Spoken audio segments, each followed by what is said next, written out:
sites were part of a single archaeological culture. Based on these finds, in 1924, John Marshall, Director General of the ASI, announced the discovery of a new civilization in the Indus Valley to the world. As S.N. Roy noted in the Story of Indian Archaeology, Marshall left India 3,000 years older than he had found her. This was because similar, till then, unidentified seals were found at excavations at Mesopotamian sites. It was then that the world knew not only of a new civilization, but also of one contemporaneous with Mesopotamia.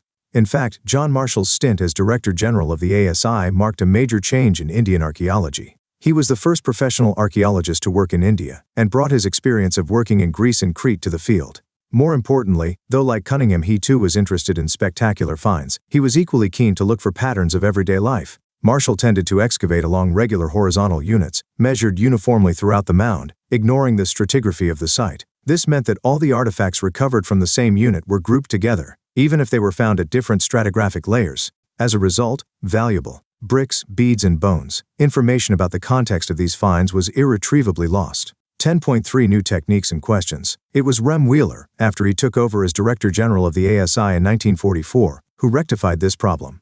Wheeler recognized that it was necessary to follow the stratigraphy of the mound rather than dig mechanically along uniform horizontal lines. Moreover, as an ex-army brigadier, he brought with him a military precision to the practice of archaeology. The frontiers of the Harappan civilization have little or no connection with present-day national boundaries. However, with the partition of the subcontinent and the creation of Pakistan, the major sites are now in Pakistani territory. This has spurred Indian archaeologists to try and locate sites in India. An extensive survey in Kutch has revealed a number of Harappan settlements, and explorations in Punjab and Haryana have added to the list of Harappan sites. While Kalibangan, Lothal, Rakhigarhi, and most recently Dholavira have been discovered, explored, and excavated as part of these efforts, fresh explorations continue. Over the decades, new issues have assumed importance. Where some archaeologists are often keen to obtain a cultural sequence, others try to understand the logic underlying the location of specific sites. They also grapple with the wealth of artifacts, trying to figure out the functions these may have served. Since the 1980s, there has also been growing international interest in Harappan archaeology. Specialists from the subcontinent and abroad have been jointly working at both Harappa and Mohenjo-daro. They are using modern scientific techniques, including surface exploration, to recover traces of clay, stone, metal, and plant and animal remains, as well as to minutely analyze every scrap of available evidence. These explorations promise to yield interesting results in the future. Discuss. Which of the themes in this chapter would have interested Cunningham? Which are the issues that have been of interest since 1947? Wheeler at Harappa. Early archaeologists were often driven by a sense of adventure. This is what Wheeler wrote about his experience at Harappa. It was, I recall, on a warm May night in 1944 that a 4-mile Tonga ride brought me as the newly appointed Director General of the Archaeological Survey with my local Muslim officer from a little railway station, labeled Harappa, along a deep sand track to a small rest house beside the moonlit mounds of the ancient site. Warned by my anxious colleague that we must start our inspection at 5:30 next morning and finish by 7:30, after which it would be too hot. We turned in with the dark figure of the Punkawalla crouched patiently in the entrance and the night air rent by innumerable jackals in the neighboring wilderness. Next morning, punctually at 5:30, our little procession started out towards the sandy heaps. Within 10 minutes I stopped and rubbed my eyes as I gazed upon the tallest mound, scarcely trusting my vision. 6 hours later, my embarrassed staff and I were still toiling with picks and knives under the blazing sun, the Mad Sahib setting a relentless pace. From Rem Wheeler, My Archaeological Mission to India and Pakistan, 1976. 1.1. Problems of piecing Tog Ether the PAST. As we have seen, it is not the Harappan script that helps in understanding the ancient civilization. Rather, it is material evidence that allows archaeologists to better reconstruct Harappan life. This material could be pottery, tools, ornaments, household objects, etc. Organic materials such as cloth, leather, wood, and reeds generally decompose, especially in tropical regions. What survive are stone, burnt clay, metal, etc. It is also important to remember that only broken or useless objects would have been thrown away. Other things would probably have been recycled. Consequently, valuable artifacts that are found intact were either lost in the past or hoarded and never retrieved. In other words, such finds are accidental rather than typical. 11.1 Classifying finds. Recovering artifacts is just the beginning of the archaeological enterprise. Archaeologists then classify their finds. One simple principle of classification is in terms of material, such as stone, clay, metal, bone, ivory, etc. The second, and more complicated, is in terms of function. Archaeologists have to decide whether, for instance, an artifact is a tool or an ornament, or both, or something meant for ritual use. An understanding of the function of an artifact is often shaped by its resemblance with present-day things. Beads, querns, stone blades, and pots are obvious examples. Archaeologists also try to identify the function of an artifact by investigating the context in which it was found. Was it found in a house, in a drain, in a grave, in a kiln? Sometimes archaeologists have to take recourse to indirect evidence. For instance, though there are traces of cotton at some Harappan sites. To find out about clothing, we have to depend on indirect evidence, including depictions in sculpture. Archaeologists have to develop frames of reference. We have seen that the first Harappan seal that was found could not be understood till archaeologists had a context in which to place it, both in terms of the cultural sequence in which it was found and in terms of a comparison with finds in Mesopotamia. Bricks, beads, and bones. 11.2 Problems of interpretation. The problems of archaeological interpretation are perhaps most evident in attempts to reconstruct religious practices. Early archaeologists thought that certain objects which seemed unusual or unfamiliar may have had a religious significance. These included terracotta figurines of women, heavily jeweled, some with elaborate headdresses. These were regarded as mother goddesses. Rare stone statuary of men in an almost standardized posture, seated with one hand on the knee, such as the priest king, was also similarly classified. In other instances, structures have been assigned ritual significance. These include the great bath and fire altars found at Kalibangan and Lothal. Attempts have also been made to reconstruct religious beliefs and practices by examining seals, some of which seem to depict ritual scenes. Others, with plant motifs, are thought to indicate nature worship. Some animals, such as the one-horned animal, often called the unicorn, depicted on seals seem to be mythical composite creatures. In some seals, a figure shown seated cross-legged in a yogic posture, sometimes surrounded by animals, has been regarded as a depiction of Proto-Shiva, that is, an early form of one of the major deities of Hinduism.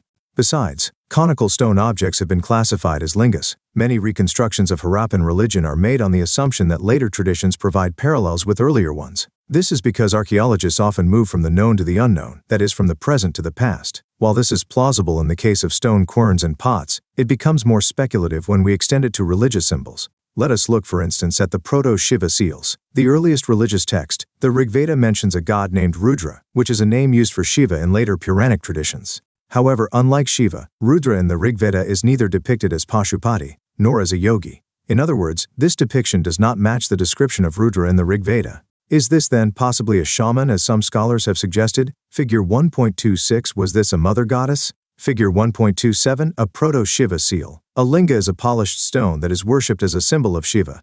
Shamans are men and women who claim magical and healing powers, as well as an ability to communicate with the other world. Figure 1.28, gamesmen or lingas? This is what Mackay, one of the earliest excavators, had to say about these stones. Various small cones made of lapis lazuli, jasper, chalcedony, and other stones, most beautifully cut and finished, and less than 2 inches in height, are also thought to be lingas. On the other hand, it is just as possible that they were used in the board games. From Ernest Mackay, Early Indus Civilization, 1948. Discuss. What are the aspects of Harappan economy that have been reconstructed from archaeological evidence? Themes in Indian history. What has been achieved after so many decades of archaeological work? We have a fairly good idea of the Harappan economy. We have been able to tease out social differences, and we have some idea of how the civilization functioned. It is really not clear how much more we would know if the script were to be deciphered. If a bilingual inscription is found, questions about the languages spoken by the Harappans could perhaps be put to rest. Several reconstructions remain speculative at present. Was the Great Bath a ritual structure? How widespread was literacy? Why do Harappan cemeteries show little social differentiation? Also unanswered are questions on gender. Did women make pottery, or did they only paint pots? What about other craftspersons? What were the terracotta female figurines used for? Very few scholars have investigated issues of gender in the context of the Harappan civilization, and this is a whole new area for future work. Bricks, beads, and bones. Major developments in Harappan archaeology, 19th century. 26. Answer in 100 to 150 words. 1. List the items of food available to people in Harappan cities. Identify the groups who would have provided these. 2. How do archaeologists trace socio-economic differences in Harappan society? What are the differences that they notice? 3. Would you agree that the drainage system in Harappan cities indicates town planning? Give reasons for your answer. 4. List the materials used to make beads in the Harappan civilization. Describe the process by which any one kind of bead was made. 5. Look at figure 1.30 and describe what you see. How is the body placed? What are the objects placed near it? Are there any artifacts on the body? Do these indicate the sex of the skeleton? Bricks, beads, and bones. Write a short essay on the following. 6. Describe some of the distinctive features of Mohenjo-daro. 7. List the raw materials required for craft production in the Harappan civilization and discuss how these might have been obtained. 8. Discuss how archaeologists reconstruct the past. 9. Discuss the functions that may have been performed by rulers in Harappan society. Map work. 10. On Map 1, use a pencil to circle sites where evidence of agriculture has been recovered. Mark an X against sites where there is evidence of craft production and R against sites where raw materials were found. Project 11. Find out if there are any museums in your town. Visit one of them and write a report on any 10 items, describing how old they are, where they were found, and why you think they are on display. 12. Collect illustrations of 10 things made of stone, metal and clay produced and used at present. Compare these with the pictures of the Harappan civilization in this chapter, and discuss the similarities and differences that you find. If you would like to know more, read Raymond and Bridget Alchin, 1997, Origins of a Civilization, Viking, New Delhi, G.L. Passel, 2003. The Indus Civilization, Vistar, New Delhi, Shireen Ratnagar, 2001, Understanding Harappa, Tulika, New Delhi. For more information, you could visit Harris. Theme 2, Kings, Farmers and Towns, Early Estates and Economies. Figure 2.1, an inscription, Sanchi, c. 2nd century BCE. There were several developments in different parts of the subcontinent during the long span of 1,500 years following the end of the Harappan civilization. This was also the period during which the Rig Veda was composed by people living along the Indus and its tributaries. Agricultural settlements emerged in many parts of the subcontinent, including North India, the Deccan Plateau, and parts of Karnataka.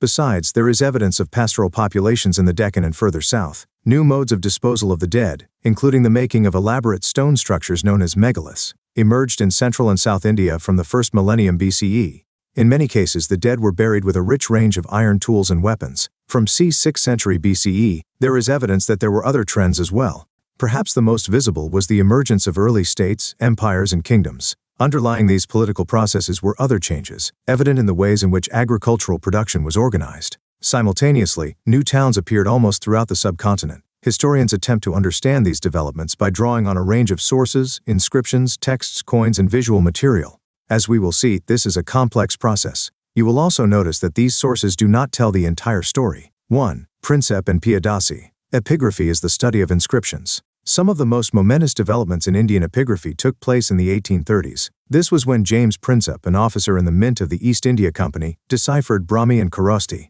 two scripts used in the earliest inscriptions and coins. He found that most of these mentioned a king referred to as Piyadasi, meaning pleasant to behold. There were a few inscriptions which also, Kings, Farmers and Towns, referred to the king as Asoka, one of the most famous rulers known from Buddhist texts. This gave a new direction to investigations into early Indian political history as European and Indian scholars used inscriptions and texts composed in a variety of languages to reconstruct the lineages of major dynasties that had ruled the subcontinent.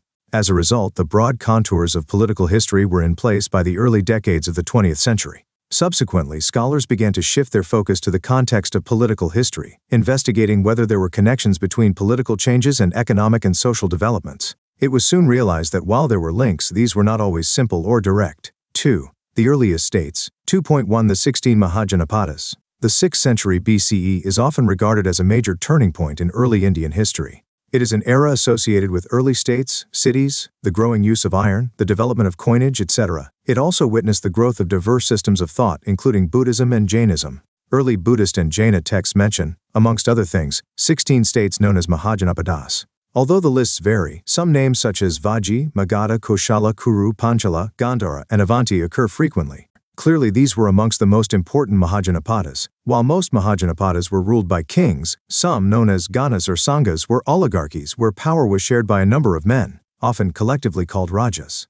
Both Mahavira and the Buddha belonged to such Ganas. In some instances, as in the case of the Vaji Sangha, the rajas probably controlled resources such as land collectively. Although their histories are often difficult to reconstruct due to the lack of sources, some of these states lasted for nearly 1,000 years. Each Mahajanapada had a capital city, which was often fortified.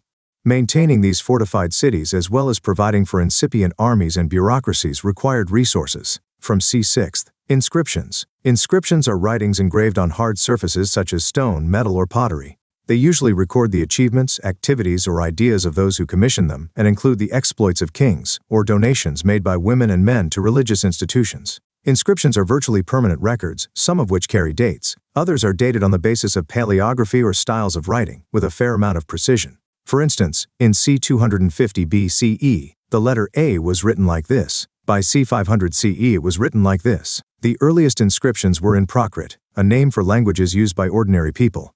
Names of rulers such as Ajatasattu and Asoka, known from Prakrit texts and inscriptions, have been spelt in their Prakrit forms in this chapter. You will also find terms in languages such as Pali, Tamil, and Sanskrit, which too were used to write inscriptions and texts. It is possible that people spoke in other languages as well, even though these were not used for writing. Janapada means the land where a jana sets its foot or settles. It is a word used in both Prakrit and Sanskrit. Themes in Indian history. Which were the areas where states and cities were most densely clustered? Oligarchy refers to a form of government where power is exercised by a group of men.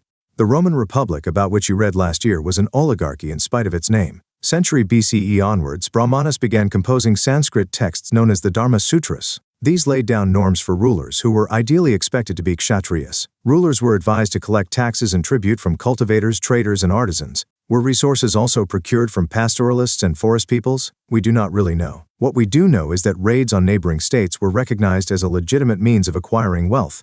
Gradually, some states acquired standing armies and maintained regular bureaucracies. Others continued to depend on militia, recruited, more often than not, from the peasantry. Kings, farmers, and towns.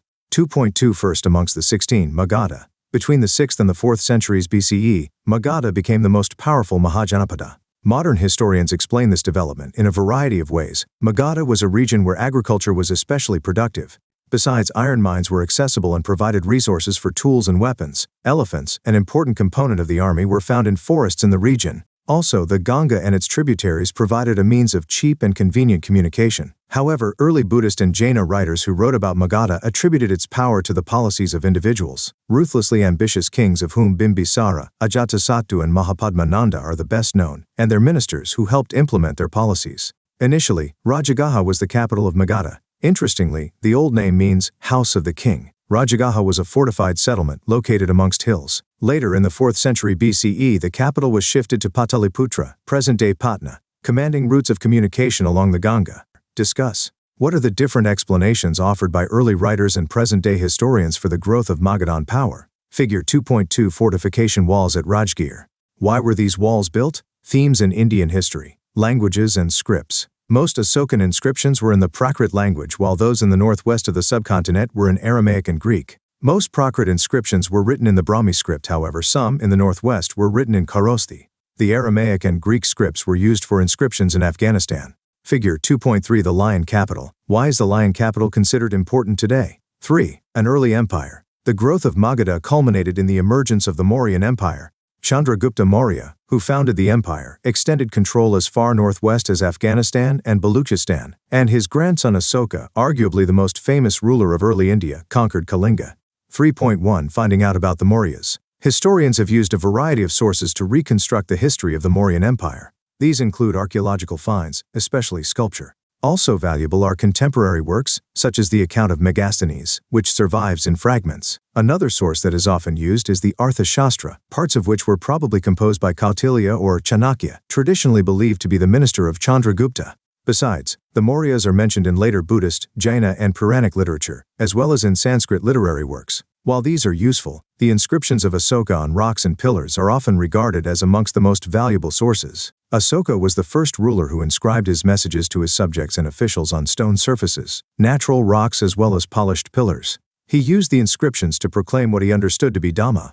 This included respect towards elders, generosity towards Brahmanas and those who renounced worldly life, treating slaves and servants kindly, and respect for religions and traditions other than one's own.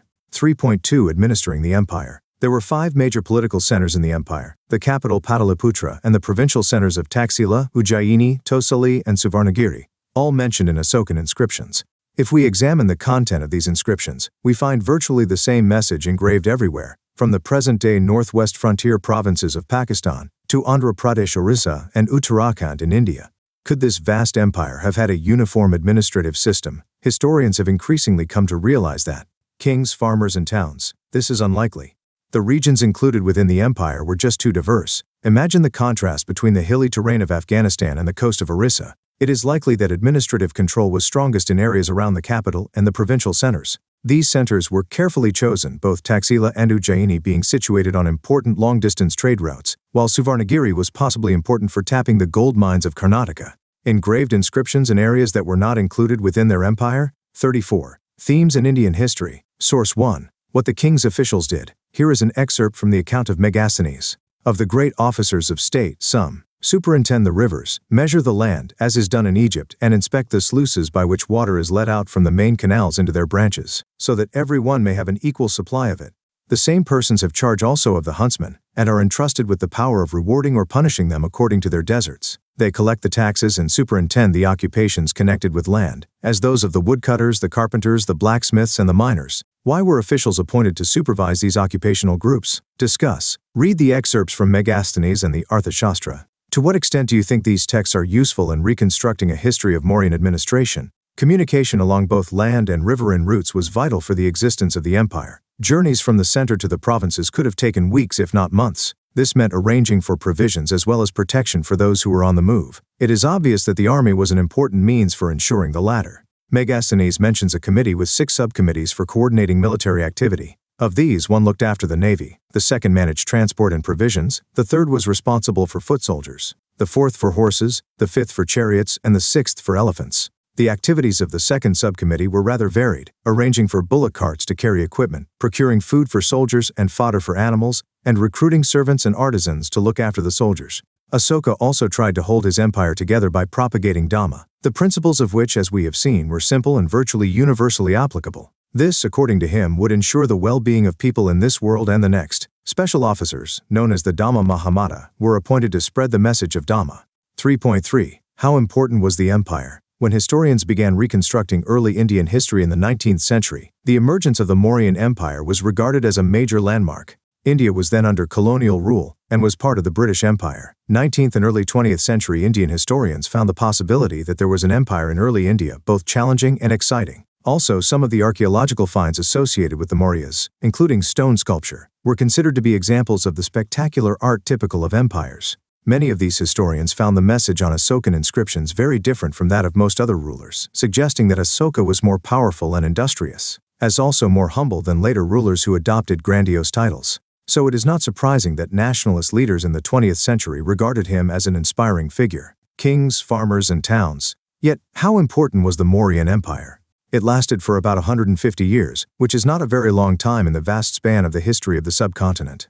Besides, if you look at Map 2, you will notice that the empire did not encompass the entire subcontinent. And even within the frontiers of the empire, control was not uniform. By the 2nd century BCE, new chiefdoms and kingdoms emerged in several parts of the subcontinent. 4. New notions of kingship. 4.1 Chiefs and kings in the south. The new kingdoms that emerged in the Deccan and further south, including the chiefdoms of the Cholas, Cheras, and Pandyas in Tamilakam, proved to be stable and prosperous. Chiefs and chiefdoms. A chief is a powerful man whose position may or may not be hereditary. He derives support from his kinfolk. His functions may include performing special rituals, leadership in warfare, and arbitrating disputes. He receives gifts from his subordinates and often distributes these amongst his supporters. Generally, there are no regular armies and officials in chiefdoms. We know about these states from a variety of sources. For instance, the early Tamil Sangam texts contain poems describing chiefs and the ways in which they acquired and distributed resources. Many chiefs and kings, including the Satavahanas who ruled over parts of western and central India, and the Shakas, a people of Central Asian origin who established kingdoms in the northwestern and western parts of the subcontinent, derived revenues from long-distance trade. Their social origins were often obscure, but as we will see in the case of the Satavahanas, once they acquired power they attempted to claim social status in a variety of ways. Source 2. Capturing elephants for the army. The Arthashastra lays down minute details of administrative and military organization. This is what it says about how to capture elephants. Guards of elephant forests, assisted by those who rear elephants, those who enchain the legs of elephants, those who guard the boundaries, those who live in forests, as well as by those who nurse elephants shall, with the help of 5 or 7 female elephants to help in tethering wild ones, trace the whereabouts of herds of elephants by following the course of urine and dung left by elephants. According to Greek sources, the Mauryan ruler had a standing army of 600,000 foot soldiers, 30,000 cavalry, and 9,000 elephants. Some historians consider these accounts to be exaggerated. If the Greek accounts were true, what kinds of resources do you think the Mauryan ruler would have required to maintain such a large army? 36. Themes in Indian history. Source 3. The Pandya chief Sengutuvan visits the forest. This is an excerpt from the Silappatikaram, an epic written in Tamil. People came down the mountain singing and dancing. Just as the defeated show respect to the victorious king, so did they bring gifts. Ivory, fragrant wood, fans made of the hair of deer, honey, sandalwood, red ochre, antimony, turmeric, cardamom, pepper, etc. They brought coconuts, mangoes, medicinal plants, fruits, onions, sugarcane, flowers, areca nut, bananas, baby tigers, lions, elephants, monkeys, bear, deer, musk deer, fox, peacocks, musk cat, wild cocks, speaking parrots, etc. Why did people bring these gifts? What would the chief have used these for? Figure 2.4, a Kushana coin obverse, King Kanishka reverse, a deity. How has the king been portrayed? 4.2 Divine Kings. One means of claiming high status was to identify with a variety of deities. This strategy is best exemplified by the Kushanas, who ruled over a vast kingdom extending from Central Asia to northwest India. Their history has been reconstructed from inscriptions and textual traditions. The notions of kingship they wish to project are perhaps best evidenced in their coins and sculpture. Colossal statues of Kushana rulers have been found installed in a shrine at Mat near Mathura. Similar statues have been found in a shrine in Afghanistan as well. Some historians feel this indicates that the Kushanas considered themselves godlike. Many Kushana rulers also adopted the title Devaputra, or Son of God, possibly inspired by Chinese rulers who called themselves Sons of Heaven. By the 4th century, there is evidence of larger states, including the Gupta Empire. Many of these depended on Samantas, men who maintained themselves through local resources, including control over land. They offered homage and provided military support to rulers. Powerful Samantas could become kings. Conversely, weak rulers might find themselves being reduced to positions of subordination. Histories of the Gupta rulers have been reconstructed from literature, coins, and inscriptions, including prashastas, composed in praise of kings in particular, and patrons in general by poets. While historians often attempt to draw factual information from such compositions, those who composed and read them often treasured them as works of poetry. Kings, farmers, and towns, rather than as accounts that were literally true. The Prayaga Prashasti, composed in Sanskrit by Harishana, the court poet of Samudragupta, arguably the most powerful of the Gupta rulers, is a case in point. Source: In Praise of Samudragupta. This is an excerpt from the Prayaga Prashasti. He was without an antagonist on earth. He, by the overflowing of the multitude of many good qualities adorned by hundreds of good actions, has wiped off the fame of other kings with the soles of feet. Purusha, being the cause of the prosperity of the good and the destruction of the bad, incomprehensible, one whose tender heart can be captured only by devotion and humility, possessed of compassion, the giver of many hundred thousands of cows, mind has received ceremonial initiation for the uplift of the miserable, the poor, the forlorn, and the suffering, resplendent and embodied kindness to mankind, equal to Kubera Varuna. Indra and Yama. Discuss. Why do you think kings claim divine status? Figure 2.5 Sandstone sculpture of a Kushana king. What are the elements in the sculpture that suggest that this is an image of a king? 38. Source 5. The Sudarshana Lake in Gujarat. Find Girnar on Map 2. The Sudarshana Lake was an artificial reservoir. We know about it from a rock inscription in Sanskrit, composed to record the achievements of the Shaka ruler Rudradaman. The inscription mentions that the lake, with embankments and water channels, was built by a local governor during the rule of the Mauryas. However, a terrible storm broke the embankments and water gushed out of the lake. Rudradaman, who was then ruling in the area, claimed to have got the lake repaired using his own resources, without imposing any tax on his subjects. Another inscription on the same rock mentions how one of the rulers of the Gupta dynasty got the lake repaired once again. Why did rulers make arrangements for irrigation? Transplantation is used for paddy cultivation in areas where water is plentiful. Here, seeds are first broadcast. When the saplings have grown, they are transplanted in waterlogged fields. This ensures a higher ratio of survival of saplings and higher yields. 5. A changing countryside. 5.1 Popular perceptions of kings. What did subjects think about their rulers? Obviously, inscriptions do not provide all the answers. In fact, ordinary people rarely left accounts of their thoughts and experiences. Nevertheless, historians have tried to solve this problem by examining stories contained in anthologies such as the Jatakas and the Panchatantra. Many of these stories probably originated as popular oral tales that were later committed to writing. The Jatakas were written in Pali around the middle of the 1st millennium CE. One story, known as the Gandatindu Jataka, describes the plight of the subjects of a wicked king. These included elderly women and men, cultivators, herders, village boys, and even animals. When the king went in disguise to find out what his subjects thought about him, each one of them cursed him for their miseries, complaining that they were attacked by robbers at night and by tax collectors during the day. To escape from this situation, people abandoned their village and went to live in the forest. As this story indicates, the relationship between a king and his subjects, especially the rural population, could often be strained. Kings frequently tried to fill their coffers by demanding high taxes, and peasants particularly found such demands oppressive. Escaping into the forest remained an option, as reflected in the Jataka story. Meanwhile, other strategies aimed at increasing production to meet growing demand for taxes also came to be adopted.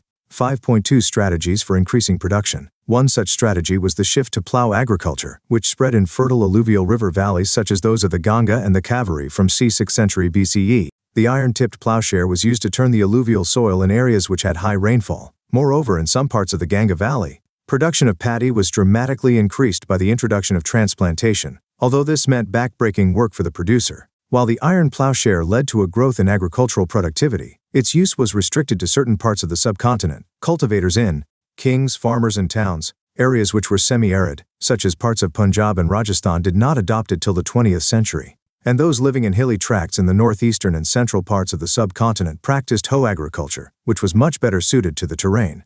Another strategy adopted to increase agricultural production was the use of irrigation through wells and tanks, and less commonly, canals. Communities as well as individuals organized the construction of irrigation works. The latter, usually powerful men including kings, often recorded such activities in inscriptions. 5.3 Differences in rural society. While these technologies often led to an increase in production, the benefits were very uneven. What is evident is that there was a growing differentiation amongst people engaged in agriculture. Stories, especially within the Buddhist tradition, refer to landless agricultural laborers, small peasants, as well as large landholders. The term Gahapati was often used in Pali texts to designate the second and third categories. The large landholders, as well as the village headmen, emerged as powerful figures, and often exercised control over other cultivators. Early Tamil literature also mentions different categories of people living in the villages: large landowners or velalar, ploughmen or ujavar, and slaves or adimai. It is likely that these differences were based on differential access to land, labor, and some of the new technologies.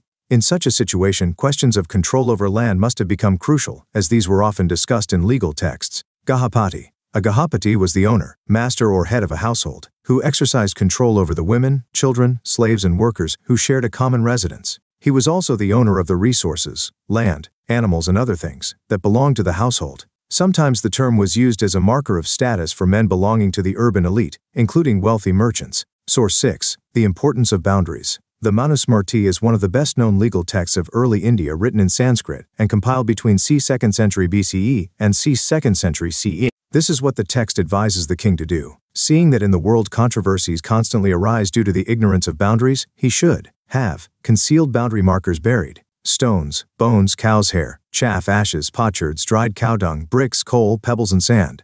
He should also have other similar substances that would not decay in the soil buried as hidden markers at the intersection of boundaries. Would these boundary markers have been adequate to resolve disputes? 40. Themes in Indian history. Source 7. Life in a Small Village. The Harsha-charita is a biography of Harshavardhana, the ruler of Kanauj, composed in Sanskrit by his court poet, Banabhata. This is an excerpt from the text, an extremely rare representation of life in a settlement on the outskirts of a forest in the Vindhyas. The outskirts being for the most part forest, many parcels of rice land, threshing ground and arable land were being apportioned by small farmers. It was mainly spade culture, owing to the difficulty of plowing the sparsely scattered fields covered with grass with their few clear spaces, their black soil stiff as black iron.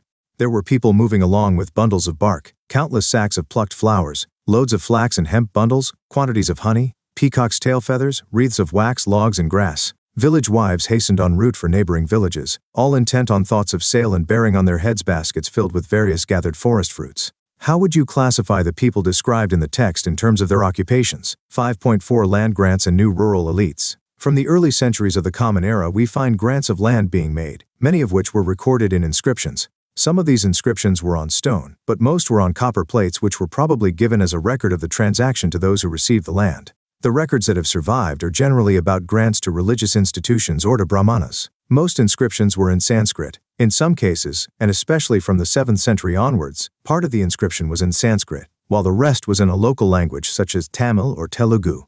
Let us look at one such inscription more closely. Prabhavati Gupta was the daughter of one of the most important rulers in early Indian history, Chandragupta II.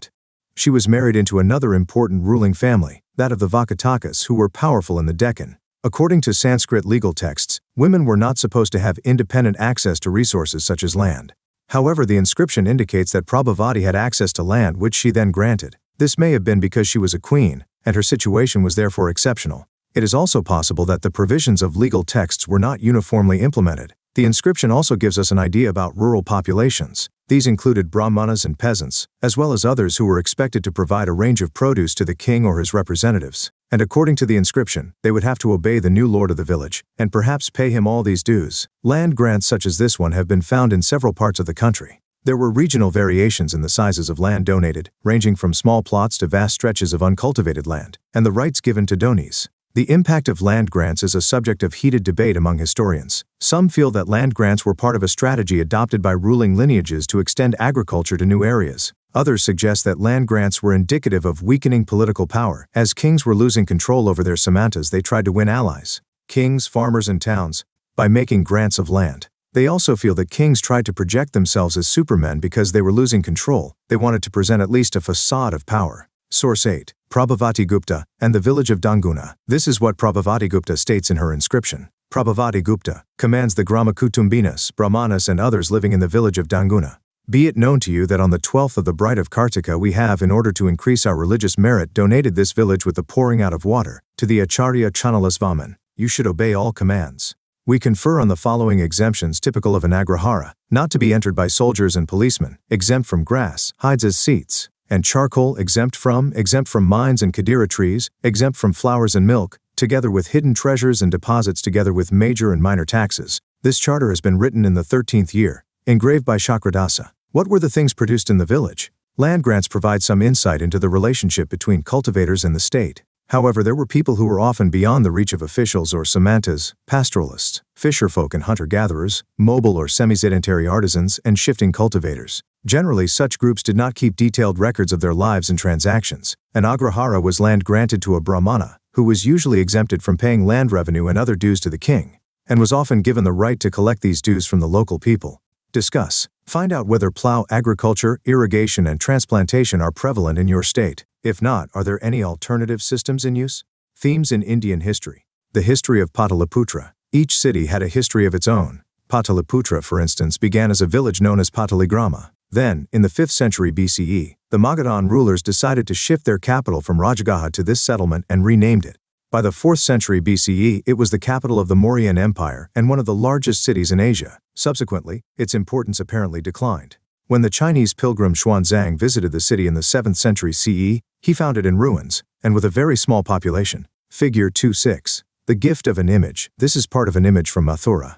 On the pedestal is a Prakrit inscription, mentioning that a woman named Nagapiya, the wife of a goldsmith named Dharmaka, installed this image in a shrine. 6. Towns and trade. 6.1 New cities.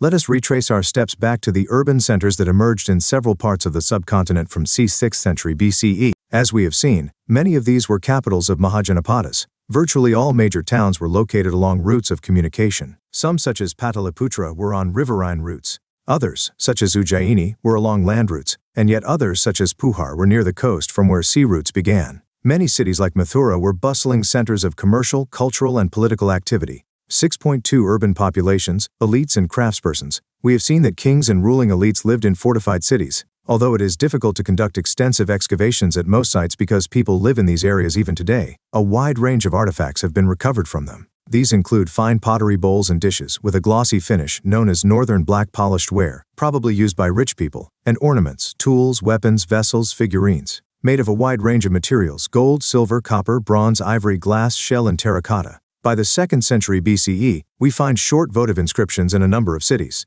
These mention the name of the donor, and sometimes specify his/her occupation as well. They tell us about people who lived in towns: washing folk, weavers, scribes, carpenters, potters, goldsmiths, blacksmiths, officials, religious teachers, merchants, and kings. Sometimes guilds or shrinis, organizations of craft producers and merchants, are mentioned as well. These guilds probably procured raw materials, regulated production, and marketed the finished product.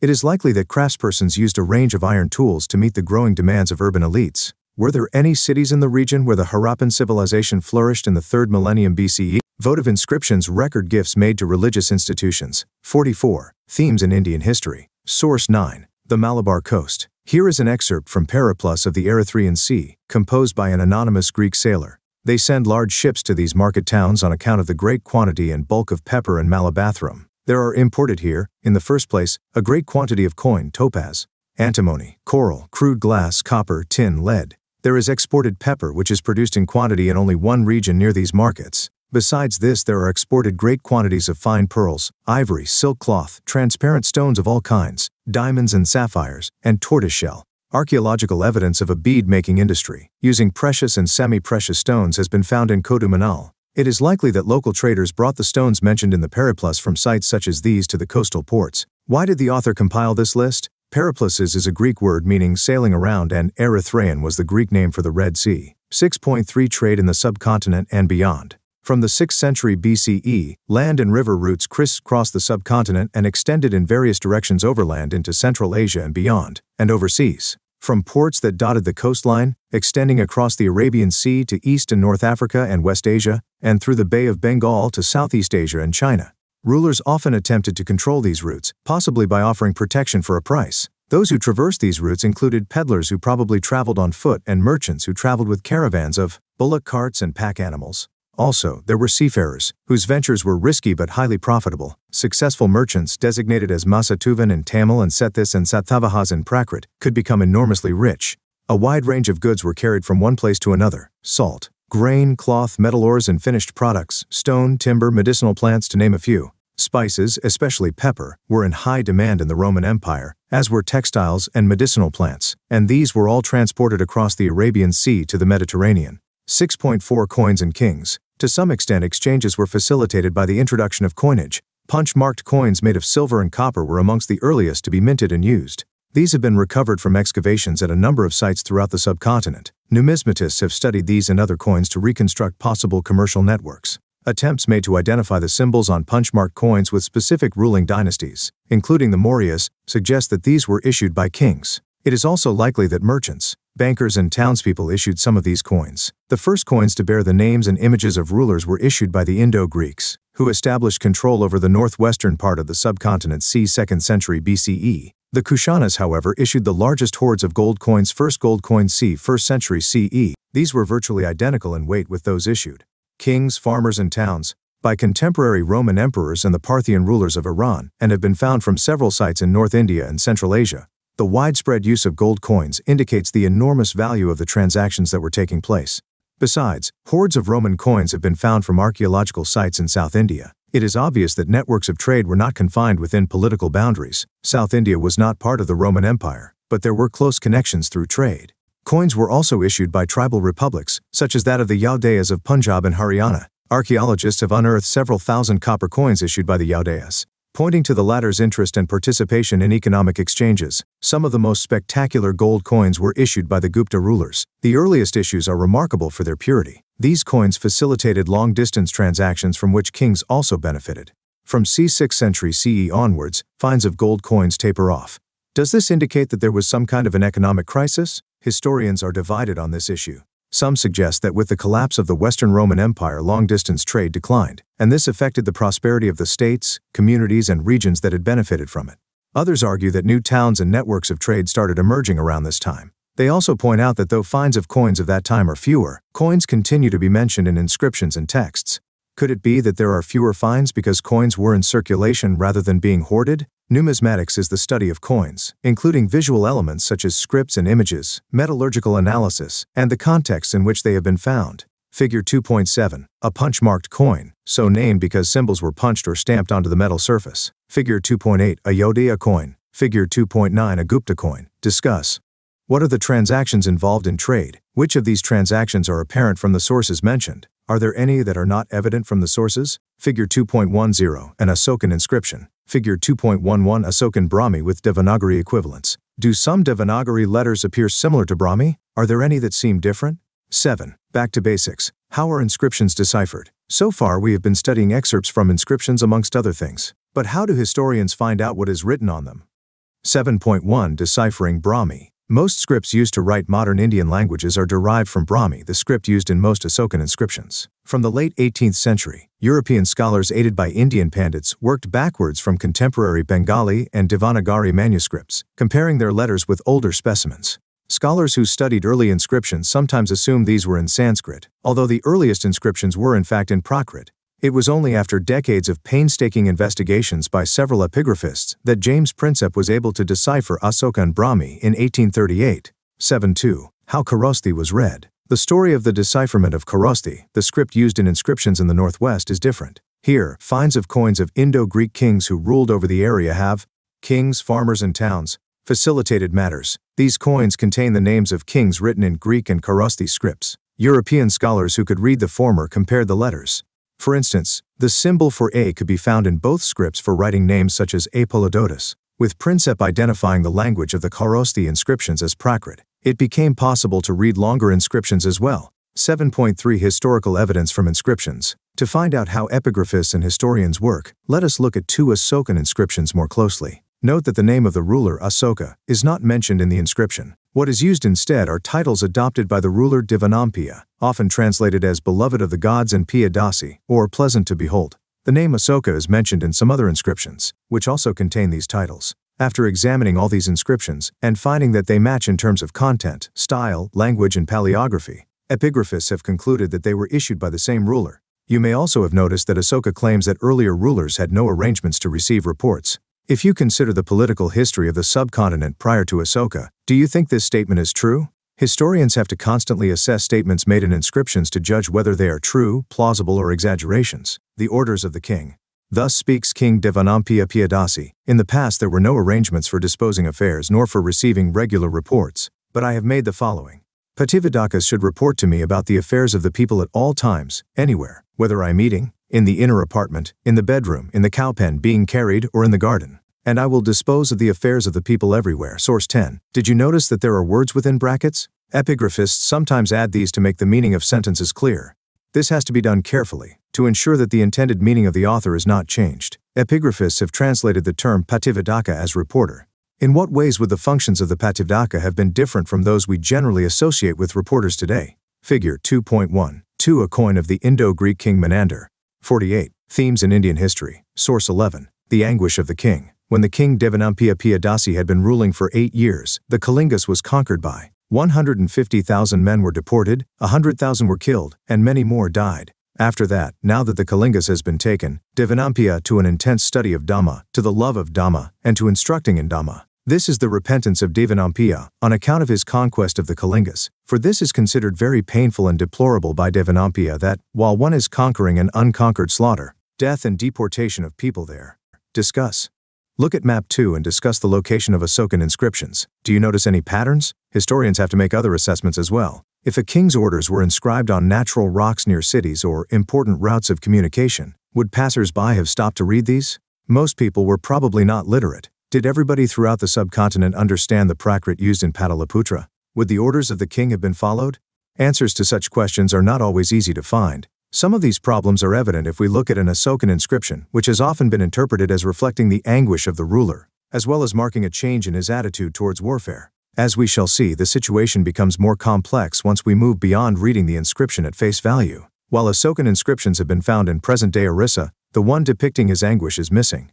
In other words, the inscription has not been found in the region that was conquered. What are we to make of that? Is it that the anguish of the recent conquest was too painful in the region, and therefore the ruler was unable to address the issue?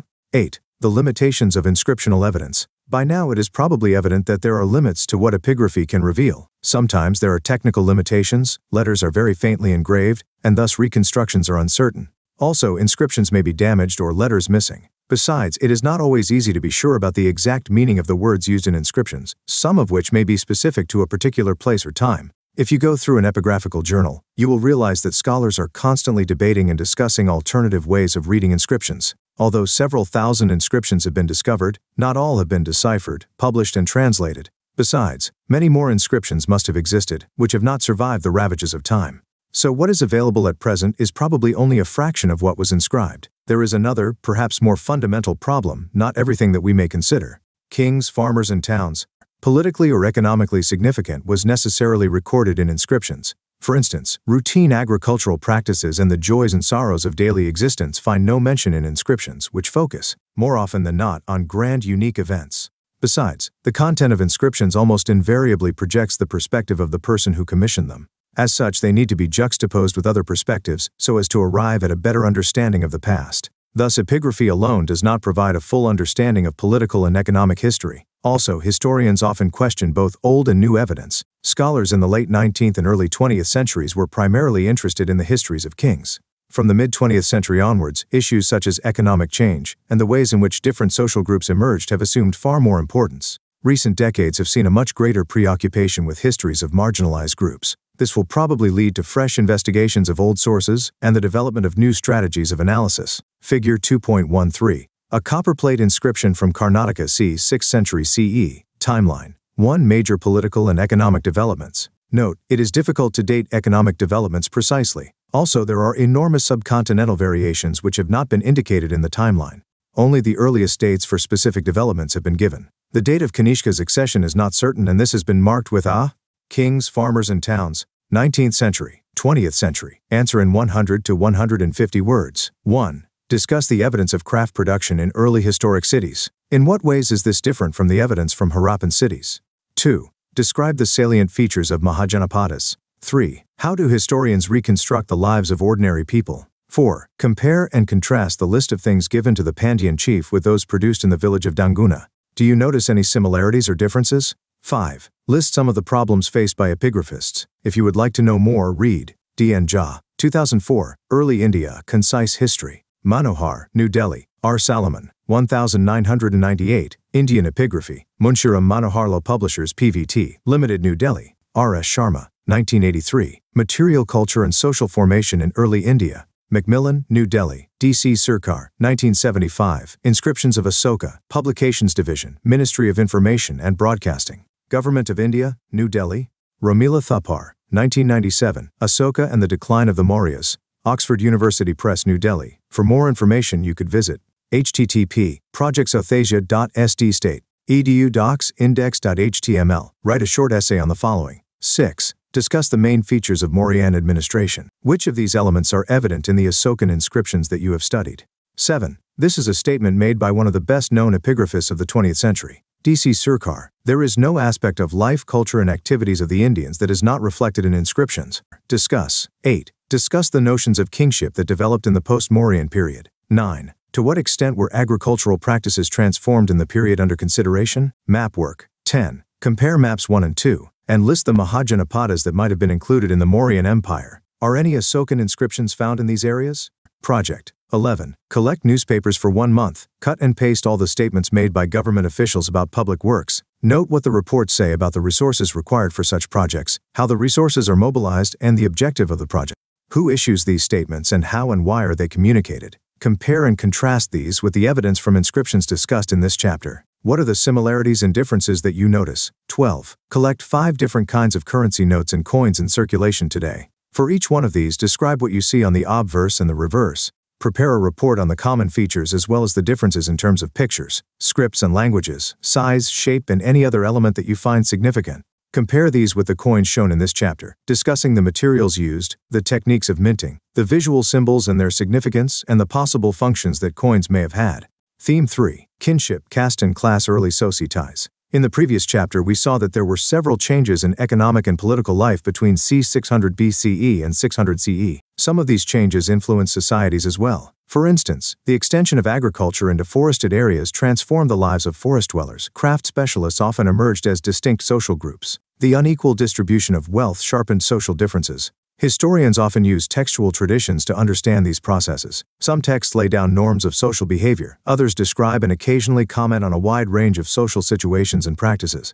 We can also catch a glimpse of some social actors from inscriptions. As we will see, each text was written from the perspective of specific social categories. So we need to keep in mind who composed what and for whom. We also need to consider the language used and the ways in which the text circulated. Used carefully, texts allow us to piece together attitudes and practices that shape social histories.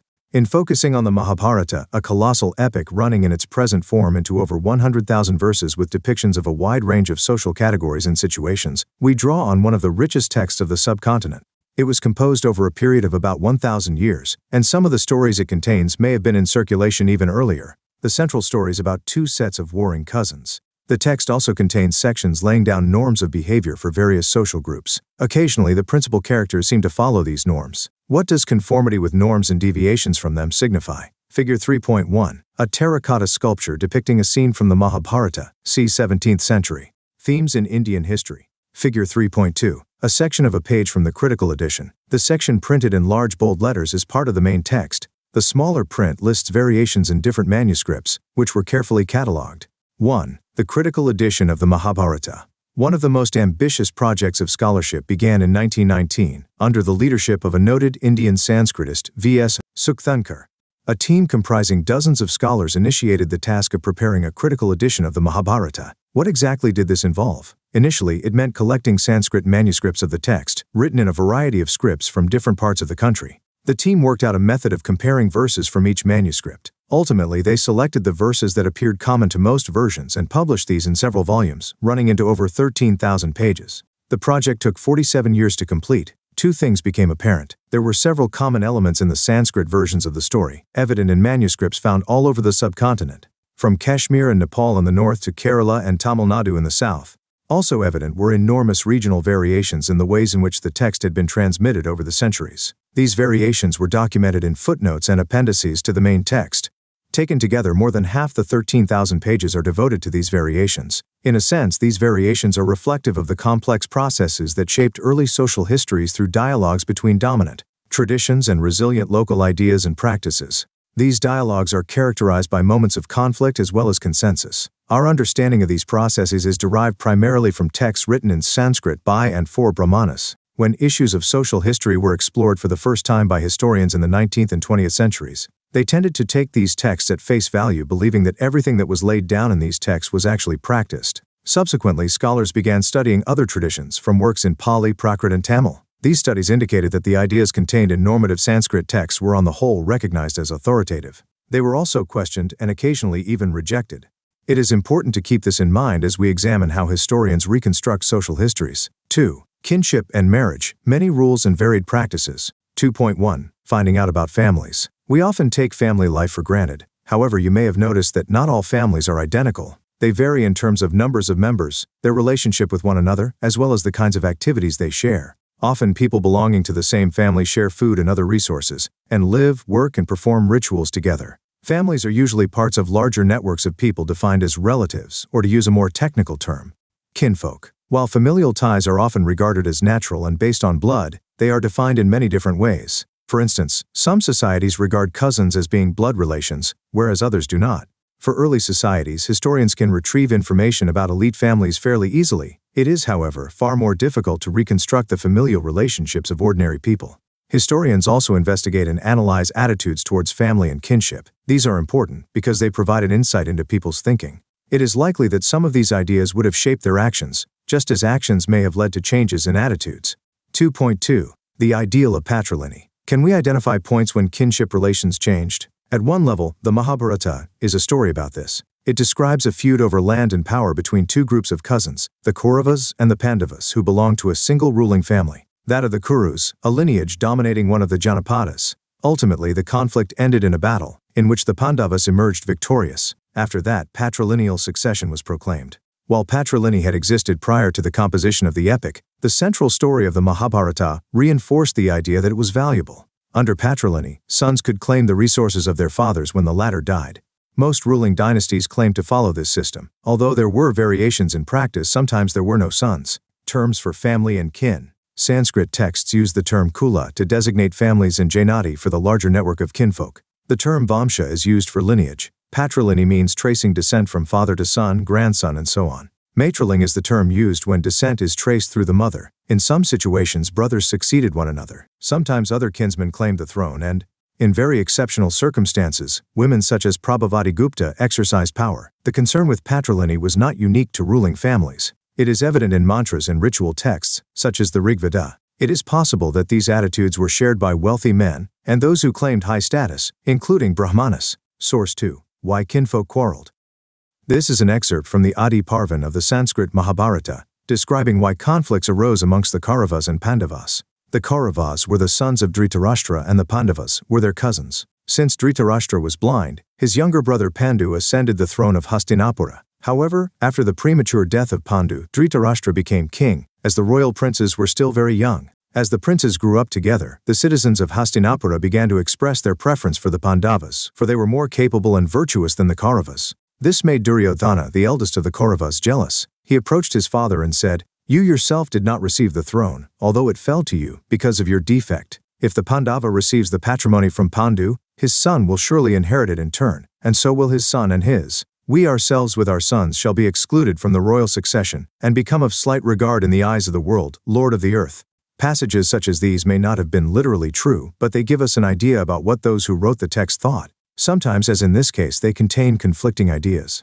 2.3 Rules of marriage. While sons were important for the continuity of the patrilineage, daughters were viewed rather differently within this framework. They had no claims to the resources of the household. At the same time, marrying them into families outside the kin was considered desirable. This system, called exogamy, meant that the lives of young girls and women belonging to families that claimed high status were often carefully regulated to ensure that they were married at the right time and to the right person. This gave rise to the belief that kanyadana, or the gift of a daughter in marriage, was an important religious duty of the father. With the emergence of new towns, social life became more complex. People from near. Read the passage and list the different criteria suggested for becoming king. Of these, how important was birth in a particular family? Which of these criteria seem justified? Are there any that strike you as unjust? Types of marriages. Endogamy refers to marriage within a unit. This could be a kin group, caste, or a group living in the same locality. Exogamy refers to marriage outside the unit. Polygyny is the practice of a man having several wives. Polyandry is the practice of a woman having several husbands. 58th. Themes in Indian History. Source 3. 8 forms of marriage. Here are the first, 4th, 5th, and 6th forms of marriage from the Manusmriti. First, the gift of a daughter. After dressing her in costly clothes and honoring her with presents of jewels, to a man learned in Veda whom the father himself invites. Fourth, the gift of a daughter by the father after he has addressed the couple with the text, "May both of you perform your duties together," and has shown honor to the bridegroom. Fifth, when the bridegroom receives a maiden, after having given as much wealth as he can afford to the kinsman and to the bride herself, according to his own will. Sixth, the voluntary union of a maiden and her lover which springs from desire. For each of the forms, discuss whether the decision about the marriage was taken by the bride, the bridegroom, the father of the bride, the father of the bridegroom, any other person, and met to buy and sell their products and share ideas in the urban milieu. This may have led to a questioning of earlier beliefs and practices. Faced with this challenge, the Brahmanas responded by laying down codes of social behavior in great detail. These were meant to be followed by Brahmanas in particular and the rest of society in general. From c. 500 BCE, these norms were compiled in Sanskrit texts known as the Dharma Sutras and Dharmashastras. The most important of such works, the Manusmriti, was compiled between c. 200 BCE and 200 CE. While the Brahmana authors of these texts claimed that their point of view had universal validity and that what they prescribed had to be obeyed by everybody, it is likely that real social relations were more complicated. Besides, given the regional diversity within the subcontinent and the difficulties of communication, the influence of Brahmanas was by no means all-pervasive. What is interesting is that the Dharma Sutras and Dharmashastras recognized as many as 8 forms of marriage. Of these, the first 4 were considered as good, while the remaining were condemned. It is possible that these were practiced by those who did not accept Brahmanical norms. 2.4. The Gotra of women. One Brahmanical practice, evident from c. 1000 BCE onwards, was to classify people in terms of Gotras. Each Gotra was named after a Vedic seer, and all those who belonged to the same Gotra were regarded as his descendants. 2 rules about Gotra were particularly important. Women were expected to give up their father's Gotra and adopt that of their husband on marriage, and members of the same Gotra could not marry. One way to find out whether this was commonly followed is to consider the names of men and women, which were sometimes derived from Gotra names. These names are available for powerful ruling lineages such as the Satavahanas, who ruled over parts of western India and the Deccan. Several of their inscriptions have been recovered, which allow historians to trace family ties, including marriages, kinship, caste, and class. Source 4. Names of Satavahana kings from inscriptions. These are the names of several generations of Satavahana rulers, recovered from inscriptions. Note the uniform title Raja. Also note the following word, which ends with the term Puta, a Prakrit word meaning son. The term Gotami, Puta means son of Gotami. Names like Gotami and Vasithi are feminine forms of Gotama and Vasistha, Vedic seers after whom Gotras were named. Raja Gotami, Putasiri Satakani Raja Vasithi, Putasiri Pulumayi Raja Gotami, Putasemi Siri Yana, Satakani Raja Madhari, Putasvami, Sakasena Raja Vasithi, Puta Chetarapana, Satakani Raja Harati Puta, Vinhukata Chutukulanamda Satakamni Raja Gotami, Putasiri Vijaya Satakani. How many Gotami Putas and how many Vasithi Putas are there? Figure 3.3. A Satavahana ruler and his wife. This is one of the rare sculptural depictions of a ruler from the wall of a cave donated to Buddhist monks. This sculpture dates to c. 2nd century BCE. Metronymics in the Upanishads. The Brihadaranyaka Upanishad, one of the earliest Upanishads, contains a list of successive generations of teachers and students, many of whom were designated by metronymics. 60th. Themes in Indian History. Source 5. A Mother's Advice. The Mahabharata describes how, when war between the Kauravas and the Pandavas became almost inevitable, Gandhari made one last appeal to her eldest son Duryodhana. By making peace you honor your father and me, as well as your well-wishers. It is the wise man in control of his senses who guards his kingdom. Greed and anger drag a man away from his profits. By defeating these 2 enemies a king conquers the earth. You will happily enjoy the earth, my son, along with the wise and heroic Pandavas. There is no good in a war, no law and profit, let alone happiness, nor is there victory in the end. Don't set your mind on war. Duryodhana did not listen to this advice and fought and lost the war. Does this passage give you an idea about the way in which mothers were viewed in early Indian societies? Discuss. How are children named today? Are these ways of naming similar to or different from those described in this section? Some of the Satavahana rulers were polygynous. An examination of the names of women who married Satavahana rulers indicates that many of them had names derived from Gotras such as Gotama and Vasistha, their father's Gotras. They evidently retained these names instead of adopting names derived from their husband's Gotra name, as they were required to do according to the Brahmanical rules. What is also apparent is that some of these women belonged to the same Gotra. As is obvious, this ran counter to the ideal of exogamy recommended in the Brahmanical texts. In fact, it exemplified an alternative practice, that of endogamy or marriage within the kin group, which was prevalent amongst several communities in South India. Such marriages amongst kinfolk ensured a close-knit community. It is likely that there were variations in other parts of the subcontinent as well, but as yet it has not been possible to reconstruct specific details. 2.5 Were mothers important? We have seen that Satavahana rulers were identified through metronymics. Although this may suggest that mothers were important, we need to be cautious before we arrive at any conclusion.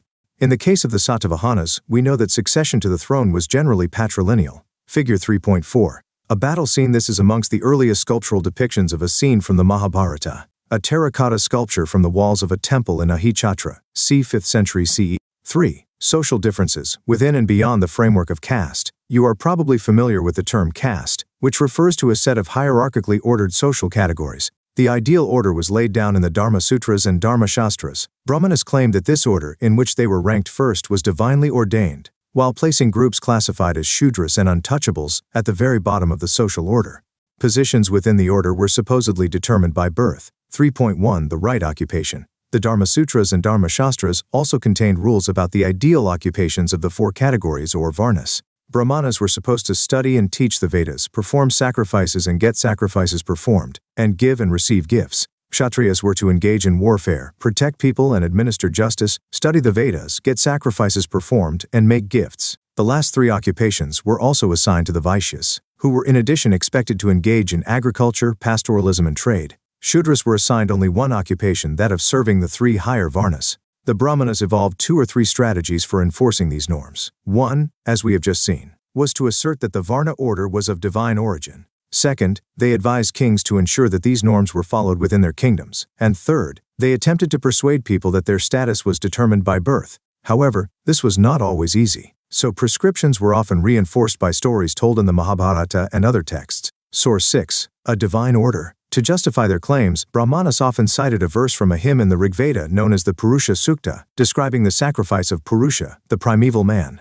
All the elements of the universe, including the 4 social categories, were supposed to have emanated from his body. The Brahmana was his mouth, of his arms was made the Kshatriya. His thighs became the Vaishya, of his feet the Shudra was born. Why do you think the Brahmanas quoted this verse frequently? Source 7. Proper social roles. Here is a story from the Adi Parvan of the Mahabharata. What message do you think this story was meant to convey to the Nishadas? What message would it convey to Kshatriyas?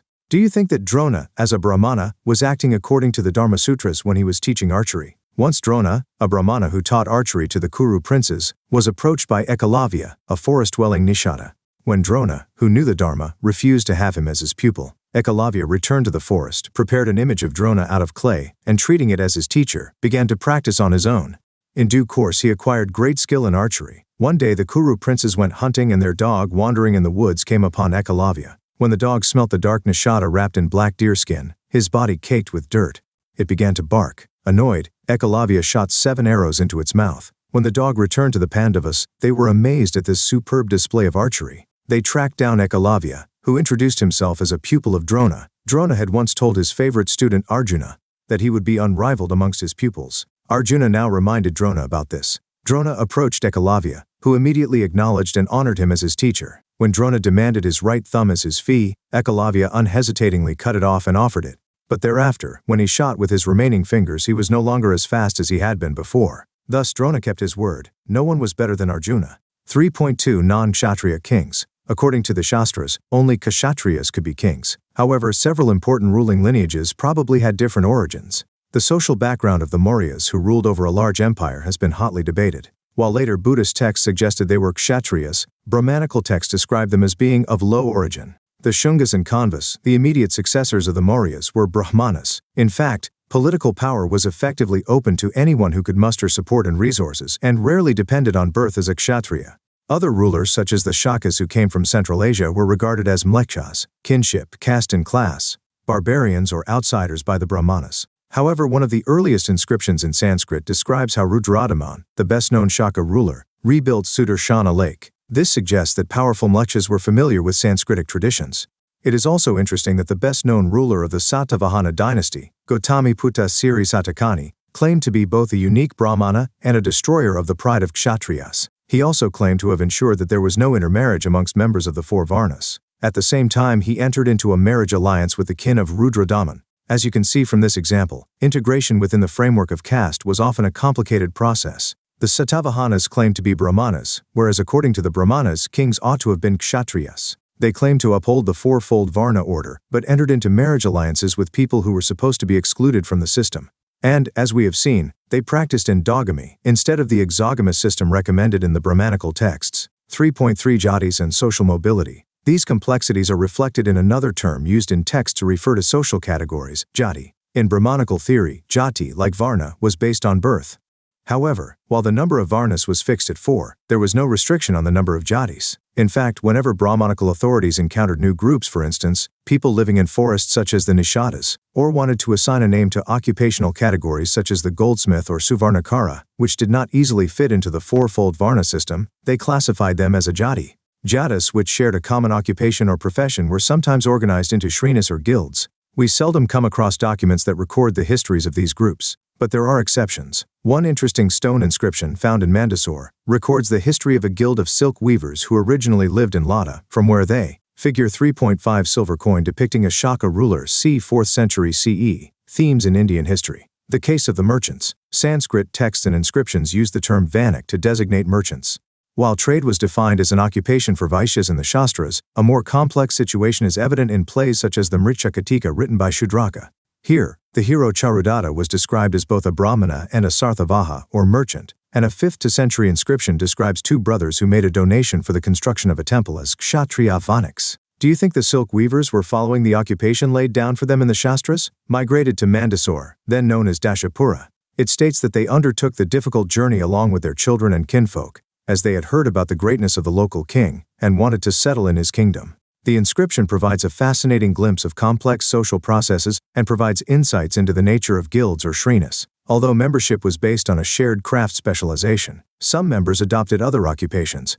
It also indicates that the members shared more than a common profession. They collectively decided to invest their wealth, earned through their craft, to construct a splendid temple in honor of the sun god. Source 8. What the silk weavers did. Here is an excerpt from the inscription, which is in Sanskrit. Some are intensely attached to music pleasing to the ear, others, being proud of 100 excellent biographies, are conversant with wonderful tales, filled with humility, are absorbed in excellent religious discourses. Some excel in their own religious rites, likewise by others who were self-possessed, the science of astronomy was mastered, and others, valorous in battle, even today forcibly cause harm to the enemies. Beyond the four Varnas, integration. Given the diversity of the subcontinent, there were, and always have been, populations whose social practices were not influenced by Brahmanical ideas. When they figure in Sanskrit texts, they are often described as odd, uncivilized, or even animal-like. In some instances, these included forest dwellers for whom hunting and gathering remained an important means of subsistence. Categories such as the Nishada, to which Ekalavya is supposed to have belonged, are examples of this. Others who were viewed with suspicion included populations such as nomadic pastoralists, who could not be easily accommodated within the framework of settled agriculturists. Sometimes those who spoke non-Sanskritic languages were labeled as kinship, caste and class, malicious and looked down upon. There was nonetheless also a sharing of ideas and beliefs between these people. The nature of relations is evident in some stories in the Mahabharata. Source 9. A tiger, like husband. This is a summary of a story from the Adi Parvan of the Mahabharata. The Pandavas had fled into the forest. They were tired and fell asleep. Only Bhima, the second Pandava, renowned for his prowess, was keeping watch. A man-eating Rakshasa caught the scent of the Pandavas and sent his sister Hidimba to capture them. She fell in love with Bhima, transformed herself into a lovely maiden and proposed to him. He refused. Meanwhile, the Rakshasa arrived and challenged Bhima to a wrestling match. Bhima accepted the challenge and killed him. The others woke up hearing the noise. Hidimba introduced herself and declared her love for Bhima. She told Kunti, "I have forsaken my friends, my dharma and my kin, and good lady, chosen your tiger, like son for my man. Whether you think me a fool, or your devoted servant, let me join you, great lady, with your son as my husband." Ultimately, Yudhishthira agreed to the marriage on condition that they would spend the day together, but that Bhima would return every night. The couple roamed all over the world during the day. In due course, Hidimba gave birth to a Rakshasa boy named Ghatotkacha. Then the mother and son left the Pandavas. Ghatotkacha promised to return to the Pandavas whenever they needed him. Some historians suggest that the term Rakshasa is used to describe people whose practices differed from those laid down in Brahmanical texts. 3.5. Beyond the four Varnas: subordination and conflict. While the Brahmanas considered some people as being outside the system, they also developed a sharper social divide by classifying certain social categories as untouchable. This rested on a notion that certain activities, especially those connected with the performance of rituals, were sacred and identify the practices described in this passage which seem non-Brahmanical. Themes in Indian history. Extension: pure. Those who considered themselves pure avoided taking food from those they designated as untouchable. In sharp contrast to the purity aspect, some activities were regarded as particularly polluting. These included handling corpses and dead animals. Those who performed such tasks, designated as chandalas, were placed at the very bottom of the hierarchy. Their touch and, in some cases, even seeing them was regarded as polluting by those who claimed to be at the top of the social order. Figure 3.6. Depiction of a mendicant seeking alms. Stone sculpture c. 3rd century CE. The Manusmriti laid down the duties of the chandalas. They had to live outside the village, use discarded utensils, and wear clothes of the dead and ornaments of iron. They could not walk about in villages and cities at night. They had to dispose of the bodies of those who had no relatives and serve as executioners. Much later, the Chinese Buddhist monk Fa Xian wrote that untouchables had to sound a clapper in the streets so that people could avoid seeing them. Another Chinese pilgrim, Xuanzang, observed that executioners and scavengers were forced to live outside the city. By examining non-Brahmanical texts which depict the lives of chandalas, historians have tried to find out whether chandalas accepted the life of degradation prescribed in the Shastras. Sometimes these depictions correspond with those in the Brahmanical texts, but occasionally there are hints of different social realities. Source 10. The Bodhisattva as a Chandala. Did Chandalas resist the attempts to push them to the bottom of the social order? Read this story, which is part of the Matanga Jataka, a Pali text, where the Bodhisattva is identified as a Chandala. Once the Bodhisattva was born outside the city of Benares as a Chandala's son and named Matanga. One day when he had gone to the city on some work, he encountered Ditha Mangalika, the daughter of a merchant. When she saw him, she exclaimed, "I have seen something inauspicious," and washed her eyes. The angry hangers on then beat him up. In protest, he went and lay down at the door of her father's house. On the 7th day they brought out the girl and gave her to him. She carried the starving Matanga back to the Chandala settlement. Once he returned home, he decided to renounce the world.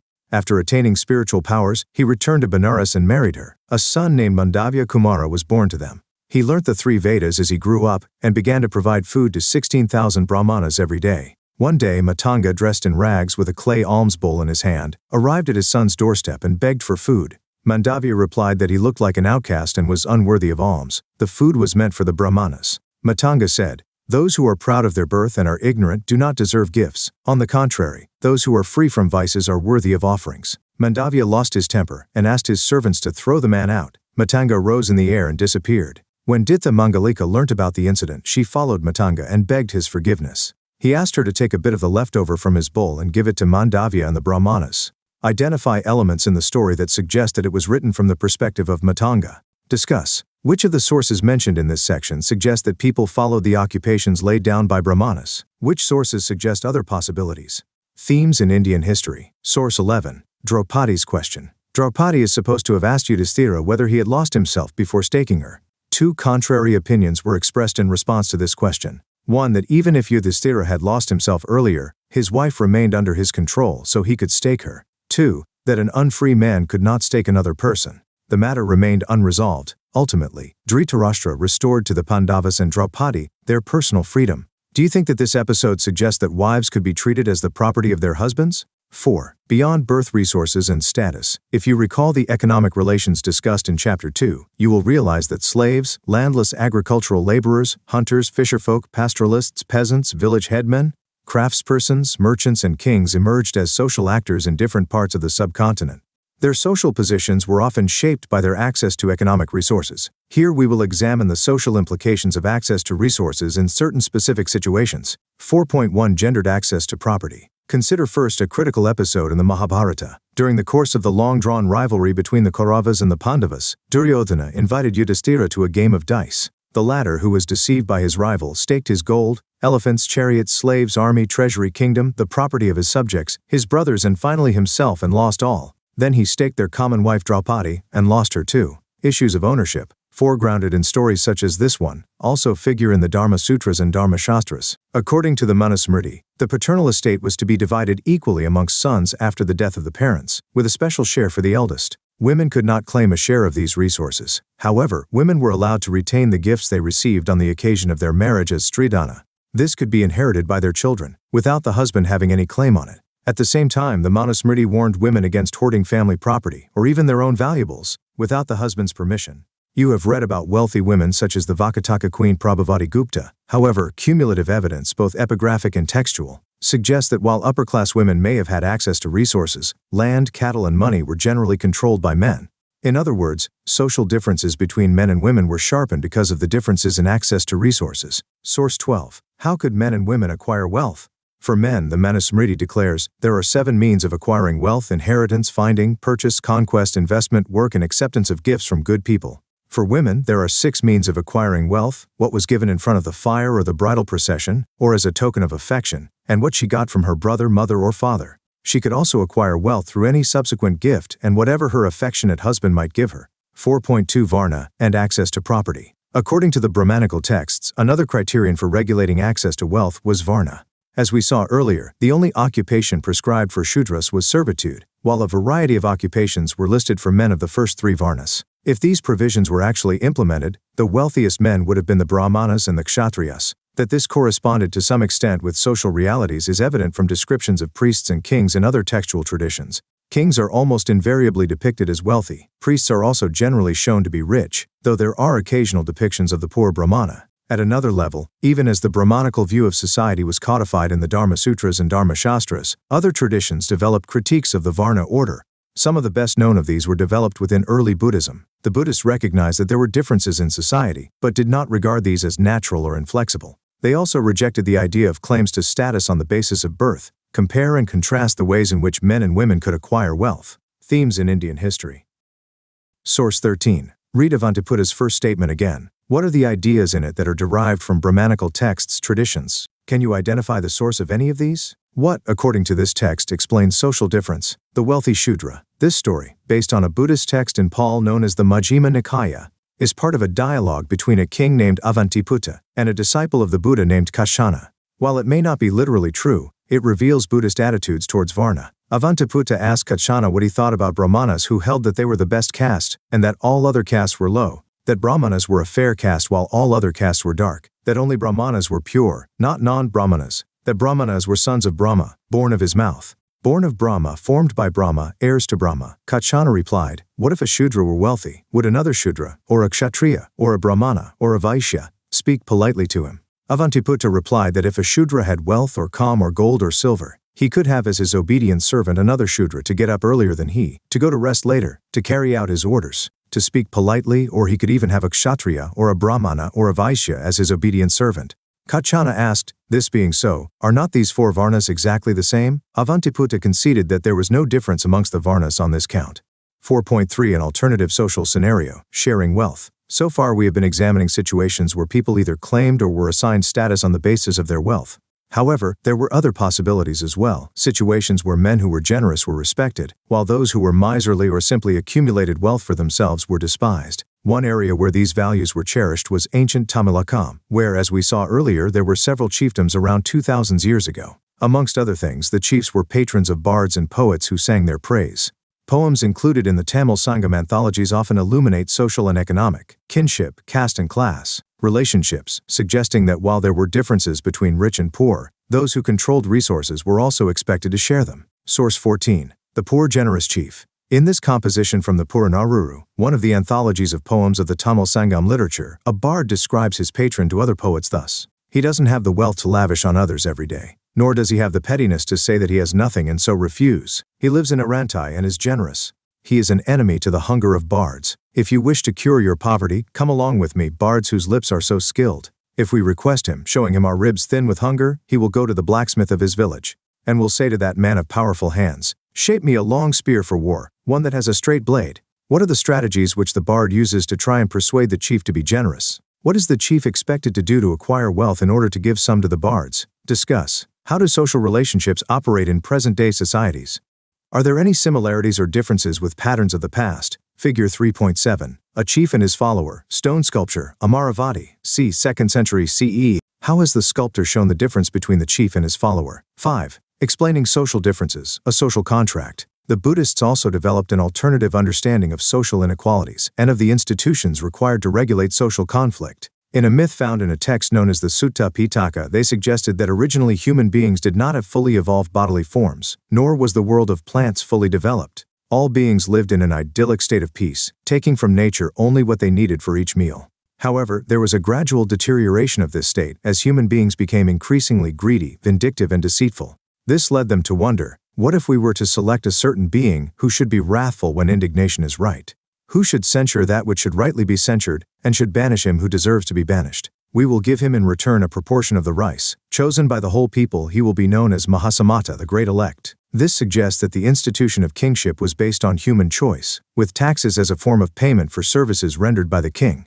At the same time, it reveals recognition of human agency in creating and institutionalizing economic and social relations. There are other implications as well. For instance, if human beings were responsible for the creation of the system, they could also change it in future. 6. Handling texts. Historians and the Mahabharata. If you look through the sources cited in this chapter once more, you will notice that historians consider several elements when they analyze texts. They examine whether texts were written in Prakrit, Pali or Tamil, languages that were probably used by ordinary people, or in Sanskrit, a language meant almost exclusively for priests and elites. They also consider the kinds of text. Were these mantras learnt and chanted by ritual specialists, or stories that people could have read or heard and then retold if they found them interesting?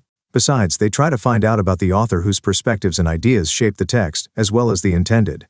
Kinship, caste, and class. Audience. As very often, authors keep the interests of their audience in mind while composing their work, and they try and ascertain the possible date of the composition or compilation of the texts, as well as the place where they may have been composed. It is only after making these assessments that they draw on the content of text to arrive at an understanding of their historical significance. As you can imagine, this is a particularly difficult task for a text as complex as the Mahabharata. 6.1 Language and Content. Let us look at the language of the text. The version of the Mahabharata we have been considering is in Sanskrit. However, the Sanskrit used in the Mahabharata is far simpler than that of the Vedas, or of the Prashastas discussed in Chapter 2. As such, it was probably widely understood.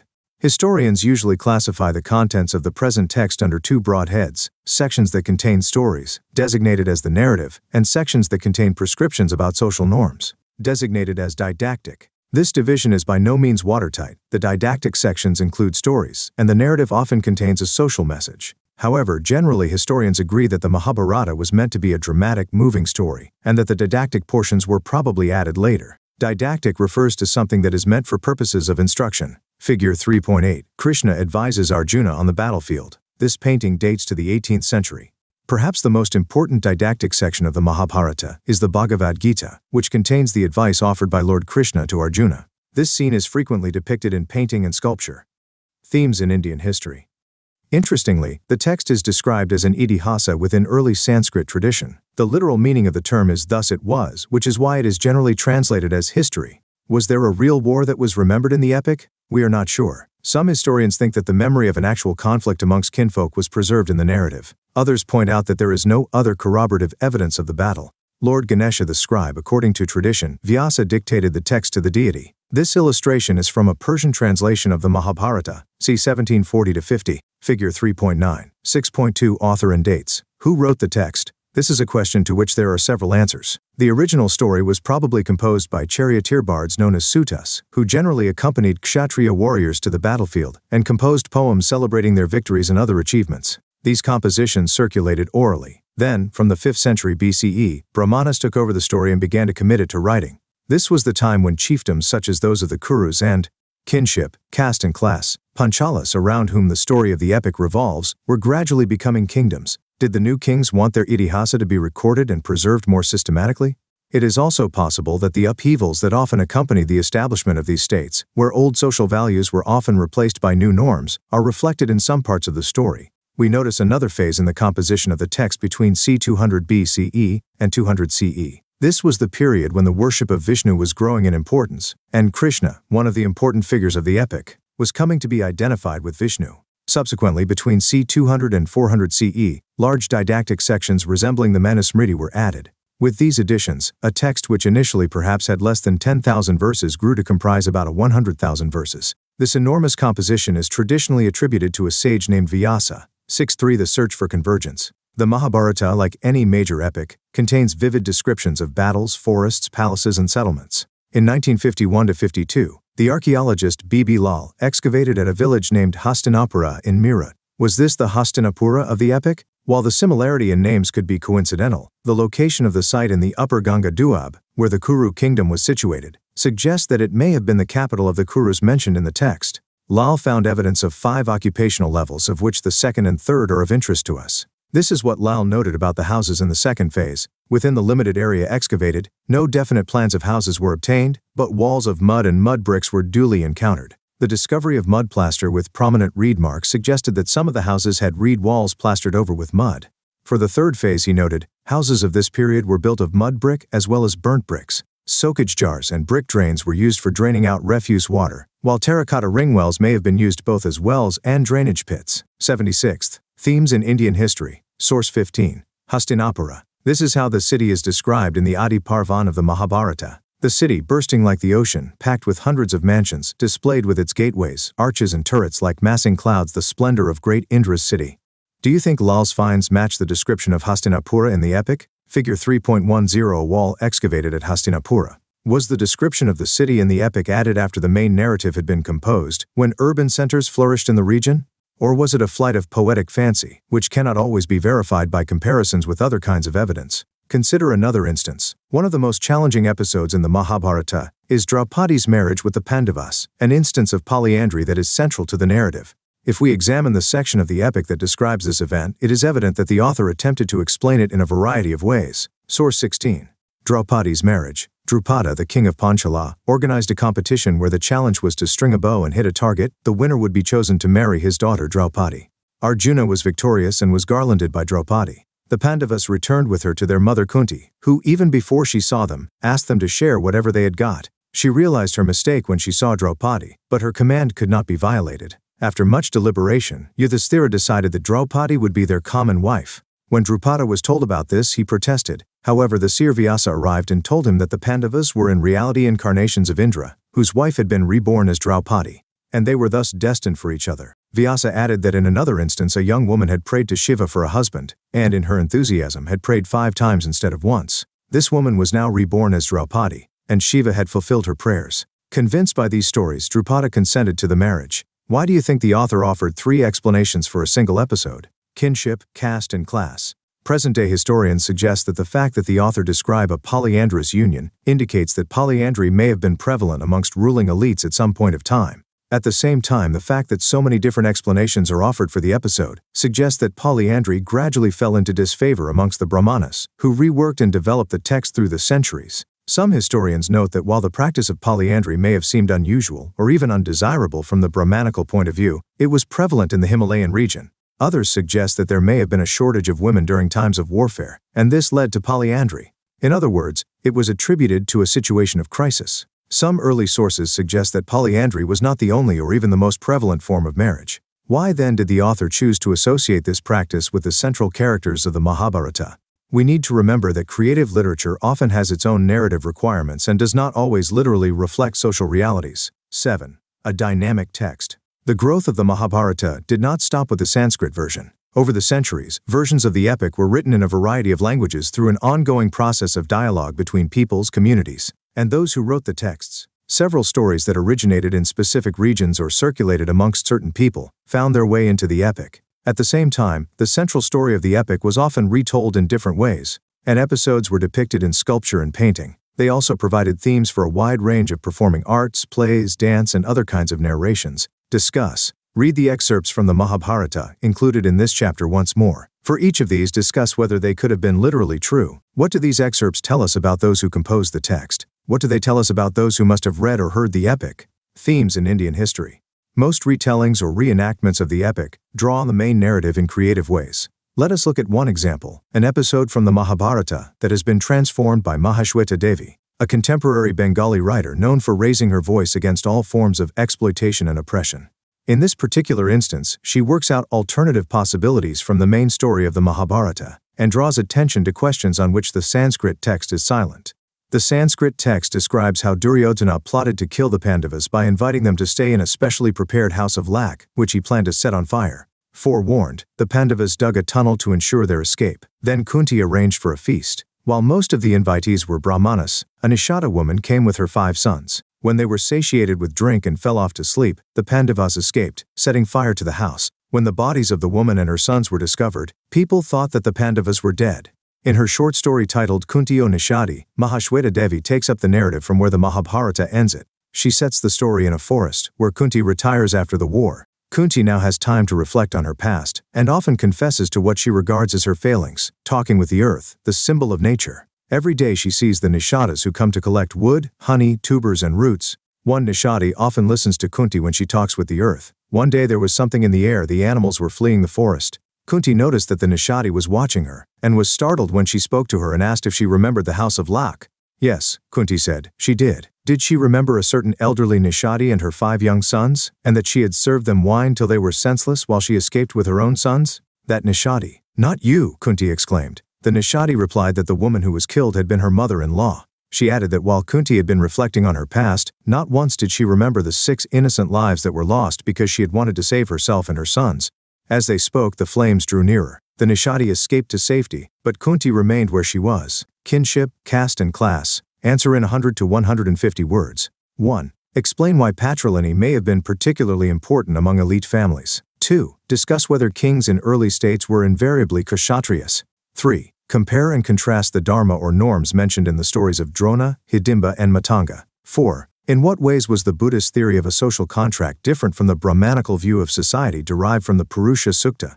5. The following is an excerpt from the Mahabharata, in which Yudhishthira, the eldest Pandava, speaks to Sanjaya, a messenger. Sanjaya, convey my respectful greetings to all the Brahmanas and the chief priest of the house of Dhritarashtra. I bow respectfully to teacher Drona. I hold the feet of our preceptor Kripa, the chief of the Kurus, the great Bhishma. I bow respectfully to the old king.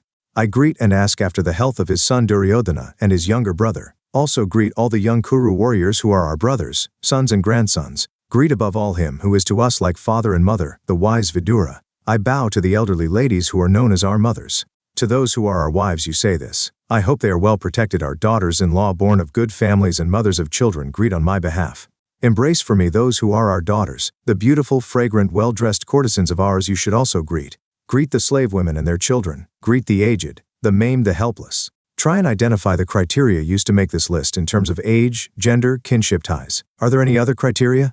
For each category, explain why they are placed in a particular position in the list. Kinship, caste and class. Write a short essay on the following. 6. This is what a famous historian of Indian literature, Maurice Winternitz, wrote about the Mahabharata. Just because the Mahabharata represents more of an entire literature, and contains so much and so many kinds of tea things, gives us an insight into the most profound depths of the soul of the Indian folk. Discuss. 7. Discuss whether the Mahabharata could have been the work of a single author. 8. How important were gender differences in early societies?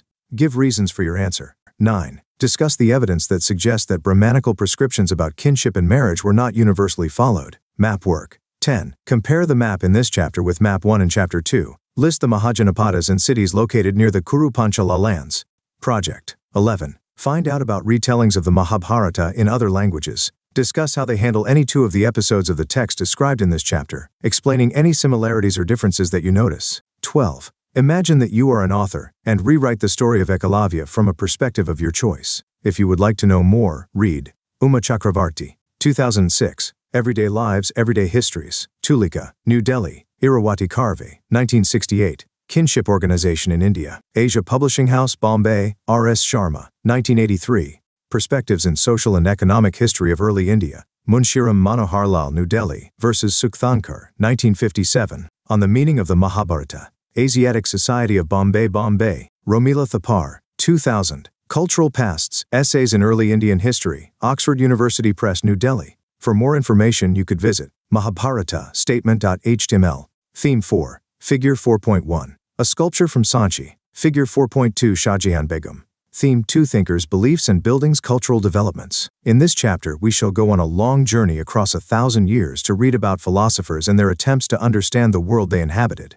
We will also see how their ideas were compiled as oral and written texts as well as expressed in architecture and sculpture. These are indicative of the enduring influence these thinkers had on people. While we will be focusing on Buddhism, it is important to remember that this tradition did not develop in isolation. There were several other traditions, each engaged in debates and dialogues with the others. The sources that historians use to reconstruct this exciting world of ideas and beliefs include Buddhist, Jaina and Brahmanical texts, as well as a large and impressive body of material remains including monuments and inscriptions. Among the best preserved monuments of the time is the stupa at Sanchi, which is a major focus in this chapter. 1. A glimpse of Sanchi. Sanchi in the 19th century.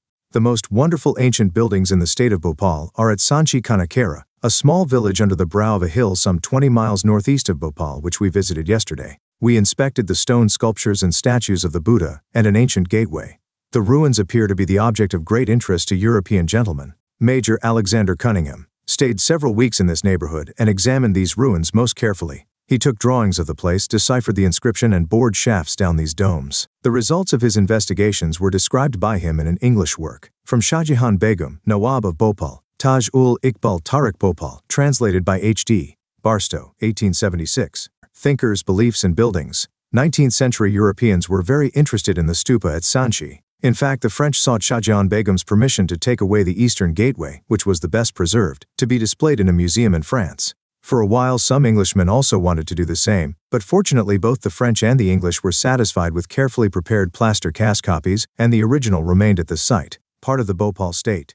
The rulers of Bhopal, Shahjahan Begum, and her successor Sultan Jahan Begum, provided money for the preservation of the ancient site. No wonder then that John Marshall dedicated his important volumes on Sanchi to Sultan Jahan. She funded the museum that was built there as well as the guest house where he lived and wrote the volumes. She also funded the publication of the volumes. So if the stupa complex has survived, it is in no small measure due to wise decisions, and to good luck in escaping the eyes of railway contractors, builders, and those looking for finds to carry away to the museums of Europe.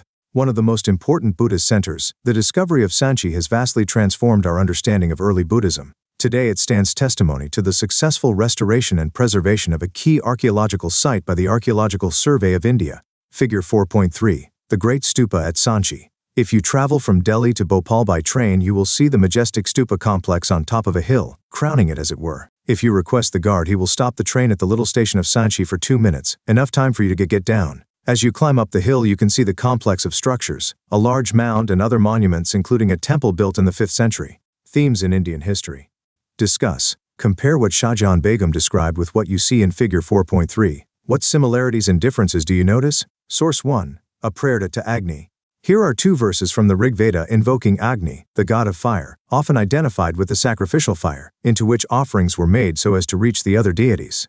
Bring, O strong one, this sacrifice of ours to the gods, O wise one, as a liberal giver. Bestow on us, O priest, abundant food. Agni obtained by sacrificing mighty wealth for us. Procure, O Agni, forever to him who prays to you nourishment, the wonderful cow. May a son be ours, offspring that continues our line. Verses such as these were composed in a special kind of Sanskrit known as Vedic Sanskrit. They were taught orally to men belonging to priestly families. List the objectives of the sacrifice. But what is the significance of this monument? Why was the mound built and what did it contain? Why is there a stone railing around it? Who built the complex or paid for its construction? When was it discovered? There is a fascinating story that we can uncover at Sanchi for which we must combine information from texts, sculpture, architecture, and inscriptions. Let us begin by exploring the background of the early Buddhist tradition. 2. The background, sacrifices and debates. The mid-1st millennium BCE is often regarded as a turning point in world history. It saw the emergence of thinkers such as Zarathustra in Iran, Kongzi in China, Socrates, Plato and Aristotle in Greece, and Mahavira and Gautama Buddha among many others in India. They tried to understand the mysteries of existence and the relationship between human beings and the cosmic order. This was also the time when new kingdoms and cities were developing and social and economic life was changing in a variety of ways in the Ganga Valley. These thinkers attempted to understand these developments as well. 2.1. The sacrificial tradition. There were several pre-existing traditions of thought, religious belief and practice, including the early Vedic tradition, known from the Rig Veda, compiled between c. and 1000 BCE. The Rig Veda consists of hymns in praise of a variety of deities, especially Agni, Indra, and Soma. Many of these hymns were chanted when sacrifices were performed, where people prayed for cattle, sons, good health, long life, etc. At first, sacrifices were performed collectively. Later, some were performed by the heads of households for the well-being of the domestic unit. More elaborate sacrifices, such as the Rajasuya and Ashvamedha, were performed by chiefs and kings who depended on Brahmana priests to conduct the ritual. 2.2 New questions. Many ideas found in the Upanishads show that people were curious about the meaning of life, the possibility of life after death, thinkers, beliefs and buildings, and rebirth. Was rebirth due to past actions? Such issues were hotly debated. Thinkers were concerned with understanding and expressing the nature of the ultimate reality. and others, outside the Vedic tradition, asked whether or not there even was a single ultimate reality. People also began speculating on the significance of the sacrificial tradition. 2.3 Debates and discussions. We get a glimpse of lively discussions and debates from Buddhist texts, which mention as many as 64 sects or schools of thought. Teachers traveled from place to place, trying to convince one another as well as laypersons about the validity of their philosophy or the way they understood the world. Debates took place in the Kutta Garashala, literally, a hut with a pointed roof, or in groves where traveling mendicants halted. If a philosopher succeeded in convincing one of his rivals, the followers of the latter also became his disciples. So support for any particular sect could grow and shrink over time. Many of these teachers, including Mahavira and the Buddha, questioned the authority of the Vedas. They also emphasized individual agency, suggesting that men and women could strive to attain liberation from the trials and tribulations of worldly existence. This was in marked contrast to the Brahmanical position, wherein, as we have seen, an individual's existence was thought to be determined by his or her birth in a specific caste or gender. Source 2. How Buddhist texts were prepared and preserved. The Buddha taught orally, through discussion and debate. Men and women attended these discourses and discussed what they heard. None of the Buddha's speeches were written down during his lifetime. After his death, his teachings were compiled by his disciples at a council of elders or senior monks at Vesali. These compilations were known as Tipitaka. Literally, 3 baskets to hold different types of texts. They were first transmitted orally and then written and classified according to length as well as subject matter. The Vinaya Pitaka included rules and regulations for those who joined the Sangha or monastic order. The Buddha's teachings were included in the Sutta Pitaka, and the Abhidhamma Pitaka dealt with philosophical matters. Each Pitaka comprised a number of individual texts. Later, commentaries were written on these texts by Buddhist scholars. As Buddhism traveled to new regions such as Sri Lanka, other texts, such as the Dipavamsa and Mahavamsa, were written, containing regional histories of Buddhism. Many of these works contained biographies of the Buddha. Some of the oldest texts are in Pali, while later compositions are in Sanskrit. When Buddhism spread to East Asia, pilgrims such as Fa Xian and Xuanzang traveled all the way from China to India in search of texts. These they took back to their own country, where they were translated by scholars. Indian Buddhist teachers also traveled to faraway places, carrying texts to disseminate the teachings of the Buddha. Buddhist texts were preserved in manuscripts for several centuries in monasteries in different parts of Asia. Modern translations have been prepared from Pali, Sanskrit, Chinese, and Tibetan texts. Thinkers, Beliefs and Buildings. Source 3. Fatalists and Materialists. Here is an excerpt from the Sutta Pitaka, describing a conversation between King Ajatasattu, the ruler of Magadha, and the Buddha. On one occasion, King Ajatasattu visited the Buddha and described what another teacher, named Makali Gosala, had told him. Though the wise should hope, by this virtue, by this penance I will gain karma, and the fool should by the same means hope to gradually rid himself of his karma, neither of them can do it. Pleasure and pain, measured out as it were, cannot be altered in the course of samsara. It can neither be lessened or increased. Just as a ball of string will, when thrown, unwind to its full length, so fool and wise alike will take their course and make an end of sorrow. And this is what a philosopher named Ajita Kesakambalan taught. There is no such thing, O king, as alms or sacrifice or offerings. There is no such thing as this world or the next. A human being is made up of the 4 elements. When he dies, the earthy in him returns to the earth, the fluid to water, the heat to fire, the windy to air, and his senses pass into space. The talk of gifts is a doctrine of fools, an empty lie. Fools and wise alike are cut off and perish. They do not survive after death. The first teacher belonged to the tradition of the Ajivikas. They have often been described as fatalists, those who believe that everything is predetermined.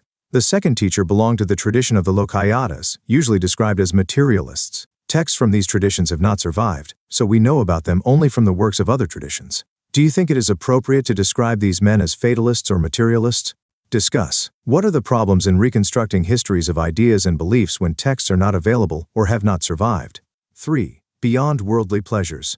The message of Mahavira. The basic philosophy of the Jainas was already in existence in North India before the birth of Vardhamana, who came to be known as Mahavira, in the 6th century BCE. According to Jaina tradition, Mahavira was preceded by 23 other teachers or Tirthankaras, literally, those who guide men and women across the river of existence. The most important idea in Jainism is that the entire world is animated. Even stones, rocks, and water have life. Non-injury to living beings, especially to humans, animals, plants, and insects, is central to Jaina philosophy. In fact, the principle of ahimsa, emphasized within Jainism, has left its mark on Indian thinking as a whole.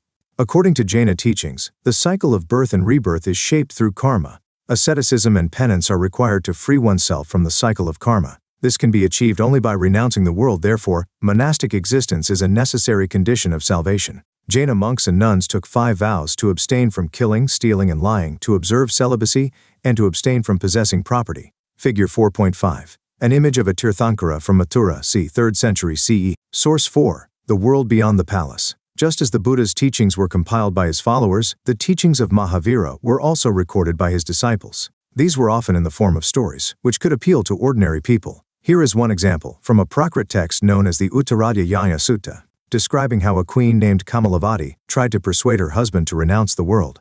If the whole world and all its treasures were yours, you would not be satisfied, nor would all this be able to save you. When you die, O king, and leave all things behind, Dhamma alone, and nothing else will save you. As a bird dislikes the cage, so do I dislike. I shall live as a nun without offspring, without desire, without the love of gain, and without hatred. Those who have enjoyed pleasures and renounced them move about like the wind, and go wherever they please, unchecked like birds in their flight. Leave your large kingdom. Abandon what pleases the senses, be without attachment and property, then practice severe penance, being firm of energy. Which of the arguments advanced by the queen do you find most convincing? Thinkers, Beliefs and Buildings. 3.1. The spread of Jainism. Gradually, Jainism spread to many parts of India. Like the Buddhists, Jaina scholars produced a wealth of literature in a variety of languages, Prakrit, Sanskrit, and Tamil. For centuries, manuscripts of these texts were carefully preserved in libraries attached to temples. Some of the earliest stone sculptures associated with religious traditions were produced by devotees of the Jaina Tirthankaras and have been recovered from several sites throughout the subcontinent. Discuss. Is ahimsa relevant in the 21st century for the Buddha and the quest for enlightenment? One of the most influential teachers of the time was the Buddha. Over the centuries, his message spread across the subcontinent and beyond, through Central Asia to China, Korea, and Japan, and through Sri Lanka, across the seas to Myanmar, Thailand, and Indonesia. How do we know about the Buddha's teachings? These have been reconstructed by carefully editing, translating, and analyzing the Buddhist texts mentioned earlier. Historians have also tried to reconstruct details of his life from hagiographies. Many of these were written down at least a century after the time of the Buddha, in an attempt to preserve memories of the great teacher. According to these traditions, Siddhartha, as the Buddha was named at birth, was the son of a chief. Figure 4.6. A page from a 14th century Jaina manuscript. Hagiography is a biography of a saint or religious leader. Hagiographies often praise the saint's achievements and may not always be literally accurate. They are important because they tell us about the beliefs of the followers of that particular tradition. Themes in Indian history. Of the Sakya clan, he had a sheltered upbringing within the palace, insulated from the harsh realities of life.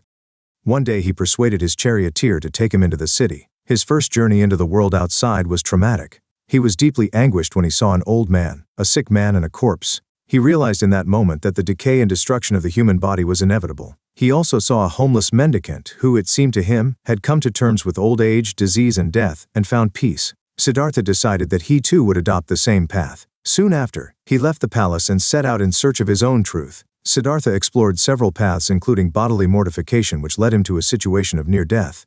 Abandoning these extreme methods, he meditated for several days and finally attained enlightenment. After this, he came to be known as the Buddha, or the Enlightened One. For the rest of Figure 4.7, a sculpture from Amaravati depicting the departure of the Buddha from his palace. His life, he taught Dhamma, or the path of righteous living.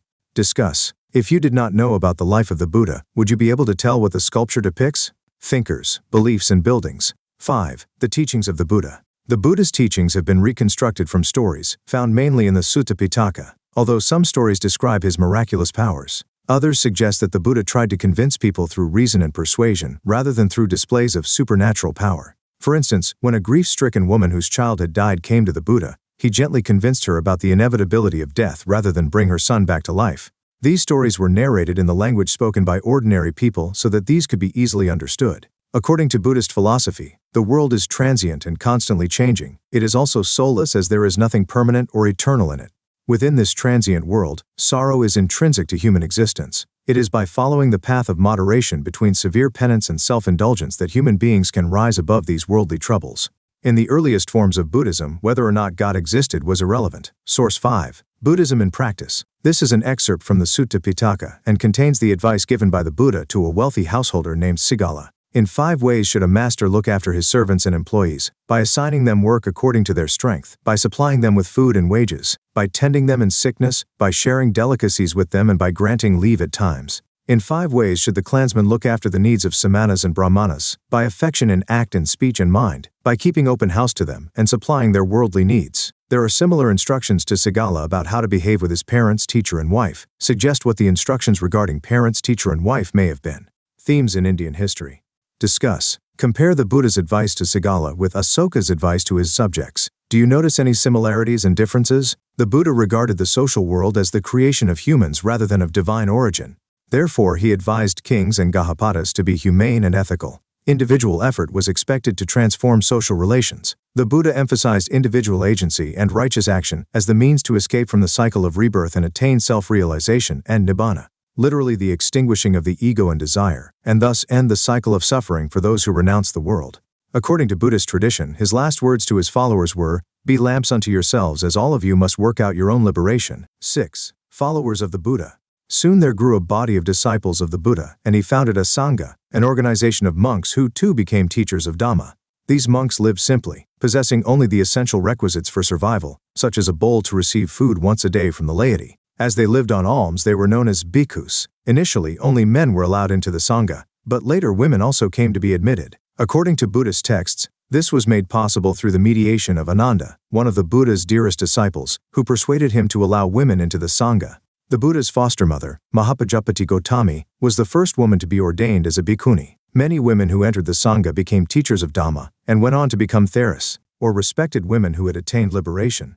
The Buddha's followers came from many social groups. They included kings, wealthy men and Gahapatis, and also humbler folk, workers, slaves and craftspeople. Once within the Sangha, all were regarded as equal, having shed their earlier social identities on becoming bhikkhus and bhikkhunis. The internal functioning of the Sangha was based on the traditions of Ganas and Sanghas, where consensus was arrived at through discussions. If that failed, decisions were taken by a vote on the subject. Thinkers, Beliefs and Buildings. Source 6. The Therigatha. This unique Buddhist text, part of the Sutta Pitaka, is a collection of verses composed by bhikkhunis. It provides an insight into women's social and spiritual experiences. Puna, a dasi or slave woman, went to the river each morning to fetch water for her master's household. There she would daily see a brahmana performing bathing rituals. One morning she spoke to him. The following are verses composed by Puna, recording her conversation with the brahmana. "I am a water carrier. Even in the cold I have always gone down to the water frightened of punishment, or the angry words of high-class women. So what are you afraid of, brahmana?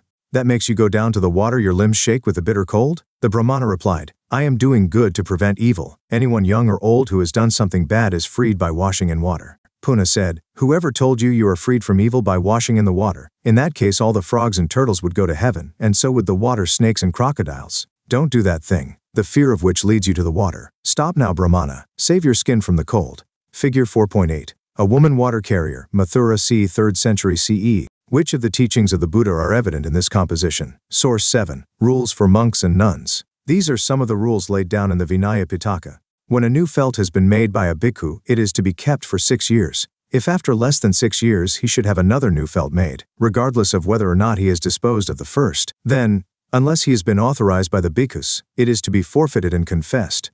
In case a bhikkhu arriving at a family residence is presented with cakes or cooked grain meal, he may accept 2 or 3 bowlfuls if he so desires. If he should accept more than that, it is to be confessed. Having accepted the 2 or 3 bowlfuls and having taken them from there, he is to share them among the bhikkhus. This is the proper course here. Should any bhikkhu, having set out bedding in a lodging belonging to the Sangha, or having had it set out, and then on departing neither put it away nor have it put away, or should he go without taking leave, it is to be confessed. Can you explain why these rules were framed? Buddhism grew rapidly both during the lifetime of the Buddha and after his death, as it appealed to many people dissatisfied with existing religious practices and confused by the rapid social changes taking place around them. The importance attached to conduct and values rather than claims of superiority based on birth, the emphasis placed on metta and karuna, especially for those who were younger and weaker than oneself, were ideas that drew men and women to Buddhist teachings. Thinkers, Beliefs and Buildings. 7. Stupas. We have seen that Buddhist ideas and practices emerged out of a process of dialogue with other traditions, including those of the Brahmanas,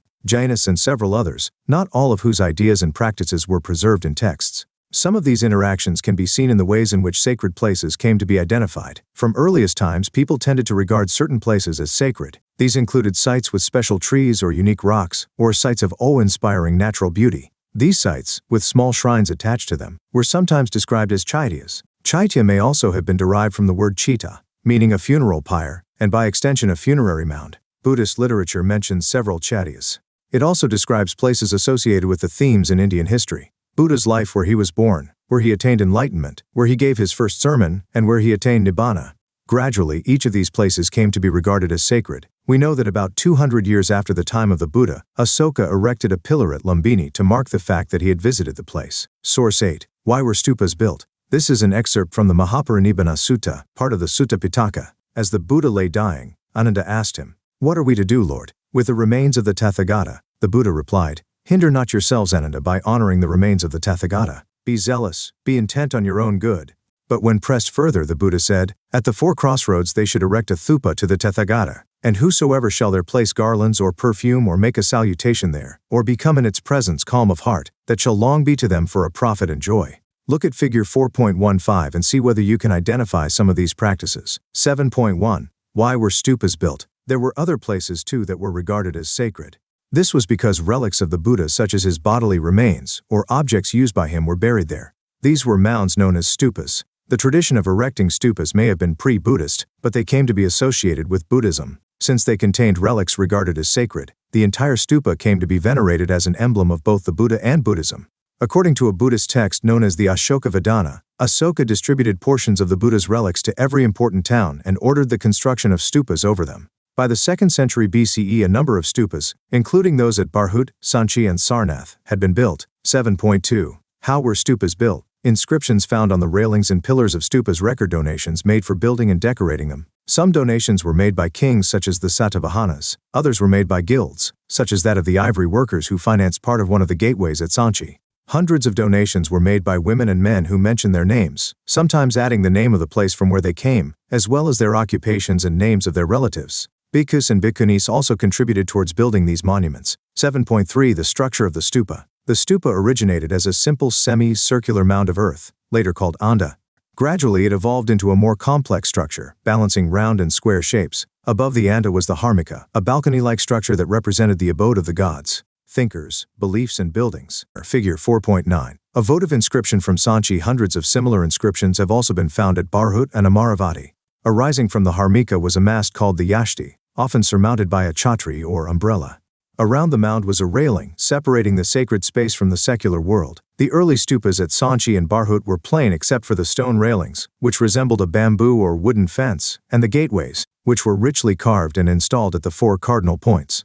Worshippers entered through the eastern gateway and walked around the mound in a clockwise direction, keeping the mound on the right, imitating the sun's course through the sky. Later, the mound of the stupas came to be elaborately carved with niches and sculptures as at Amaravati and Shaji Ki Deri in Peshawar. Discuss. What are the similarities and differences between the plan of the Great Stupa Sanchi and the photograph? What are the features of the building that are clearest in the plan? What are the features that are best seen in the elevation? 8. Discovering stupas, the fate of Amaravati and Sanchi. Figure 4.1. The eastern gateway, Sanchi. Notice the vibrant sculpture. Each stupa has a history of its own, as we have just seen. Some of these are histories of how they were built, but there are histories of discoveries as well, and let us now turn to some of these. In 1796, a local Raja who wanted to build a temple stumbled upon the ruins of the stupa at Amaravati.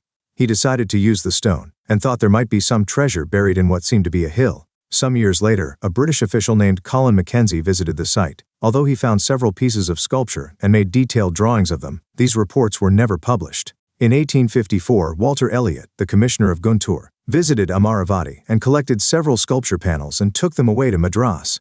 He also discovered the remains of the Western Gateway and came to the conclusion that the structure at Amaravati was one of the largest and most magnificent Buddhist stupas ever built. By the 1850s, some of the slabs from Amaravati had begun to be taken to different places, to the Asiatic Society of Bengal at Calcutta, to the India office in Madras, and some even to London. It was not unusual to find these sculptures adorning the gardens of British administrators. In fact, any new official in the area continued to remove sculptures from the site on the grounds that earlier officials had done the same. One of the few men who had a different point of view was an archaeologist named H. Cole. He wrote, "It seems to me a suicidal and indefensible policy to allow the country to be looted of original works of ancient art." He believed that museums should have plaster cast facsimiles of sculpture, whereas the originals should remain. Thinkers, beliefs and buildings, where they had been found. Unfortunately, Cole did not succeed in convincing the authorities about Amaravati, although his plea for in situ preservation was adopted in the case of Sanchi. Why did Sanchi survive while Amaravati did not? Perhaps Amaravati was discovered before scholars understood the value of the finds and realized how critical it was to preserve things where they had been found instead of removing them from the site. When Sanchi was discovered in 1818, 3 of its 4 gateways were still standing. The 4th was lying on the spot where it had fallen, and the mound was in good condition. Even so, it was suggested that the gateway be taken to either Paris or London. Finally, a number of factors helped to keep Sanchi as it was, and so it stands. Whereas the Mahashiti at Amaravati is now just an insignificant little mound, totally denuded of its former glory. 9. Sculpture. We have just seen how sculptures were removed from stupas and transported all the way to Europe. This happened partly because those who saw them considered them to be beautiful and valuable, and wanted to keep them for themselves. Let us look at some of these more closely. 9.1 Stories in stone. You may have seen wandering storytellers carrying scrolls of cloth or paper with pictures on them and pointing to the pictures as they tell the story. Look at figure 4.13. At first sight, the sculpture seems to depict a rural scene, with thatched huts and trees. However, art historians who have carefully studied the sculpture at Sanchi identify it as a scene from the Vasantara Jataka. This is a story about a generous prince who gave away everything to a Brahmana, and went to live in the forest with his wife and children, as you can see in this. Discuss. Read section 1 again. Give your reasons why Sanchi survived. In situ means on the spot. Figure 4.12, a section of the gateway. Do you think the sculptors at Sanchi wanted to depict a scroll being unfurled? Themes in Indian history. Figure 4.13, a part of the northern gateway. Figure 4.14, worshipping the Bodhi tree. Notice the tree, the seat, and the people around it. Figure 4.15, worshipping the stupa fig. 4.16, setting in motion the wheel of Dharma. Case. Historians often try to understand the meaning of sculpture by comparing it with textual evidence. 9.2 Symbols of worship. Art historians had to acquire familiarity with hagiographies of the Buddha in order to understand Buddhist sculpture. According to hagiographies, the Buddha attained enlightenment while meditating under a tree. Many early sculptors did not show the Buddha in human form. Instead, they showed his presence through symbols. The empty seat was meant to indicate the meditation of the Buddha, and the stupa was meant to represent the Mahaparinibbana. Another frequently used symbol was the wheel. This stood for the first sermon of the Buddha delivered at Sarnath. As is obvious, such sculptures cannot be understood literally. For instance, the tree does not stand. Thinkers, beliefs, and buildings. Simply for a tree, but symbolizes an event in the life of the Buddha. In order to understand such symbols, historians have to familiarize themselves with the traditions of those who produced these works of art. Bafig. 4.17 The Woman at the Gate. 9.3 Popular traditions. Other sculptures at Sanchi were perhaps not directly inspired by Buddhist ideas. These include beautiful women swinging from the edge of the gateway, holding onto a tree. Initially, scholars were a bit intrigued about this image, which seemed to have little to do with renunciation. However, after examining other literary traditions, they realized that it could be a representation of what is described in Sanskrit as a shalabhanjika. According to popular belief, this was a woman whose touch caused trees to flower and bear fruit. It is likely that this was regarded as an auspicious symbol and integrated into the decoration of the stupa. The shalabhanjika motif suggests that many people who turned to Buddhism enriched it with their own pre-Buddhist and even non-Buddhist beliefs, practices, and ideas. Some of the recurrent motifs in the sculpture at Sanchi were evidently derived from these traditions. There are other images as well. For instance, some of the finest depictions of animals are found there. These animals include elephants, horses, monkeys, and cattle, while the Jatakas contain several animal stories that are depicted at Sanchi. It is likely that many of these animals were carved to create lively scenes to draw viewers. Also, animals were often used as symbols of human attributes. Elephants, for example, were depicted to signify strength and wisdom. Figure 4.18. An elephant at Sanchi. Themes in Indian history.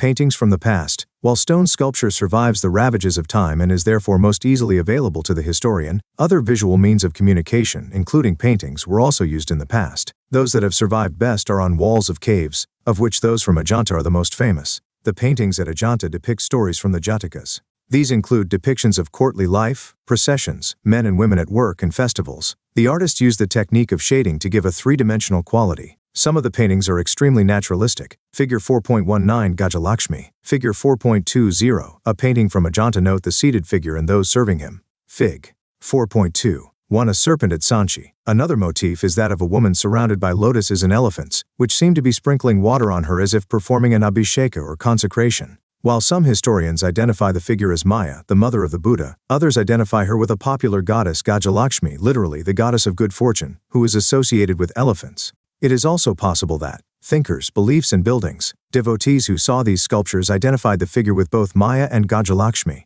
Consider too the serpent, which is found on several pillars. This motif seems to be derived from popular traditions which were not always recorded in texts. Interestingly, one of the earliest modern art historians, James Ferguson, considered Sanchi to be a center of tree and serpent worship. He was not familiar with Buddhist literature, most of which had not yet been translated, and arrived at this conclusion by studying only the images on their own. 10. New religious traditions. 10.1. The development of Mahayana Buddhism. By the 1st century CE, there is evidence of changes in Buddhist ideas and practices. Early Buddhist teachings had given great importance to self-effort in achieving Nibbana. Besides, the Buddha was regarded as a human being who attained enlightenment and Nibbana through his own efforts. However, gradually the idea of a savior emerged. It was believed that he was the one who could ensure salvation. Simultaneously, the concept of the bodhisattva also developed. Bodhisattvas were perceived as deeply compassionate beings who accumulated merit through their efforts, but used this not to attain Nibbana and thereby abandon the world, but to help others. The worship of images of the Buddha and bodhisattvas became an important part of this tradition. This new way of thinking was called Mahayana, literally the great vehicle. Those who adopted these beliefs described the older tradition as Hinayana, or the lesser vehicle. Hinayana or Theravada? Supporters of Mahayana regarded other Buddhists as followers of Hinayana. However, followers of the older tradition described themselves as Theravadins, that is, those who followed the path of old, respected teachers, the Theras. Discuss. Bone, terracotta, and metal can also be used for sculpture. Find out more about these. Figure 4.22, an image of the Buddha from Mathura c. 1st century CE. Themes in Indian history. Fig. 4.2. 3. The Varaha or boar avatar of Vishnu rescuing the earth goddess Ihol c. 6th century CE. What does the proportion of the figures suggest? 10.2. The growth of Puranic Hinduism. The notion of a savior was not unique to Buddhism. We find similar ideas being developed in different ways within traditions that we now consider part of Hinduism. These included Vaishnavism and Shaivism, in which there was growing emphasis on the worship of a chosen deity. In such worship, the bond between the devotee and the god was visualized as one of love and devotion, or bhakti. In the case of Vaishnavism, cults developed around the various avatars or incarnations of the deity. 10 avatars were recognized within the tradition. These were forms that the deity was believed to have assumed in order to save the world whenever it was threatened by disorder and destruction because of the dominance of evil forces. It is likely that different avatars were popular in different parts of the country. Recognizing each of these local deities as a form of Vishnu was one way of creating a more unified religious tradition. Some of these forms were represented in sculptures, as were other deities. Shiva, for instance, was symbolized by the linga, although he was occasionally represented in human form too. All such representations depicted a complex set of ideas about the deities and their attributes through symbols such as headdresses, ornaments and ayudas, weapons or auspicious objects the deities hold in their hands, how they are seated, etc. To understand the meanings of these sculptures, historians, thinkers, beliefs, and buildings have to be familiar with the stories behind them, many of which are contained in the Puranas, compiled by Brahmanas. They contained much that had been composed and been in circulation for centuries, including stories about gods and goddesses. Generally, they were written in simple Sanskrit verse, and were meant to be read aloud to everybody, including women and Shudras who did not have access to Vedic learning. Much of what is contained in the Puranas evolved through interaction amongst people, priests, merchants, and ordinary men and women who traveled from place to place sharing ideas and beliefs. We know, for instance, that Vasudeva Krishna was an important deity in the Mathura region. Over centuries, his worship spread to other parts of the country as well. 10.3 Building temples. Around the time that the stupas at sites such as Sanchi were acquiring their present form, the first temples to house images of gods and goddesses were also being built. The early temple was a small square room, called the Garbhagriha, with a single doorway for the worshipper to enter and offer worship to the image. Gradually, a tall structure, known as the Fig. 4.24. An image of Durga Mahabalipuram c. 6th century CE. Identify the ways in which the artists have depicted movement. Find out more about the story depicted in this sculpture. Themes in Indian history. Fig. 4.25 A temple in Deoghar c. 5th century CE. Identify the remains of the Shikhara and the entrance to the Garbhagriha. Shikhara was built over the central shrine. Temple walls were often decorated with sculpture. Later temples became far more elaborate, with assembly halls, huge walls and gateways, and arrangements for supplying water. One of the unique features of early temples was that some of these were hollowed out of huge rocks as artificial caves. The tradition of building artificial caves was an old one. Some of the earliest. Figure 4.26 Vishnu reclining on the serpent Sheshnag, sculpture from Deoghar c. 5th century CE. Thinkers, beliefs, and buildings. Of these were constructed in the 3rd century BCE on the orders of Asoka for renouncers who belonged to the Ajivika sect. This tradition evolved through various stages and culminated much later, in the 8th century, in the carving out of an entire temple, that of Kailashnatha. A copper plate inscription records the amazement of the chief sculptor after he completed the temple at Ellora. "Oh, how did I make it?" 11. Can we see everything? By now you have had a glimpse of the rich visual traditions that existed in the past, expressed in brick and stone architecture, sculpture, and painting. We have seen that much has been destroyed and lost over the centuries. Nevertheless, what remains and has been preserved conveys a sense of the vision of the artists, sculptors, masons, and architects who created these spectacular works. Yet, do we always automatically understand what they wanted to convey? Can we ever know what these images meant to people who saw them and venerated them about 2,000 years ago? 11.1 Grappling with the unfamiliar. It will be useful to recall that when 19th century European scholars first saw some of the sculptures of gods and goddesses, they could not understand what these were about. Sometimes they were horrified by what seemed to them grotesque. Figure 4.27 Entrance to a cave at Barabar, c. 3rd century BCE. Figure 4.28 Kailashnatha Temple, Ellora.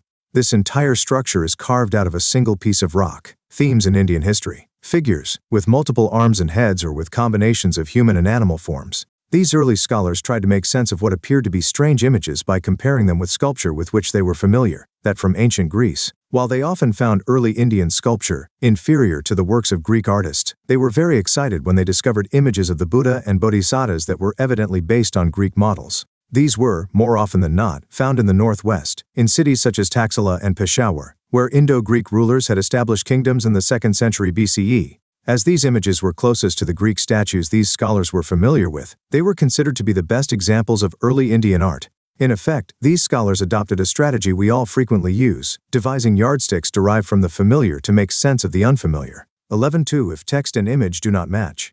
Consider another problem. We have seen that art historians often draw upon textual traditions to understand the meaning of sculptures. While this is certainly a far more efficacious strategy than comparing Indian images with Greek statues, it is not always easy to use. One of the most intriguing examples of this is a famous sculpture along a huge rock surface in Mahabalipuram.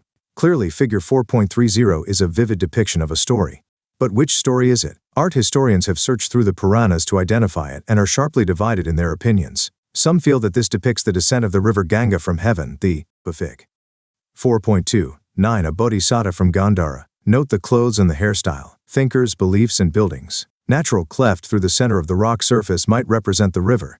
The story itself is narrated in the Puranas and the epics. Others feel that it represents a story from the Mahabharata, Arjuna doing penance on the riverbank in order to acquire arms, pointing to the central figure of an ascetic. Finally, remember that many rituals, religious beliefs, and practices were not recorded in a permanent, visible form, as monuments or sculpture or even paintings. These included daily practices, as well as those associated with special occasions. Many communities and peoples may not have felt the need for keeping lasting records, even as they may have had vibrant traditions of religious activities and philosophical ideas. In fact, the spectacular instances we have focused on in this chapter are just the tip of the iceberg. Discuss. Describe any religious activity you have seen. Is it permanently recorded in any form? Figure 4.30. A sculpture in Mahabalipuram. Thinkers, beliefs, and buildings. Answer in 100 to 150 words. 1. Were the ideas of the Upanishadic thinkers different from those of the fatalists and materialists?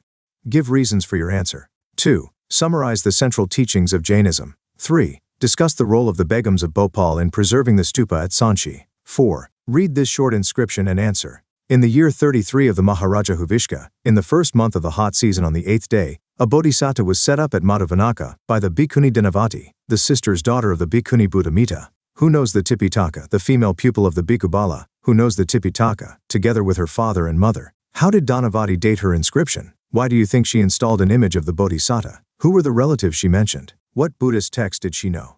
From whom did she learn this text? Figure 4.31 A sculpture in Sanchi. Write a short essay on the following. 6. To what extent does knowledge of Buddhist literature help in understanding the sculpture at Sanchi? 7. Figs. 4.32 and 4.33 are two scenes from Sanchi. Describe what you see in each of them, focusing on the architecture, plants and animals, and the activities. Identify which one shows a rural scene and which an urban scene, giving reasons for your answer. 8. Discuss the development in sculpture and architecture associated with the rise of Vaishnavism and Shaivism. 9th. Discuss how and why stupas were built. Figure 4.33. Figure 4.32. Thinkers, beliefs, and buildings. Map work. 10. On an outline world map, mark the areas to which Buddhism spread. Trace the land and sea routes from the subcontinent to these areas. Project. 11. Of the religious traditions discussed in this chapter, is there any that is practiced in your neighborhood? What are the religious texts used today, and how are they preserved and transmitted? Are images used in worship? If so, are these similar to or different from those described in this chapter? Describe the buildings used for religious activities today, comparing them with early stupas and temples. 12. Collect at least 5 pictures of sculpture or painting, belonging to different periods and regions, on the religious traditions described in this chapter. Remove their captions, and show each one to 2 people, and ask them to describe what they see. Compare their descriptions and prepare a report on your findings. If you would like to know more, read Al Basham, 1985, The Wonder That Was India, Rupa, Calcutta. N. Bhattacharya, 1996, Indian Religious Historiography, Munshiram Manoharlal, New Delhi, M.K. Davalikar, 2003, Monumental Legacy of Sanchi, Oxford University Press, New Delhi, Paul Dundas, 1992, The Jains, Routledge, London, Gavin Flood, 2004, Introduction to Hinduism, Cambridge University Press, Cambridge, Richard F. Gombrich, 1988, Theravada Buddhism, A Social History from Ancient Benares to Modern Colombo, Routledge and Keegan Paul, London, Benjamin Rowland, 1967, The Art and Architecture of India, Buddhist, Hindu, Jain, Penguin Books, Harmansworth. For more information, you could visit Images Alice, credits for illustrations, Theme 1, Figure 1.4, 1.5, 1.6, 1.12, 1.14, 1.15, 120, 1.2, 1.21, Figure 1.8, Fig 1.30 of Exercises, Archaeological Survey of India and National Museum, New Delhi Fig. 1.7, 1.9, 1.10, 1.17, 1.18, 1.19, 1.21, 1.24, Prof. Gregory L. Posel, Figure 1.27, Center for Cultural Resources and Training, New Delhi, Theme 2, Figure 2.1, American Institute of Indian Studies, Gurgaon Fig. 2.2, 2.6, Archaeological Survey of India, Figure 2.3, 2.5, 2.10, Center for Cultural Resources and Training, New Delhi, Figure 2.4, 2.7, 2.9, 2.12, 2.13, National Museum, New Delhi, Fig. 2.8, Wikipedia. Theme 3, Figure 3.1, 3.10, Archaeological Survey of India, Figure 3.3, 3.4, 3.5, 3.7, 3.9, 3. Theme 4, Figure 4.1, 4.5, 4.8, 4.9, 4.12, 4.13, 4.14, 4.15, 4.16, 4.17, 4.18, 4.19, 4.21, 4.22, 4.23, 4.24. Figure 4.9, 4.6, 4.1, Figure 4, 4.9, 4.1, Keen, 4.2, Wikipedia, Figure 4.3, 4.11, 4.28, 4.30, Center for Cultural Resources and Training, New Delhi, Figure 4.4, 4.2, 4.20, New Delhi. Theme 5. Through the Eyes of Travelers' Perceptions of Society, 10th to 17th Century. Women and men have traveled in search of work to escape from natural disasters as traders, merchants, soldiers, priests, pilgrims, or driven by a sense of adventure. Those who visit or come to stay in a new land invariably encounter a world that is different in terms of the landscape or physical environment, as well as customs, languages, beliefs, and practices of people. Many of them try to adapt to these differences. Others, somewhat exceptional, note them carefully in accounts, generally recording what they find unusual or remarkable. Unfortunately, we have practically no accounts of travel left by women, though we know that they traveled. The accounts that survive are often varied in terms of their subject matter. Some deal with affairs of the court, while others are mainly focused on religious issues, or architectural features and monuments. For example, one of the most important descriptions of the city of Vijayanagara in the 15th century comes from Abdur Razak Samarkandi, a diplomat who came visiting from Herat. In a few cases, travelers did not go to distant lands. For example, in the Mughal Empire, administrators sometimes traveled within the empire and recorded their observations. Some of them were interested in looking at popular customs and the folklore and traditions of their own land. In this chapter, we shall see how our knowledge of the past can be enriched through a consideration of descriptions of social life provided by travelers who visited the subcontinent. Focusing on the accounts of three men, Al-Biruni, who came from Uzbekistan, Ibn Battuta, who came from Morocco, in northwestern Africa, and the Frenchman François Bernier. Fig. 5.1a Palm leaves. Figure 5.1b A coconut. The coconut and the palm were things that struck many travelers as unusual. 116. Themes in Indian History, Part 2. Source 1. Al-Biruni's objectives. Al-Biruni described his work as a help to those who want to discuss religious questions with them, and as a repertory of information to those who want to associate with them. Read the excerpt from Al-Biruni and discuss whether his work met these objectives. Translating texts, sharing ideas. Al-Biruni's expertise in several languages allowed him to compare languages and translate texts. He translated several Sanskrit works, including Patanjali's work on grammar, into Arabic. For his Brahmana friends, he translated the works of Euclid into Sanskrit. As these authors came from vastly different social and cultural environments, they were often more attentive to everyday activities and practices which were taken for granted by indigenous writers, for whom these were routine matters, not worthy of being recorded. It is this difference in perspective that makes the accounts of travelers interesting. Who did these travelers write for? As we will see, the answers vary from one instance to the next. 1. Al-Biruni and the Kitab al-Hind. 1.1 From Khwarizm to the Punjab. Al-Biruni was born in 973 in Khwarizm in present-day Uzbekistan. Khwarizm was an important center of learning, and al-Biruni received the best education available at the time. He was well versed in several languages: Syriac, Arabic, Persian, Hebrew, and Sanskrit. Although he did not know Greek, he was familiar with the works of Plato and other Greek philosophers, having read them in Arabic translations. In 1017, when Sultan Mahmud invaded Khwarizm, he took several scholars and poets back to his capital, Ghazni. Al-Biruni was one of them. He arrived in Ghazni as a hostage, but gradually developed a liking for the city, where he spent the rest of his life until his death at the age of 70. It was in Ghazni that al-Biruni developed an interest in India. This was not unusual. Sanskrit works on astronomy, mathematics, and medicine had been translated into Arabic from the 8th century onwards. When the Punjab became a part of the Ghaznavid Empire, contacts with the local population helped create an environment of mutual trust and understanding. Al-Biruni spent years in the company of Brahmana priests and scholars, learning Sanskrit and studying religious and philosophical texts. While his itinerary is not clear, it is likely that he traveled widely in the Punjab and parts of northern India. Travel literature was already an accepted part of Arabic literature by the time he wrote. This literature dealt with lands as far apart as the Sahara Desert in the west to the river Volga in the north. So while, through the eyes of travelers, few people in India would have read al-Biruni before 1500s, many others outside India may have done so. 1.2 The Kitab-ul-Hind.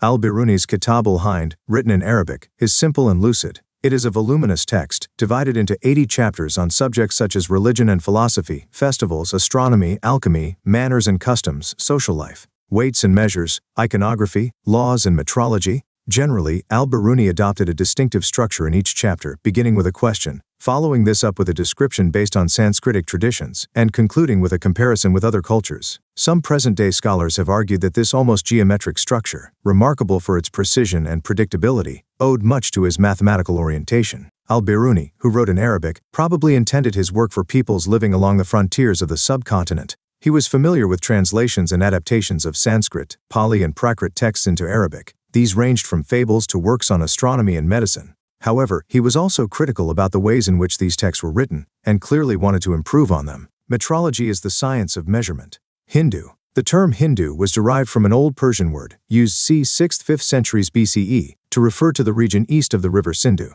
The Arabs continued the Persian usage and called this region al-Hind and its people Hindi. Later the Turks referred to the people east of the Indus as Hindu, their land as Hindustan, and their language as Hindavi. None of these expressions indicated the religious identity of the people. It was much later that the term developed religious connotations. Discuss. If al-Biruni lived in the 21st century, which are the areas of the world where he could have been easily understood, if he still knew the same languages? Bafig.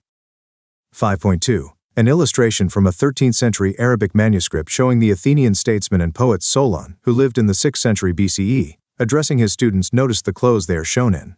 Source 2. The bird leaves its nest. This is an excerpt from the Rila. My departure from Tangier, my birthplace, took place on Thursday. I set out alone, having neither fellow traveler nor caravan whose party I might join, but swayed by an overmastering impulse within me, and a desire long cherished in my bosom to visit these illustrious sanctuaries. So I braced my resolution to quit all my dear ones, female and male, and forsook my home as birds forsake their nests. My age at that time was 22 years.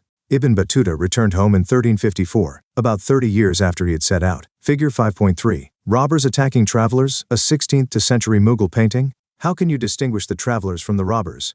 2. Ibn Battuta's Rila. 2.1. An early globe trotter. Ibn Battuta's book of travels, called Rila, written in Arabic, provides extremely rich and interesting details about the social and cultural life in the subcontinent in the 14th century. This Moroccan traveler was born in Tangier into one of the most respectable and educated families known for their expertise in Islamic religious law, or Sharia, true to the tradition of his family. Ibn Battuta received literary and scholastic education when he was quite young, unlike most other members of his class. Ibn Battuta considered experience gained through travels to be a more important source of knowledge than books. He just loved traveling, and went to far-off places, exploring new worlds and peoples. Before he set off for India in 1332–33, he had made pilgrimage trips to Mecca, and had already traveled extensively in Syria, Iraq, Persia, Yemen, Oman, and a few trading ports on the coast of East Africa. Traveling overland through Central Asia, Ibn Battuta reached Sindh. He had heard about Muhammad bin Tughlaq, the Sultan of Delhi, and lured by his reputation as a generous patron of arts and letters, set off for Delhi, passing through Multan and Uk.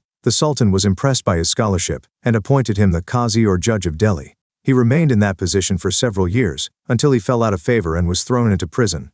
Once the misunderstanding between Him and the Sultan was cleared, he was restored to imperial service, and was ordered in 1342 to proceed to China as the Sultan's envoy to the Mongol ruler. With the new assignment, Ibn Battuta proceeded to the Malabar coast through central India. From Malabar he went to the Maldives, where he stayed for 18 months as the Qazi, but eventually decided to proceed to Sri Lanka. He then went back once more to the Malabar coast and the Maldives, and before resuming his mission to China visited Bengal and Assam as well. He took a ship to Sumatra, and from there another ship for the Chinese port town of, through the eyes of travelers, Zaytun. He traveled extensively in China going as far as Beijing, but did not stay for long, deciding to return home in 1347. His account is often compared with that of Marco Polo, who visited China from his home base in Venice in the late 13th century. Ibn Battuta meticulously recorded his observations about new cultures, peoples, beliefs, values, etc. We need to bear in mind that this globetrotter was traveling in the 14th century, when it was much more arduous and hazardous to travel than it is today. According to Ibn Battuta, it took 40 days to travel from Multan to Delhi and about 50 days from Sindh to Delhi. The distance from Daulatabad to Delhi was covered in 40 days, while that from Gwalior to Delhi took 10 days. Bafik. 5.4. A boat carrying passengers, a terracotta sculpture from a temple in Bengal. Why do you think some of the passengers are carrying arms? The lonely traveler? Robbers were not the only hazard on long journeys. The traveler could feel homesick or fall ill. Here is an excerpt from the Rila. I was attacked by the fever, and I actually tied myself on the saddle with a turban cloth in case I should fall off by reason of my weakness. So at last we reached the town of Tunis, and the townsfolk came out to welcome the Sheikh, And, the son of the Ghazi. On all sides they came forward with greetings and questions to one another, but not a soul said a word of greeting to me, since there was none of them I knew. I felt so sad at heart on account of my loneliness that I could not restrain the tears that started to my eyes, and wept bitterly. But one of the pilgrims, realizing the cause of my distress, came up to me with a greeting. 120 Themes in Indian History, Part E2. Traveling was also more insecure. Ibn Battuta was attacked by bands of robbers several times. In fact, he preferred traveling in a caravan along with companions, but this did not deter highway robbers. While traveling from Multan to Delhi, for instance, his caravan was attacked, and many of his fellow travelers lost their lives. Those travelers who survived, including Ibn Battuta, were severely wounded. The enjoyment of curiosities, as we have seen. Ibn Battuta was an inveterate traveler who spent several years traveling through North Africa, West Asia, and parts of Central Asia, the Indian subcontinent, and China before returning to his native land, Morocco.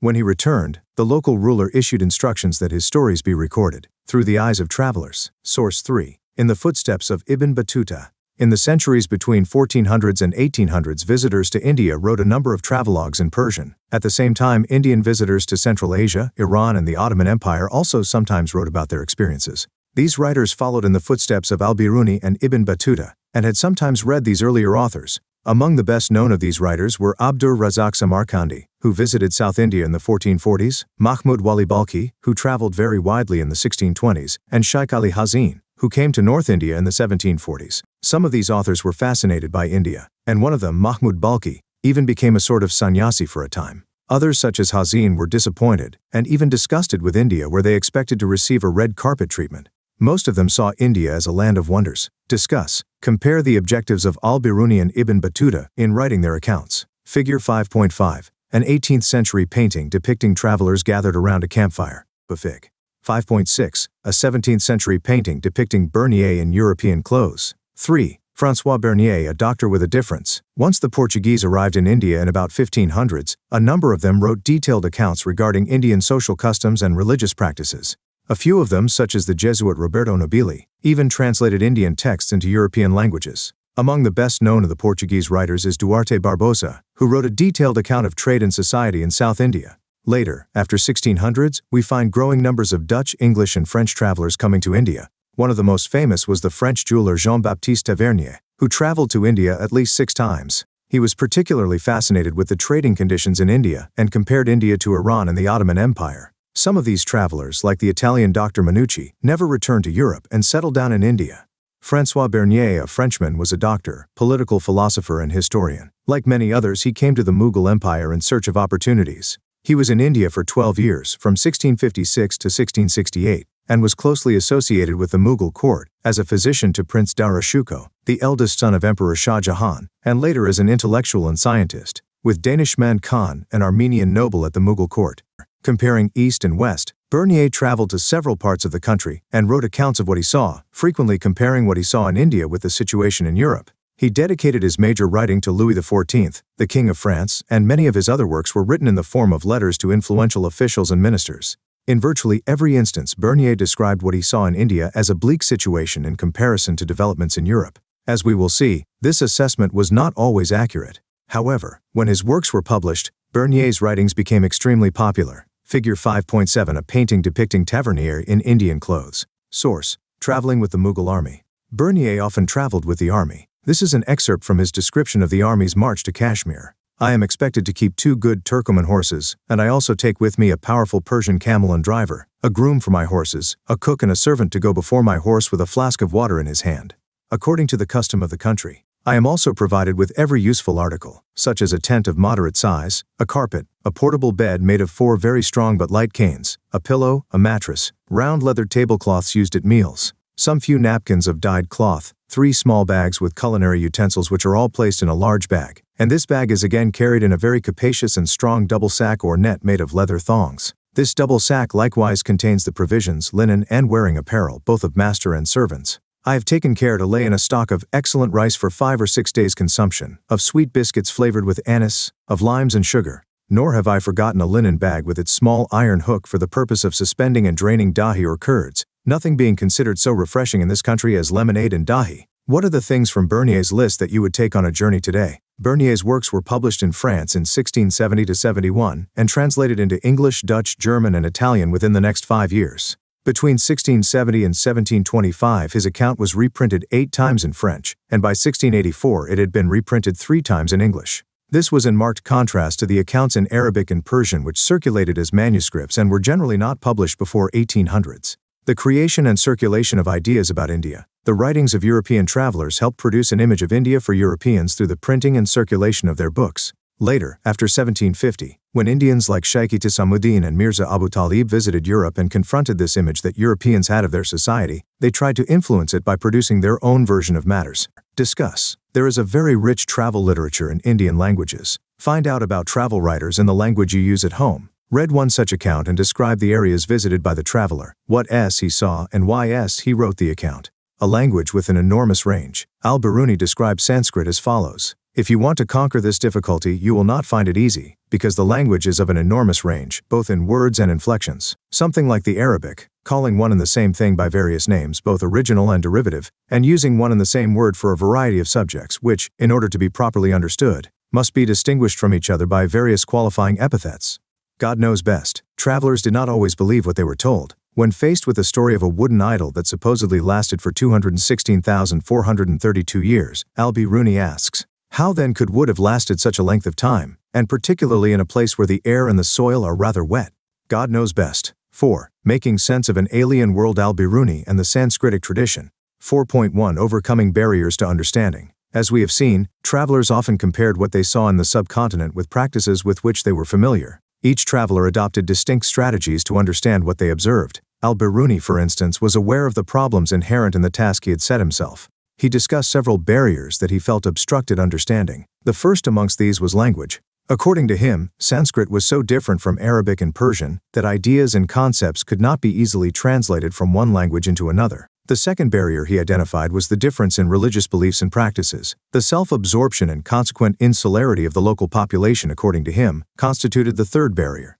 What is interesting is that even though he was aware of these problems, Al-Biruni depended almost exclusively on the works of Brahmanas, often citing passages from the Vedas, the Puranas, the Bhagavad Gita, the works of Patanjali, the Manusmriti, etc., to provide an understanding of Indian society. 4.2 Al-Biruni's description of the caste system. Al-Biruni tried to explain the caste system by looking for parallels in other societies. He noted that in ancient Persia 4 social categories were recognized: those of knights and princes, monks, fire priests and lawyers, physicians, astronomers and other scientists, and finally peasants and artisans. In other words, he attempted to suggest that social divisions were not unique to India. At the same time, he pointed out that within Islam all men were considered equal, differing only in their observance of piety. In spite of his acceptance of the Brahmanical description of the caste system, Al-Biruni disapproved of the notion of pollution. He remarked that everything which falls into a state of impurity strives and succeeds in regaining its original condition of purity. The sun cleanses the air, and the salt in the sea prevents the water from becoming polluted. If it, through the eyes of travelers, were not so, insisted Al-Biruni, life on earth would have been impossible. The conception of social pollution, intrinsic to the caste system, was according to him, contrary to the laws of nature. The next caste are the Kshatriya, who were created, as they say, from the shoulders and hands of Brahman. Their degree is not much below that of the Brahmana. After them follow the Vaishya, who were created from the thigh of Brahman, the Shudra, who were created from his feet. Between the latter two classes there is no very great distance. Much, however, as these classes differ from each other. They live together in the same towns and villages, mixed together in the same houses and lodgings. As we have seen, Al-Biruni's description of the caste system was deeply influenced by his study of normative Sanskrit texts, which laid down the rules governing the system from the point of view of the Brahmanas. However, in real life the system was not quite as rigid. For instance, the categories defined as Antyaja were often expected to provide inexpensive labor to both peasants and zamindars. In other words, while they were often subjected to social oppression, they were included within economic networks. Compare what Al-Biruni wrote with Source 6, Chapter 3. Do you notice any similarities and differences? Do you think Al-Biruni depended only on Sanskrit texts for his information and understanding of Indian society? Discuss. How important is knowledge of the language of the area for a traveler from a different region? 5. Ibn Battuta and the excitement of the unfamiliar. Source 6. The following is how Ibn Battuta described the coconut. These trees are among the most peculiar trees in kind, and most astonishing in habit. They look exactly like date palms, without any difference between them except that the one produces nuts as its fruits, and the other produces dates. The nut of a coconut tree resembles a man's head, for in it are what look like two eyes and a mouth, and the inside of it when it is green looks like the brain, and attached to it is a fiber which looks like hair. They make from this cords with which they sew up ships instead of iron nails, and they make from it cables for vessels, nuts like a man's head. What are the comparisons that Ibn Battuta makes to give his readers an idea about what coconuts looked like? Do you think these are appropriate? How does he convey a sense that this fruit is unusual? How accurate is his description? By the time Ibn Battuta arrived in Delhi in the 14th century, the subcontinent was part of a global network of communication that stretched from China in the east to northwest Africa and Europe in the west. As we have seen, Ibn Battuta himself traveled extensively through these lands, visiting sacred shrines, spending time with learned men and rulers, often officiating as qazi, and enjoying the cosmopolitan culture of urban centers where people who spoke Arabic, Persian, Turkish, and other languages shared ideas, information, and anecdotes. These included stories about men noted for their piety, kings who could be both cruel and generous, and about the lives of ordinary men and women. Anything that was unfamiliar was particularly highlighted in order to ensure that the listener or the reader was suitably impressed by accounts of distant yet accessible worlds. 5.1 The coconut and the pan. Some of the best examples of Ibn Battuta's strategies of representation are evident in the ways in which he described the coconut and the pan, two kinds of plant produce that were completely unfamiliar to his audience. Source 7. The pan. The betel is a tree which is cultivated in the same manner as the grapevine. The betel has no fruit, and is grown only for the sake of its leaves. The manner of its use is that before eating it one takes areca nut. This is like a nutmeg but is broken up until it is reduced to small pellets, and one places these in his mouth and chews them. Then he takes the leaves of betel, puts a little chalk on them, and masticates them along with the betel. Why do you think this attracted Ibn Battuta's attention? Is there anything you would like to add to this description? Through the eyes of travelers. 5.2 Ibn Battuta and Indian cities. Ibn Battuta found cities in the subcontinent full of exciting opportunities for those who had the necessary drive, resources, and skills. They were densely populated and prosperous, except for the occasional disruptions caused by wars and invasions. It appears from Ibn Battuta's account that most cities had crowded streets and bright and colorful markets that were stacked with a wide variety of goods. Ibn Battuta described Delhi as a vast city, with a great population, the largest in India. Daulatabad was no less, and easily rivaled Delhi in size. Source 8. What were the architectural features that Ibn Battuta noted? Compare this description with the illustrations of the city shown in Figs, 5.8 and 5.9. Here is an excerpt from Ibn Battuta's account of Delhi, often spelt as Delhi in texts of the period. The city of Delhi covers a wide area and has a large population. The rampart round the city is without parallel. The breadth of its wall is 11 cubits, and inside it are houses for the night sentry and gatekeepers. Inside the ramparts there are storehouses for storing edibles, magazines, ammunition, ballistas, and siege machines. The grains that are stored can last for a long time, without rotting. In the interior of the rampart, horsemen as well as infantrymen move from one end of the city to another. The rampart is pierced through by windows which open on the side of the city, and it is through these windows that light enters inside. The lower part of the rampart is built of stone, the upper part of bricks. It has many towers close to one another. There are 28 gates of this city which are called Darwaza, and of these, the Budhan Darwaza is the greatest. Inside the Mandwi Darwaza there is a grain market. Adjacent to the Gul Darwaza, there is an orchard. It has a fine cemetery in which graves have domes over them, and those that do not have a dome have an arch for sure. In the cemetery, figure 5.8, an arch in Tulakabad, Delhi. Figure 5.9, part of the fortification wall of the settlement. 128, Themes in Indian History, Part 2.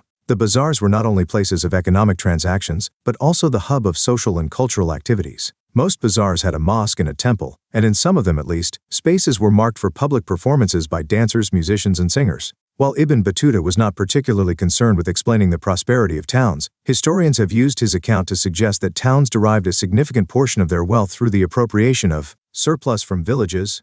Ibn Battuta found Indian agriculture very productive because of the fertility of the soil, which allowed farmers to cultivate 2 crops a year. He also noted that the subcontinent was well integrated with inter-Asian networks of trade and commerce, with Indian manufactures being in great demand in both West Asia and Southeast Asia, fetching huge profits for artisans and merchants. Indian textiles, particularly cotton cloth, fine muslins, silks, brocade, and satin, were in great demand. Ibn Battuta informs us that certain varieties of fine muslin were so expensive that they could be worn only by the nobles and the very rich. Source 9. Music in the Market. Figure 5.10. Ikat weaving patterns such as this were adopted and modified at several coastal production centers in the subcontinent and in Southeast Asia. Why do you think Ibn Battuta highlighted these activities in his description? Through the eyes of travelers. 5.3. A unique system of communication. The state evidently took special measures to encourage merchants. Almost all trade routes were well supplied with inns and guest houses. Ibn Battuta was also amazed by the efficiency of the postal system, which allowed merchants to not only send information and remit credit across long distances but also to dispatch goods required at short notice. The postal system was so efficient that while it took 50 days to reach Delhi from Sindh, the news reports of spies would reach the Sultan through the postal system in just 5 days. Source 10. On horse and on foot. This is how Ibn Battuta describes the postal system. In India, the postal system is of 2 kinds. The horse post, called uluk, is run by royal horses stationed at a distance of every 4 miles. The foot post has 3 stations per mile. It is called dawa, that is 1/3 of a mile. Now, at every 1/3 of a mile there is a well-populated village, outside which are 3 pavilions in which sit men with girded loins ready to start. Each of them carries a rod, 2 cubits in length, with copper bells at the top. When the courier starts from the city, he holds the letter in one hand and the rod with its bells on the other, and he runs as fast as he can. When the men in the pavilion hear the ringing of the bell, they get ready. As soon as the courier reaches them, one of them takes the letter from his hand and runs at top speed, shaking the rod all the while until he reaches the next dawa. And the same process continues till the letter reaches its destination. This foot post is quicker than the horse post, and often it is used to transport the fruits of Khorasan, which are much desired in India. Do you think the foot post system could have operated throughout the subcontinent? Discuss. How did Ibn Battuta handle the problem of describing things or situations to people who had not seen or experienced them? A Strange Nation? The travelogue of Abdur-Razzaq, written in the 1440s, is an interesting mixture of emotions and perceptions. On the one hand, he did not appreciate what he saw in the port of Calicut in Kerala, which was populated by a people the likes of whom I had never imagined, describing them as a strange nation. Later in his visit to India, he arrived in Mangalore and crossed the Western Ghats. Here he saw a temple that filled him with admiration. Within 3 leagues, about 9 miles of Mangalore, I saw an idol house the likes of which is not to be found in all the world. It was a square, approximately 10 yards aside, 5 yards in height, all covered with cast bronze, with 4 porticos. In the entrance portico was a statue in the likeness of a human being, full stature, made of gold. It had 2 red rubies for eyes, so cunningly made that you would say it could see. What craft and artisanship! Widespread poverty. Pelser, a Dutch traveler, visited the subcontinent during the early decades of the 17th century. Like Bernier, he was shocked to see the widespread poverty so great and miserable that the life of the people can be depicted or accurately described only as the home of stark want and the dwelling place of bitter woe. Holding the state responsible, he says, so much is wrung from the peasants that even dry bread is scarcely left to fill their stomachs. 6. Bernier and the Degenerate East. If Ibn Battuta chose to describe everything that impressed and excited him because of its novelty, François Bernier belonged to a different intellectual tradition. He was far more preoccupied with comparing and contrasting what he saw in India with the situation in Europe in general, and France in particular, focusing on situations which he considered depressing. His idea seems to have been to influence policymakers and the intelligentsia to ensure that they made what he considered to be the right decisions. Bernier's travels in the Mughal Empire is marked by detailed observations, critical insights, and reflection. His account contains discussions trying to place the history of the Mughals within some sort of a universal framework. He constantly compared Mughal India with contemporary Europe, generally emphasizing the superiority of the latter. His representation of India works on the model of binary opposition, where India is presented as the inverse of Europe. He also ordered the perceived differences hierarchically, so that India appeared to be inferior to the Western world. 6.1. The question of land ownership. According to Bernier, One of the fundamental differences between Mughal India and Europe was the lack of private property in land in the former. He was a firm believer in the virtues of private property and saw crown ownership of land as being harmful for both the state and its people. He thought that in the Mughal Empire the emperor owned all the land and distributed it among his nobles, and that this had disastrous consequences for the economy and society. This perception was not unique to Bernier, but is found in most travelers' accounts of the 16th and 17th centuries. Owing to crown ownership of land, argued Bernier, landholders could not pass on their land to their children. So they were averse to any long-term investment in the sustenance and expansion of production. The absence of private property in land had therefore prevented the emergence of the class of improving landlords with, through the eyes of travelers, a concern to maintain or improve the land. It had led to the uniform ruination of agriculture, excessive oppression of the peasantry, and a continuous decline in the living standards of all sections of society, except the ruling aristocracy. Source 11.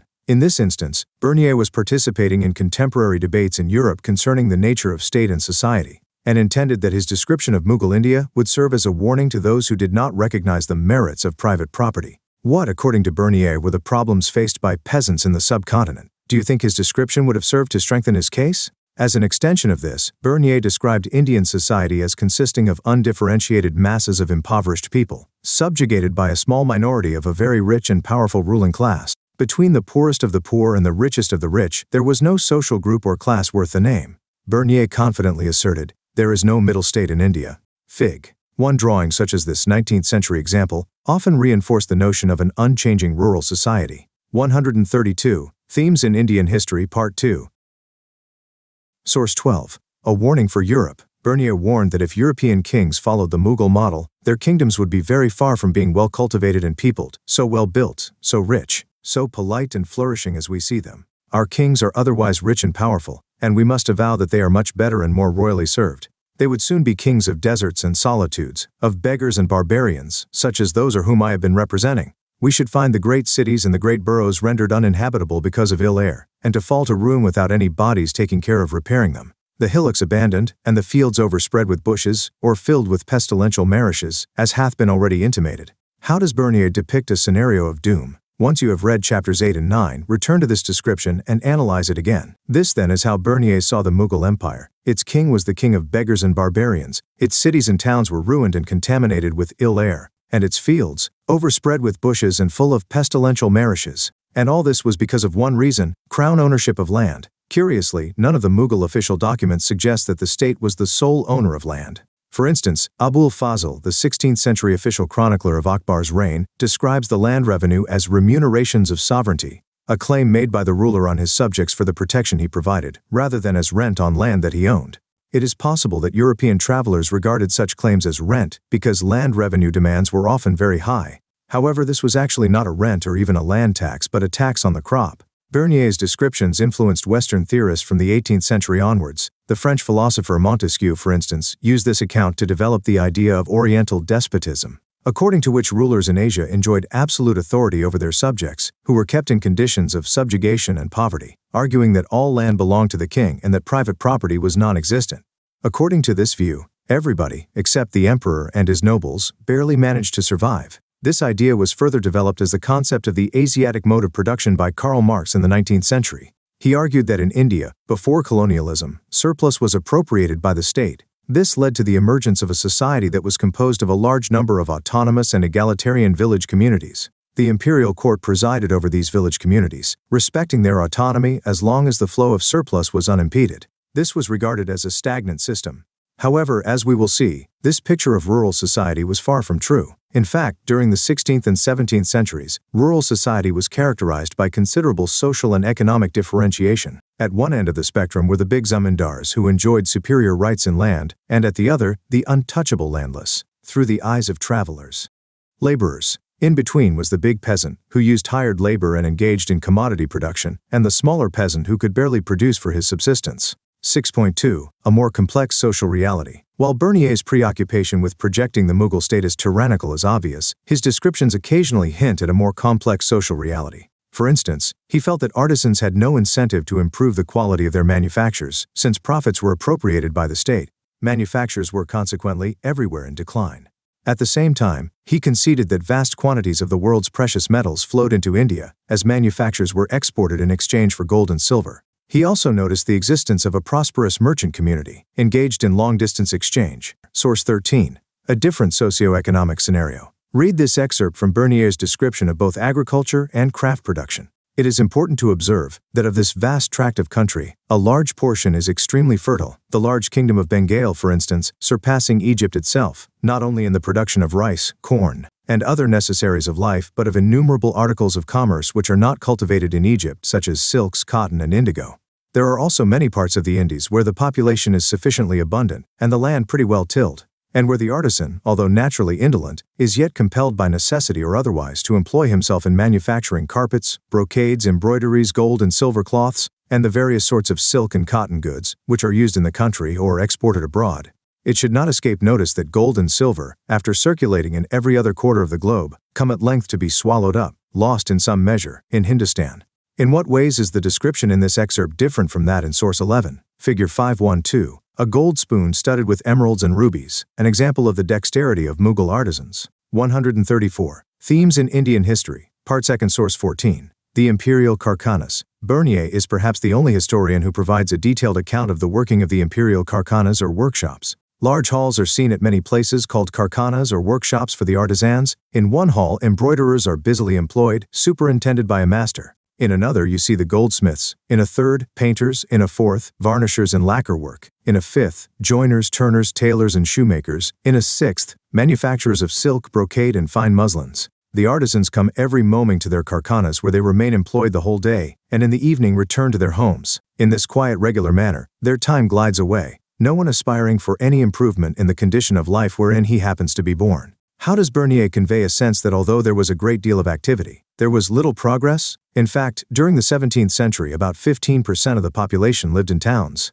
This was, on average, higher than the proportion of urban population in Western Europe in the same period. In spite of this, Bernier described Mughal cities as camp towns, by which he meant towns that owed their existence, and depended for their survival, on the imperial camp. He believed that these came into existence when the imperial court moved in and rapidly declined when it moved out. He suggested that they did not have viable social and economic foundations, but were dependent on imperial patronage. As in the case of the question of land ownership, Bernier was drawing an oversimplified picture. There were all kinds of towns, manufacturing towns, trading towns, port towns, sacred centers, pilgrimage towns, etc. Their existence is an index of the prosperity of merchant communities and professional classes. Merchants often had strong community or kin ties, and were organized into their own caste, occupational bodies. In Western India, these groups were called Mahajans, and their chief, the Sheth. In urban centers such as Ahmedabad, the Mahajans were collectively represented by the chief of the merchant community, who was called the Nagar Sheth. Other urban groups included professional classes such as physicians, teachers, lawyers, painters, architects, musicians, calligraphers, etc. While some depended on imperial patronage, many made their living by serving other patrons, while still others served ordinary people in crowded markets or bazaars. Discuss. Why do you think scholars like Bernier chose to compare India with Europe through the eyes of travelers? 7. Women, slaves, sati, and laborers. Travelers who left written accounts were generally men who were interested in and sometimes intrigued by the condition of women in the subcontinent. Sometimes they took social inequities for granted as a natural state of affairs. For instance, slaves were openly sold in markets, like any other commodity, and were regularly exchanged as gifts. When Ibn Battuta reached Sindh, he purchased horses, camels, and slaves as gifts for Sultan Muhammad bin Tughlaq. When he reached Multan, he presented the governor with a slave and horse together with raisins and almonds. Muhammad bin Tughlaq, informs Ibn Battuta, was so happy with the sermon of a preacher named Nasiruddin that he gave him 100,000 tankas and 200 slaves. It appears from Ibn Battuta's account that there was considerable differentiation among slaves. Some female slaves in the service of the Sultan were experts in music and dance, and Ibn Battuta enjoyed their performance at the wedding of the Sultan's sister. Female slaves were also employed by the Sultan to keep a watch on his nobles. Slaves were generally used for domestic labor, and Ibn Battuta found their services particularly indispensable for carrying women and men on palanquins or dola. The price of slaves, particularly female slaves required for domestic labor, was very low, and most families who could afford to do so kept at least one or two of them. Contemporary European travelers and writers often highlighted the treatment of women as a crucial marker of difference between Western and Eastern societies. Not surprisingly, Bernier chose the practice of sati for detailed description. He noted that while some women seemed to embrace death cheerfully, others were forced to die. Source 15. Slave women. Ibn Battuta informs us, it is the habit of the emperor to keep with every noble, great or small, one of his slaves who spies on the nobles. He also appoints female scavengers who enter the houses unannounced, and to them the slave girls communicate all the information they possess. Most female slaves were captured in raids and expeditions. Source 16. The Child Sati. This is perhaps one of the most poignant descriptions by Bernier. At Lahore I saw a most beautiful young widow sacrificed, who could not, I think, have been more than 12 years of age. The poor little creature appeared more dead than alive when she approached the dreadful pit. The agony of her mind cannot be described. She trembled and wept bitterly. But 3 or 4 of the Brahmanas, assisted by an old woman who held her under the arm, forced the unwilling victim toward the fatal spot, seated her on the wood, tied her hands and feet, lest she should run away. And in that situation the innocent creature was burnt alive. I found it difficult to repress my feelings and to prevent their bursting forth into clamorous and unavailing rage. 136. Themes in Indian History, Part 2. Discuss. Why do you think the lives of ordinary women workers did not attract the attention of travelers such as Ibn Battuta and Bernier? However, women's lives revolved around much else besides the practice of sati. Their labor was crucial in both agricultural and non-agricultural production. Women from merchant families participated in commercial activities, sometimes even taking mercantile disputes to the court of law. It therefore seems unlikely that women were confined to the private spaces of their homes. You may have noticed that travelers' accounts provide us with a tantalizing glimpse of the lives of men and women during these centuries. However, their observations were often shaped by the context from which they came. At the same time, there were many aspects of social life that these travelers did not notice. Also relatively unknown are the experiences and observations of men from the subcontinent who crossed seas and mountains and ventured into lands beyond the subcontinent. What did they see and hear? How were their relations with peoples of distant lands shaped? What were the languages they used? These and other questions will hopefully be systematically addressed by historians in the years to come. Fig. 5.13 is sculpted panel from Mathura depicting travelers. What are the various modes of transport that are shown? 14th century, 15th century, 16th century, 17th century. Note, unless otherwise indicated, the dates mentioned are those of the lifespan of the traveler. Answer in words. 1. Write a note on the Kitab-ul-Hind. 2. Compare and contrast the perspectives from which Ibn Battuta and Bernier wrote their accounts of their travels in India. 3. Discuss the picture of urban centers that emerges from Bernier's account. 4. Analyze the evidence for slavery provided by Ibn Battuta. 5. What were the elements of the practice of sati that drew the attention of Bernier? Write a short essay on the following. 6. Discuss al-Biruni's understanding of the caste system.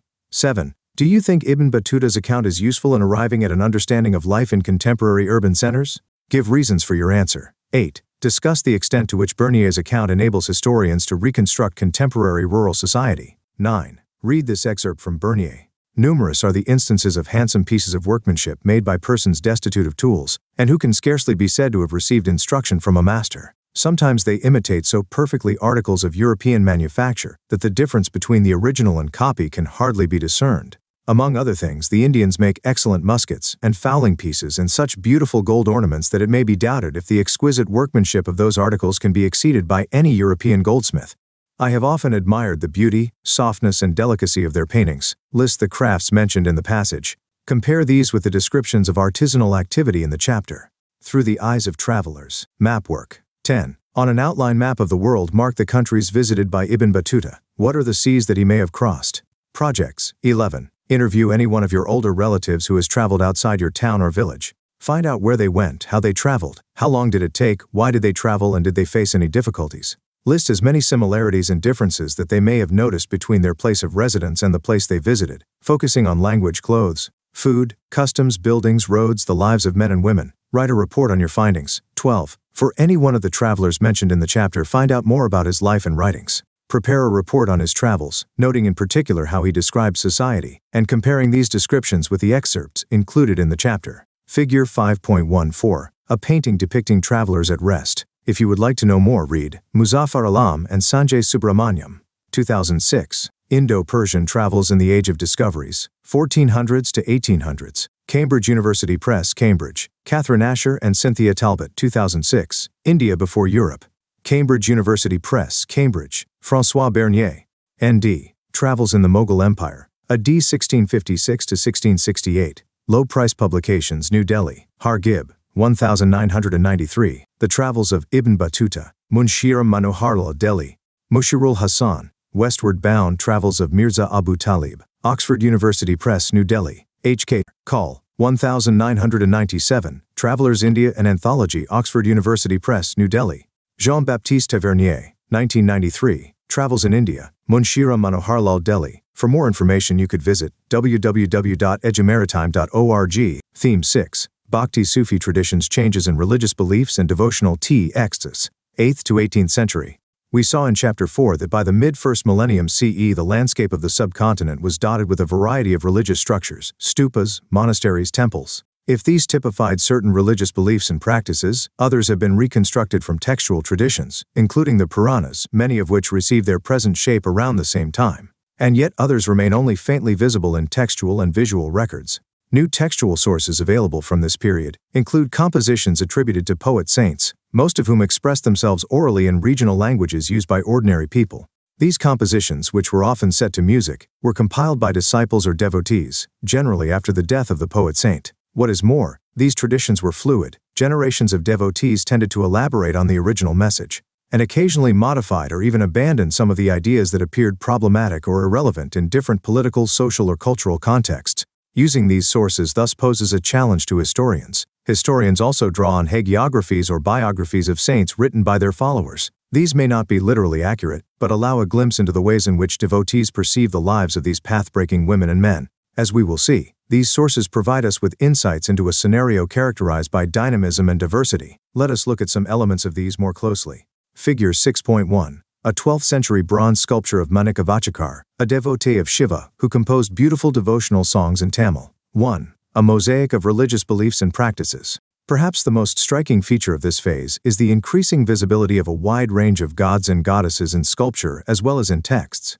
At one level, this indicates the continued and even extended worship of the major deities, Vishnu, Shiva, and the goddess, each of whom was visualized in a variety of forms. 1.1. The integration of cults. Historians who have tried to understand these developments suggest that there were at least two processes at work. One was a process of disseminating Brahmanical ideas. This is exemplified by the composition, compilation, and preservation of Puranic texts in simple Sanskrit verse, explicitly meant to be accessible to women and Shudras who were generally excluded from Vedic learning. At the same time, there was a second process at work, that of the Brahmanas accepting and reworking the beliefs and practices of these and other social categories. In fact, many beliefs and practices were shaped through a continuous dialogue between what sociologists have described as great Sanskritic Puranic traditions and little traditions throughout the land. One of the most striking examples of this process is evident at Puri, Orissa, where the principal deity was identified, by the 12th century, as Jagannatha, a form of Vishnu. Great and little traditions. The terms great and little traditions were coined by a sociologist named Robert Redfield in the 20th century to describe the cultural practices of peasant societies. He found that peasants observed rituals and customs that emanated from dominant social categories, including priests and rulers. These he classified as part of a great tradition. At the same time, peasants also followed local practices that did not necessarily correspond with those of the great tradition. These he included within the category of little tradition. He also noticed that both great and little traditions changed over time, through a process of interaction. While scholars accept the significance of these categories and processes, they are often uncomfortable with the hierarchy suggested by the terms great and little. The use of quotation marks for great and little is one way of indicating this. Figure 6.2 Jagannatha with his sister Subhadra and his brother Balarama. Figure 6.3 Sculpture of a Buddhist goddess, Marichi, an example of the process of integration of different religious beliefs and practices. Themes in Indian History, Part 2. If you compare Figure 6.2 with Figure 4.26, you will notice that the deity is represented in a very different way. In this instance, a local deity, whose image was and continues to be made of wood by local tribal specialists, was recognized as a form of Vishnu.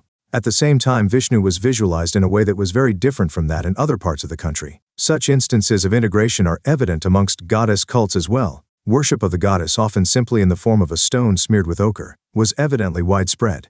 These local deities were often incorporated within the Puranic framework by providing them with an identity as a wife of the principal male deities. Sometimes they were equated with Lakshmi, the wife of Vishnu, in other instances with Parvati, the wife of Shiva. 1.2 Difference in conflict. Often associated with the goddess were forms of worship that were classified as tantric. Tantric practices were widespread in several parts of the subcontinent. They were open to women and men, and practitioners often ignored differences of caste and class within the ritual context. Many of these ideas influenced Shaivism as well as Buddhism, especially in the eastern, northern, and southern parts of the subcontinent. All of these somewhat divergent and even disparate beliefs and practices would come to be classified as Hindu over the course of the next millennium. The divergence is perhaps most stark if we compare Vedic and Puranic traditions. The principal deities of the Vedic pantheon, Agni, Indra, and Soma, become marginal figures, rarely visible in textual or visual representations.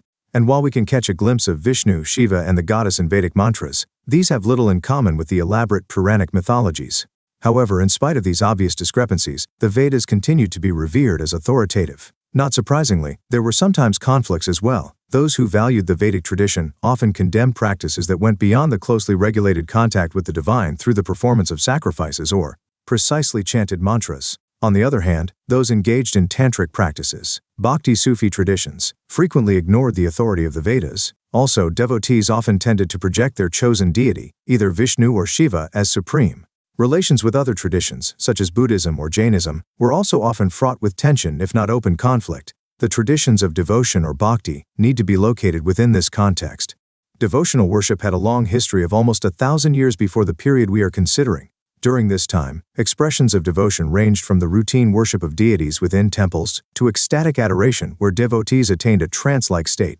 The singing and chanting of devotional compositions was often a part of such modes of worship. This was particularly true of the Vaishnava and Shaiva sects. 2. Poems of prayer, early traditions of bhakti. In the course of the evolution of these forms of worship, in many instances, poet saints emerged as leaders around whom there developed a community of devotees. Further, while Brahmanas remained important intermediaries between gods and devotees in several forms of bhakti, these traditions also accommodated and acknowledged women and the lower castes, categories considered ineligible for liberation within the orthodox Brahmanical framework. What also characterized traditions of bhakti was a remarkable diversity. At a different level, historians of religion often classify bhakti traditions into two broad categories, saguna and nirguna. The former included traditions that focused on the worship of specific deities such as Shiva, Vishnu and his avatars and forms of the goddess or Devi, all often conceptualized in anthropomorphic forms. Nirguna bhakti, on the other hand, was worship of an abstract form of God. 2.1. The Alvars and Nayanars of Tamil Nadu. Some of the earliest bhakti movements were led by the Alvars and Nayanars. They traveled from place to place singing hymns in Tamil in praise of their gods. Discuss. Find out about gods and goddesses worshipped in your town or village, noting their names and the ways in which they are depicted. Describe the rituals that are performed. 144. Themes in Indian History, Part 2, Source 1. The Shatarvan and the Outcast. This is an excerpt from a composition of an Alvar named Tondaradipati, who was a Brahmana. You manifestly like those servants who express their love for your feet, though they may be born outcasts, more than the Chaturvedans who are strangers and without allegiance to your service. Do you think Tondaradipati was opposed to the caste system? O rogues who quote the law books, Shastras, or devotion. This is a verse composed by Appar, a Nayanar saint. The importance of the traditions of the Alvars and Nayanars was sometimes indicated by the claim that their compositions were as important as the Vedas. For instance, one of the major anthologies of compositions by the Alvars, the Nalayira Divyaprabandham, was frequently described as the Tamil Veda, thus claiming that the text was as significant as the 4 Vedas in Sanskrit that were cherished by the Brahmanas. Of what use are your Gotra and Kula? Source 2. Are there any similarities or differences in the attitudes of Tondaradipati and Appar towards Brahmanas? During their travels, the Alvars and Nayanars identified certain shrines as abodes of their chosen deities. Very often large temples were later built at these sacred places. These developed as centers of pilgrimage. Singing compositions of these saints became part of temple rituals in these shrines, as did worship of the saints' images. 2.2 Attitudes towards caste. Some historians suggest that the Alvars and Nayanars initiated a movement of protest against the caste system and the dominance of Brahmanas, or at least attempted to reform the system. To some extent, this is corroborated by the fact that Bhaktas hailed from diverse social backgrounds ranging from Brahmanas to artisans and cultivators, and even from castes considered untouchable. Just bow to Marpuru's Lord as your sole refuge. 2.3 Women devotees. Perhaps one of the most striking features of these traditions was the presence of women. For instance, the compositions of Andal, a woman Alvar, were widely sung. Andal saw herself as the beloved of Vishnu. Her verses express her love for the deity. Another woman, Karaikal Ammayar, a devotee of Shiva, adopted the path of extreme asceticism in order to attain compilations of devotional literature.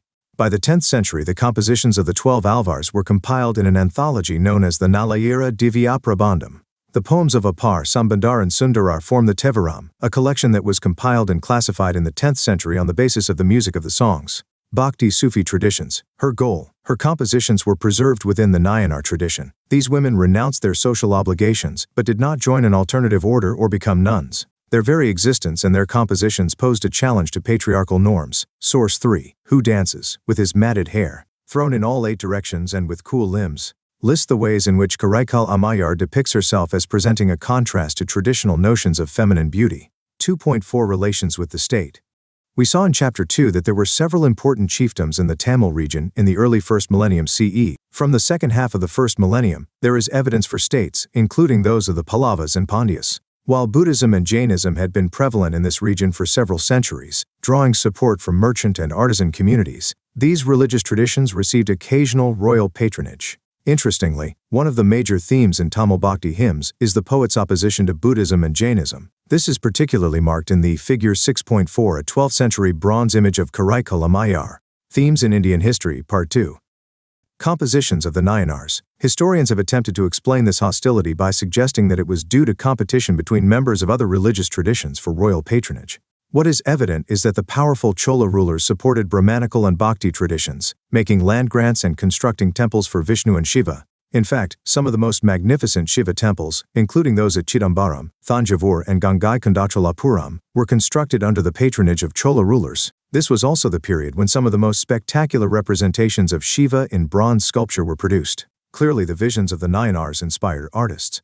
Both Nayanars and Alvars were revered by the Vallala peasants. Not surprisingly, rulers tried to win their support as well. The Chola kings, for instance, often attempted to claim divine support and proclaim their own power and status by building. Figure 6.5, an image of Shiva as Nataraja. Splendid temples that were adorned with stone and metal sculpture to recreate the visions of these popular saints who sang in the language of the people. These kings also introduced the singing of Tamil Shiva hymns in the temples under royal patronage, taking the initiative to collect and organize them into a text. Further, inscriptional evidence from around 945 suggests that the Chola ruler Parantaka IV had consecrated metal images of Appar, Sambandar and Sundarar in a Shiva temple. These were carried in processions during the festivals of these saints. Discuss. Why do you think kings were interested in proclaiming their connections with Bhaktas? 3. The Virashaiva tradition in Karnataka. The 12th century witnessed the emergence of a new movement in Karnataka, led by a Brahmana named Basavana, who was a minister in the court of a Kalachuri ruler. His followers were known as Virashaivas or Lingayats.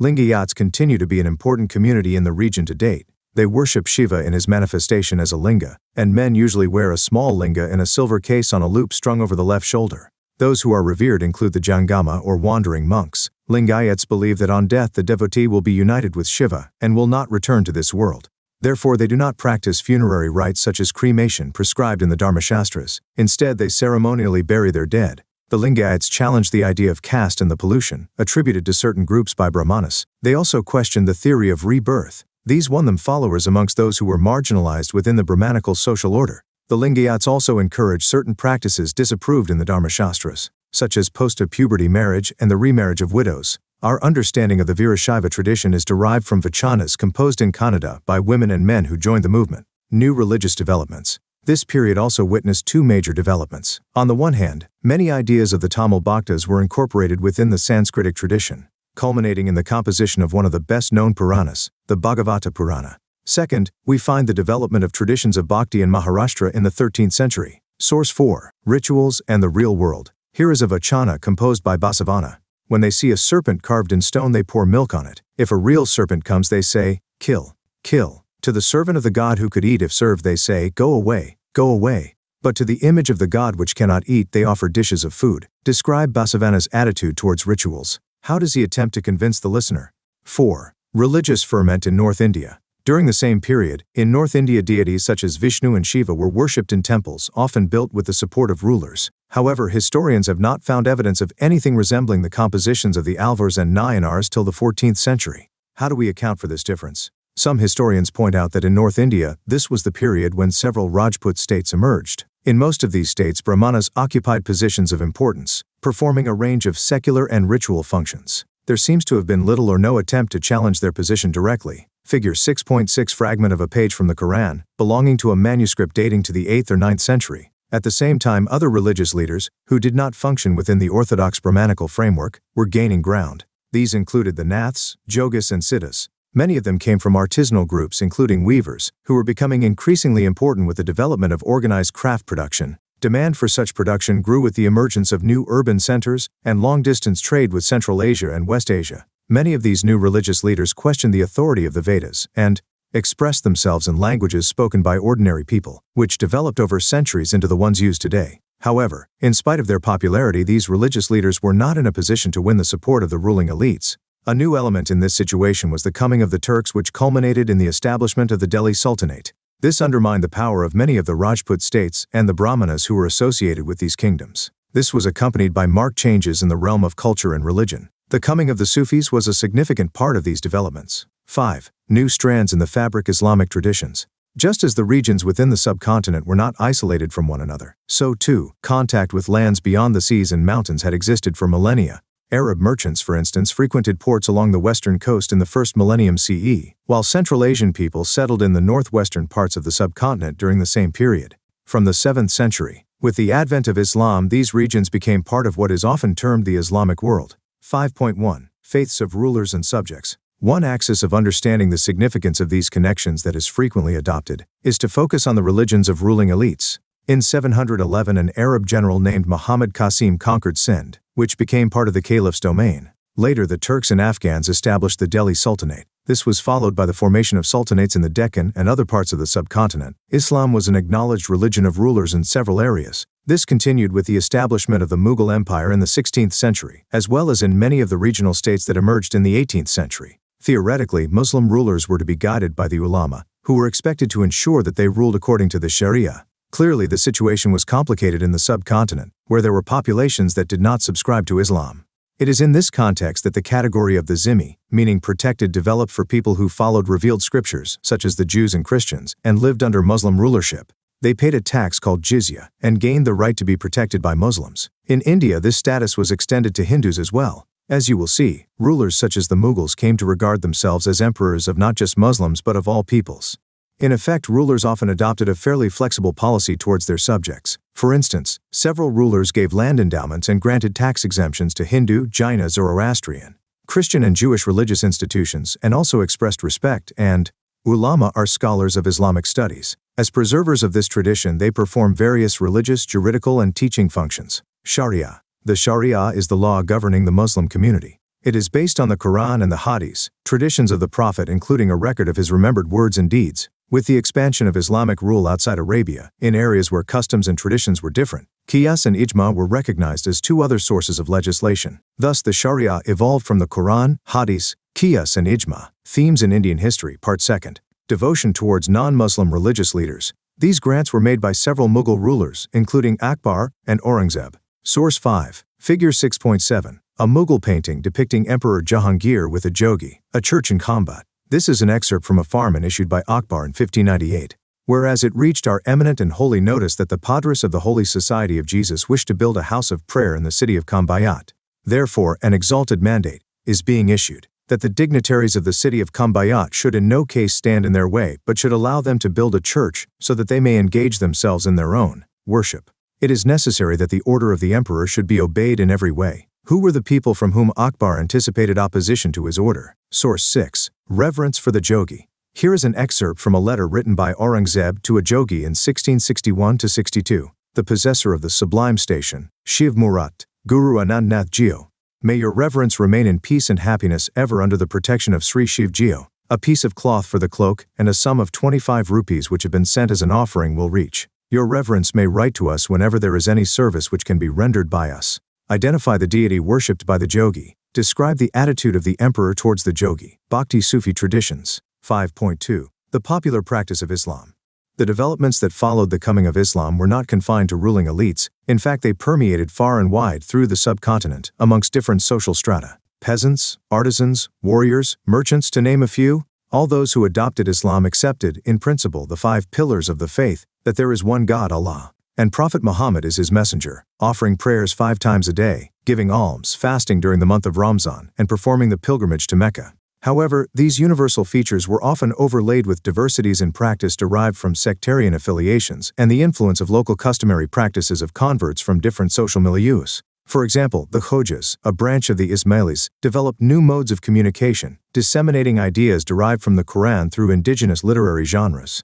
These included the Jinan, devotional poems in Punjabi, Multani, Sindhi, Kachchi, Hindi and Gujarati, sung in special ragas during daily prayer meetings. Elsewhere, Arab Muslim traders who settled along the Malabar coast adopted the local language, Malayalam. They also adopted local customs such as matrilineal and matrilocal residence. The complex blend of a universal faith with local traditions is perhaps best exemplified in the architecture of mosques. Some architectural features. Fig.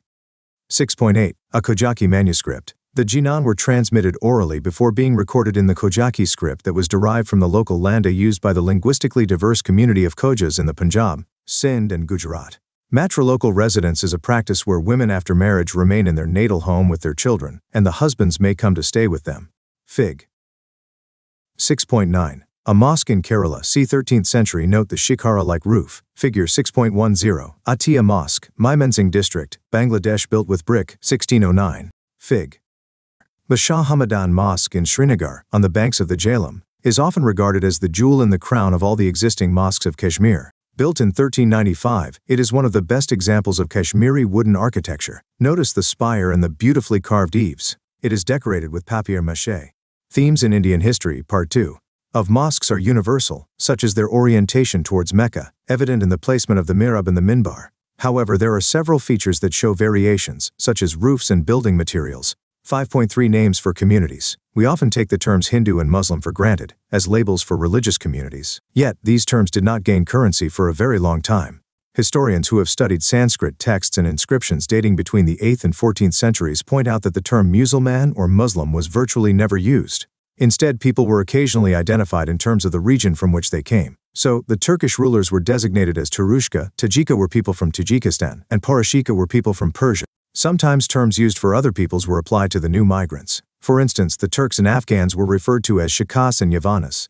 A more general term for these migrant communities was Mletsha, indicating that they did not observe the norms of caste society and spoke languages that were not derived from Sanskrit. Such terms sometimes had a derogatory connotation, but they rarely denoted a distinct religious community of Muslims in opposition to Hindus. And as we saw, the term Hindu was used in a variety of ways, not necessarily restricted to a religious connotation. Discuss. Find out more about the architecture of mosques in your village or town. What are the materials used to build mosques? Are these locally available? Are there any distinctive architectural features? Bhakti Sufi traditions. 6. The growth of Sufism. In the early centuries of Islam, a group of religious-minded people called Sufis turned to asceticism and mysticism in protest against the growing materialism of the caliphate as a religious and political institution.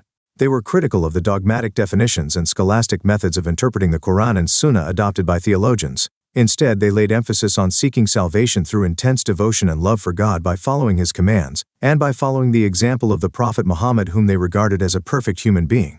The Sufis thus sought an interpretation of the Quran on the basis of their personal experience. 6.1 Khanqahs and Silsilas. By the 11th century, Sufism evolved into a well-developed movement with a body of literature on Quranic studies and Sufi practices. Institutionally, the Sufis began to organize communities around the hospice or khanqah, controlled by a teaching master known as shaykh, pir, or murshid. He enrolled disciples and appointed a successor. He established rules for spiritual conduct and interaction between inmates, as well as between laypersons and the master. Sufi silsilas began to crystallize in different parts of the Islamic world around the 12th century.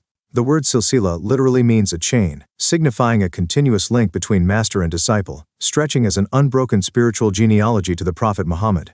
It was through this channel that spiritual power and blessings were transmitted to devotees. Special rituals of initiation were developed in which initiates took an oath of allegiance, wore a patched garment, and shaved their hair. When the sheikh died, his tomb shrine became the center of devotion for his followers. This encouraged the practice of pilgrimage or ziyarah to his grave, particularly on his death anniversary or urs. This was because people believed that in death saints were united with God, and were thus closer to Him than when living. People sought their blessings to attain material and spiritual benefits. Thus evolved the cult of the sheikh revered as wali. Sufism and tasawwuf. Sufism is an English word coined in the 19th century. The word used for Sufism in Islamic texts is tasawwuf. Historians have understood this term in several ways. According to some scholars, it is derived from suf, meaning wool, referring to the coarse woolen clothes worn by Sufis. Others derive it from safa, meaning purity. It may also have been derived from sufa, the platform outside the Prophet's mosque, where a group of close followers assembled to learn about the faith. Names of silsilas. Most Sufi lineages were named after a founding figure. For example, the Qadiri order was named after Sheikh Abdul Qadir Jilani. However, some, like the Chishti order, were named after their place of origin, in this case the town of Chisht in central Afghanistan. Wali or friend of God was a Sufi who claimed proximity to Allah, acquiring His grace to perform miracles. Discuss. Are there any khanqahs or dargahs in your town or village? Find out when these were built, and what are the activities associated with them. Are there other places where religious men and women meet or live? Themes in Indian History, Part 2.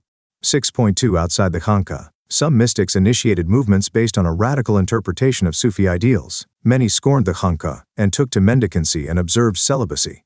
They ignored rituals and observed extreme forms of asceticism. They were known by different names, Qalandars, Madaris, Malangs, Haidaris, etc. because of their deliberate defiance of the Sharia. They were often referred to as Sharia, in contrast to the Sharia Sufis who complied with it. 7. The Chishtis in the subcontinent. Of the groups of Sufis who migrated to India in the late 12th century, the Chishtis were the most influential. This was because they adapted successfully to the local environment and adopted several features of Indian devotional traditions. 7.1 Life in the Chishti Khanqa. The Khanqa was the center of social life. We know about Shaykh Nizamuddin's hospice on the banks of the river Yamuna in Ghiaspur, on the outskirts of what was then the city of Delhi. It comprised several small rooms and a big hall where the inmates and visitors lived and prayed. The inmates included family members of the Shaykh, his attendants and disciples. The Shaykh lived in a small room on the roof of the hall where he met visitors in the morning and evening.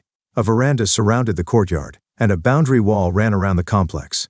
On one occasion, fearing a Mongol invasion, people from the neighboring areas flocked into the Khanqa to seek refuge. Major teachers of the Chishti Silsila. Bhakti Sufi traditions. There was an open kitchen, run on futu. From morning till late night, people from all walks of life, soldiers, slaves, singers, merchants, poets, travelers, rich and poor, Hindu yogas and Qalandars, came seeking discipleship, amulets for healing, and the intercession of the Sheikh in various matters. Other visitors included poets such as Amir Hassan Sidzi and Amir Khusrau and the court historian Ziauddin Barani, all of whom wrote about the Sheikh. Practices that were adopted including bowing before the Sheikh, offering water to visitors, shaving the heads of initiates and yogic exercises, represented attempts to assimilate local traditions. Shaykh Nizamuddin appointed several spiritual successors and deputed them to set up hospices in various parts of the subcontinent. As a result, the teachings, practices and organization of the Chishtis as well as the fame of the Shaykh spread rapidly. This in turn drew pilgrims to his shrine, and also to the shrines of his spiritual ancestors. 7.2 Chishti devotionalism, ziyarat and qawwali. Pilgrimage called ziyarat to tombs of Sufi saints is prevalent all over the Muslim world. This practice is an occasion for seeking the Sufis' spiritual grace. For more than 7 centuries, people of various creeds, classes and social backgrounds have expressed their devotion at the dargahs of the 5 great Chishti saints. Amongst these, the most revered shrine is that of Khwaja Muinuddin, popularly known as Gharib Nawaz. The earliest textual references to Khwaja Muinuddin's dargah date to the 14th century. It was evidently popular because of the austerity and piety of its sheikh, the greatness of his spiritual successors, and the patronage of royal visitors. Muhammad bin Tughlaq was the figure 612, a 17th century painting of Sheikh Nizamuddin Auliya and his disciple Amir Khusrau. Describe how the artist differentiates between the sheikh and his disciple. The story of Data Ganj Bakhsh. In 1039, Abul Hasan al-Hujwiri, a native of Hujwir near Ghazni in Afghanistan, was forced to cross the Indus as a captive of the invading Turkish army. He settled in Lahore and wrote a book in Persian called the Kashful Majub to explain the meaning of tasawwuf, and those who practiced it, that is, the Sufi. Hujwiri died in 1073 and was buried in Lahore. The grandson of Sultan Mahmud of Ghazni constructed a tomb over his grave, and this tomb, shrine, became a site of pilgrimage for his devotees, especially on his death anniversary. Even today, Hujwiri is revered as Data Ganj Bakhsh, or giver, who bestows treasures, and his mausoleum is called Data Darbar, or Court of the Giver. Fig. 613. Sheikhs greeting the Mughal Emperor Jahangir on his pilgrimage to Ajmer, painting by an artist named Manohar. See find his signature on the painting. Themes in Indian History Part 2. First Sultan to visit the shrine, but the earliest construction to house the tomb was funded in the late 15th century by Sultan Ghiyasuddin Khalji of Malwa. Since the shrine was located on the trade route linking Delhi and Gujarat, it attracted a lot of travelers. By the 16th century, the shrine had become very popular. In fact, it was the spirited singing of pilgrims bound for Ajmer that inspired Akbar to visit the tomb. He went there 14 times, sometimes 2 or 3 times a year, to seek blessings for new conquests, fulfillment of vows, and the birth of sons. He maintained this tradition until 1580. Each of these visits was celebrated by generous gifts which were recorded in imperial documents. For example, in 1568 he offered a huge cauldron to facilitate cooking for pilgrims.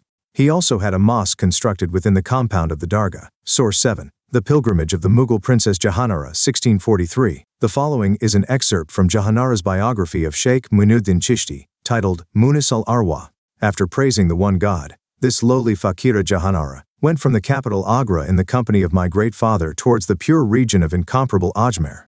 I was committed to this idea, that every day in every station, I would perform 2 cycles of optional prayer. For several days, I did not sleep on a leopard skin at night, I did not extend my feet in the direction of the blessed sanctuary of the revered saving Master, and I did not turn my back towards him. I passed the days beneath the trees. On Thursday, the 4th of the blessed month of Ramzan, I attained the happiness of pilgrimage to the illuminated and the perfumed tomb.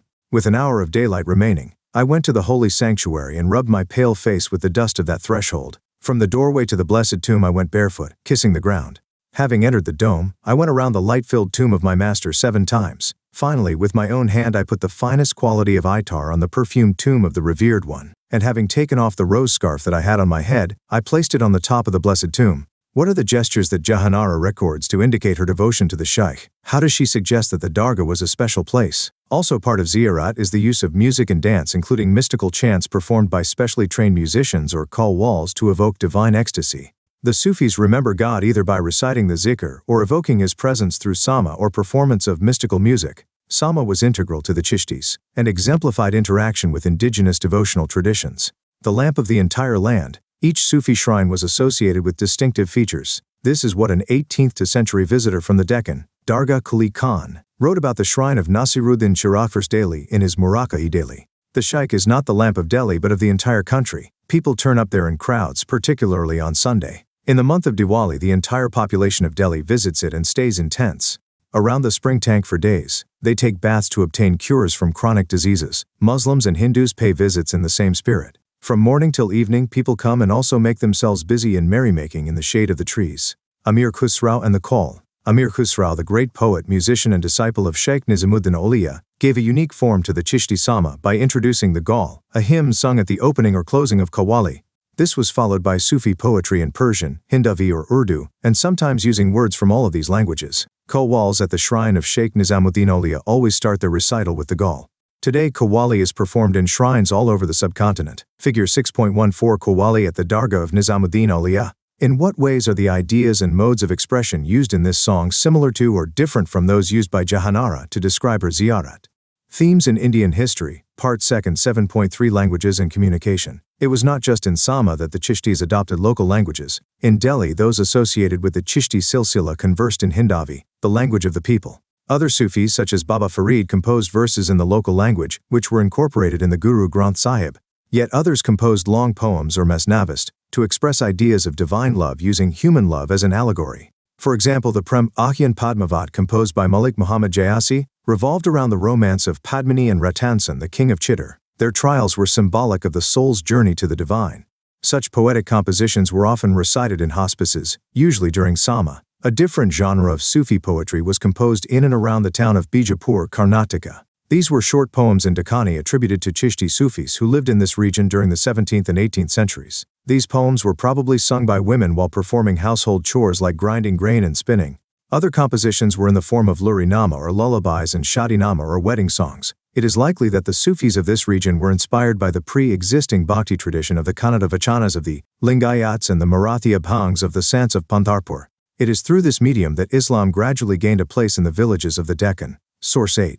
Charkanama, a song set to the rhythm of the spinning, and threaded through the throat. The threads of breath should be counted one by one. O sister, up to 24,000. Do this day and night, and offer this to your peer as a gift. Bhakti Sufi traditions. 7.4 Sufis in the state. A major feature of the Chishti tradition was austerity, including maintaining a distance from worldly power. However, this was by no means a situation of absolute isolation from political power. The Sufis accepted unsolicited grants and donations from the political elites. The sultans in turn set up charitable trusts as endowments for hospices and granted tax-free land. The Chishtis accepted donations in cash and kind. Rather than accumulate donations, they preferred to use these fully on immediate requirements such as food, clothes, living quarters, and ritual necessities. All this enhanced the moral authority of the sheikhs, which in turn attracted people from all walks of life. Further, their piety and scholarship and people's belief in their miraculous powers made Sufis popular among the masses, whose support kings wished to secure.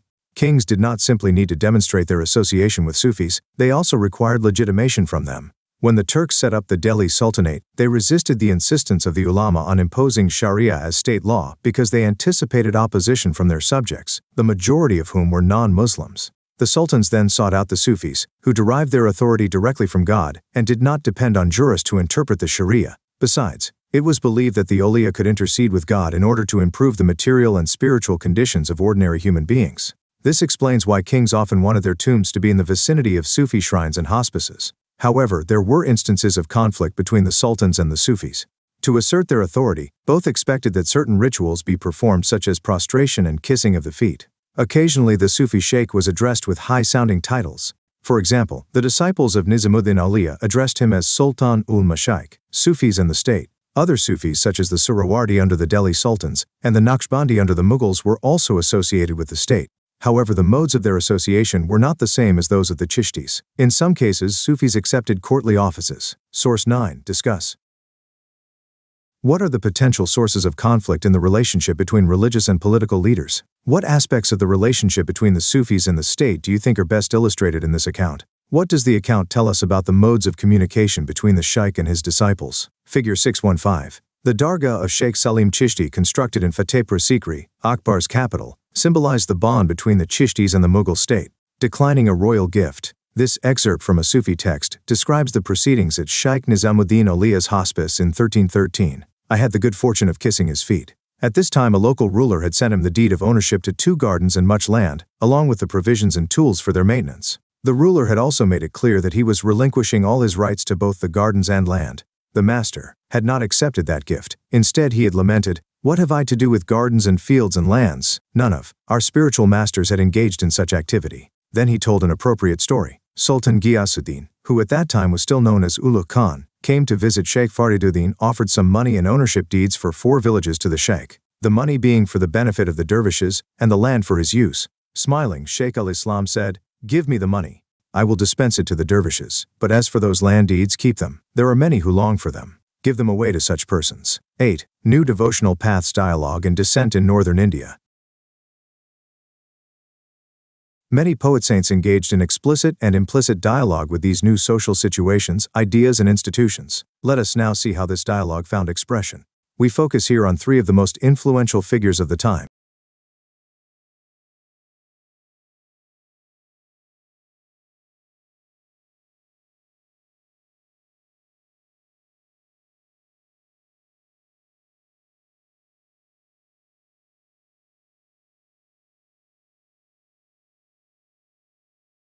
(8) New Devotional Paths Dialogue and Dissent in Northern India. Many poet-saints engaged in explicit and implicit dialogue with these new social situations, ideas and institutions. Let us now see how this dialogue found expression.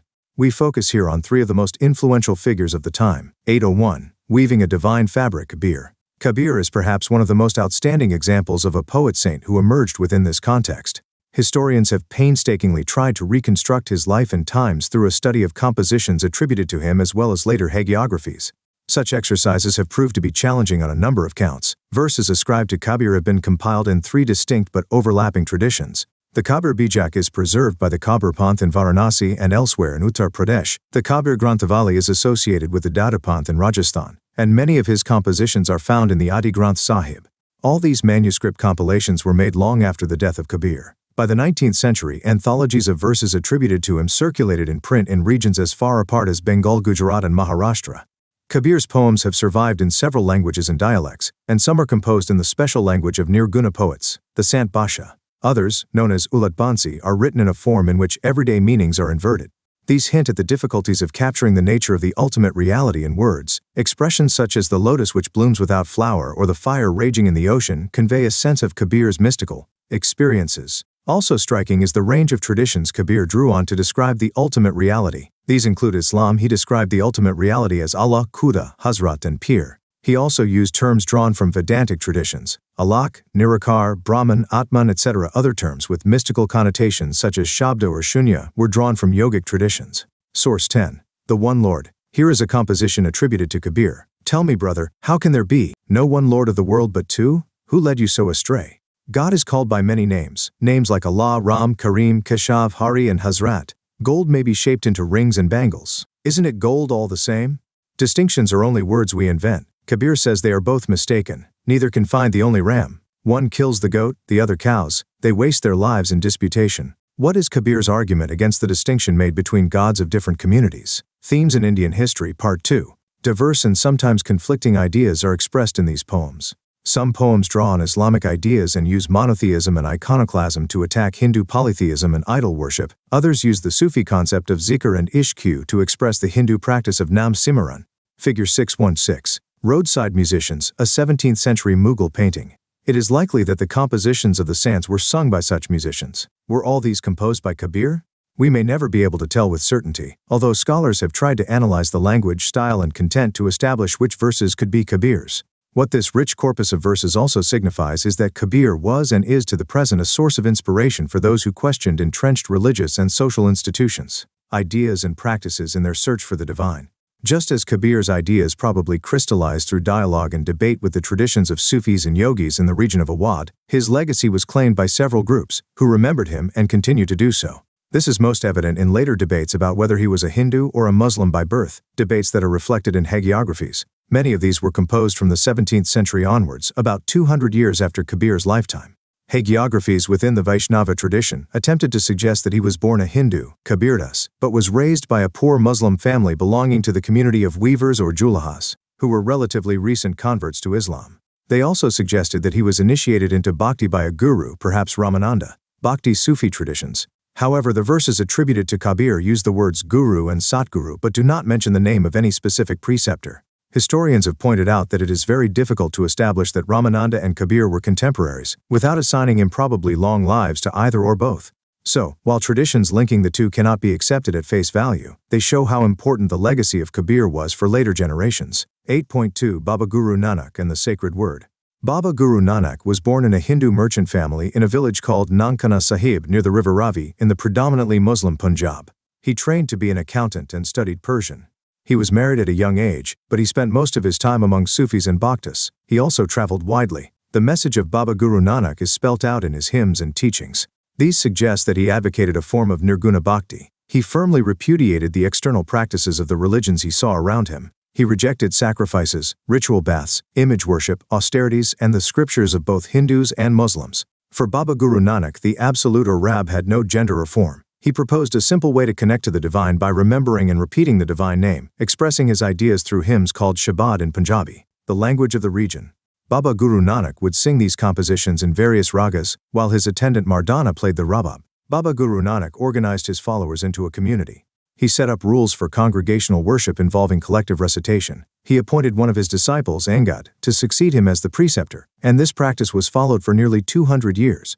It appears that Baba Guru Nanak did not wish to establish a new religion, but after his death his followers consolidated their own practices and distinguished themselves from both Hindus and Muslims. The fifth preceptor, Guru Arjan, compiled Baba Guru Nanak's hymns along with those of his four successors and other religious poets like Baba Farid, Ravidas and Kabir, in the Adi Granth Sahib.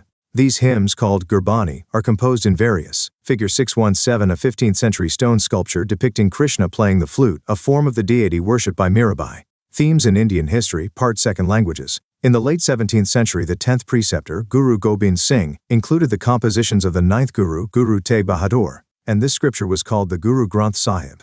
Guru Gobind Singh also laid the foundation of the Khalsa Panth and defined its 5 symbols: uncut hair, a dagger, a pair of shorts, a comb, and a steel bangle. Under him, the community got consolidated as a socio-religious and military force. 8.3 Mirabai. The devotee princess. Mirabai is perhaps the best-known woman poet within the Bhakti tradition. Biographies have been reconstructed primarily from the bhajans attributed to her, which were transmitted orally for centuries. According to these, she was a Rajput princess from Murta in Marwar, who was married against her wishes to a prince of the Sisodia clan of Mewar, Rajasthan. She defied her husband and did not submit to the traditional role of wife and mother, instead recognizing Krishna, the avatar of Vishnu, as her lover.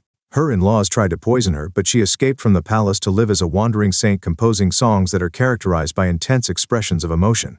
Bhakti Sufi traditions. According to some traditions, her preceptor was Ritus, a leather worker. This would indicate her defiance of the norms of caste society. After rejecting the comforts of her husband's palace, she is supposed to have donned the white robes of a widow or the saffron robe of the renouncer. Although Mirabai did not attract a sect or group of followers, she has been recognized as a source of inspiration for centuries. Her songs continue to be sung by women and men, especially those who are poor and considered low caste in Gujarat and Rajasthan. Discuss. Why do you think the traditions of Kabir, Baba Guru Nanak, and Mirabai remain significant in the T20 to 1st century? 9. Reconstructing histories of religious traditions. We have seen that historians draw on a variety of sources to reconstruct histories of religious traditions. These include sculpture, architecture, stories about religious preceptors, compositions attributed to women and men engaged in the quest of understanding the nature of the divine. As we have seen in chapters 1 and 4, sculpture and architecture can only be understood if we have a grasp of the context, the ideas, beliefs, and practices of those who produced and used these images and buildings. What about textual traditions regarding religious beliefs? If you return to the sources in this chapter, you will notice that they include a wide variety, written in several different languages and styles. They range from the apparently simple, direct language of the Vachanas of Basavana to the ornate Persian of the Farman of the Mughal emperors. Understanding each type of text requires different skills. Apart from a familiarity with several languages, the historian has to be aware of the subtle variations in style that characterize each genre. Shankaradeva. In the late 15th century, Shankaradeva emerged as one of the leading proponents of Vaishnavism in Assam. His teachings, often known as the Bhagavati Dharma because they were based on the Bhagavad Gita and the Bhagavata Purana, focused on absolute surrender to the supreme deity, in this case Vishnu. He emphasized the need for Nam Kirtan, recitation of the names of the Lord in satsanga, or congregations of pious devotees. He also encouraged the establishment of satra or monasteries for the transmission of spiritual knowledge, and Nam Gar or prayer halls. Many of these institutions and practices continue to flourish in the region. His major compositions include the Kirtana Ghosha, varieties of sources used to reconstruct the history of Sufi traditions. A wide range of texts were produced in and around Sufi Kankas. These included 1. Treatises or manuals dealing with Sufi thought and practices. The Kashiful Majub of Ali bin Usman Hujwiri is an example of this genre.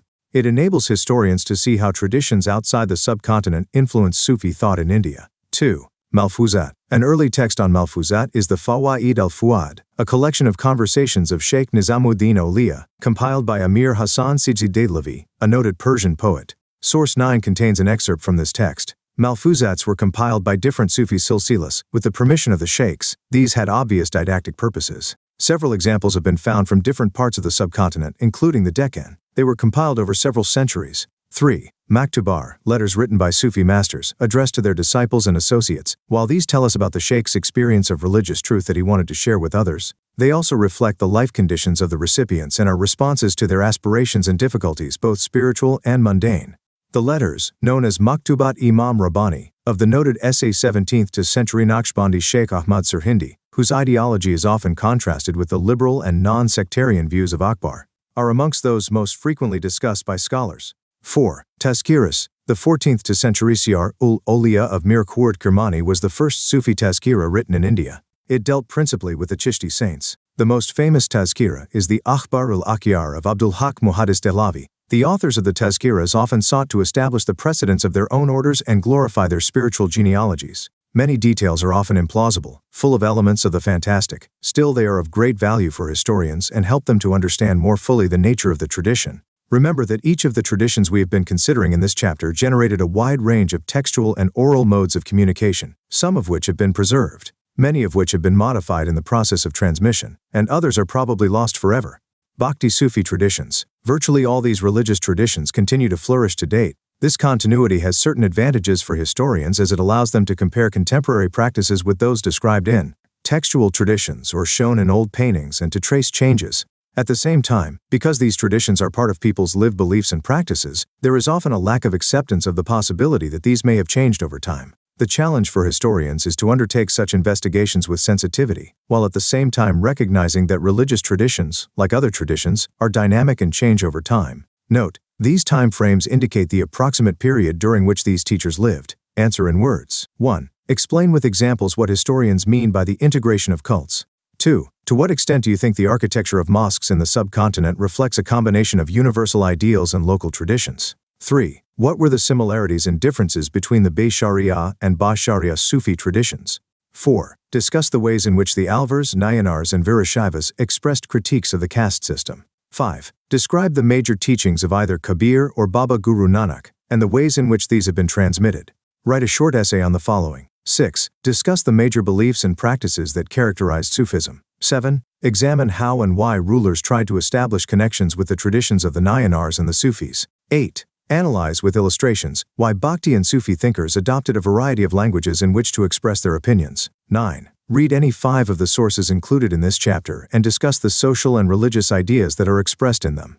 Map work. 10. On an outline map of India plot, 3 major Sufi shrines and 3 places associated with temples. Projects. 11. Choose any 2 of the religious teachers, thinkers, saints mentioned in this chapter, and find out more about their lives and teachings. Prepare a report about the area and the times in which they lived, their major ideas, how we know about them, and why you think they are important. 12. Find out more about practices of pilgrimage associated with the shrines mentioned in this chapter. Are these pilgrimages still undertaken? When are these shrines visited? Who visits these shrines? Why do they do so? What are the activities associated with these pilgrimages? Fig. 6.18. The Dargah of Sheikh Bahauddin Zakaria, Multan. If you would like to know more, read Richard M. Eaton, India's Islamic Traditions, Oxford University Press, New Delhi. John Stratton Hawley, 2005. 3 Bhakti Voices Mirabai, Sirdas and Kabir in Their Times and Ours. Oxford University Press, New Delhi. David N. Lorenzen. 2004. Religious Movements in South Asia 600 to 1800s. Oxford University Press, New Delhi. Akramanujan, 1981. Hymns for the Drowning. Penguin, New Delhi. Anne-Marie Schimmel, 1975. Mystical Dimensions of Islam. University of North Carolina Press, Chapel Hill. David Smith, 1998. The Dance of Siva, Religion, Art, and Poetry in South India. Cambridge University Press, New Delhi. Charlotte Vaudeville, 1997. A Weaver Named Kabir. Oxford University Press, New Delhi. For more information, you could visit. Theme 7, Figure 7.1.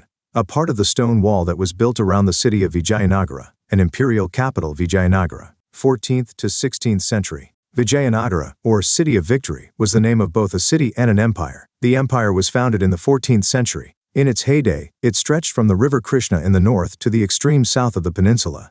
In 1565 the city was sacked and subsequently deserted. Although it fell into ruin in the 17th-18th centuries, it lived on in the memories of people living in the Krishna Tungabhadra Doab. They remembered it as Hampi, a name derived from that of the local mother goddess, Pampadevi. These oral traditions combined with archaeological finds, monuments and inscriptions and other records helped scholars to rediscover the Vijayanagara Empire. 1. The discovery of Hampi. The ruins at Hampi were brought to light in 1800s by an engineer and antiquarian named Colonel Colin Mackenzie, an employee of the English East India Company. He prepared the first survey map of the site. Much of the initial information he received was based on the memories of priests of the Virupaksha temple and the shrine of Pampadevi. Subsequently, from 1856, photographers began to record the monuments, which enabled scholars to study them. As early as 1836, epigraphists began collecting several dozen inscriptions found at this and other temples at Hampi. In an effort to reconstruct the history of the city and the empire, historians collated information from these sources with accounts of foreign travelers and other literature written in Telugu, Kannada, Tamil and Sanskrit. An imperial capital, Vijayanagara. Source 1. Colin Mackenzie. Born in 1754, Colin Mackenzie became famous as an engineer, surveyor, and cartographer. In 1815 he was appointed the first Surveyor General of India, a post he held till his death in 1821. He embarked on collecting local histories and surveying historic sites in order to better understand India's past and make governance of the colony easier.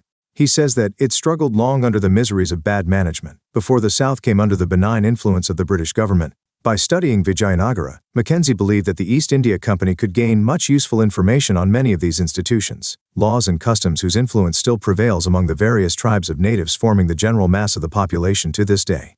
2. Rayas, Nayakas, and Sultans. According to tradition and epigraphic evidence, 2 brothers, Harihara and Buka, founded the Vijayanagara Empire in 1336. This empire included within its fluctuating frontiers peoples who spoke different languages and followed different religious traditions. On their northern frontier, the Vijayanagara kings competed with contemporary rulers, including the sultans of the Deccan and the Gajapati rulers of Orissa, for control of the fertile river valleys and the resources generated by lucrative overseas trade. At the same time, interaction between these states led to sharing of ideas, especially in the field of architecture. The rulers of Vijayanagara borrowed concepts and building techniques which they then developed further. Karnataka Samrajamu. While historians use the term Vijayanagara Empire, contemporaries described it as the Karnataka Samrajamu. Figure 7.2. Mackenzie and his assistants. This is a copy by an unknown artist of an oil painting by the portrait painter Thomas Hickey. It dates to c. and belongs to the collection of the Royal Asiatic Society of Britain and Ireland. On Mackenzie's left is his peon Kisnaji holding a telescope. On his right are Brahmana assistants, a Jaina Pandit, and behind him the Telugu Brahmana Kovelari Ventak Lechmaya. How has the artist portrayed Mackenzie and his indigenous informers? What ideas about him and his informants are sought to be impressed upon the viewers? 172. Themes in Indian History, Part 2, Figure 7.3. The Gopuram or gateway of the Brihadishvara temple at Thanjavur. Elephants, horses and men. Gajapati literally means Lord of Elephants. This was the name of a ruling lineage that was very powerful in Orissa in the 15th century. In the popular traditions of Vijayanagara, the Deccan sultans are termed as Ashvapati or Lord of Horses, and the Rayas are called Narapati or Lord of Men. Some of the areas that were incorporated within the empire had witnessed the development of powerful states such as those of the Cholas in Tamil Nadu and the Hoysalas in Karnataka. Ruling elites in these areas had extended patronage to elaborate temples such as the Brihadishvara temple at Thanjavur and the Chenakashava temple at Belur.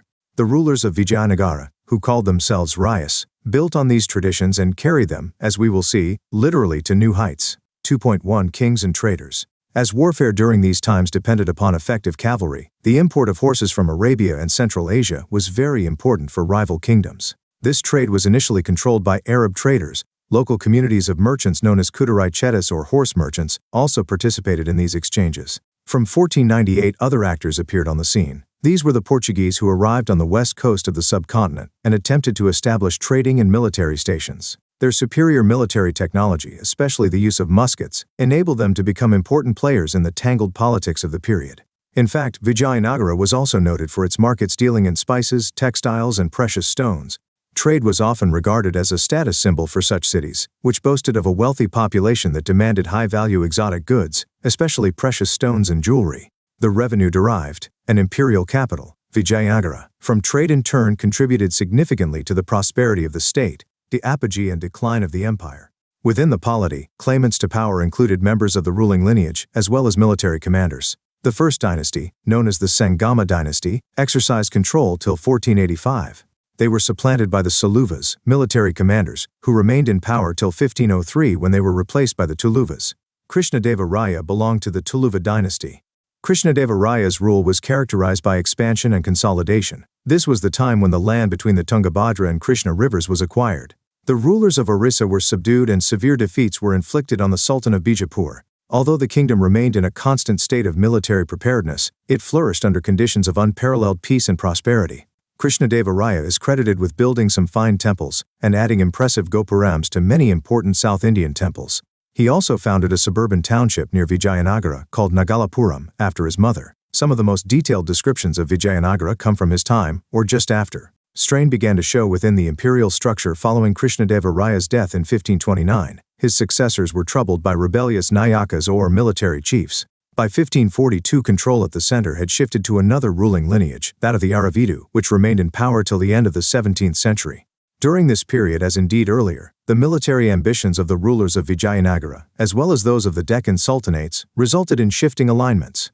Eventually this led to an alliance of the Sultanates against Vijayanagara. In 1565 Rama Raya, the chief minister of Vijayanagara, led the army into battle at Rakshasi Tangadi, where his forces were routed by the combined armies of Bijapur, Ahmadnagar and Golconda. The victorious armies sacked the city of Vijayanagara. The city was totally abandoned within a few years. Now the focus of the empire shifted to the east where the Aravidu. Source 2. Kings and Traders. Krishnadeva Raya, the most famous ruler of Vijayanagara, composed a work on statecraft in Telugu known as the Amuktamaliyada. About traders he wrote, "A king should improve the harbors of his country and so encourage its commerce that horses, elephants, precious gems, sandalwood, pearls and other articles are freely imported. He should arrange that the foreign sailors who land in his country on account of storms, illness and exhaustion are looked after in a suitable manner. Make the merchants of distant foreign countries who import elephants and good horses be attached to yourself by providing them with daily audience, presents and allowing decent profits. Then those articles will never go to your enemies." Why do you think the king was interested in encouraging trade?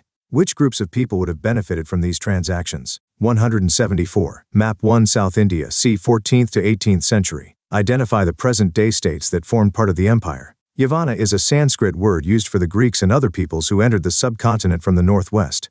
Dynasty ruled from Penukonda and later from Chandragiri. Although the armies of the sultans were responsible for the destruction of the city of Vijayanagara, relations between the sultans and the Rayas were not always or inevitably hostile, in spite of religious differences.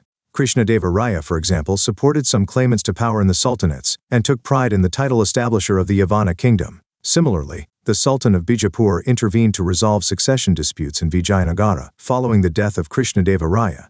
In fact, the Vijayanagara kings were keen to ensure the stability of the sultanates, and vice versa. It was the adventurous policy of Rama Raya who tried to play off one sultan against another that led the sultans to combine together and decisively defeat him. An imperial capital, Vijayanagara. 2.3 The Rayas and the Nayakas. Among those who exercised power in the empire were military chiefs who usually controlled forts and had armed supporters. These chiefs often moved from one area to another, and in many cases were accompanied by peasants looking for fertile land on which to settle. These chiefs were known as Nayakas, and they usually spoke Telugu or Kannada. Many Nayakas submitted to the authority of the kings of Vijayanagara, but they often rebelled and had to be subdued by military action. The Amara Nayaka system was a major political innovation of the Vijayanagara Empire. It is likely that many features of this system were derived from the Ikkyu system of the Delhi Sultanate. The Amara Nayakas were military commanders who were given territories to govern by the Raya. They collected taxes and other dues from peasants, craftspersons, and traders in the area. They retained part of the revenue for personal use and for maintaining a stipulated contingent of horses and elephants. These contingents provided the Vijayanagara kings with an effective fighting force with which they brought the entire southern peninsula under their control. Some of the revenue was also used for the maintenance of temples and irrigation works. The Amara Nayakas sent tribute to the king annually and personally appeared in the royal court with gifts to express their loyalty. Kings occasionally asserted their control over them by transferring them from one place to another. However, during the course of the 17th century, many of these Nayakas established independent kingdoms. This hastened the collapse of the central imperial structure. Amara is believed to be derived from the Sanskrit word samara, meaning battle or war. It also resembles the Persian term Amir, meaning a high noble. Locate Chandragiri, Madurai, Ikkuri, Thanjavur, and Mysore, all centers of Nayaka power, on Map 1. Discuss the ways in which rivers and hills may have facilitated or hindered communication with Vijayanagara in each case. Discuss Figure 7.4 Plan of Vijayanagara. Identify 3 major zones on the plan. Look at the central part. Can you see channels connecting up with the river? See how many fortification walls you can trace. Was the sacred center fortified? Finding out about the city, a large number of inscriptions of the kings of Vijayanagara and their Nayakas recording donations to temples, as well as describing important events, have been recovered. Several travelers visited the city and wrote about it. Notable among their accounts are those of an Italian trader named Niccolò de Conti, an ambassador named Abdur Razak sent by the ruler of Persia, a merchant named Afanasi Nikitin from Russia, all of whom visited the city in the 15th century, and those of Duarte Barbosa, Domingo Paes, and Fernão Nunes from Portugal, who came in the 16th century. Would you find these features in a city today? Why do you think the gardens and water bodies were selected for special mention by Paes? 3. Vijayanagara.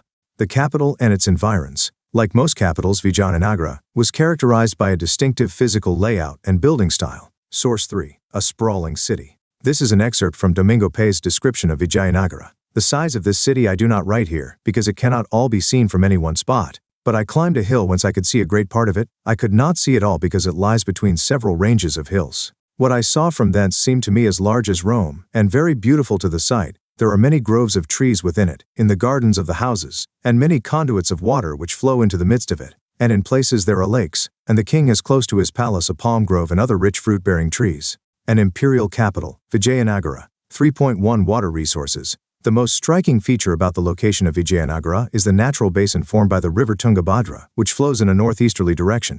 The surrounding landscape is characterized by stunning granite hills that seem to form a girdle around the city. A number of streams flow down to the river from these rocky outcrops. In almost all cases, embankments were built along these streams to create reservoirs of varying sizes. As this is one of the most arid zones of the peninsula, elaborate arrangements had to be made to store rainwater and conduct it to the city. The most important such tank was built in the early years of the 15th century and is now called Kamalapuram Tank. Water from this tank not only irrigated fields nearby, but was also conducted through a channel to the royal center. One of the most prominent waterworks to be seen among the ruins is the Hiriya Canal. This canal drew water from a dam across the Tungabhadra and irrigated the cultivated valley that separated the sacred center from the urban core.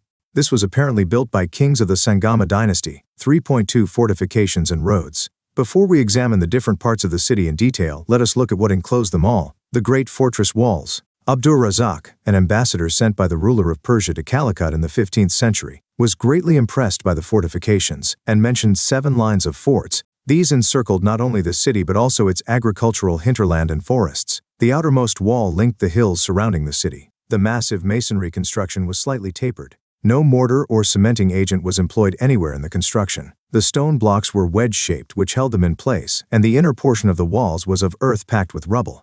Square or rectangular bastions projected outwards. What was most significant about this fortification is that it enclosed agricultural tracts. Abdur Razak noted that between the first, second, and the third walls there are cultivated fields, gardens, and houses. And Paes observed, from this first circuit until Source 4, How tanks were built. About a tank constructed by Krishnadeva Raya, Pais wrote, "The king made a tank at the mouth of 2 hills, so that all the water which comes from either one side or the other collects there. And besides this, water comes to it from more than 3 leagues by pipes which run along the lower parts of the range outside.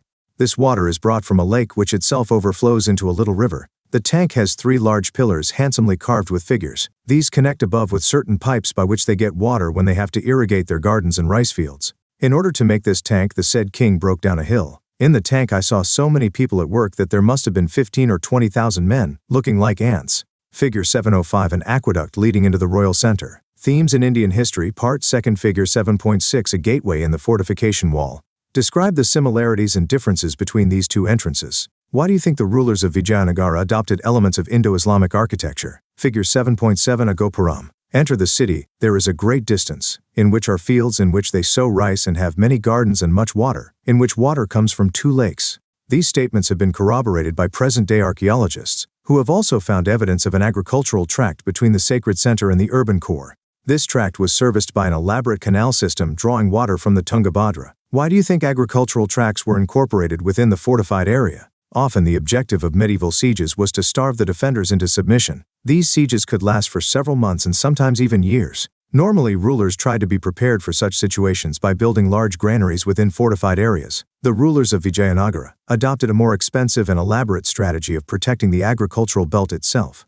A second line of fortification went round the inner core of the urban complex, and a third line surrounded the royal center, within which each set of major buildings was surrounded by its own high walls. The fort was entered through well-guarded gates which linked the city to the major roads. Gateways were distinctive architectural features that often defined the structures to which they regulated access. The arch on the gateway leading into the fortified settlement as well as the dome over the gate are regarded as typical features of the architecture introduced by the Turkish sultans. Art historians refer to this style as Indo-Islamic, as it grew continually through interaction with local building practices in different regions. Archaeologists have studied roads within the city and those leading out from it. These have been identified by tracing paths through gateways, as well as by finds of pavements. Roads generally wound around through the valleys, avoiding rocky terrain. Some of the most important roads extended from temple gateways and were lined by bazaars. 3.3 The urban core. Moving along the roads leading into the urban core, there is relatively little archaeological evidence of the houses of ordinary people. Archaeologists have, in imperial capital Vijayanagara, found fine Chinese porcelain in some areas, including in the northeastern corner of the urban core, and suggest that these areas may have been occupied by rich traders. This was also the Muslim residential quarter. Tombs and mosques located here have distinctive functions, yet their architecture resembles that of the mandapas found in the temples of Hampi. This is how the 16th century Portuguese traveler Barbosa described the houses of ordinary people, which have not survived. The other houses of the people are thatched, but nonetheless well built and arranged according to occupations, in long streets with many open places. Field surveys indicate that the entire area was dotted with numerous shrines and small temples, pointing to the prevalence of a variety of cults, perhaps supported by different communities. The surveys also indicate that wells, rainwater tanks, as well as temple tanks may have served as sources of water to the ordinary town dwellers. 4. The Royal Center. The Royal Center was located in the southwestern part of the settlement. Although designated as a royal center, it included over 60 temples. Clearly, the patronage of temples and cults was important for rulers who were trying to establish and legitimize their authority through association with the divinities housed in the shrines. About 30 building complexes have been identified as palaces. These are relatively large structures that do not seem to have been associated. Figure 7.8 Part of an excavated pavement. Figure 7.9 Shards of Chinese porcelain. What kinds of vessels do you think these shards were originally parts of? Figure 7.10 A mosque in Vijayanagara. Does the mosque have the typical features of Indo-Islamic architecture? Discuss. Compare the layout of Vijayanagara with that of your town or village.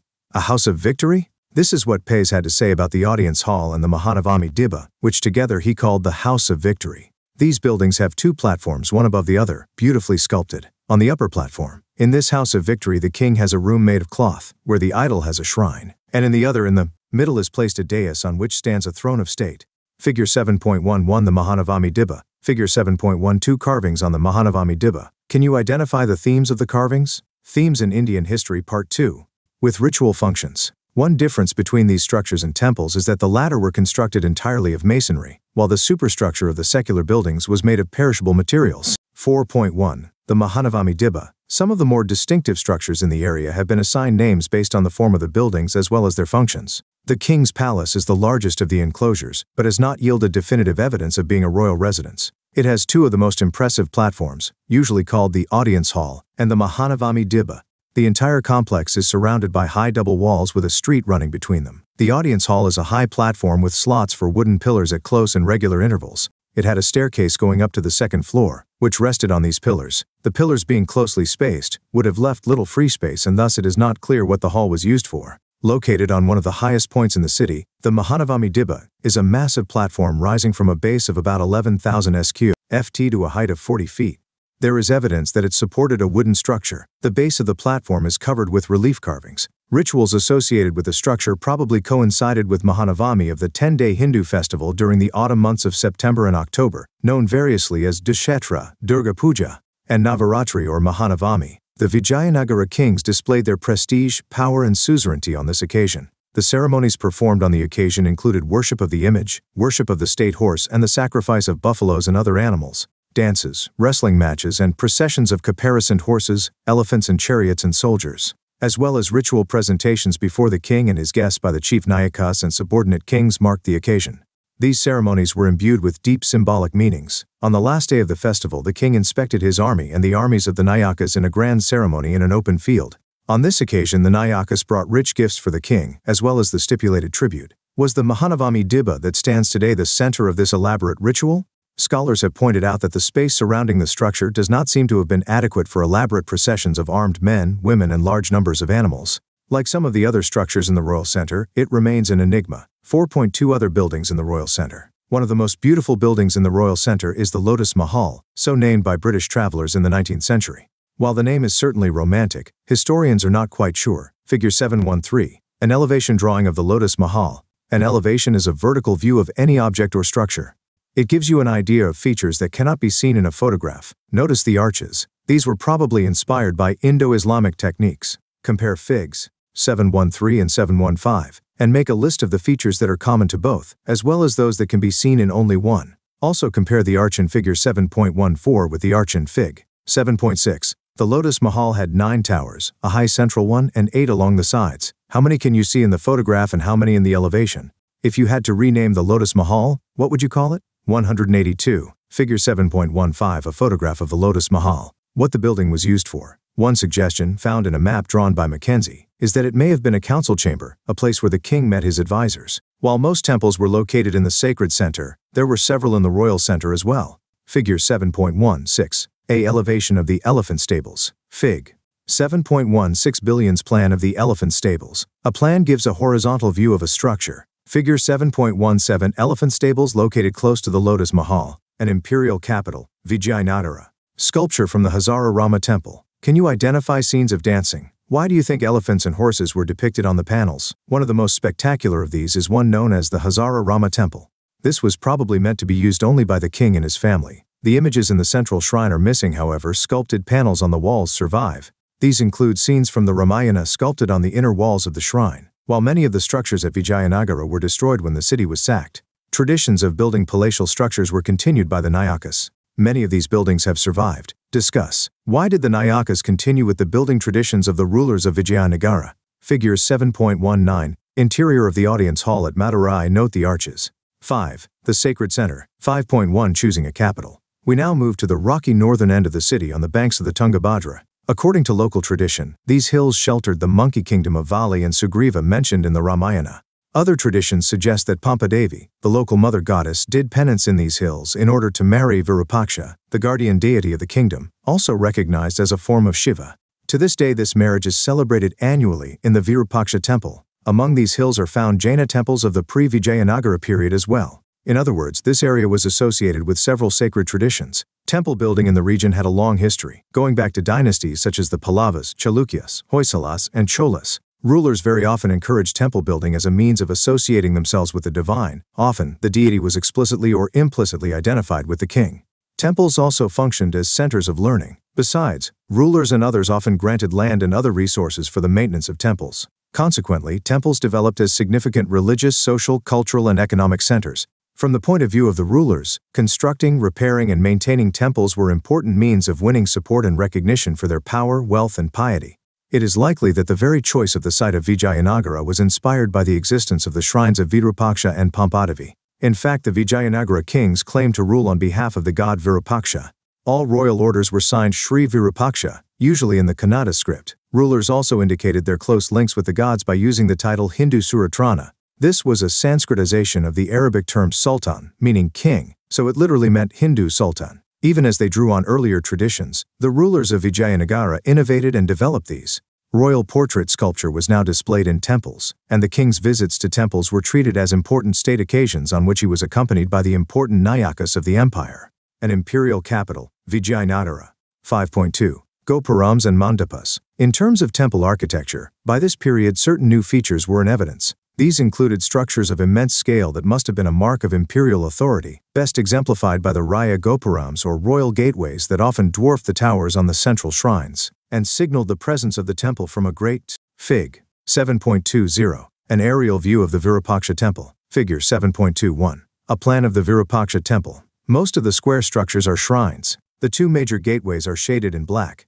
Each tiny dot represents a pillar. Rows of pillars arranged in lines within a square or rectangular frame appear to demarcate major halls, pavilions, and corridors. Using the scale in the plan, measure the distance from the main Gopuram to the central shrine. What would have been the easiest access from the tank to the shrine? 186th. Themes in Indian History, Part 2nd, Figure 7.22. A Kalyana Mandapa, meant to celebrate divine weddings. Figure 7.2. 3. A line drawing of a sculpted pillar. Describe what you see on the pillar. Distance. They were also probably meant as reminders of the power of kings, able to command the resources, techniques, and skills needed to construct these towering gateways. Other distinctive features include mandapas or pavilions and long pillared corridors that often ran around the shrines within the temple complex. Let us look at two temples more closely, the Virupaksha temple and the Vithala temple. The Virupaksha temple was built over centuries. While inscriptions suggest that the earliest shrine dated to the 9th-10th centuries, it was substantially enlarged with the establishment of the Vijayanagara Empire.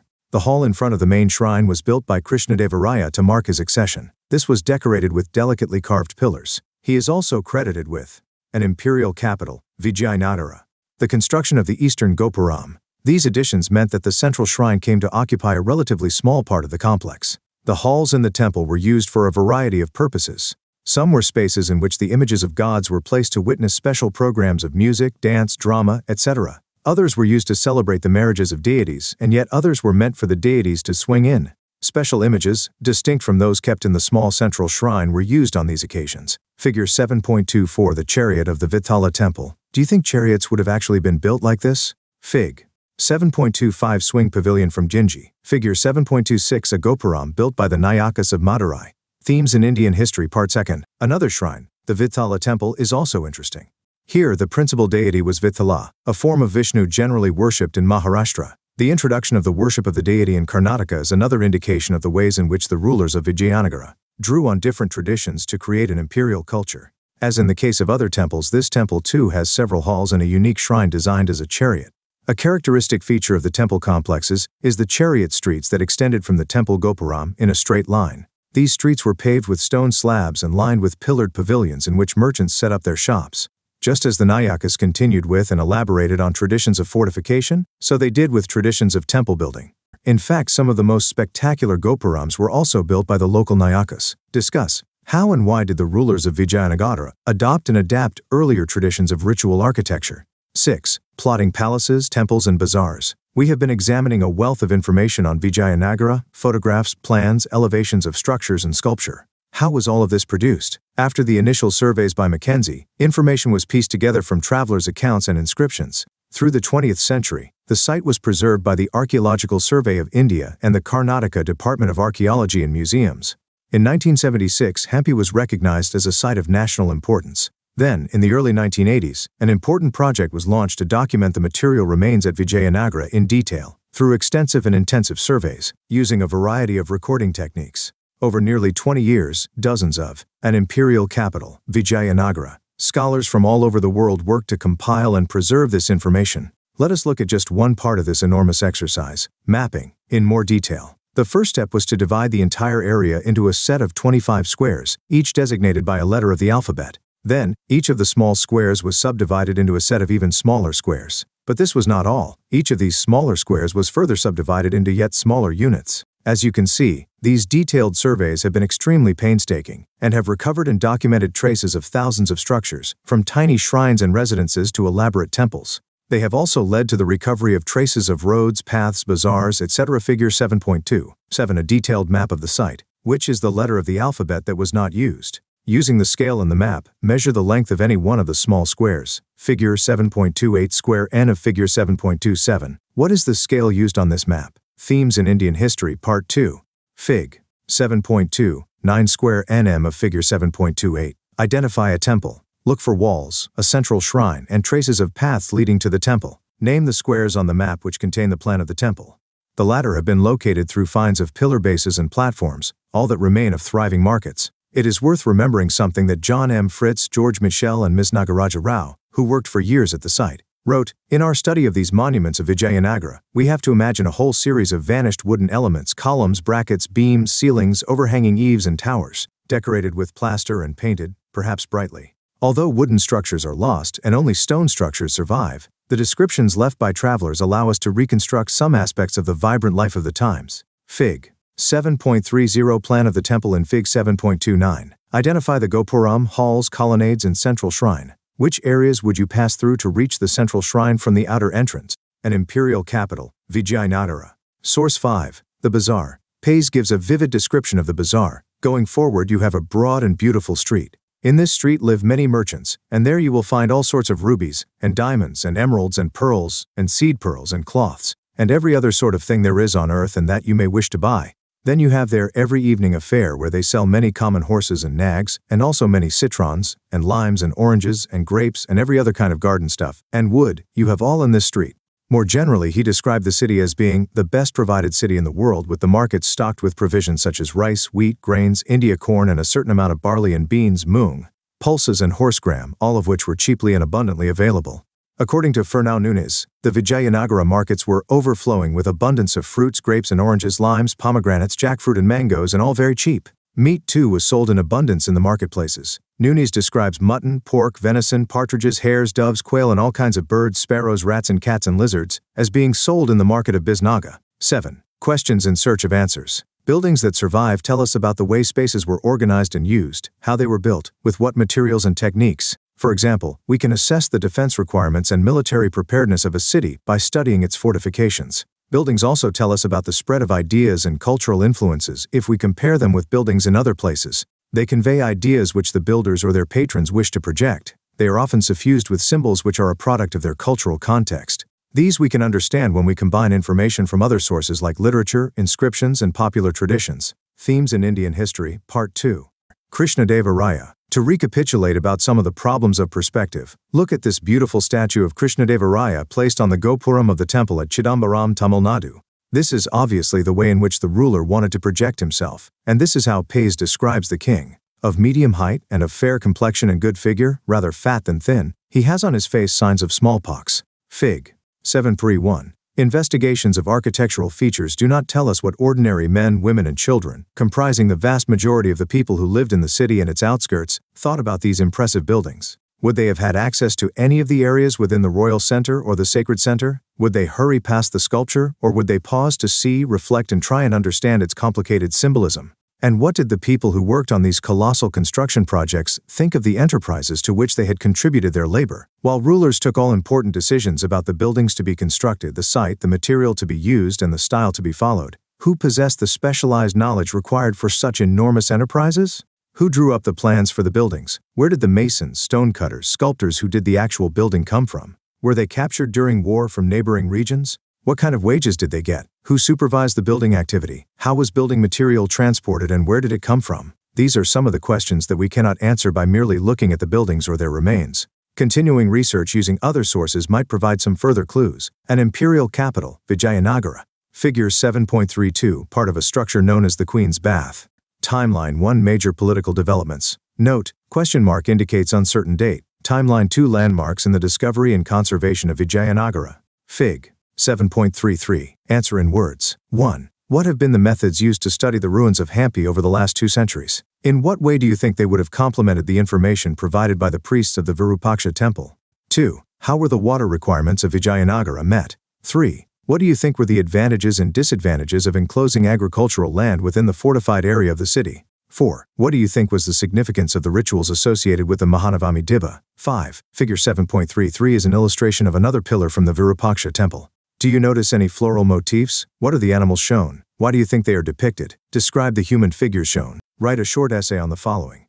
Discuss whether the term royal center is an appropriate description for the part of the city for which it is used. 7. What does the architecture of buildings like the Lotus Mahal and Elephant Stables tell us about the rulers who commissioned them? 8. What are the architectural traditions that inspired the architects of Vijayanagara? How did they transform these traditions? 9. What impression of the lives of the ordinary people of Vijayanagara can you cull from the various descriptions in the chapter? Map work. 10. On an outline map of the world, mark approximately Italy, Portugal, Iran, and Russia. Trace the routes the travelers mentioned on P would have taken to reach Vijayanagara. Project 11. Find out more about any one of the major cities which flourished in the subcontinent during c. 14th-17th centuries. Describe the architecture of the city. Are there any features to suggest that these were political centers? Are there buildings that were ritually significant? Is there an area for commercial activities? What are the features that distinguish the urban layout from that of surrounding areas? 12. Visit a religious building in your neighborhood. Describe with sketches its roof, pillars and arches if any, corridors, passages, halls, entrance, water supply, etc. Compare these features with those of the Virupaksha temple. Describe what each part of the building is used for. Find out about its history. If you would like to know more, read Vasundhara Filiozat, 2006, Vijayanagara, National Book Trust, New Delhi, George Michel, 1995, Architecture and Art of Southern India.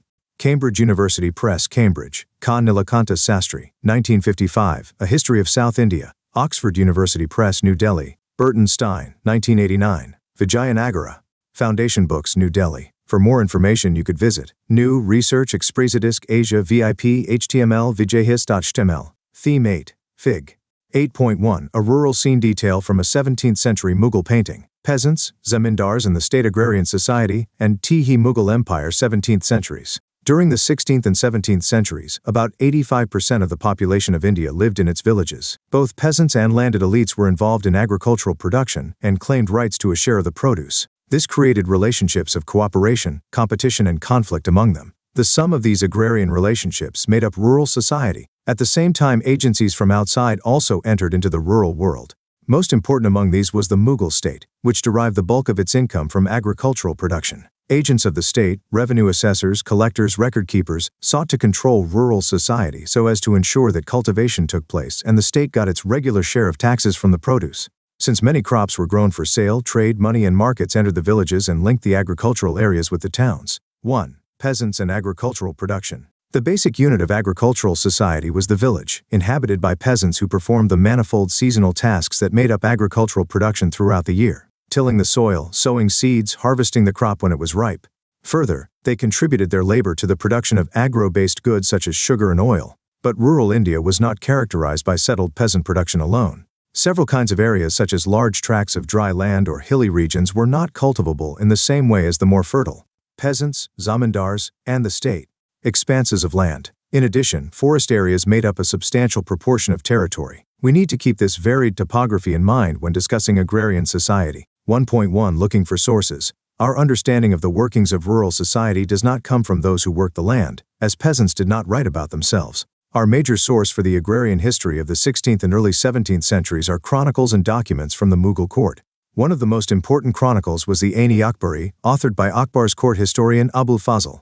This text meticulously recorded the arrangements made by the state to ensure cultivation, to enable the collection of revenue by the agencies of the state, and to regulate the relationship between the state and rural magnates, the zamindars. The central purpose of the Ain was to present a vision of Akbar's empire where social harmony was provided by a strong ruling class. Any revolt or assertion of autonomous power against the Mughal state was, in the eyes of the author of the Ain, predestined to fail. In other words, whatever we learn from the Ain about peasants remains a view from the top. Fortunately, however, the account of the Ain can be supplemented by descriptions contained in sources emanating from regions away from the Mughal capital.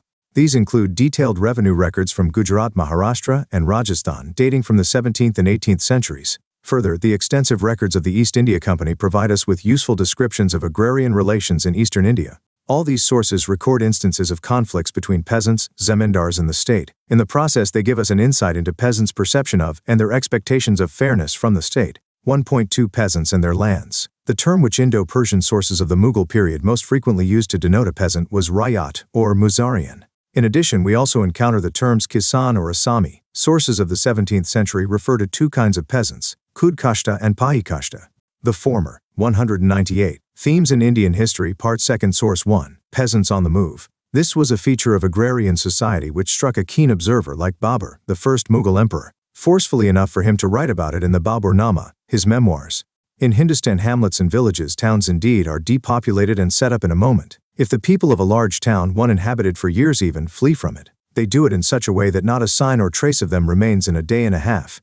On the other hand, if they fix their eyes on a place to settle, they need not dig watercourses because their crops are all rain-grown, and as the population of Hindustan is unlimited, it swarms in. They make a tank or a well. They need not build houses or set up walls. Cause grass abounds, wood is unlimited, huts are made, and straightaway there is a village or a town. Describe the aspects of agricultural life that struck Babur as particular to regions in northern India. Were residents of the village in which they held their lands. The latter were non-resident cultivators who belonged to some other village, but cultivated lands elsewhere on a contractual basis. People became Pahikashta either out of choice, for example, when terms of revenue in a distant village were more favorable, or out of compulsion, for example, forced by economic distress after a famine. Seldom did the average peasant of North India possess more than a pair of bullocks and 2 plows, most possessed even less. In Gujarat, peasants possessing about 6 acres of land were considered to be affluent. In Bengal, on the other hand, 5 acres was the upper limit of an average peasant farm. 10 acres would make one a rich Assami. Cultivation was based on the principle of individual ownership. Peasant lands were bought and sold in the same way as the lands of other property owners. This 19th century description of peasant holdings in the Delhi Agra region would apply equally to the 17th century. The cultivating peasants who plow up the fields mark the limits of each field, for identification and demarcation, with borders of earth, brick and thorn so that thousands of such fields may be counted in a village. 1.3 Irrigation and technology. The abundance of land, available labor and the mobility of peasants were 3 factors that accounted for the constant expansion of agriculture. Since the primary purpose of agriculture is to feed people, basic staples such as rice, wheat or millets were the most frequently cultivated crops. Areas which received 40 inches or more of rainfall a year were generally rice-producing zones, followed by wheat and millets, corresponding to a descending scale of precipitation. Monsoons remain the backbone of Indian agriculture, as they are even today, but there were crops which required additional water. Artificial systems of irrigation had to be devised for this. Source 2. Irrigating trees and fields. This is an excerpt from the Baburnama that describes the irrigation devices the emperor observed in northern India. The greater part of Hindustan country is situated on level land. Many though its towns and cultivated lands are, it nowhere has running waters. 4. Water is not at all a necessity in cultivating crops and orchards. Autumn crops grow by the downpour of the rains themselves, and strange it is that spring crops grow even when no rains fall. To young trees, water is made to flow by means of buckets or wheels. In Lahore, Dipalpur and those other parts, people water by means of a wheel. They make 2 circles of rope long enough to suit the depths of the well, fix strips of wood between them, and on these fasten pitchers. The ropes with the wood and attached pitchers are put over the wheel well. At one end of the wheel axle a second wheel is fixed, and close to it another on an upright axle. The last wheel the bullock turns, its teeth catch in the teeth of the second, and thus the wheel with the pitchers is turned. A trough is set where the water empties from the pitchers, and from this the water is conveyed everywhere. In Agra, Chandwar, Bayana and those parts again, people water with a bucket. At the well edge they set up a fork of wood, having a roller adjusted between the forks, tie a rope to a large bucket, put the rope over a roller, and tie its other end to the bullock. One person must drive the bullock, another empty the bucket. Compare the irrigation devices observed by Babur with what you have learnt about irrigation in Vijayanagara. What kind of resources would each of these systems require? Which systems could ensure the participation of peasants in improving agricultural technology? Fig. 8.2. A reconstructed Persian wheel described here. The spread of tobacco. This plant, which arrived first in the Deccan, spread to northern India in the early years of the 17th century. The Ain does not mention tobacco in the lists of crops in northern India. Akbar and his nobles came across tobacco for the first time in 1604. At this time smoking tobacco seems to have caught on in a big way. Jahangir was so concerned about its addiction that he banned it. This was totally ineffective because by the end of the 17th century, tobacco had become a major article of consumption, cultivation and trade all over India. Agricultural prosperity and population growth. One important outcome of such varied and flexible forms of agricultural production was a slow demographic growth. Despite periodic disruptions caused by famines and epidemics, India's population increased, according to calculations by economic historians, by about 50 million people between 1600s and 1800s, which is an increase of about 33% over 200 years. Themes in Indian History Part 2. Irrigation projects received state support as well. For example, in northern India the state undertook digging of new canals and also repaired old ones like the Shahnar in the Punjab during Shah Jahan's reign. Though agriculture was labor-intensive, peasants did use technologies that often harnessed cattle energy. One example was the wooden plow, which was light and easily assembled with an iron tip or coulter. It therefore did not make deep furrows, which preserved the moisture better during the intensely hot months. A drill, pulled by a pair of giant oxen, was used to plant seeds, but broadcasting of seed was the most prevalent method. Hoeing and weeding were done simultaneously using a narrow iron blade with a small wooden handle. 1.4 An abundance of crops. Agriculture was organized around two major seasonal cycles, the Kharif and the Rabi. This would mean that most regions, except those terrains that were the most arid or inhospitable, produced a minimum of 2 crops a year, whereas some, where rainfall or irrigation assured a continuous supply of water, even gave 3 crops. This ensured an enormous variety of produce. For instance, we are told in the Ain that the Mughal provinces of Agra produced 39 varieties of crops and Delhi produced 43 over the 2 seasons. Bengal produced 50 varieties of rice alone. However, the focus on the cultivation of basic staples did not mean that agriculture in medieval India was only for subsistence. We often come across the term jins-e-kamil in our sources. The Mughal state also encouraged peasants to cultivate such crops as they brought in more revenue. Crops such as cotton and sugarcane were jins-e-kamil par excellence. Cotton was grown over a great swathe of territory spread over central India and the Deccan Plateau, whereas Bengal was famous for its sugar. Such cash crops would also include various sorts of oilseeds and lentils. This shows how subsistence and commercial production were closely intertwined in an average peasant's holding. During the 17th century, several new crops from different parts of the world reached the Indian peasants, zamindars in the state, subcontinent. Maize, for example, was introduced into India via Africa and Spain, and by the 17th century it was being listed as one of the major crops of western India. Vegetables like tomatoes, potatoes, and chilies were introduced from the New World at this time, as were fruits like the pineapple and the papaya. 2. The village community. The above account makes it clear that agricultural production involved the intensive participation and initiative of the peasantry. How did this affect the structure of agrarian relations in Mughal society? To find out, let us look at the social groups involved in agricultural expansion and at their relationships and conflicts. We have seen that peasants held their lands in individual ownership. At the same time, they belonged to a collective village community as far as many aspects of their social existence were concerned. There were 3 constituents of this community: the cultivators, the panchayat, and the village headman. 2.1 Caste and the rural milieu. Deep inequities on the basis of caste and other caste-like distinctions meant that the cultivators were a highly heterogeneous group. Among those who tilled the land, there was a sizable number who worked as menials or agricultural laborers. Despite the abundance of cultivable land, certain caste groups were assigned menial tasks and thus relegated to poverty. Though there was no census at that time, the little data that we have suggests that such groups comprised a large section of the village population, had the least resources, and were constrained by their position in the caste hierarchy, much like the Dalits of modern India. Such distinctions had begun permeating into other. Discuss. Identify the technologies and agricultural practices described in this section that appear similar to or different from those described in C Chapter 2. Fig. 8.3. An early 19th century painting depicting a village in the Punjab. Describe what women and men are shown doing in the illustration as well as the architecture of the village. Corrupt mandals. The mandals often misused their positions. They were principally accused of defrauding village accounts in connivance with the Patwari, and for underassessing the revenue they owed from their own lands in order to pass the additional burden on to the smaller cultivator. Themes in Indian History Part 2. Communities 2. In Muslim communities, menials like the Halakoran were housed outside the boundaries of the village. Similarly, the Malazadas in Bihar were comparable to slaves. There was a direct correlation between caste, poverty, and social status at the lower strata of society. Such correlations were not so marked at intermediate levels. In a manual from 17th century Marwar, Rajputs are mentioned as peasants, sharing the same space with Jats, who were accorded a lower status in the caste hierarchy. The Gauravas, who cultivated land around Vrindavan, sought Rajput status in the 17th century. Castes such as the Ahirs, Gujars, and Malas rose in the hierarchy because of the profitability of cattle rearing and horticulture. In the eastern regions, intermediate pastoral and fishing castes like the Sadgops and Kaivartas acquired the status of peasants. 2.2 Panchayats and headmen. The village panchayat was an assembly of elders, usually important people of the village with hereditary rights over their property. In mixed caste villages, the panchayat was usually a heterogeneous body. An oligarchy, the panchayat represented various castes and communities in the village, though the village menial cum agricultural worker was unlikely to be represented there. The decisions made by these panchayats were binding on the members. The panchayat was headed by a headman known as Mukaddam or Mandal.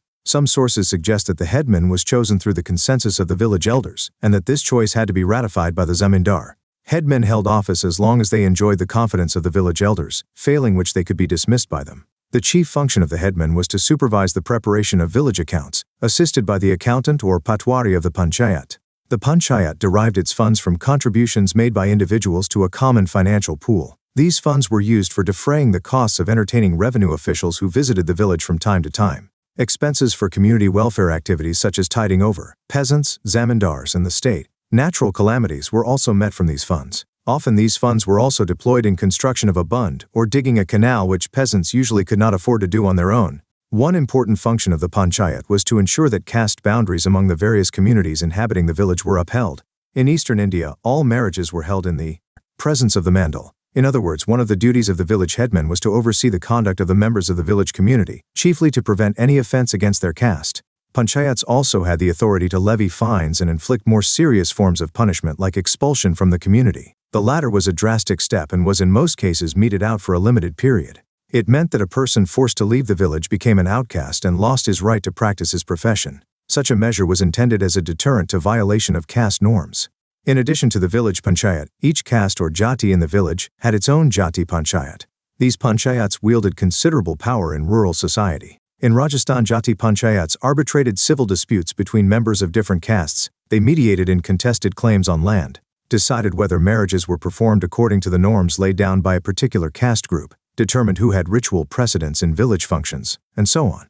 In most cases, except in matters of criminal justice, the state respected the decisions of jati panchayats. Archival records from Western India, notably Rajasthan and Maharashtra, contain petitions presented to the panchayat complaining about extortionate taxation or the demand for unpaid labor imposed by the superior castes or officials of the state. These petitions were usually made by villagers from the lowest rungs of rural society. Often petitions were made collectively as Figure 8.4, an early 19th century painting depicting a meeting of village elders and tax collectors. How is the artist differentiated between the village elders and the tax collectors? Figure 8.5, a 17th century painting depicting textile production. Describe the activities that are shown in the illustration. Well, by a caste group or a community protesting against what they considered were morally illegitimate demands on the part of elite groups. These included excessive tax demands which, especially in times of drought or other disasters, endangered the peasant's subsistence. In the eyes of the petitioners, the right to the basic minimum for survival was sanctioned by custom.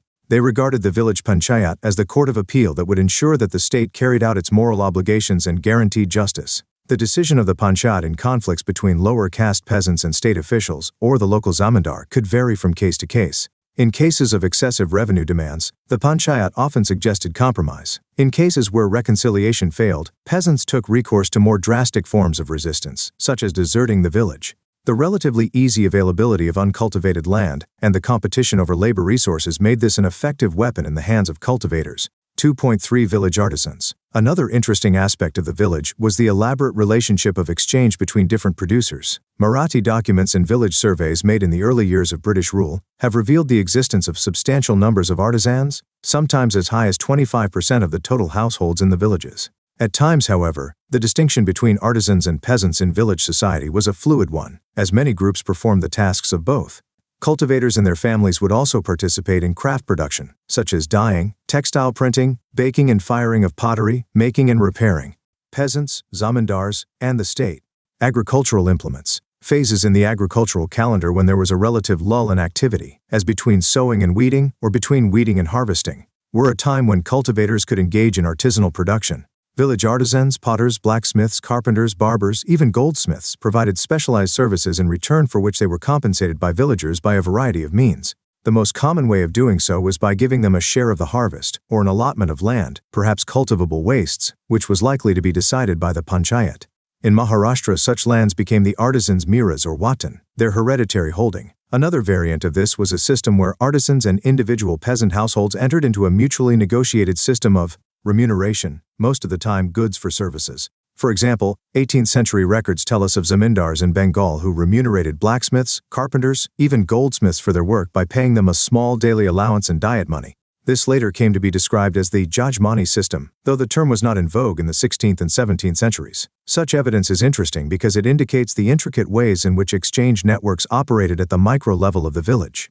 Cash remuneration was not entirely unknown either. How this for a public, How does one understand the significance of the village community? Some British officials in the 19th century saw the village as a little republic, made up of fraternal partners sharing resources and labor in a collective. However, this was not a sign of rural egalitarianism. There was individual ownership of assets and deep inequities based on caste and gender distinctions. A group of powerful individuals decided the affairs of the village, exploited the weaker sections, and had the authority to dispense justice. More importantly, a cash nexus had already developed through trade between villages and towns. In the Mughal heartland too, revenue was assessed and collected in cash. Artisans producing for the export market received their 206. Themes in Indian History, Part 2. Money in the village. The 17th century French traveler Jean-Baptiste Tavernier found it remarkable that in India a village must be very small indeed if it has not a money changer called a shroff. Act as bankers to make remittances of money and hence the rupee as they please for paisa and the paisa for these shells.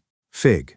8.6 A shroff at work. Figure 8.7. A woman spinning thread. Advances or wages in cash, as did producers of commercial products like cotton, silk, or indigo. Discuss.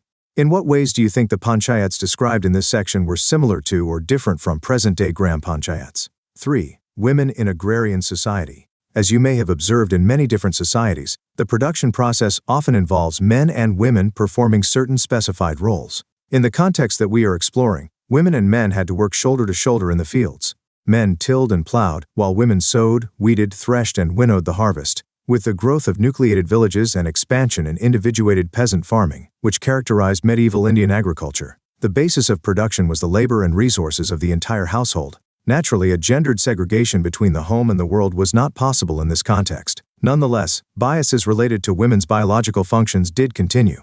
Menstruating women, for instance, were not allowed to touch the plow or the potter's wheel in Western India, or enter the groves where betel leaves were grown in Bengal.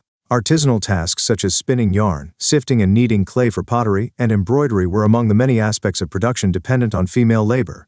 The more commercialized the product, the greater the demand on women's labor to produce it. In fact, peasant and artisan women worked not only in the fields, but even went to the houses of their employers or to the markets if necessary. Women were considered an important resource in agrarian society also because they were childbearers in a society dependent on labor. At the same time, high mortality rates among women, owing to malnutrition, frequent pregnancies, death during childbirth, often meant a shortage of wives. This led to the emergence of social customs in peasant and artisan communities that were distinct from peasants, zamindars, and the state, those prevalent among elite groups. Marriages in many rural communities required the payment of bride price rather than dowry to the bride's family. Remarriage was considered legitimate both among divorced and widowed women. The importance attached to women as a reproductive force also meant that the fear of losing control over them was great. According to established social norms, the household was headed by a male. Thus, women were kept under strict control by the male members of the family and the community. They could inflict draconian punishments if they suspected infidelity on the part of women. Documents from Western India, Rajasthan, Gujarat, and Maharashtra record petitions sent by women to the village panchayat, seeking redress and justice. Wives protested against the infidelity of their husbands or the neglect of the wife and children by the male head of the household, the grihasti. While male infidelity was not always punished, the state and superior caste groups did intervene when it came to ensuring that the family was adequately provided for. In most cases, when women petitioned to the panchayat, their names were excluded from the record. The petitioner was referred to as the mother, sister, or wife of the male head of the household. Amongst the landed gentry, women had the right to inherit property. Instances from the Punjab show that women, including widows, actively participated in the rural land market as sellers of property inherited by them. Hindu and Muslim women inherited zamindaras which they were free to sell or mortgage. Women zamindars were known in 18th century Bengal. In fact, one of the biggest and most famous of the 18th century zamindaras, that of Rajshahi, had a woman at the helm. Discuss. Are there any differences in the access men and women have to agricultural land in your state? Figure 8.8. At the construction of Fatehpur Sikri, women crushing stones. Fig. 8.8 billions women carrying loads. Migrant women from neighboring villages often worked at such construction sites. Figure 8.9. Painting of Shah Jahan hunting nilgais. Describe what you see in this painting. What is the symbolic element that helps establish the connection between the hunt and ideal justice? 4. Forests and tribes. 4.1 Beyond settled villages, there was more to rural India than sedentary agriculture. Apart from the intensively cultivated provinces in northern and northwestern India, huge swaths of forests, dense forest or scrubland existed all over eastern India, central India, northern India, Jharkhand, and in peninsular India down the western Ghats and the Deccan Plateau. Though it is nearly impossible to set an all-India average of the forest cover for this period, informed conjectures based on contemporary sources suggest an average of 40%. Forest dwellers were termed jangli in contemporary texts. Being jangli, however, did not mean an absence of civilization, as popular usage of the term today seems to connote. Rather, the term described those whose livelihood came from the gathering of forest produce, hunting, and shifting agriculture. These activities were largely season-specific. Among the bills, for example, spring was reserved for collecting forest produce, summer for fishing, the monsoon months for cultivation, and autumn and winter for hunting. Such a sequence presumed and perpetuated mobility, which was a distinctive feature of tribes inhabiting these forests. For the state, the forest was a subversive place, a place of refuge for troublemakers. Once again, we turn to Babur, who says that jungles provided a good defense behind which the people of the Pargana become stubbornly rebellious and pay no taxes. 4.2 Inroads into forests. External forces entered the forest in different ways. For instance, the state required elephants for the army. So the peshkash levied from forest people often included a supply of elephants. Peasants, zamindars, and the state. In the Mughal political ideology, the hunt symbolized the overwhelming concern of the state to relate to all its subjects, rich and poor. Regular hunting expeditions, so court historians tell us, enabled the emperor to travel across the extensive territories of his empire and personally attend to the grievances of its inhabitants. The hunt was a subject frequently painted by court artists. The painter resorted to the device of inserting a small scene somewhere in the picture that functioned as a symbol of a harmonious reign. 209. Pargana was an administrative subdivision of a Mughal province. Peshkash was a form of tribute collected by the Mughal state. Source 3. Clearance of forests for agricultural settlements. This is an excerpt from a 16th century Bengali poem, Chandi Mangala, composed by Mukundaram Chakrabarti. The hero of the poem, Kalaketu, set up a kingdom by clearing forests. Hearing the news, outsiders came from various lands. Kalaketu then bought and distributed among them heavy knives, axes, battle axes, and pikes. From the north came the DAs, 100% of them advanced. They were struck with wonder on seeing Kalaketu, who distributed betel nut to each of them. From the south came the harvesters, 500 of them under one organizer. From the west came Zafar Mian, together with 22,000 men. Sulaimani beads in their hands, they chanted the names of their Pir and Paigambar. Having cleared the forest, they established markets. Hundreds and hundreds of foreigners ate and entered the forest. Hearing the sound of the axe, tigers became apprehensive and ran away, roaring. What forms of intrusion into the forest does the text evoke? Compare its message with that of the miniature painting in Figure 8-9. Who are the people identified as foreigners from the perspective of the forest dwellers? Source 4. What are the modes of transport described in this passage? Why do you think they were used? Explain what each of the articles brought from the plains to the hills may have been used for. Fig. 8.10. A peasant and a hunter listening to a Sufi singer. Trade between the hill tribes and the plains, c. 1595. This is how Abul Fazl describes the transactions between the hill tribes and the plains in the Suba of Awadh. From the northern mountains, quantities of goods are carried on the backs of men, of stout ponies and of goats, such as gold, copper, lead, musk, tails of the kutas cow, honey, chuk, pomegranate seed, ginger, long pepper, majith root, borax, zidori, wax, woolen stuffs, woodenware, hawks, falcons, black falcons, merlins, and other articles. In exchange, they carry back white and colored cloths, amber, salt, asafoetida, ornaments, glass, and earthenware. The spread of commercial agriculture was an important external factor that impinged on the lives of those who lived in the forests. Forest products like honey, beeswax, and gumlac were in great demand. Some, such as gumlac, became major items of overseas export from India in the 17th century. Elephants were also captured and sold. Trade involved an exchange of commodities through barter as well. Some tribes, like the Lohanis in the Punjab, were engaged in overland trade between India and Afghanistan and in the town-country trade in the Punjab itself. Social factors too wrought changes in the lives of forest dwellers. Like the big men of the village community, tribes also had their chieftains. Many tribal chiefs had become zamindars, some even became kings.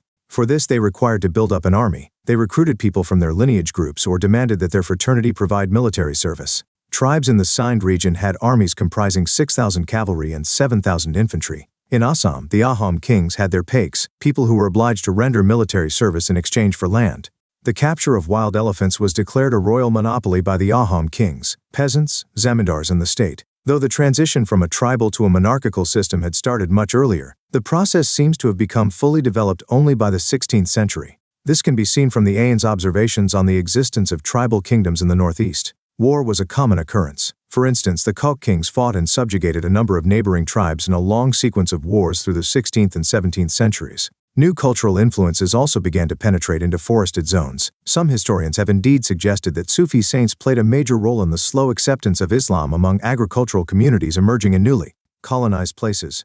5. The zamindars Our story of agrarian relations in Mughal India will not be complete without referring to a class of people in the countryside that lived off agriculture but did not participate directly in the processes of agricultural production. These were the zamindars, who were landed proprietors who also enjoyed certain social and economic privileges by virtue of their superior status in rural society. Caste was one factor that accounted for the elevated status of zamindars. Another factor was that they performed certain services for the state. The zamindars held extensive personal lands termed milkiyat, meaning property.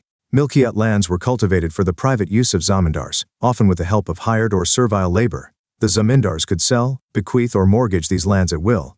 Zamindars also derived their power from the fact that they could often collect revenue on behalf of the state, a service for which they were compensated financially. Control over military resources was another source of power. Most zamindars had fortresses as well as an armed contingent comprising units of cavalry, artillery, and infantry. Thus, if we visualize social relations in the Mughal countryside as a pyramid, zamindars clearly constituted its very narrow apex. Abul Fazl's account indicates that an upper caste, Brahmana Rajput, discuss. Find out which areas are currently identified as forest zones in your state. Is life in these areas changing today? Are the factors responsible for these changes different from or identical to those mentioned in this section? A parallel army. According to the AN, the combined military strength of the zamindars in Mughal India was 384,558 cavalry, 4,258 cavalry, 4,258 cavalry. Themes in Indian History Part 2. Combine had already established firm control over rural society. It also reflects a fairly large representation from the so-called intermediate castes, as we saw earlier, as well as a liberal sprinkling of Muslim zamindaris. Contemporary documents give an impression that conquest may have been the source of the origin of some zamindaris. The dispossession of weaker people by a powerful military chieftain was quite often a way of expanding a zamindari. It is, however, unlikely that the state would have allowed such a show of aggression by a zamindar, unless he had been confirmed by an imperial order. More important were the slow processes of zamindari consolidation, which are also documented in sources. These involved colonization of new lands, by transfer of rights by order of the state and by purchase. These were the processes which perhaps permitted people belonging to the relatively lower castes to enter the rank of zamindars, as zamindaris were bought and sold quite briskly in this period. A combination of factors also allowed the consolidation of clan or lineage-based zamindaris. For example, the Rajputs and Jats adopted these strategies to consolidate their control over vast swaths of territory in northern India. Likewise, peasant pastoralists carved out powerful zamindaris in areas of central and southwestern Bengal. Zamindars spearheaded the colonization of agricultural land and helped in settling cultivators by providing them with the means of cultivation, including cash loans. The buying and selling of zamindaris accelerated the process of monetization in the countryside. In addition, zamindars sold the produce from their milkiyat lands. There is evidence to show that zamindars often established markets to which peasants also came to sell their produce. Although there can be little doubt that zamindars were an exploitative class, their relationship with the peasantry had an element of reciprocity, paternalism, and patronage. Two aspects reinforce this view. First, the Bhakti saints, who eloquently condemned caste-based and other forms of oppression, did not portray the zamindars as exploiters or oppressors of the peasantry. Usually it was the peasants, zamindars, and the state, revenue official of the state, who was the object of their ire. Second, in a large number of agrarian uprisings which erupted in North India in the 17th century, zamindars often received the support of the peasantry in their struggle against the state. 6. Land revenue system. Revenue from the land was the economic mainstay of the Mughal Empire. It was therefore vital for the state to create an administrative apparatus to ensure control over agricultural production, and to fix and collect revenue from across the length and breadth of the rapidly expanding empire. This apparatus included the office of the Diwan, who was responsible for supervising the fiscal system of the empire. Thus, revenue officials and record keepers penetrated the agricultural domain and became a decisive agent in shaping agrarian relations. The Mughal state tried to first acquire specific information about the extent of the agricultural lands in the empire, and what these lands produced before fixing the burden of taxes on people. The land revenue arrangements consisted of two stages: first, assessment, and then actual collection. The jama was the amount assessed, as opposed to hasil, the amount collected. In his list of duties of the Amil Guzar, or revenue collector, Akbar decreed that while he should strive to make cultivators pay in cash, the option of payment in kind was also to be kept open. While fixing revenue, the attempt of the state was to maximize its claims. The scope of actually realizing these claims was, however, sometimes thwarted by local conditions. Both cultivated and cultivable lands were measured in each province. The AIN compiled the aggregates of such lands during Akbar's rule. Efforts to measure lands continued under subsequent emperors.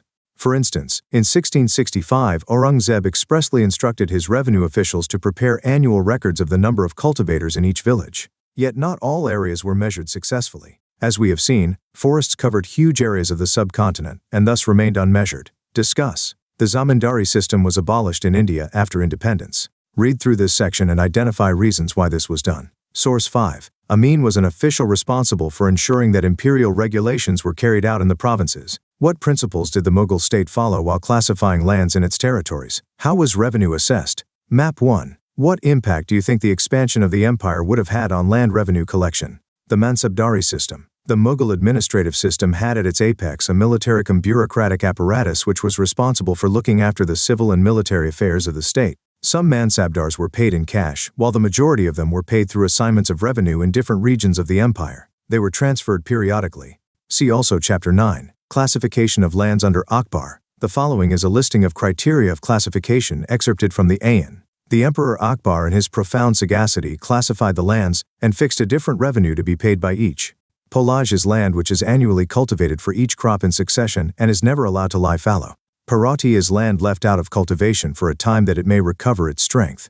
Chachar is land that has lain fallow for 3 or 4 years. Banjar is land uncultivated for 5 years and more. Of the first two kinds of land, there are 3 classes: good, middling, and bad. They add together the produce of each sort, and the third of this represents the medium produce, 1/3 part of which is exacted as the royal dues. Peasants, zamindars, and the state.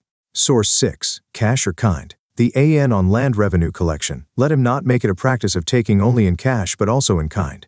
The latter is effected in several ways. First, kankut. In the Hindi language, kan signifies grain, and kut, estimates. If any doubts arise, the crops should be cut and estimated in 3 lots, the good, the middling, and the inferior, and the hesitation removed. Often, too, the land taken by appraisement gives a sufficiently accurate return. Secondly, batai, also called bauli, the crops are reaped and stacked and divided by agreement in the presence of the parties. But in this case, several intelligent inspectors are required, otherwise the evil-minded and false are given to deception. Thirdly, ket batai, when they divide the fields after they are sown. Fourthly, lang batai, after cutting the grain, they form it in heaps and divide it among themselves, and each takes his share home and turns it to profit. What difference would each of the systems of assessment and collection of revenue have made to the cultivator? Discuss. Would you consider the land revenue system of the Mughals as a flexible one? 7. The flow of silver. The Mughal Empire was among the large territorial empires in Asia that had managed to consolidate power and resources during the 16th and 17th centuries. These empires were the Ming, Safavid, and Ottoman. The political stability achieved by all these empires helped create vibrant networks of overland trade from China to the Mediterranean Sea. Voyages of discovery and the opening up of the New World resulted in a massive expansion of Asia's trade with Europe. This resulted in a greater geographical diversity of India's overseas trade, as well as an Source 7. The Jama. This is an excerpt from Aurangzeb's order to his revenue official 1665. He should direct the Amins of the Parganas that they should discover the actual conditions of cultivation, village by village, peasant-wise, and after minute scrutiny, assess the Jama, keeping in view the financial interests of the government and the welfare of the peasantry. Why do you think the emperor insisted on a detailed survey? Fig. 8.1. 1. A silver rupia, issued by Akbar. 216. Themes in Indian History, Part 2, Figure 8.12. A silver rupia issued by Aurangzeb. Fig. 8.13. An example of textiles produced in the subcontinent to meet the demands of European markets. Discuss. Find out whether there are any taxes on agricultural production at present in your state. Explain the similarities and differences between Mughal fiscal policies and those adopted by present-day state governments. Expansion in the commodity composition of this trade. An expanding trade brought in huge amounts of silver bullion into Asia to pay for goods procured from India, and a large part of that bullion gravitated towards India. This was good for India, as it did not have natural resources of silver. As a result, the period between the 16th and 18th centuries was also marked by a remarkable stability in the availability of metal currency, particularly the silver rupia in India. This facilitated an unprecedented expansion of minting of coins and the circulation of money in the economy, as well as the ability of the Mughal state to extract taxes and revenue in cash. The testimony of an Italian traveler, Giovanni Carreri, who passed through India c. 1690, provides a graphic account about the way silver traveled across the globe to reach India. It also gives us an idea of the phenomenal amounts of cash and commodity transactions in 17th century India. Source 8. How silver came to India. This excerpt from Giovanni Carreri's account gives an idea of the enormous amount of wealth that found its way into the Mughal Empire.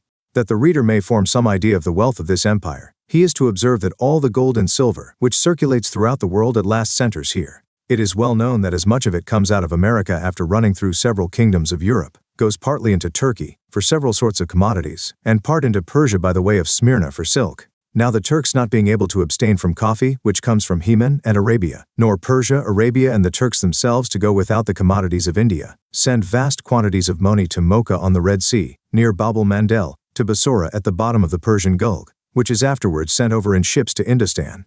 Besides the Indian, Dutch, English and Portuguese ships that every year carry the commodities of Indostan to Pegu, Tanasari, Siam, Ceylon, the Maldive Islands, Mozambique and other places, must of necessity convey much gold and silver thither from those countries. All that the Dutch fetch from the mines in Japan sooner or later goes to Indostan, and the goods carried hence into Europe, whether to France, England or Portugal, are all purchased for ready money, which remains there. 8th, the Ani Akbari of Abu Fazl Alami. The Ani Akbari was the culmination of a large historical administrative project of classification undertaken by Abu Fazl at the order of Emperor Akbar. It was completed in 1598, the 42nd regnal year of the emperor, after having gone through 5 revisions. The Ayan was part of a larger project of history writing commissioned by Akbar. This history, known as the Akbar Nama, comprised 3 books. The first 2 provided a historical narrative. We will look at these parts more closely in Chapter 9. The Ani Akbari, the 3rd book, was organized as a compendium of imperial regulations and a gazetteer of the empire.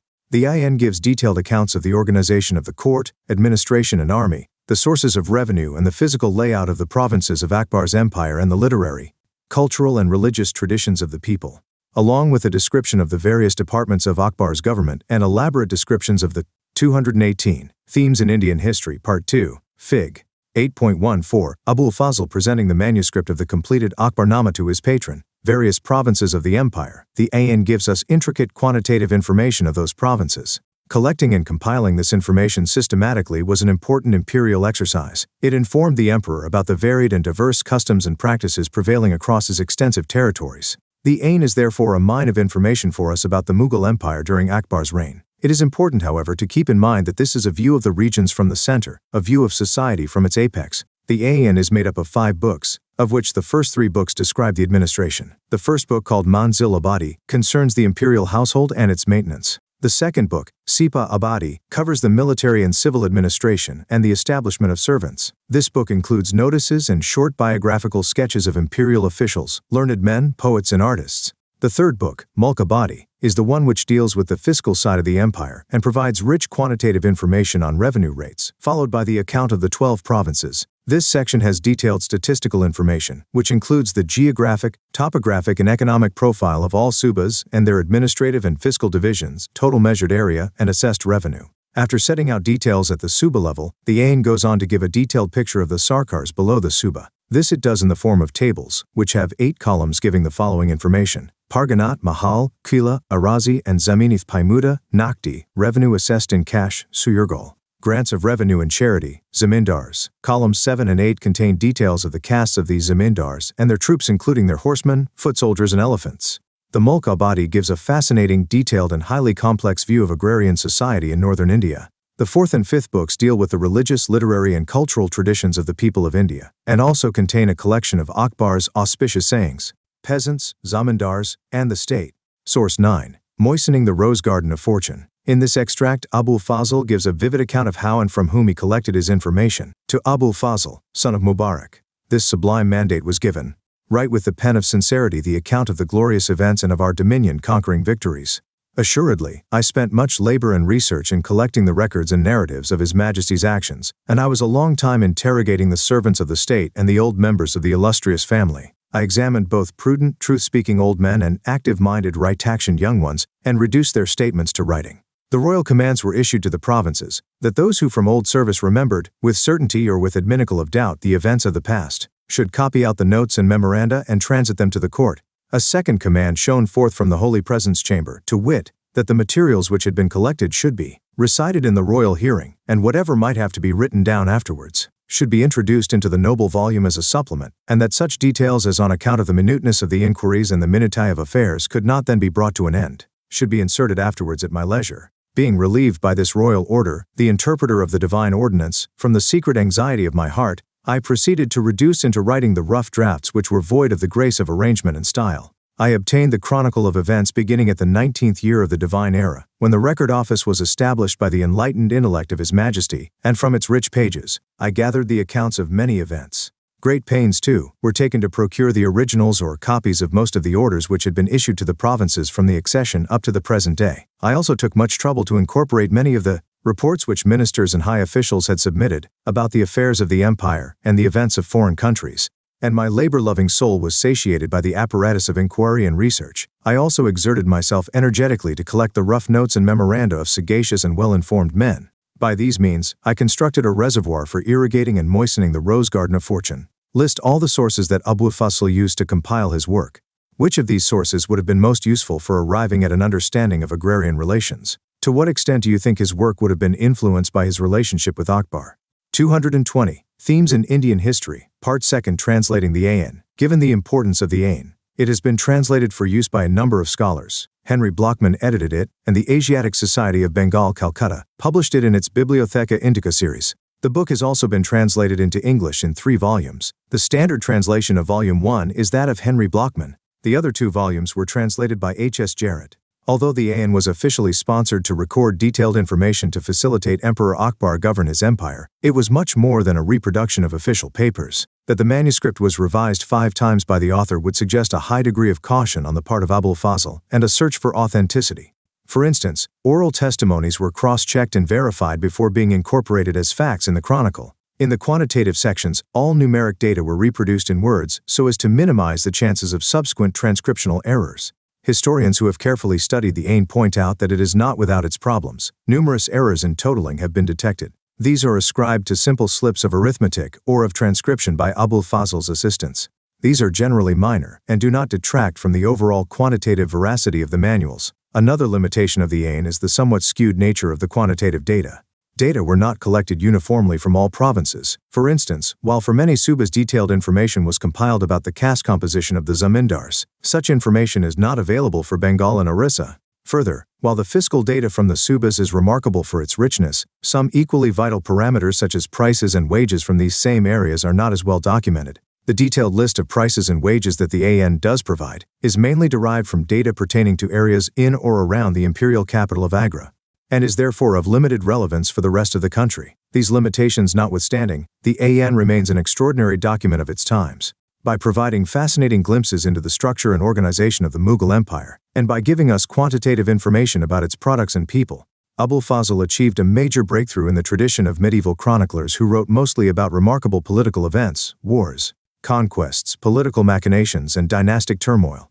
Information about the country, its people, peasants, zamindars, and the state, and its products was mentioned only incidentally and as embellishments to the essentially political thrust of the narrative. The Ain completely departed from this tradition as it recorded information about the empire and the people of India, and thus constitutes a benchmark for studying India at the turn of the 17th century. The value of the Ain's quantitative evidence is uncontested where the study of agrarian relations is concerned, but it is the information it contains on people, their professions and trades, and on the imperial establishment and the grandees of the empire which enables historians to reconstruct the social fabric of India at that time. Answer in words. 1. What are the problems in using the Ain as a source for reconstructing agrarian history? How do historians deal with this situation? 2. To what extent is it possible to characterize agricultural production in the 16th-17th centuries as subsistence agriculture? Give reasons for your answer. 3. Describe the role played by women in agricultural production. 4. Discuss with examples the significance of monetary transactions during the period under consideration. 5. Examine the evidence that suggests that land revenue was important for the Mughal fiscal system. Write a short essay on the following. 6. To what extent do you think caste was a factor in influencing social and economic relations in agrarian society? Fig. 8.15. A 17th century painting depicting jewelers. 7. How were the lives of forest dwellers transformed in the 16th and 17th centuries? 8. Examine the role played by zamindars in Mughal India. 9. Discuss the ways in which panchayats and village headmen regulated rural society, peasants, zamindars, and the state. Map work. 10. On an outline map of the world, mark the areas which had economic links with the Mughal Empire and trace out possible routes of communication. Project. 11. Visit a neighboring village. Find out how many people live there, which crops are grown, which animals are raised, which artisanal groups reside there, whether women own land, how the local panchayat functions. Compare this information with what you have learnt about the 16th-17th centuries, noting similarities and differences. Explain both the changes and the continuities that you find. 12. Select a small section of the Ain, read it carefully and prepare a report on how it can be used by a historian. Figure 8.16, a painting depicting a woman selling sweets. If you would like to know more, read Sumikuha, 1999. Environment and Ethnicity in India, Cambridge University Press, Cambridge. Irfan Habib, 1999. The Agrarian System of Mughal India, 1556 to 1707. Oxford University Press, New Delhi. W. H. Moreland, 1983. India at the Death of Akbar, An Economic Study. Oriental, New Delhi. Tapan Ray Chaudhuri and Irfan Habib. The Cambridge Economic History of India. Vol. Orient Longman, New Delhi. Dietmar Ruthermund, 1993. An Economic History of India from Pre to Colonial Times to 1991. Routledge, London. Sanjay Subramaniam. Money in the Market in India, 1100s to 1700s. Oxford University Press, New Delhi. For more information, you could visit PersianIndex.jsp, serve equal to PF, and file 00700 in 2053, and CT equal to 0. Credits for illustrations. Theme 5, Figure 5.1, Ritu Topa. Fig. 5.2, Henri Stirlin, The Cultural History of the Arabs, Aurum Press, London, 1981. Fig.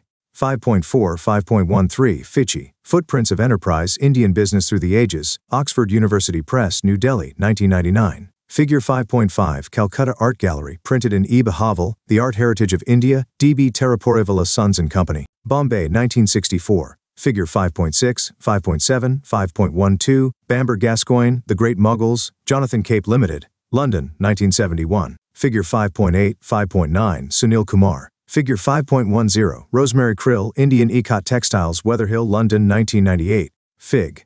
5.11, 5.4, C.A. Bailey. An Illustrated History of Modern India, 1600s to 1947. Oxford University Press, Bombay, 1991. Theme 6, Figure 6.1. Susan L. Huntington, The Art of Ancient India, Weatherhill, New York, 1993. Fig. 603, 617. Jim Masalos, Jackie Menzies and Pratapadidia Pal, Dancing to the Flute, Music and Dance in Indian Art, The Art Gallery of New South Wales, Sydney, Australia, 1997. Fig. 6.6, Henri Stirlin, The Cultural History of the Arabs, Aurum Press, London, 1981. Figure 6.8, Figure 6.9, Figure 6.10, Figure 6.11, Fozia Kazi at KashmirVision.com. Fig. 6.12, Stuart Carey Welch, Indian Art and Culture 1300s to 1900s. Figure 613, Bamber Gascoigne, The Great Mughals, Jonathan Cape Limited, London, 1971. Figure 6.15, CCRT. Fig. 6.16, C.A. Bailey, An Illustrated History of Modern India, 1600s to 1947, Oxford University Press, Bombay, 1991. Figure 618, Ahmed Nabi Khan, Islamic Architecture in Pakistan, National Hijra Council, Islamabad, 1990. Theme 7, Figure 7.1, 7.11, 7.12, 7.14, 7.15, 7.16, 7.18, Vasundhara Filiazat and George Michel, The Splendors of Vijayanagara, Marg Publications, Bombay, 1981. Fig. 702, C.A. Bailey, An Illustrated History of Modern India, 1600s to 1947, Oxford University Press, Bombay, 1991. Figure 7.3, Susan L. Huntington, The Art of Ancient India, Weatherhill, New York, 1993. Fig. 7.4, 7.6, 7.7, 7.207. 23, 7.26, 7.27, 7.32, George Michel, Architecture and Art of South India, Cambridge University Press, Cambridge, 1995. Figure 7.5, 7.8, 7.9, 7.21. Research Expresidisk Asia VRP HTML, VJ. Colonialism and the Countryside, Exploring Official Archives. In this chapter you will see what colonial rule meant to those who lived in the countryside. You will meet the Zamindars of Bengal, travel to the Raj Mahal Hills where the Paharias and the Santhals lived, and then move west to the Deccan. You will look at the way the English East India Company established its Raj in the countryside, implemented its revenue policies, what these policies meant to different sections of people, and how they changed everyday lives. Laws introduced by the state have consequences for people. They determine to an extent who grows richer and who poorer, who acquires new land and who loses the land they have lived on, where peasants go when they need money. As you will see, however, people were not only subject to the working of laws, they also resisted the law by acting according to what they believed to be just. In doing so, people defined the way in which laws operated, thereby modifying their consequences. You will also come to know about the sources that tell us about these histories, and the problems historians face in interpreting them. You will read about revenue records and surveys, journals and accounts left by surveyors and travelers, and reports produced by inquiry commissions. Fig. 9.1 Cotton being carried from the village to the mandi. Illustrated London News, April 20, 1861. Raja was a term that was often used to designate powerful zamindars. Fig. 9.2. Burdwan Raja's city palace on Diamond Harbour Road, Calcutta by the late 19th century. Many rich zamindars of Bengal had city palaces with ballrooms, large grounds, entrance porches supported by Corinthian columns like these. 1. Bengal and the zamindars. As you know, colonial rule was first established in Bengal. It is here that the earliest attempts were made to reorder rural society and establish a new regime of land rights and a new revenue system. Let us see what happened in Bengal in the early years of company rule. 1.1. An auction in Burdwan. In 1797 there was an auction in Burdwan. It was a big public event. A number of mahals held by the Raja of Burdwan were being sold. The permanent settlement had come into operation in 1793. The East India Company had fixed the revenue that each zamindar had to pay. The estates of those who failed to pay were to be auctioned to recover the revenue. Since the Raja had accumulated huge arrears, his estates had been put up for auction. Numerous purchasers came to the auction, and the estates were sold to the highest bidder. But the collectors soon discovered a strange twist to the tale. Many of the purchasers turned out to be servants and agents of the Raja who had bought the lands on behalf of their master. Over 95% of the sale at the auction was fictitious. The Raja's estates had been publicly sold, but he remained in control of his zamindari. Why had the Raja failed to pay the revenue? Who were the purchasers at the auction? What does the story tell us about what was happening in the rural areas of eastern India at that time? 1.2. The problem of unpaid revenue. The estates of the Burdwan Raj were not the only ones sold during the closing years of the 18th century. Over 75% of the zamindaris changed hands after the permanent settlement. In introducing the permanent settlement, British officials hoped to resolve the problems they had been facing since the conquest of Bengal. By the 1770s, the rural economy in Bengal was in crisis, with recurrent famines and declining agricultural output. Officials felt that agriculture, trade, and the revenue resources of the state could all be developed by encouraging investment in agriculture. This could be done by securing rights of property and permanently fixing the rates of colonialism and the countryside. Revenue demand. If the revenue demand of the state was permanently fixed, then the company could look forward to a regular flow of revenue, while entrepreneurs could feel sure of earning a profit from their investment, since the state would not siphon it off by increasing its claim. The process, officials hoped, would lead to the emergence of a class of yeoman farmers and rich landowners who would have the capital and enterprise to improve agriculture. Nurtured by the British, this class would also be loyal to the company. The problem, however, lay in identifying individuals who could both improve agriculture and contract to pay the fixed revenue to the state. After a prolonged debate amongst company officials, the permanent settlement was made with the Rajas and Talukdars of Bengal. They were now classified as zamindars, and they had to pay the revenue demand that was fixed in perpetuity. In terms of this definition, the zamindar was not a landowner in the village, but a revenue collector of the state. Zamindars had several villages under them. In company calculations, the villages within one zamindari formed one revenue estate. The company fixed the total demand over the entire estate whose revenue the zamindar contracted to pay. The zamindar collected rent from the different villages, paid the revenue to the company, and retained the difference as his income. He was expected to pay the company regularly, failing which his estate could be auctioned. 1.3 Why zamindars defaulted on payments. Company officials felt that a fixed revenue demand would give zamindars a sense of security and, assured of returns on their investment, encourage them to improve their estates. In the early decades after the permanent settlement, however, zamindars regularly failed to pay the revenue demand and unpaid balances accumulated. The reasons for this failure were various. First, the initial demands were very high. This was because it was felt that if the demand was fixed for all time to come, the company would never be able to claim a share of increased income from land when prices rose and cultivation expanded. To minimize this anticipated loss, the company pegged the revenue. Figure 9.3 Charles Cornwallis, painted by Thomas Gainsborough. 1785. He was the commander of the British forces during the American War of Independence and the Governor-General of Bengal when the permanent settlement was introduced there in 1793. Talukdar literally means one who holds a taluk or a connection. Taluk came to refer to a territorial unit. Themes in Indian history, Part 3rd Rayo, is the way the term Rayat, used to designate peasants, was spelt in British records. Rayats in Bengal did not always cultivate the land directly, but leased it out to under-Rayats. Demand high, arguing that the burden on zamindars would gradually decline as agricultural production expanded and prices rose. Second, this high demand was imposed in the 1790s, a time when the prices of agricultural produce were depressed, making it difficult for the Rayats to pay their dues to the zamindar. If the zamindar could not collect the rent, how could he pay the company? Third, the revenue was invariable regardless of the harvest and had to be paid punctually.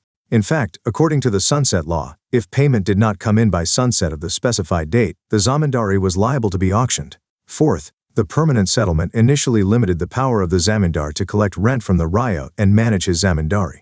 The company had recognized the zamindars as important, but it wanted to control and regulate them, subdue their authority and restrict their autonomy. The zamindars' troops were disbanded, customs duties abolished and their kutcheries brought under the supervision of a collector appointed by the company. Zamindars lost their power to organize local justice and the local police. Over time, the collectorate emerged as an alternative center of authority, severely restricting what the zamindar could do. In one case, when a Raja failed to pay the revenue, a company official was speedily dispatched to his zamindari with explicit instructions to take charge of the district and to use the most effectual means to destroy all the influence and the authority of the Raja and his officers. At the time of rent collection, an officer of the zamindar, usually the amla, came around to the village. But rent collection was a perennial problem. Sometimes bad harvests and low prices made payment of dues difficult for the ryots. At other times, ryots deliberately delayed payment. Rich ryots and village headmen, jotadars and mandals, were only too happy to see the zamindar in trouble.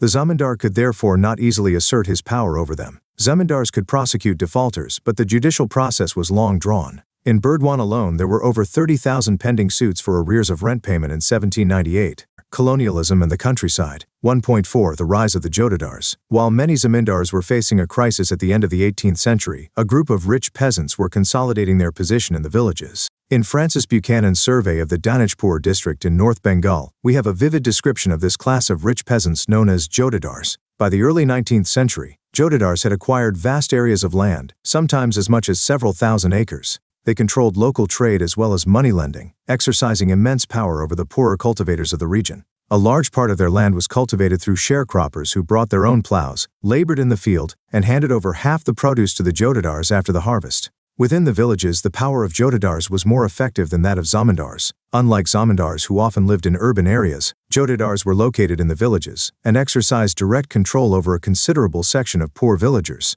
They fiercely resisted efforts by zamindars to increase the jama of the village, prevented zamindari officials from executing their duties, mobilized ryots who were dependent on them, and deliberately delayed payments of revenue to the zamindar. In fact, when the estates of the zamindars were auctioned for failure to make revenue payment, jotadars were often amongst the purchasers. The jotadars were most powerful in North Bengal, although rich peasants and village headmen were emerging as commanding figures in the countryside in other parts of Bengal as well. In some places they were called howladars, elsewhere they were known as gantidars or mandals. Their rise inevitably weakened zamindari authority. Figure 9.4. Bengal village scene, painted by George Chinnery. 1820 Chinnery stayed in India for 23 years, painting portraits, landscapes and scenes of the everyday life of the common people. Jotadars and moneylenders in rural Bengal lived in houses like the one you see on the right. 232. Source 1. Themes in Indian History, Part 3rd. The Jotadars of Dinajpur.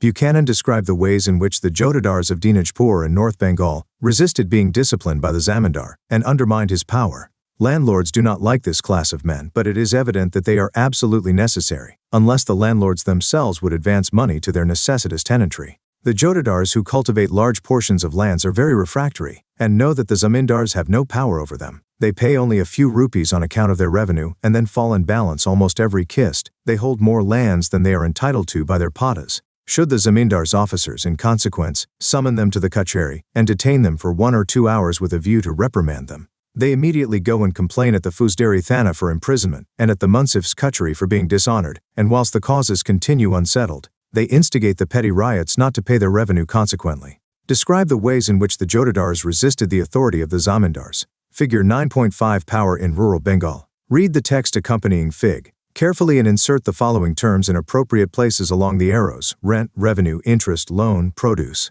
1.5. The zamindars resist. The authority of the zamindars in rural areas, however, did not collapse. Faced with an exorbitantly high revenue demand and possible auction of their estates, they devised ways of surviving the pressures. New contexts produced new strategies. Fictitious sale was one such strategy. It involved a series of maneuvers. The Raja of Burdwan, for instance, first transferred some of his zamindari to his mother, since the company had decreed that the property of women would not be taken over. Then, as a second move, his agents manipulated the auctions. The revenue demand of the company was deliberately withheld, and unpaid balances were allowed to accumulate. When a part of the estate was auctioned, the zamindar's men bought the property, outbidding other purchasers. Subsequently, they refused to pay up the purchase money, so that the estate had to be resold.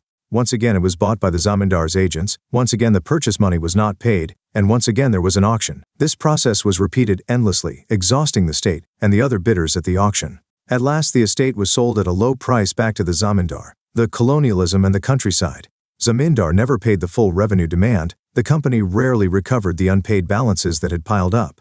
Such transactions happened on a grand scale. Between 1793 and 1801, 4 big zamindars of Bengal, including Burdwan, made Benami purchases that collectively yielded as much as 30 Nepalese rupees lakh. Of the total sales at the auctions, over 15% were fictitious. There were other ways in which zamindars circumvented displacement. When people from outside the zamindari bought an estate at an auction, they could not always take possession. At times their agents would be attacked by lathials of the former zamindar. Sometimes even the riots resisted the entry of outsiders. They felt bound to their own zamindar through a sense of loyalty, and perceived him as a figure of authority and themselves as his proja. The sale of the zamindari disturbed their sense of identity, their pride. The zamindars therefore were not easily displaced. By the beginning of the 19th century, the depression in prices was over. Thus those who had survived the troubles of the 1790s consolidated their power. Rules of revenue payment were also made somewhat flexible. As a result, the zamindar's power over the villages was strengthened. It was only during the Great Depression of the 1930s that they finally collapsed, and the jotedars consolidated their power in the countryside. 1.6 The Fifth Report. Many of the changes we are discussing were documented in detail in a report that was submitted to the British Parliament in 1813. It was the fifth of a series of reports on the administration and activities of the East India Company in India. Often referred to as the Fifth Report, it ran into 1,002 pages, of which over 800 pages were appendices that reproduced petitions of zamindars and ryots, reports of collectors from different districts, statistical tables on revenue returns, and notes on the revenue and judicial administration of Bengal and Madras written by officials. From the time the company established its rule in Bengal in the mid-1760s, its activities were closely watched and debated in England. There were many. Fig. Maharaja Mehtab Chand. When the permanent settlement was imposed, Tej Chand was the Raja of Burdwan. Subsequently, under Mehtab Chand, the estate prospered. Mehtab Chand helped the British during the Santhal Rebellion and the 1857 revolt. Benami, literally anonymous, is a term used in Hindi and several other Indian languages for transactions made in the name of a fictitious or relatively insignificant person, whereas the real beneficiary remains unnamed. Lathial, literally one who wields the lathi or stick, functioned as a strongman of the zamindar. Themes in Indian History, Part 3.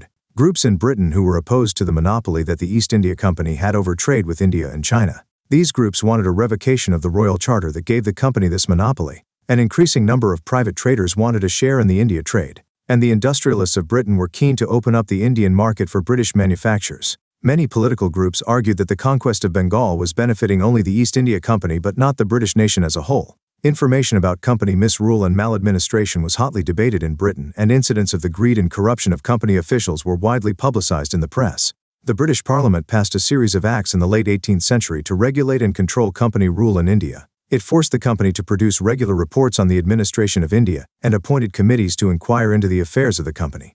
The Fifth Report was one such report produced by a select committee. It became the basis of intense parliamentary debates on the nature of the East India Company's rule in India. Fig. 9.7 Andal Raj Palace. The ruins of palaces are a visible sign of the end of an era. Satyajit Ray's famous film Jalshagar, on the decline of the aristocratic zamindari style of living, was shot in Andal Raj Palace. Colonialism and the countryside. For over a century and a half, the Fifth Report has shaped our conception of what happened in rural Bengal in the late 18th century. The evidence contained in the Fifth Report is invaluable, but official reports like this have to be read carefully. We need to know who wrote the reports and why they were written. In fact, recent researches show that the arguments and evidence offered by the Fifth Report cannot be accepted uncritically. Researchers have carefully examined the archives of various Bengal zamindars and the local records of the districts to write about the history of colonial rule in rural Bengal. They indicate that, intent on criticizing the maladministration of the company, the Fifth Report exaggerated the collapse of traditional zamindari power, as also overestimated the scale on which zamindars were losing their land. As we have seen, even when zamindaris were auctioned, zamindars were not always displaced, given the ingenious methods they used to retain their zamindaris. Source 2. From the Fifth Report. Referring to the condition of zamindars and the auction of lands, the Fifth Report stated, "The revenue was not realized with punctuality, and lands to a considerable extent were periodically exposed to sale by auction. In the native year 1203, corresponding with 1796-97, the land advertised for sale comprehended a jumma or assessment of Sikha rupees 28.700001, the extent of land actually sold, the land advertised, and the amount of purchase money Sikha rupees 1,790,416. In 1204, corresponding with 1797-98, the land advertised was for Sikha rupees 26.66191, The quantity sold was for Sikha rupees 22.740076 and the purchase money Sikha rupees 21.47580. Among the defaulters were some of the oldest families of the country. Such were the Rajas of Nudia, Rajashai, Bishanpur, and others, the dismemberment of whose estates at the end of each succeeding year threatened them with poverty and ruin, and in some instances presented difficulties to the revenue officers in their efforts to preserve undiminished the amount of public assessment. From the tone in which evidence is recorded, what do you think is the attitude of the report to the facts narrated? What is the report trying to say through the figures? Can you think of any problem in making long-term generalizations from these figures of 2 years? Discuss. Compare the account of the Zamindars you have just read with that in Chapter 8. Who was Buchanan? Francis Buchanan was a physician who came to India and served in the Bengal Medical Service. For a few years he was surgeon to the Governor-General of India, Lord Wellesley, during his stay in Calcutta. He organized a zoo that became the Calcutta Alipore Zoo. He was also in charge of the botanical gardens for a short period. On the request of the government of Bengal, he undertook detailed surveys of the areas under the jurisdiction of the British East India Company. In 1815 he fell ill and returned to England. Upon his mother's death he inherited her property and assumed her family name Hamilton, so he is often called Buchanan Hamilton. Themes in Indian History, Part 3. 2. The hoe and the plow. Let us now shift our focus from the wetlands of Bengal to drier zones, from a region of settled cultivation to one where shifting agriculture was practiced. You will see the changes that came about when the frontiers of the peasant economy expanded outwards, swallowing up pastures and forests in the Rajmahal Hills. You will also see how these changes created a variety of conflicts within the region. 2.1 In the hills of Rajmahal. In the early 19th century, Buchanan traveled through the Rajmahal Hills. From his description, the hills appeared impenetrable, a zone where few travelers ventured, an area that signified danger. Wherever he went, people were hostile, apprehensive of officials, and unwilling to talk to them. In many instances, they deserted their villages and absconded. Who were these hill folk? Why were they so apprehensive of Buchanan's visit? Buchanan's journal gives us tantalizing glimpses of these hill folk in the early 19th century. His journal was written as a diary of places he visited, people he encountered, and practices he saw. It raises questions in our mind, but does not always help us answer them. It tells us about a moment in time but not about the longer history of people and places. For that, historians have to turn to other records. If we look at late 18th century revenue records, we learn that these hill folk were known as Paharias. They lived around the Rajmahal Hills, subsisting on forest produce and practicing shifting cultivation. They cleared patches of forest by cutting bushes and burning the undergrowth. On these patches, enriched by the potash from the ash, the Paharias grew a variety of pulses and millets for consumption. They scratched the ground lightly with hoes, cultivated the cleared land for a few years, then left it fallow so that it could recover its fertility, and moved to a new area. From the forest they collected mahua for food, silk cocoons and resin for sale, and wood for charcoal production. The undergrowth that spread like a mat below the trees and the patches of grass that covered the lands left fallow provided pasture for cattle. Colonialism and the countryside. Figure 9.8. A view of a hill village in Rajmahal, painted by William Hodges. 1782. William Hodges was a British artist who accompanied Captain Cook on his second voyage to the Pacific, and then came to India. In 1781 he became a friend of Augustus Cleveland, the collector of Bhagalpur. On the invitation of Cleveland, Hodges accompanied him to the Jungle Mahals in 1782, and painted a set of aquatints. Like many other British painters of the time, Hodges searched for the picturesque. Artists in search of the picturesque were inspired by the ideals of Romanticism, a tradition of thought that celebrated nature and admired its magnificence and power. Romantics felt that to commune with nature the artist had to represent nature as an idyll, uncorrupted by modern civilization, discover unknown landscapes and appreciate the sublime play of light and shade. It is in search of this unknown that Hodges went to the Rajmahal Hills. He found flat landscapes monotonous, and discovered beauty in roughness, irregularity and variety. A landscape that colonial officials found dangerous and wild, peopled by turbulent tribes, appears in the paintings of Hodges as exotic and idyllic. Look at the painting, and identify the ways in which it represents the traditions of the picturesque.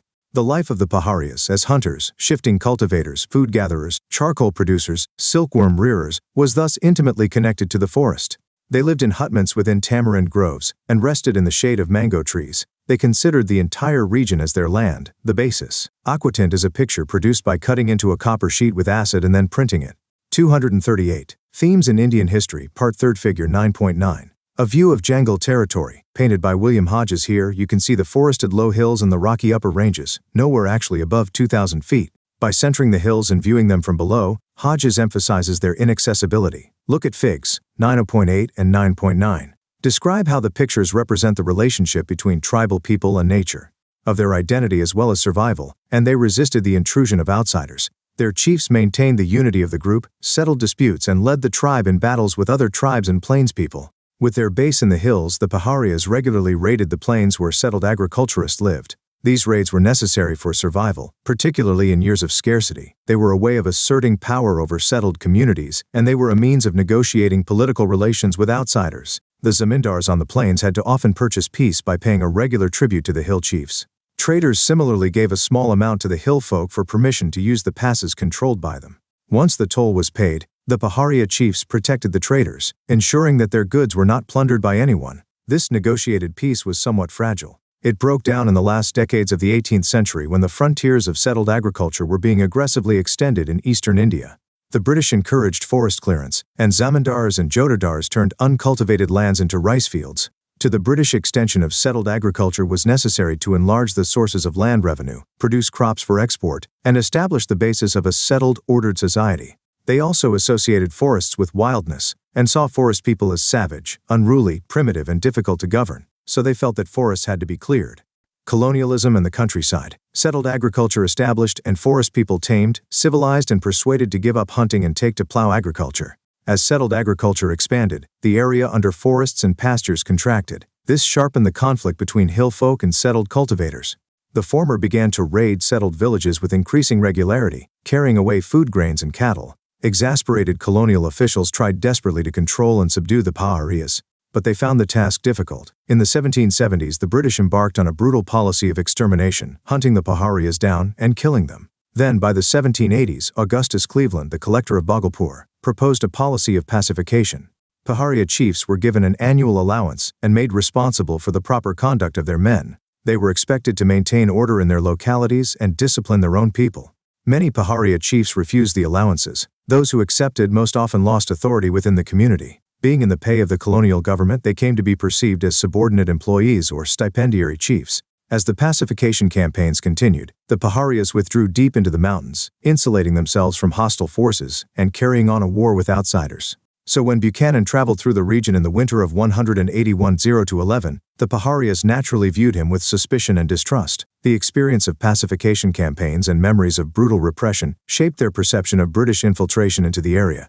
Every white man appeared to represent a power that was destroying their way of life and means of survival, snatching away their control over their forests and lands. By this time, in fact, there were newer intimations of danger. Santhals were pouring into the area, clearing forests, cutting down timber, plowing land, and growing rice and cotton. As the lower hills were taken over by Santhal settlers, the Paharias receded deeper into the Rajmahal hills. If Paharia life was symbolized by the hoe, which they used for shifting cultivation, the settlers came to represent the power of the plow. The battle between the hoe and the plow was a long one. Themes in Indian History, Part 3, 2.2 The Santhals, Pioneer Settlers. At the end of 1810, Buchanan crossed Ganjuria Pahar, which was part of the Rajmahal Ranges, passed through the rocky country beyond, and reached a village. It was an old village, but the land around had been recently cleared to extend cultivation. Looking at the landscape, Buchanan found evidence of the region having been transformed through proper application of human labor. He wrote, "Ganjuria is just sufficiently cultivated to show what a glorious country this might be made. I think its beauty and riches might be made equal to almost any in the universe." The soil here was rocky but uncommonly fine, and nowhere had Buchanan seen finer tobacco and mustard. On inquiry, he discovered that the frontiers of cultivation here had been extended by the Santhals. They had moved into this area around 1800s, displaced the hill folk who lived on these lower slopes, cleared the forests and settled the land. Figure 9.10 Hill Village in Santhal Country. Illustrated London News, February 23, 1856. This village in the lower Rajmahal Hills was sketched by Walter Sherwell in the early 1850s. The village appears to be peaceful, calm, and idyllic. Life seems unaffected by the outside world. Contrast this image of the Santhal village with Figure 9.12. How did the Santhals reach the Rajmahal Hills? The Santhals had begun to come into Bengal around the 1780s. Zamindars hired them to reclaim land and expand cultivation, and British officials invited them to settle in the jungle mahals. Having failed to subdue the Paharias and transform them into settled agriculturists, the British turned to the Santhals. The Paharias refused to cut forests, resisted touching the plow, and continued to be. Colonialism and the countryside, turbulent. The Santhals, by contrast, appeared to be ideal settlers, clearing forests and plowing the land with vigor.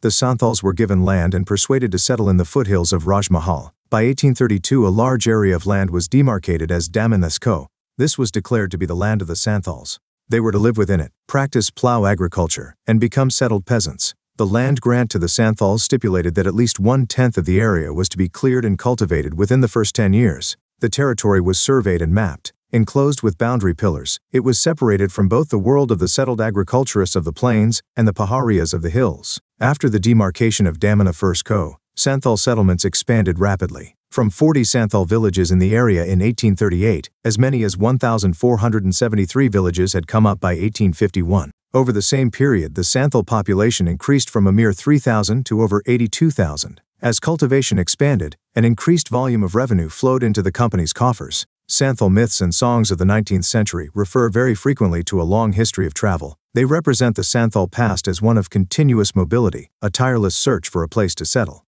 Here in the Damina Co, their journeys seem to have come to an end. When the Santhals settled on the peripheries of the Rajmahal Hills, the Paharias resisted but were ultimately forced to withdraw deeper into the hills. Restricted from moving down to the lower hills and valleys, they were confined to the dry interior and to the more barren and rocky upper hills. This severely affected their lives, impoverishing them in the long term. Shifting agriculture depended on the ability to move to newer and newer land and utilization of the natural fertility of the soil. When the most fertile soils became inaccessible to them, being part of the Daman, the Paharias could not effectively sustain their mode of cultivation. When the forests of the region were cleared for cultivation, the hunters amongst them also faced problems. The Santhals, by contrast, gave up their earlier life of mobility and settled down, cultivating a range of commercial crops for the market and dealing with traders and moneylenders.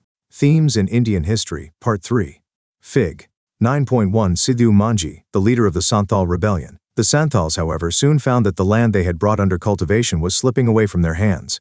The state was levying heavy taxes on the land that the Santhals had cleared. Moneylenders were charging them high rates of interest and taking over the land when debts remained unpaid. And zamindars were asserting control over the Daman area. By the 1850s, the Santhals felt that the time had come to rebel against zamindars, moneylenders, and the colonial state, in order to create an ideal world for themselves where they would rule. It was after the Santhal revolt that the Santhal Pargana was created, carving out 5,500 square miles from the districts of Bhagalpur and Birbhum. The colonial state hoped that by creating a new territory for the Santhals and imposing some special laws within it, the Santhals could be conciliated.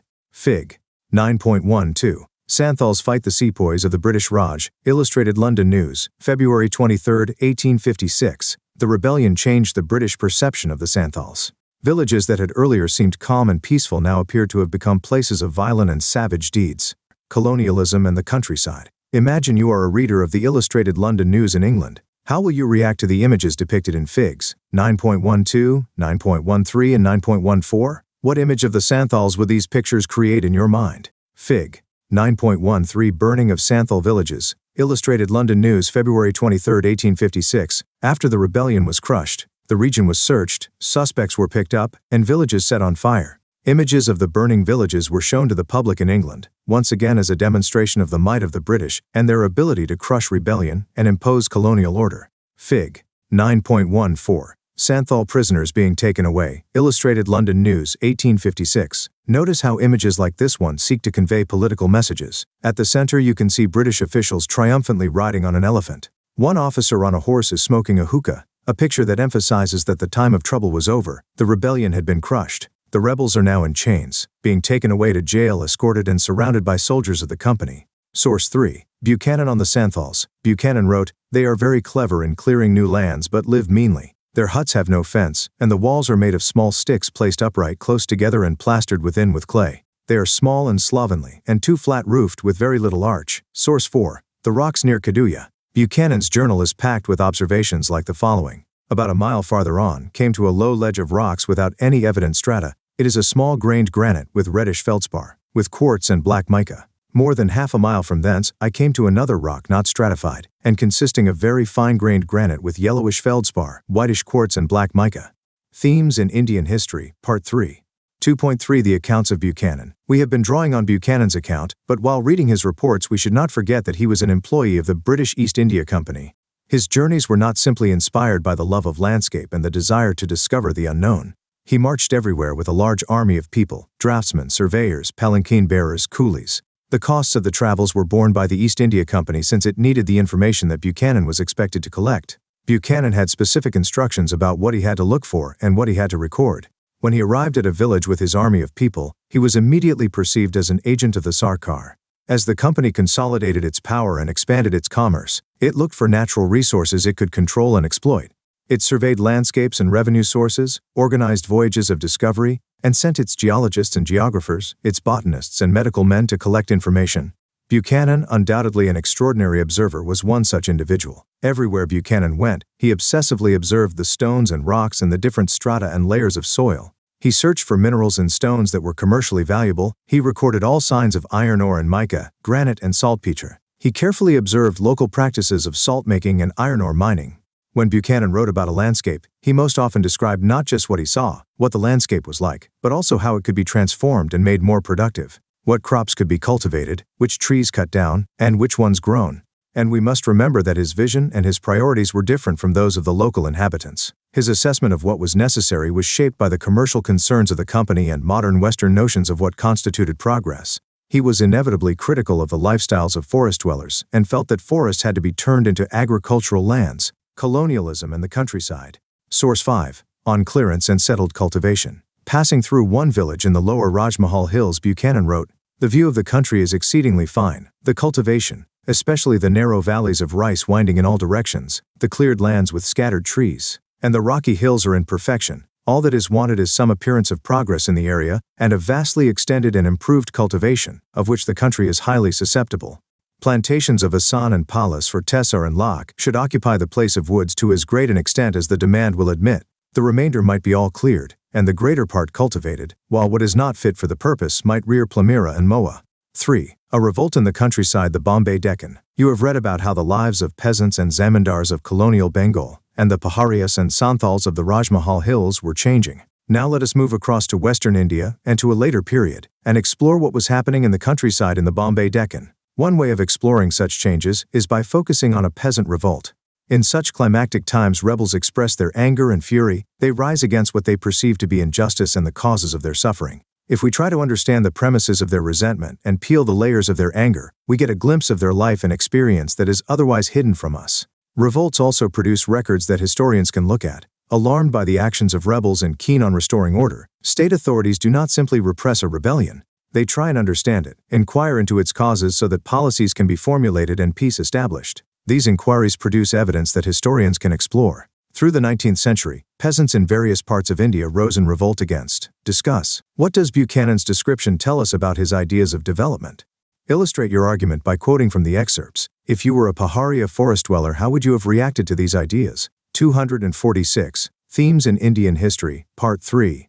Source 6. On that day in Supa. On May 16, 1875, the district magistrate of Pune wrote to the police commissioner. On arrival at Supa on Saturday 15 May, I learnt of the disturbance. One house of a moneylender was burnt down, about a dozen were forcibly broken into and completely gutted of their content. Account papers, bonds, grains, country cloth were burnt in the street where heaps of ashes are still to be seen. The chief constable apprehended 50 persons. Stolen property worth 2,000 Nepalese rupees was recovered. The estimated loss is over 25,000 Nepalese rupees. Moneylenders claim it is over 1 lakh. Deccan Riots Commission. A sahukar was someone who acted as both a moneylender and a trader. The words and terms used by a writer often tell us something about his or her prejudices. Read Source 7 carefully, and pick out the terms that indicate any prejudices of the writer. Discuss how a riot of the area would have described the same situation. Moneylenders and grain dealers. One such revolt occurred in 1875 in the Deccan. 3.1 account books are burnt. The movement began at Supa, a large village in Pune district. It was a market center where many shopkeepers and moneylenders lived. On 12 May, riots from surrounding rural areas gathered and attacked the shopkeepers, demanding their bahi khatas and debt bonds. They burnt the khatas, looted grain shops, and in some cases set fire to the houses of sahukars. From Pune, the revolt spread to Ahmednagar. Then over the next 2 months it spread even further, over an area of 6,500 square km. More than 30 villages were affected. Everywhere the pattern was the same. Sahukars were attacked, account books burnt, and debt bonds destroyed. Terrified of peasant attacks, the sahukars fled the villages, very often leaving their property and belongings behind. As the revolt spread, British officials saw the specter of 1857. Police posts were established in villages to frighten rebellious peasants into submission. Troops were quickly called in, 951 people were arrested, and many convicted, but it took several months to bring the countryside under control. Source 7. A newspaper report. The following report, titled The Riot and the Moneylender, appeared in the Native Opinion and was quoted in report of the native newspapers of Bombay. They first place spies on the boundaries of their villages to see if any government officers come, and to give timely intimation of their arrival to the offenders. They then assemble in a body and go to the houses of their creditors and demand from them a surrender of their bonds and other documents, and threaten them in case of refusal with assault and plunder. If any government officer happens to approach the villages where the above is taking place, the spies give intimation to the offenders and the latter disperse in time. Colonialism and the countryside. Why the burning of bonds and deeds? Why this revolt? What does it tell us about the Deccan countryside and about agrarian changes under colonial rule? Let us look at this longer history of changes over the 19th century. 3.2. A new revenue system. As British rule expanded from Bengal to other parts of India, new systems of revenue were imposed. The permanent settlement was rarely extended to any region beyond Bengal. Why was this so? One reason was that after 1810, agricultural prices rose, increasing the value of harvest produce and enlarging the income of the Bengal zamindars. Since the revenue demand was fixed under the permanent settlement, the colonial state could not claim any share of this enhanced income. Keen on expanding its financial resources, the colonial government had to think of ways to maximize its land revenue. So in territories annexed in the 19th century, temporary revenue settlements were made. There were other reasons too. When officials devise policies, their thinking is deeply shaped by economic theories they are familiar with. By the 1820s, the economist David Ricardo was a celebrated figure in England. Colonial officials had learnt Ricardian ideas during their college years. In Maharashtra, when British officials set about formulating the terms of the early settlement in the 1820s, they operated with some of these ideas. According to Ricardian ideas, a landowner should have a claim only to the average rent that prevailed at a given time. When the land yielded more than this average rent, the landowner had a surplus that the state needed to tax. If tax was not levied, cultivators were likely to turn into rentiers, and their surplus income was unlikely to be productively invested in the improvement of the land. Many British officials in India thought that the history of Bengal confirmed Ricardo's theory. There the zamindars seemed to have turned into rentiers, leasing out land and living on the rental incomes. It was therefore necessary, the British officials now felt, to have a different system. Rentier is a term used to designate people who live on rental income from property. The revenue system that was introduced in the Bombay Deccan came to be known as the Rayatwari. Themes in Indian History, Part 3rd. Settlement. Unlike the Bengal system, the revenue was directly settled with the Rayo. The average income from different types of soil was estimated, the revenue-paying capacity of the Rayo was assessed, and a proportion of it fixed as the share of the state. The lands were resurveyed every 30 years and the revenue rates increased. Therefore, the revenue demand was no longer permanent. 3.3% revenue demand and peasant debt. The first revenue settlement in the Bombay Deccan was made in the 1820s. The revenue that was demanded was so high that in many places peasants deserted their villages and migrated to new regions. In areas of poor soil and fluctuating rainfall, the problem was particularly acute. When rains failed and harvests were poor, peasants found it impossible to pay the revenue. However, the collectors in charge of revenue collection were keen on demonstrating their efficiency and pleasing their superiors, so they went about extracting payment with utmost severity. When someone failed to pay, his crops were seized and a fine was imposed on the whole village. By the 1830s, the problem became more severe. Prices of agricultural products fell sharply after 1832 and did not recover for over a decade and a half. This meant a further decline in peasants' income. At the same time, the countryside was devastated by a famine that struck in the years 1832 to 34. 1/3 of the cattle of the Deccan were killed, and half the human population died.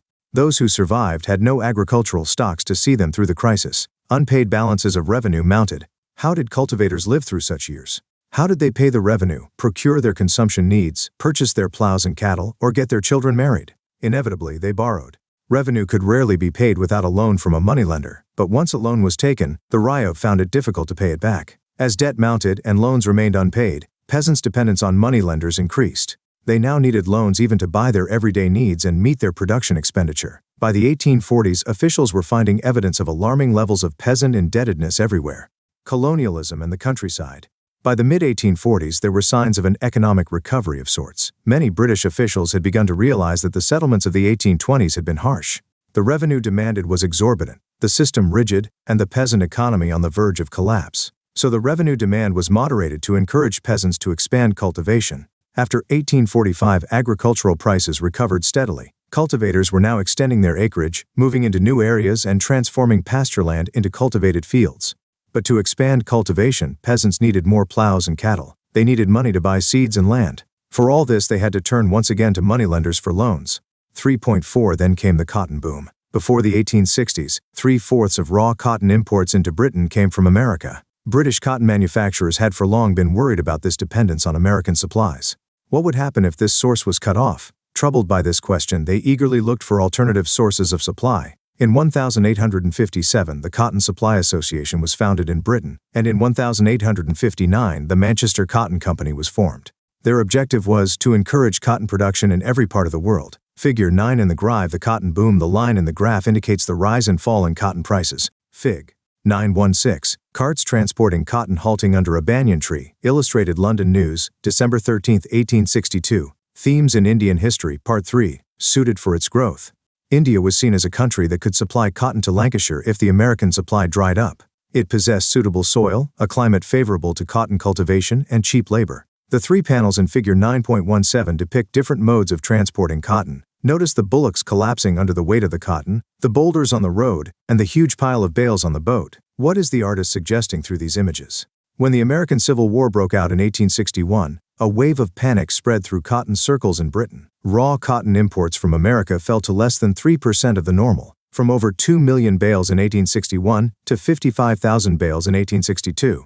Frantic messages were sent to India and elsewhere to increase cotton exports to Britain. In Bombay, cotton merchants visited the cotton districts to assess supplies and encourage cultivation. As cotton prices soared, export merchants in Bombay were keen to secure as much cotton as possible to meet the British demand. So they gave advances to urban sahukars, who in turn extended credit to those rural moneylenders who promised to secure the produce. When there is a boom in the market, credit flows easily, for those who give out loans feel secure about recovering their money.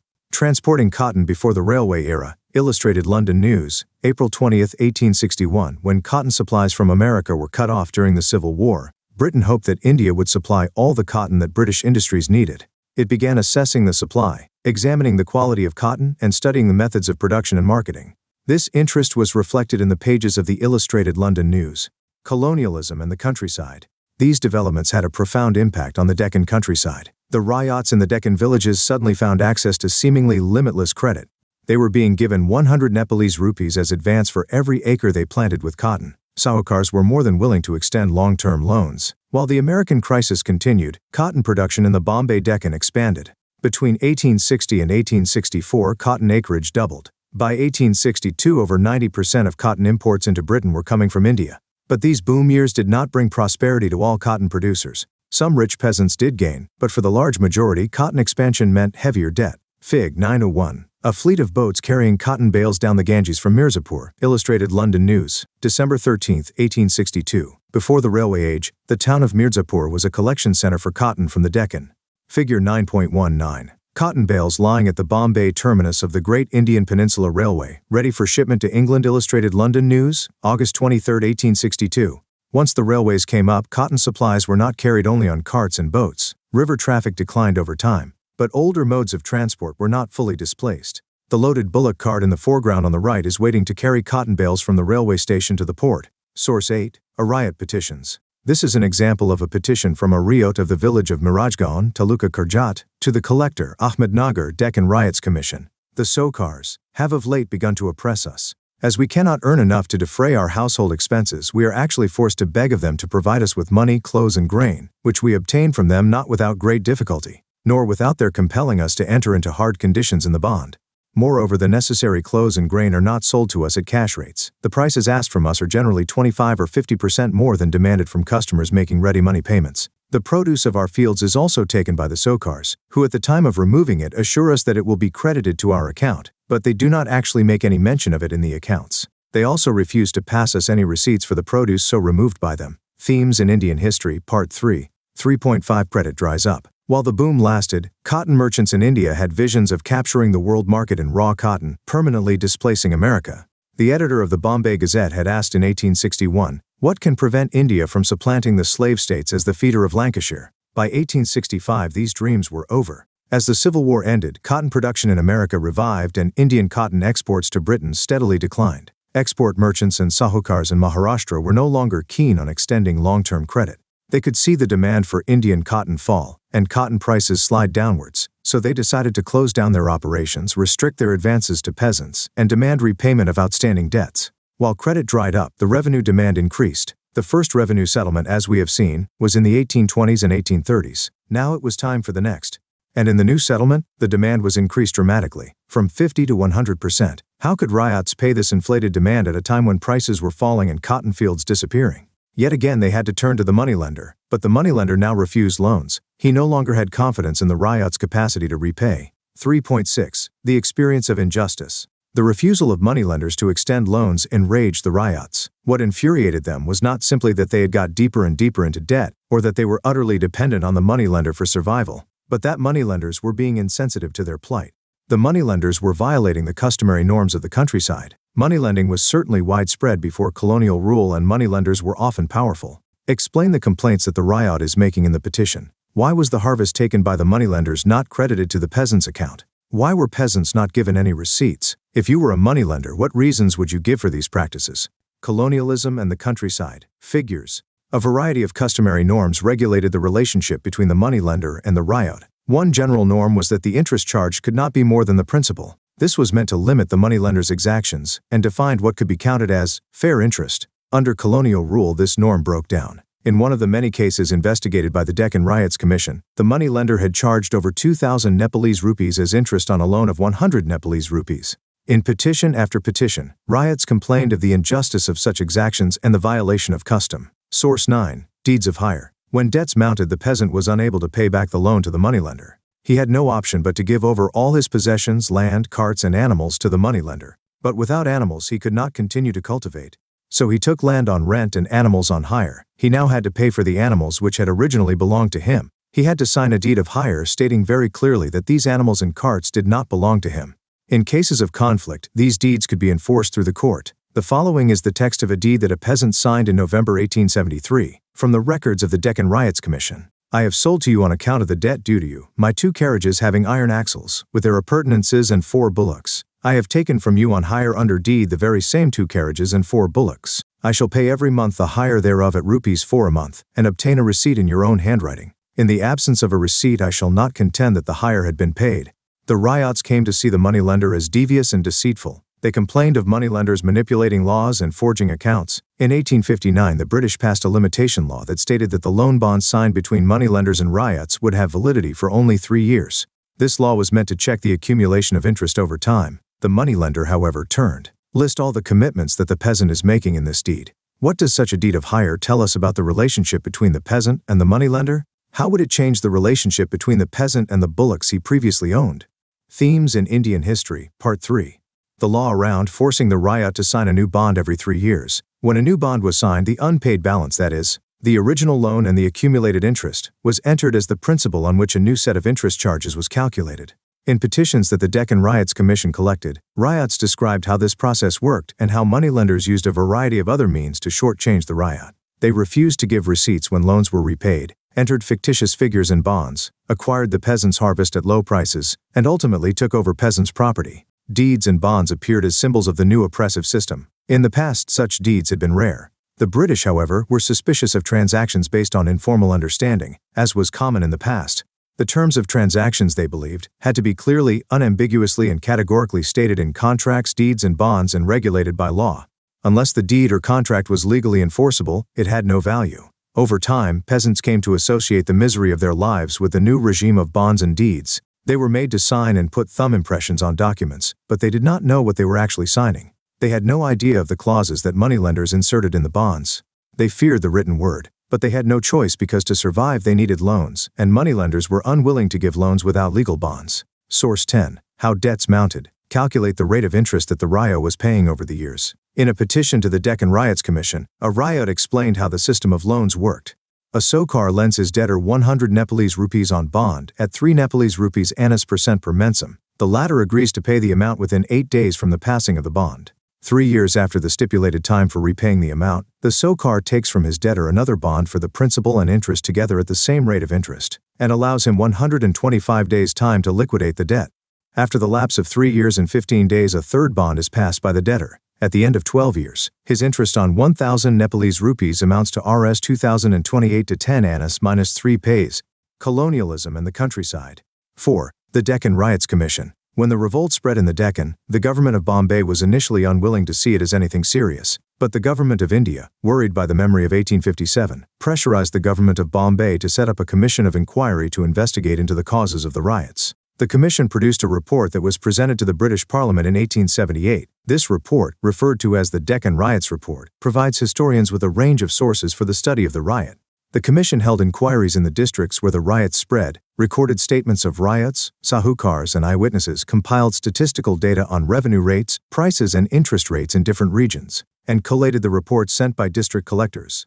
In looking at such sources, we have to again remember that they are official sources and reflect official concerns and interpretations of events. The Deccan Riots Commission, for instance, was specifically asked to judge whether the level of government revenue demand was the cause of the revolt, and after presenting all the evidence, the commission reported that the government demand was not the cause of peasant anger, it was the moneylenders who were to blame.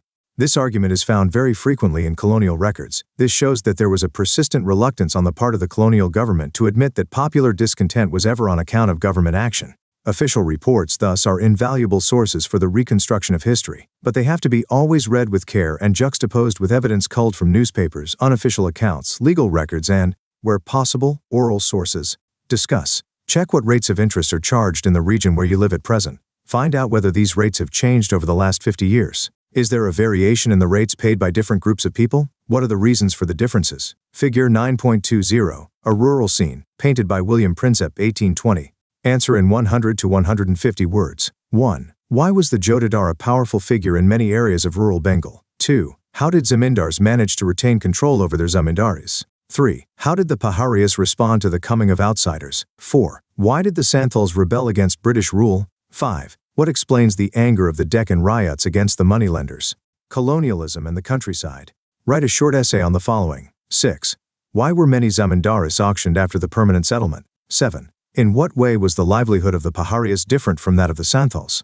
8. How did the American Civil War affect the lives of riots in India? 9. What are the problems of using official sources in writing about the history of peasants? Map work. 10. On an outline map of the subcontinent, mark out the areas described in this chapter. Find out whether there were other areas where the permanent settlement and the riot-worry system were prevalent and plot these on the map as well. Projects. 11. Francis Buchanan published reports on several districts of eastern India. Read one report and collate the information available about rural society, focusing on the themes discussed in this chapter. Highlight the ways in which historians can use such texts. 12. In the region where you live, talk to the older people within a rural community and visit the fields they now cultivate. Find out what they produce, how they earn their livelihoods, what their parents did, what their sons and daughters do now, and how their lives have changed over the last 75 years.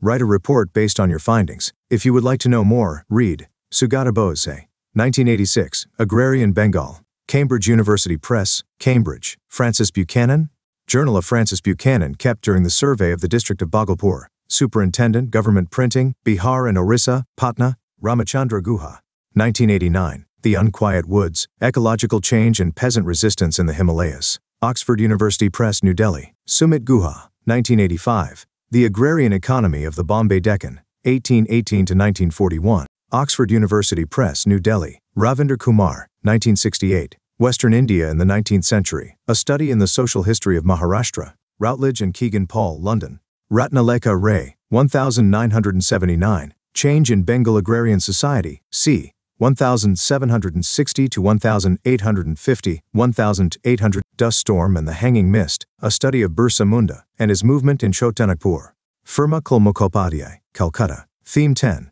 Rebels and the Raj, the Revolt of 1857 and its representations. Late in the afternoon of May 10, 1857, the sepoys in the cantonment of Meerut broke out in mutiny. It began in the lines of the native infantry, spread very swiftly to the cavalry and then to the city. The ordinary people of the town and surrounding villages joined the sepoys. The sepoys captured the bell of arms where the arms and ammunition were kept and proceeded to attack white people and to ransack and burn their bungalows and property. Government buildings, the record office, jail, court, post office, treasury, etc., were destroyed and plundered. The telegraph line to Delhi was cut. As darkness descended, a group of sepoys rode off towards Delhi. The sepoys arrived at the gates of the Red Fort early in the morning on 11 May. It was the month of Ramzan, the Muslim holy month of prayer and fasting. The old Mughal emperor, Bahadur Shah, had just finished his prayers and meal before the sun rose and the fast began. He heard the commotion at the gates. The sepoys who had gathered under his window told him, "We have come from Meerut after killing all the Englishmen there, because they asked us to bite bullets that were coated with the fat of cows and pigs with our teeth. This has corrupted the faith of Hindus and Muslims alike." Another group of sepoys also entered Delhi, and the ordinary people of the city joined them. Europeans were killed in large numbers, the rich of Delhi were attacked and looted. It was clear that Delhi had gone out of British control. Some sepoys rode into the Red Fort without observing the elaborate court etiquette expected of them. They demanded that the emperor give them his blessings. Surrounded by the sepoys, Bahadur Shah had no other option but to comply. The revolt thus acquired a kind of legitimacy because it could now be carried on in the name of the Mughal emperor. Figure 10. Portrait of Bahadur Shah, Rebels and the Raj. Through 12 and 13 May, North India remained quiet. Once word spread that Delhi had fallen to the rebels and Bahadur Shah had blessed the rebellion, events moved swiftly. Cantonment after cantonment in the Gangetic Valley and some to the west of Delhi rose in mutiny. 1. Pattern of the rebellion. If one were to place the dates of these mutinies in chronological order, it would appear that as the news of the mutiny in one town traveled to the next, the sepoys there took up arms. The sequence of events in every cantonment followed a similar pattern. 1.1. How the mutinies began. The sepoys began their action with a signal. In many places it was the firing of the evening gun or the sounding of the bugle. They first seized the bell of arms and plundered the treasury. They then attacked government buildings, the jail, treasury, telegraph office, record room, bungalows, burning all records. Everything and everybody connected with the white man became a target. Proclamations in Hindi, Urdu and Persian were put up in the cities calling upon the population, both Hindus and Muslims, to unite, rise and exterminate the Firangis. When ordinary people began joining the revolt, the targets of attack widened. In major towns like Lucknow, Kanpur and Bareilly, moneylenders and the rich also became the objects of rebel wrath. Peasants not only saw them as oppressors but also as allies of the British. In most places their houses were looted and destroyed. The mutiny in the sepoy ranks quickly became a rebellion. There was a general defiance of all kinds of authority and hierarchy. Bell of arms is a storeroom in which weapons are kept. Firangi, a term of Persian origin, possibly derived from Frank, is used in Urdu and Hindi, often in a derogatory sense, to designate foreigners. Figure 10. 2. Ordinary people joined the sepoys in attacking the British in Lucknow. Themes in Indian History, Part 3. In the months of May and June, the British had no answer to the actions of the rebels. Individual Britons tried to save their own lives and the lives of their families. British rule, as one British officer noted, collapsed like a house made of cards. Source 1. Ordinary life in extraordinary times. What happened in the cities during the months of the revolt? How did people live through those months of tumult? How was normal life affected? Reports from different cities tell us about the breakdown in routine activities. Read these reports from the Delhi Urdu Akhbar, June 14, 1857. The same thing is true for vegetables and saag. People have been found to complain that even kaddu and bangan cannot be found in the bazaars. Potatoes and arvi when available are of stale and rotten variety, stored from before by far-sighted kundras. From the gardens inside the city some produce does reach a few places but the poor and the middle class can only lick their lips and watch them. Read the two reports and the descriptions of what was happening in Delhi provided in the chapter. Remember that newspaper reports often express the prejudices of the reporter. How did Delhi Urdu Akhbar view the actions of the people? There is something else that needs attention which is causing a lot of damage to the people, which is that the water carriers have stopped filling water. Poor Sherpas are seen carrying water in pails on their shoulders, and only then the necessary household tasks, such as cooking, etc. can take place. The halal khors have become haram khors. Many mohallas have not been able to earn for several days, and if this situation continues then decay, death and disease will combine together to spoil the city's air, and an epidemic will spread all over the city and even to areas adjacent and around. 1.2 Lines of communication. The reason for the similarity in the pattern of the revolt in different places lay partly in its planning and coordination. It is clear that there was communication between the sepoy lines of various cantonments. After the 7th Awad Irregular Cavalry had refused to accept the new cartridges in early May, they wrote to the 48th Native Infantry that they had acted for the faith and awaited the 48th's orders. Sepoys or their emissaries moved from one station to another. People were thus planning and talking about the rebellion. Rebels and the Raj. Source 2. Sistan and the Tahsildar. In the context of the communication of the message of revolt and mutiny, the experience of François Sistan, a native Christian police inspector in Sitapur, is telling. He had gone to Saharanpur to pay his respects to the magistrate. Sistan was dressed in Indian clothes and sitting cross-legged. A Muslim Tahsildar from Bijnor entered the room. Upon learning that Sistan was from Awad, he inquired, "What news from Awad? How does the work progress, brother?" Playing safe, Sistan replied, "If we have work in Awad, your highness will know it." The Tahsildar said, "Depend upon it, we will succeed this time. The direction of the business is in able hands." The Tahsildar was later identified as the principal rebel leader of Bijnor. The pattern of the mutinies and the pieces of evidence that suggest some sort of planning and coordination raise certain crucial questions. How were the plans made? Who were the planners? It is difficult on the basis of the available documents to provide direct answers to such questions. But one incident provides clues as to how the mutinies came to be so organized. Captain Hersey of the Awad Military Police had been given protection by his Indian subordinates during the mutiny. The 41 Stones Native Infantry, which was stationed in the same place, insisted that since they had killed all their white officers, the military police should also kill Hersey or deliver him as prisoner to the 41st. The military police refused to do either, and it was decided that the matter would be settled by a panchayat composed of native officers drawn from each regiment.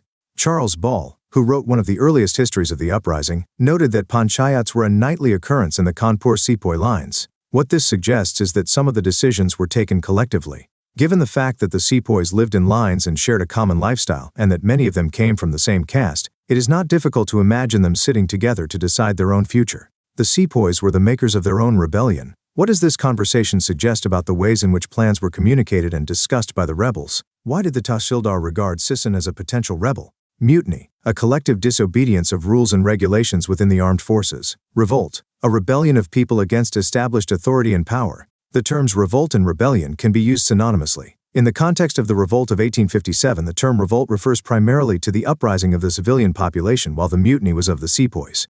262. Themes in Indian History, Part 3, Figure 10. Rani Lakshmi Bai, a popular image. Figure 10. Nana Sahib. At the end of 1858, when the rebellion collapsed, Nana Sahib escaped to Nepal. The story of his escape added to the legend of Nana Sahib's courage and valor. 1.3 Leaders and followers. To fight the British, leadership and organization were required. For these, the rebels sometimes turned to those who had been leaders before the British conquest. One of the first acts of the sepoys of Meerut, as we saw, was to rush to Delhi and appeal to the old Mughal emperor to accept the leadership of the revolt. This acceptance of leadership took its time in coming. Bahadur Shah's first reaction was one of horror and rejection. It was only when some sepoys had moved into the Mughal court within the Red Fort, in defiance of normal court etiquette, that the old emperor, realizing he had very few options, agreed to be the nominal leader of the rebellion. Elsewhere, similar scenes were enacted, though on a minor scale. In Kanpur, the sepoys and the people of the town gave Nana Sahib, the successor to Peshwa Baji Rao II, no choice save to join the revolt as their leader. In Jhansi, the Rani was forced by the popular pressure around her to assume the leadership of the uprising. So was Kunwar Singh, a local zamindar, in Ara in Bihar. In Awadh, where the displacement of the popular Nawab Wajid Ali Shah and the annexation of the state were still very fresh in the memory of the people, the populace in Lucknow celebrated the fall of British rule by hailing Birjis Qadr, the young son of the Nawab, as their leader. Not everywhere were the leaders people of the court, Ranis, Rajas, Nawabs and Talukdars. Often the message of rebellion was carried by ordinary men and women, and in places by religious men too. From Meerut, there were reports that a fakir had appeared riding on an elephant, and that the sepoys were visiting him frequently. In Lucknow, after the annexation of Awadh, there were many religious leaders and self-styled prophets who preached the destruction of British rule. Elsewhere, local leaders emerged, urging peasants, zamindars and tribals to revolt. Shah Mal mobilized the villagers of Pargana Barut in Uttar Pradesh. Ganu, a tribal cultivator of Singhbhum and Chotanagpur, became a rebel leader of the Kol tribals of the region. 2 Rebels of 1857. Shah Mal. Shah Mal lived in a large village in Pargana Barut in Uttar Pradesh. He belonged to a clan of Jat cultivators whose kinship ties extended over Chaurasi Des. The lands in the region were irrigated and fertile, with rich, dark loam soil. Many of the villagers were prosperous and saw the British land revenue system as oppressive. The revenue demand was high and its collection inflexible. Consequently, cultivators were losing land to outsiders, to traders and moneylenders who were coming into the area. Shah Mal mobilized the headmen and cultivators of Chaurasi Des, moving at night from village to village, urging people to rebel against the British. As in many other places, the revolt against the British turned into a general rebellion against all signs of oppression and injustice. Cultivators left their fields and plundered the houses of moneylenders and traders. Displaced proprietors took possession of the lands they had lost. Shah Mal's men attacked government buildings, destroyed the bridge over the river, and dug up metalled roads, partly to prevent government forces from coming into the area, and partly because bridges and roads were seen as symbols of British rule. They sent supplies to the sepoys who had mutinied in Delhi, and stopped all official communication between British headquarters and Meerut. Locally acknowledged as the Raja, Shah Mal took over the bungalow of an English officer, turned it into a hall of justice, settling disputes and dispensing judgments. He also set up an amazingly effective network of intelligence. For a period, the people of the area felt that Firangi Raj was over, and their Raj had come. Shah Mal was killed in battle in July 1857. Maulvi Ahmadullah Shah. Maulvi Ahmadullah Shah was one of the many Maulvis who played an important part in the revolt of 1857. Educated in Hyderabad, he became a preacher when young. In 1856, he was seen moving from village to village preaching jihad against the British and urging people to rebel. He moved in a palanquin, with drumbeaters in front and followers at the rear. He was therefore popularly called Danka Shah, the Maulvi with the drum. British officials panicked as thousands began following the Maulvi and many Muslims began seeing him as an inspired prophet. When he reached Lucknow in 1856, he was stopped by the police from preaching in the city. Subsequently, in 1857, he was jailed in Faizabad. When released, he was elected by the mutinous 22nd Native Infantry as their leader. He fought in the famous Battle of Chinhat, in which the British forces under Henry Lawrence were defeated. He came to be known for his courage and power. Many people in fact believed that he was invincible, had magical powers and could not be killed by the British. It was this belief that partly formed the basis of his authority. 264. Themes in Indian History Part 3. Figure 10. Henry Hardinge, by Francis Grant, 1849 as Governor-General. Hardinge attempted to modernize the equipment of the army. The Enfield rifles that were introduced initially used the greased cartridges the sepoys rebelled against. 1.4 Rumors and Prophecies. Rumors and prophecies played a part in moving people to action. As we saw, the sepoys who had arrived in Delhi from Meerut had told Bahadur Shah about bullets coated with the fat of cows and pigs, and that biting those bullets would corrupt their caste and religion.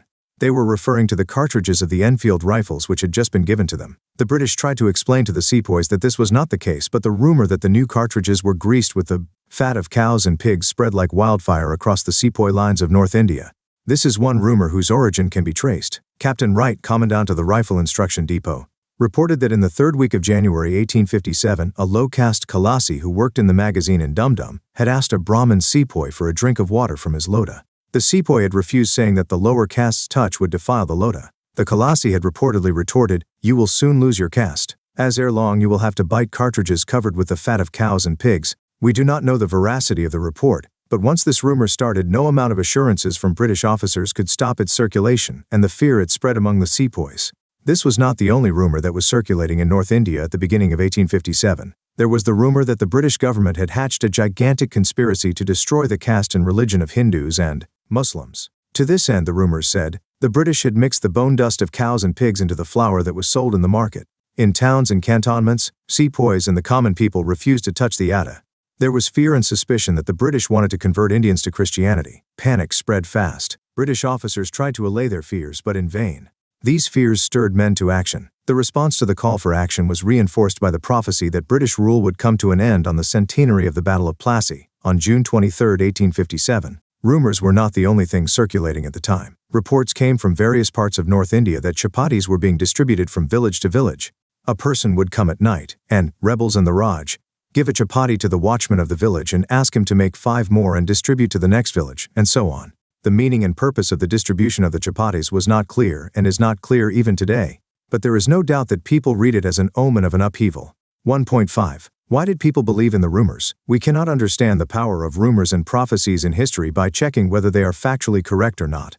We need to see what they reflect about the minds of people who believe them, their fears and apprehensions, their faiths and convictions. Rumors circulate only when they resonate with the deeper fears and suspicions of people. The rumors in 1857 begin to make sense when seen in the context of the policies the British pursued from the late 1820s. As you know, from that time, under the leadership of Governor-General Lord William Bentinck, the British adopted policies aimed at reforming Indian society by introducing Western education, Western ideas and Western institutions. With the cooperation of sections of Indian society, they set up English medium schools, colleges and universities which taught Western sciences and the liberal arts. The British established laws to abolish customs like sati, and to permit the remarriage of Hindu widows. On a variety of pleas like misgovernment and the refusal to recognize adoption, the British annexed not only Awadh, but many other kingdoms and principalities like Jhansi and Satara.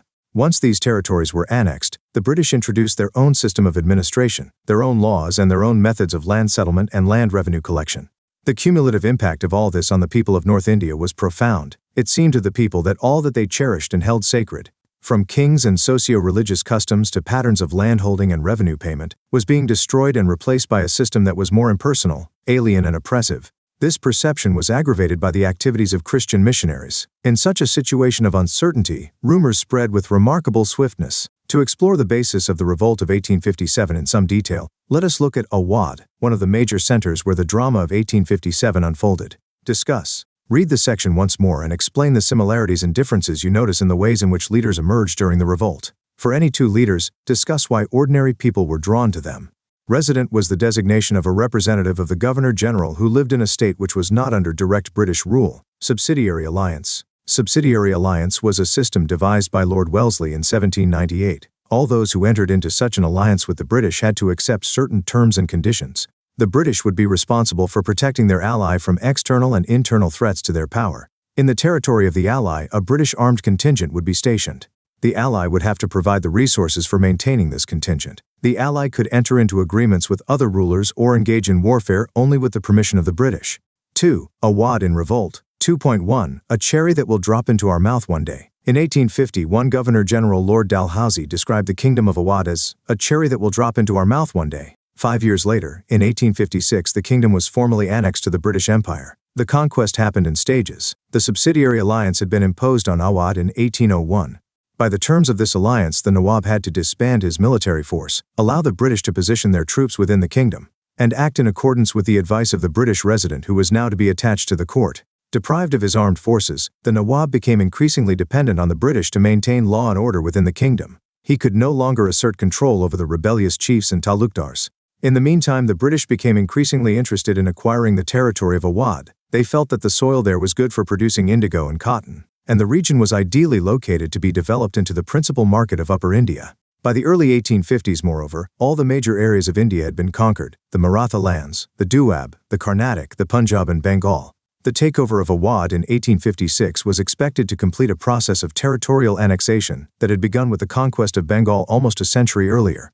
2.2. The life was gone out of the body. Lord Dalhousie's annexations created disaffection in all the areas and principalities that were annexed, but nowhere more so than in the Kingdom of Awad in the heart of North India. Here, Nawab Wajid Ali Shah was dethroned and exiled to Calcutta on the plea that the region was being misgoverned. The British government also wrongly assumed that Wajid Ali Shah was an unpopular ruler. On the contrary, he was widely loved, and when he left his beloved Lucknow, there were many who followed him all the way to Kanpur singing songs of lament.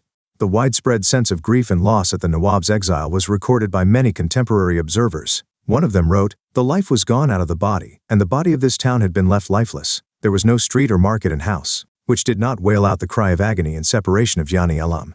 One folk song bemoaned that the honorable English came and took the country. This emotional upheaval was aggravated by immediate material losses. The removal of the Nawab led to the dissolution of the court and its culture. Thus, a whole range of people, musicians, dancers, poets, artisans, cooks, retainers, administrative officials, and so on, lost their livelihood. 2.3 Firangi Raj and the End of a World. A chain of grievances in Awad linked prince, talukdar, peasant, and sepoy. In different ways they came to identify Firangi Raj with the end of their world, the breakdown of things they valued, respected, and held dear. A whole complex of emotions. Map 1 territories under British control in 1857. Source 3. The Nawab has left. Another song mourned the plight of the ruler who had to leave his motherland. Noble and peasant all wept together, and all the world wept and wailed. Alas, the chief has bidden adieu to his country and gone abroad. Read the entire section and discuss why people mourned the departure of Wajid Ali Shah.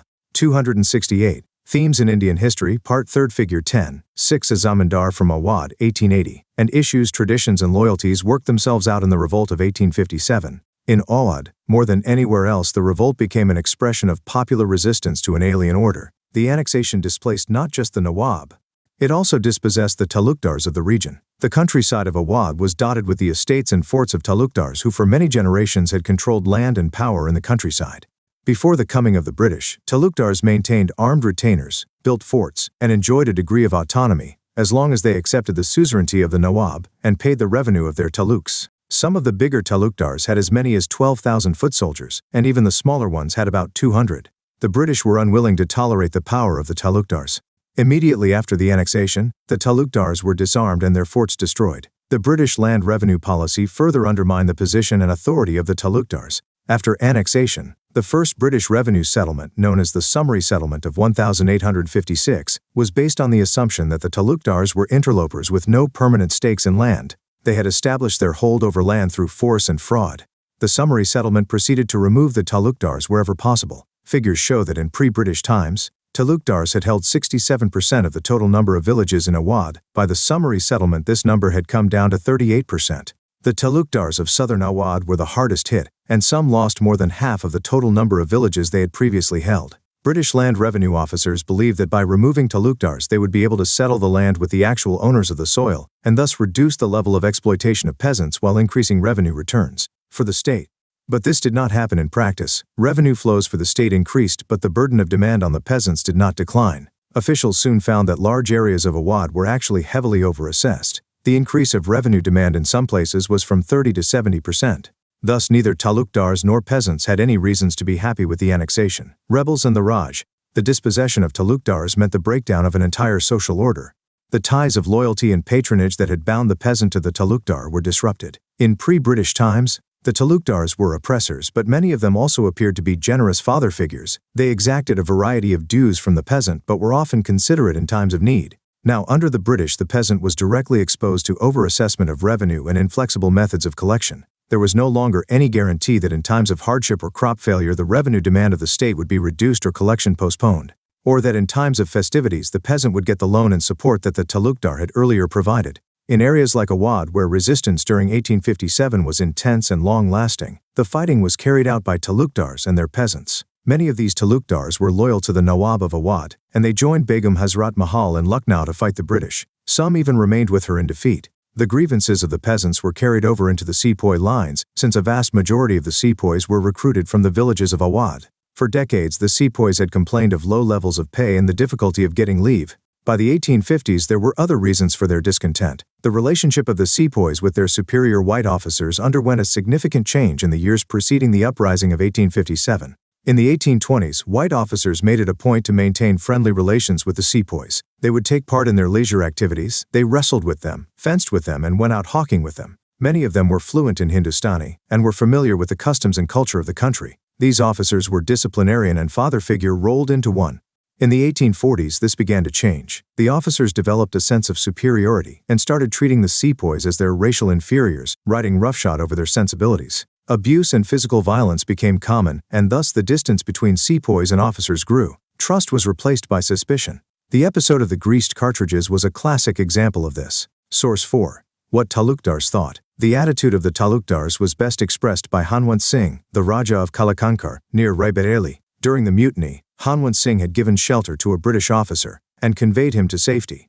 While taking leave of the officer, Hanwant Singh told him, "Sahib, your countrymen came into this country and drove out our king. You sent your officers round the districts to examine the titles to the estates. At one blow you took from me lands which from time immemorial had been in my family. I submitted. Suddenly misfortune fell upon you. The people of the land rose against you. You came to me whom you had despoiled. I have saved you. But now I march at the head of my retainers to Lucknow to try and drive you from the country." What does this excerpt tell you about the attitude of the talukdars? Who did Hanwant Singh mean by the people of the land? What reason does Hanwant Singh give for the anger of the people?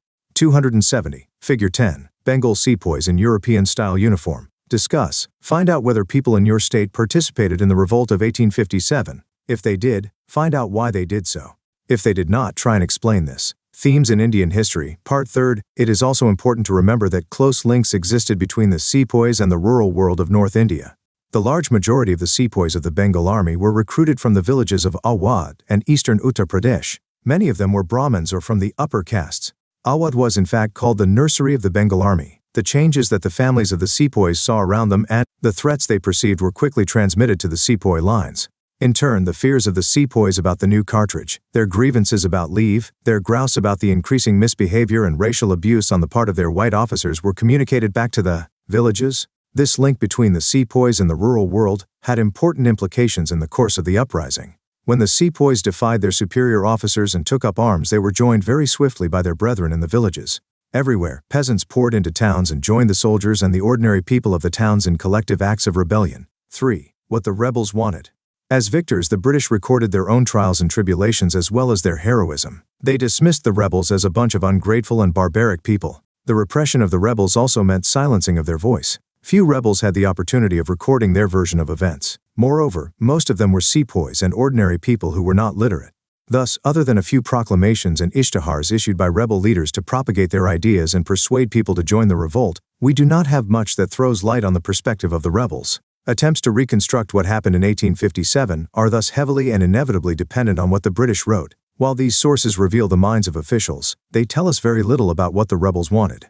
3.1. The vision of unity. The rebel proclamations in 1857 repeatedly appealed to all sections of the population, irrespective of their caste and creed. Many of the proclamations were issued by Muslim princes, or in their names, but even these took care to address the sentiments of Hindus. The rebellion was seen as a war in which both Hindus and Muslims had equally to lose or gain. The ishtihars harked back to the pre-British Hindu-Muslim past and glorified the coexistence of different communities under the Mughal Empire. The proclamation that was issued under the name of Bahadur Shah appealed to the people to join the fight under the standards of both Muhammad and Mahavir. It was remarkable that during the uprising religious divisions between Hindus and Muslim were hardly noticeable despite British attempts to create such divisions. In Bareilly in western Uttar Pradesh, in December 1857, the British spent 50,000 Nepalese rupees to incite the Hindu population against the Muslims. The attempt failed. Source 5. The Azamgarh Proclamation, August 25, 1857. This is one of the main sources of our knowledge about what the rebels wanted. It is well known to all that in this age the people of Hindustan, both Hindus and Mohammedans, are being ruined under the tyranny and the oppression of the infidel and treacherous English. It is therefore the bounden duty of all the wealthy people of India, especially those who have any sort of connection with the Mohammedan royal families and are considered the pastors and masters of their people, to stake their lives and property for the well-being of the public. Several of the Hindu and Mussulman chiefs, who have long since quitted their homes for the preservation of their religion and have been trying their best to root out the English in India, have presented themselves to me and taken part in the reigning Indian crusade, and it is more than probable that I shall very shortly receive succors from the West. Therefore, for the information of the public, the present Ishtihar, consisting of several sections, is put in circulation, and it is the imperative duty of all to take into their careful consideration and abide by it. Parties anxious to participate in the common cause, but having no means to provide for themselves, shall receive their daily subsistence from me. And be it known to all, that the ancient works, both of the Hindus and Mohammedans, the writings of miracle workers, and the calculation of the astrologers, pundits, all agree in asserting that the English will no longer have any footing in India or elsewhere. Therefore it is incumbent on all to give up the hope of the continuation of the British sway, side with me, and deserve the consideration of the Badshahi, or imperial government, by their individual exertion in 272. Source 5. Promoting the common good, and thus attain their respective ends. Otherwise, if this golden opportunity slips away, they will have to repent for their folly. Section 1. Regarding Zemindars. It is evident that the British government in making zemindari settlements have imposed exorbitant jumas and have disgraced and ruined several zemindars by putting up their estates for public auction for arrears of rent, insomuch, in the institution of a suit by a common raya, a maid-servant or a slave, the respectable zemindars are summoned into court, arrested, put in gaol and disgraced. In litigation regarding zemindaries, the immense value of stamps and other unnecessary expenses of the civil courts are all calculated to impoverish the litigants. Besides this, the coffers of the zemindars are annually taxed with the subscription for schools, hospitals, roads, etc. Such extortions will have no manner of existence in the Badshahi government, but on the contrary the jumas will be light, the dignity and honor of the zemindar safe, and every zemindar will have absolute rule in his own zemindari. Section 2. Regarding merchants. It is plain that the infidel and treacherous British government have monopolized the trade of all the fine and valuable merchandise, such as indigo, cloth and other articles of shipping, leaving only the trade of trifles to the people. Besides this, the profits of the traders are taxed, with postages, tolls and subscriptions for schools, etc. Notwithstanding all these concessions, the merchants are liable to imprisonment and disgrace at the instance or complaint of a worthless man. When the Badshahi government is established, all these aforesaid fraudulent practices shall be dispensed with, and the trade of every article, without exception, both by land and water, will be open to the native merchants of India. It is therefore the duty of every merchant to take part in the war, and aid the Badshahi government with his men and money. Section 3. Regarding public servants. It is not a secret thing that under the British government, natives employed in the civil and military services have little respect, low pay, and no manner of influence, and all the posts of dignity and emolument in both the departments are exclusively bestowed on Englishmen. Therefore, all the natives in the British service ought to be alive to their religion and interest, and abjuring their loyalty to the English side with the Badshahi government, and obtain salaries of 200 and 300 rupees a month for the present, and be entitled to high posts in the future. Section 4. Regarding artisans. It is evident that the Europeans, by the introduction of English articles into India, have thrown the weavers, the cotton dressers, the carpenters, the blacksmiths and the shoemakers, etc., out of employ, and have engrossed their occupations, so that every description of native artisan has been reduced to beggary. But under the Badshahi government, the native artisans will exclusively be employed in the service of the kings, the rajas and the rich, and this will no doubt ensure their prosperity. Therefore these artisans ought to renounce the English services. Section 5. Regarding pundits, fakirs and other learned persons. The pundits and fakirs being the guardians of the Hindu and Mohammedan religions respectively, and the Europeans being the enemies of both the religions. And as at present a war is raging against the English on account of religion, the pundits and fakirs are bound to present themselves to me, and take their share in the holy war. What are the issues against British rule highlighted in this proclamation? Read the section on each social group carefully. Notice the language in which the proclamation is formulated and the variety of sentiments it appeals to. Source 6. What the sepoys thought. But in the year 1857 the British issued an order that new cartridges and muskets which had arrived from England were to be issued, in the former of which the fats of cows and pigs were mixed, and also that atta of wheat mixed with powdered bones was to be eaten, and even distributed them in every regiment of infantry, cavalry, and artillery. They gave these cartridges to the sowars of the 3rd Light Cavalry and ordered them to bite them. The troopers objected to it and said that they would never bite them, for if they did, their religion and faith would be destroyed. Upon this, the British officers paraded the men of the 3 regiments, and having prepared 1,400 English soldiers and other battalions of European troops and horse artillery, surrounded them, and placing 6 guns before each of the infantry regiments, loaded the guns with grape and made 84 new troopers prisoners and put them in jail with irons on them. The reason that the sowars of the cantonment were put into jail was that we should be frightened into biting the new cartridges. On this account, we and all our countrymen, having united together, have fought the British for the preservation of our faith. We have been compelled to make war for 2 years, and the Rajas and chiefs who are with us in faith and religion are still so, and have undergone all sorts of trouble. We have fought for 2 years in order that our faith and religion may not be polluted. If the religion of a Hindu or Mussulman is lost, what remains in the world? Compare the reasons for the mutiny as stated in the Arzi with those mentioned by the Talukdar. 3.2 Against the symbols of oppression. The proclamations completely rejected everything associated with British rule, or Firangi Raj as they called it. They condemned the British for the annexations they had carried out and the treaties they had broken. The British, the rebel leaders said, could not be trusted. What enraged the people was how British land revenue settlements had dispossessed landholders, both big and small, and foreign commerce had driven artisans and weavers to ruin. Every aspect of British rule was attacked, and the Firangi accused of destroying a way of life that was familiar and cherished. The rebels wanted to restore that world. Discuss. What do you think are the major problems faced by historians in reconstructing the point of view of the rebels? Themes in Indian History, Part 3. The proclamations expressed the widespread fear that the British were bent on destroying the caste and religions of Hindus and Muslims and converting them to Christianity, a fear that led people to believe many of the rumors that circulated at the time.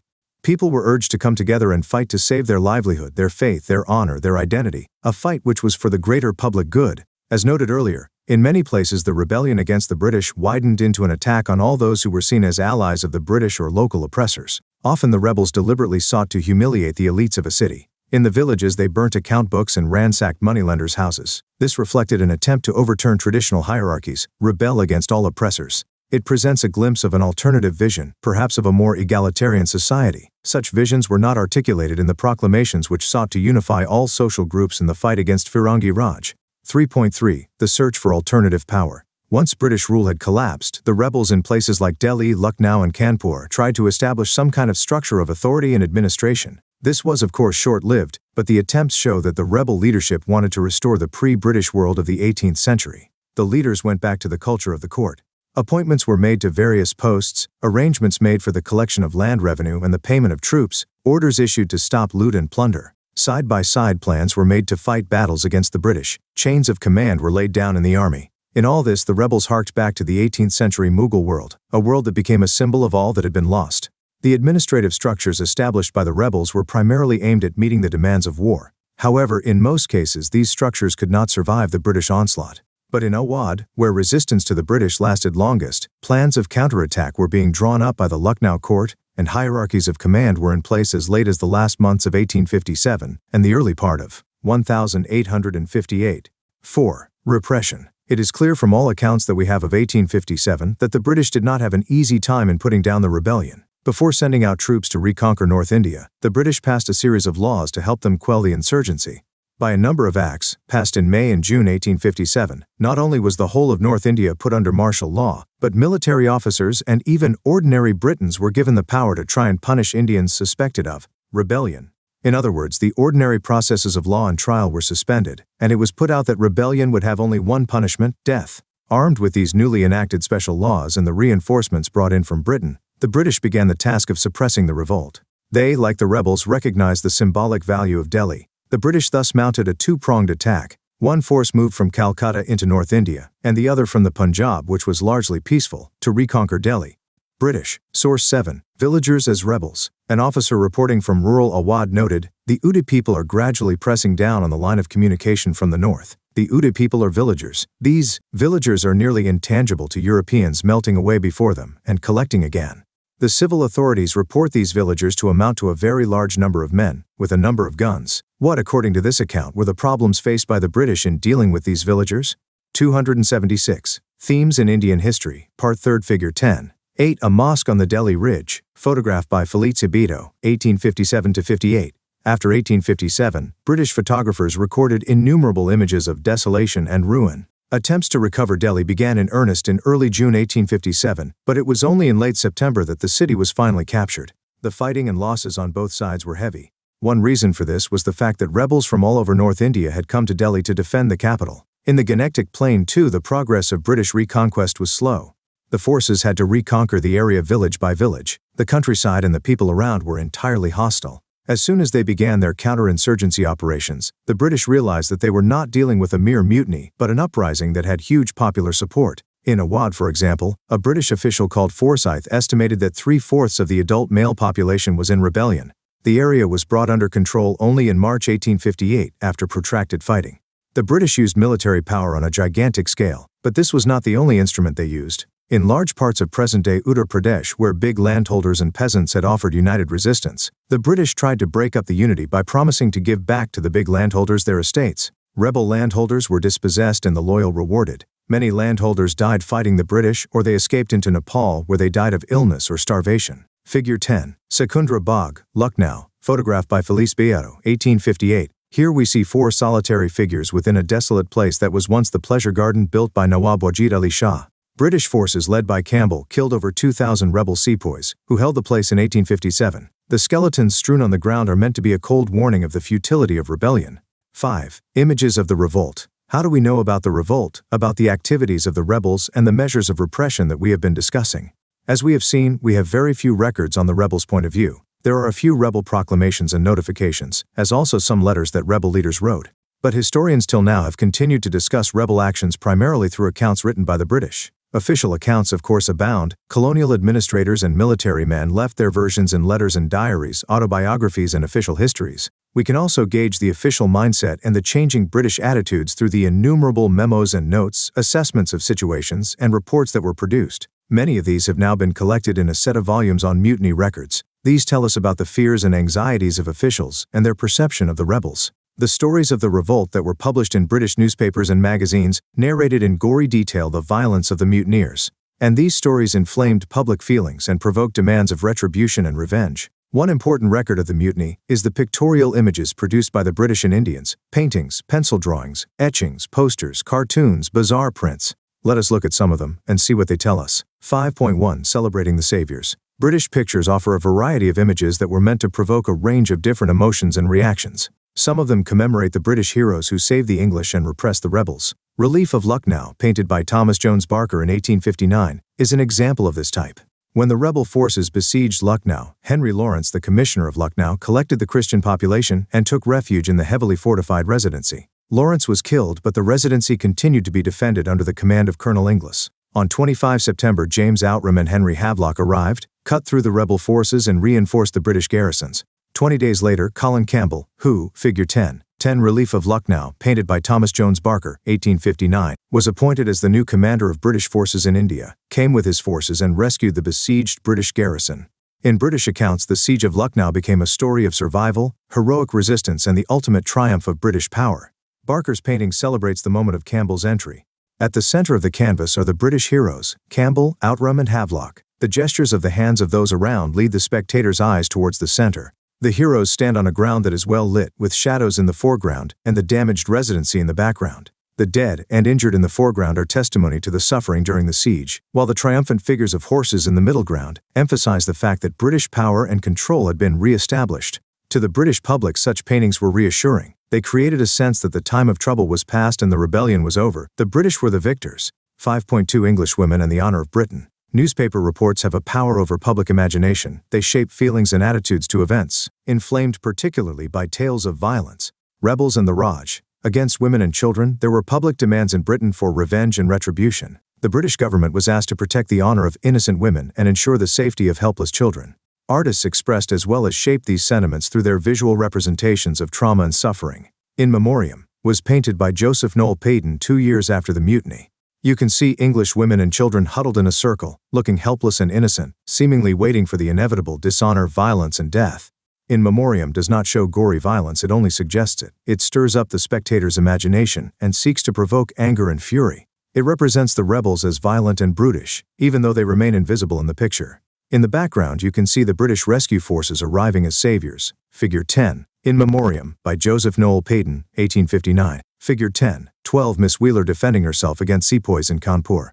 Figure 10. Justice Punch, September 12, 1857. The caption at the bottom reads, "The news of the terrible massacre at Kanpur produced an outburst of fiery indignation and wild desire for revenge throughout the whole of England." Themes in Indian History. Part 3. In another set of sketches and paintings we see women in a different light. They appear heroic, defending themselves against the attack of rebels. Miss Wheeler in Figure 10.12 stands firmly at the center, defending her honor, single-handedly killing the attacking rebels. As in all such British representations, the rebels are demonized. Here, 4 burly males with swords and guns are shown attacking a woman. The woman's struggle to save her honor and her life, in fact, is represented as having a deeper religious connotation. It is a battle to save the honor of Christianity. The book lying on the floor is the Bible. 5.3 Vengeance and Retribution. As waves of anger and shock spread in Britain, demands for retribution grew louder. Visual representations and news about the revolt created a milieu in which violent repression and vengeance were seen as both necessary and just. It was as if justice demanded that the challenge to British honor and power be met ruthlessly.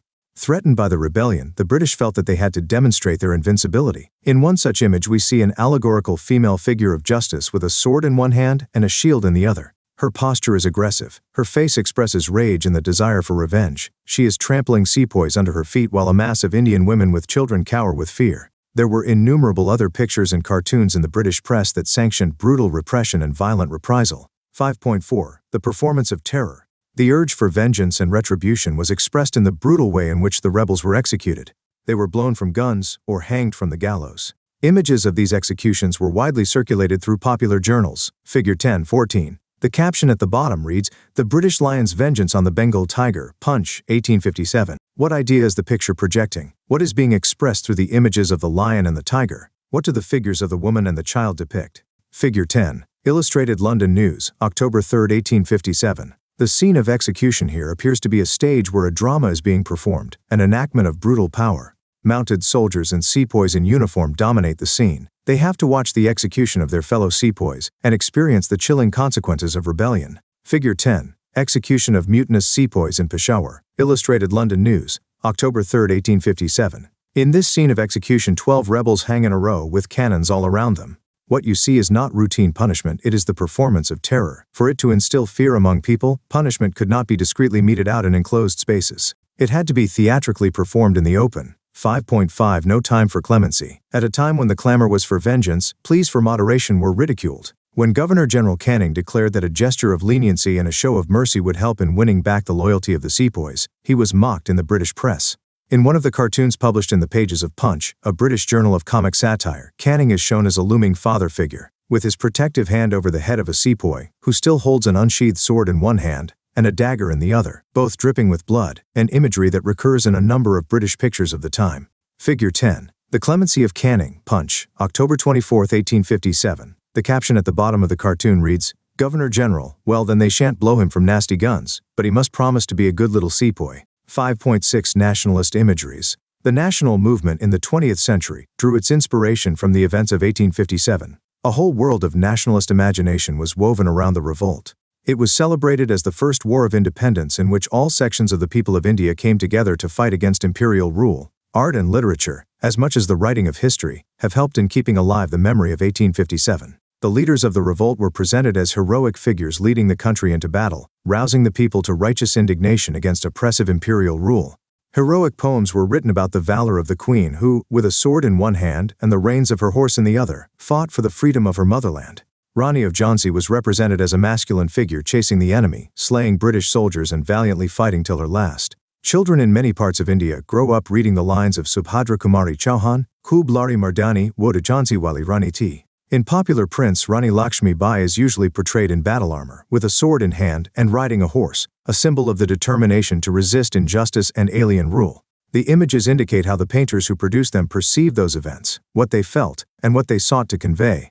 Through the paintings and cartoons we know about the public that looked at the paintings, appreciated or criticized the images, and bought copies and reproductions to put up in their homes. These images did not only reflect the emotions and feelings of the times in which they were produced, they also shaped sensibilities. Fed by the images that circulated in Britain, the public sanctioned the most brutal forms of repression of the rebels.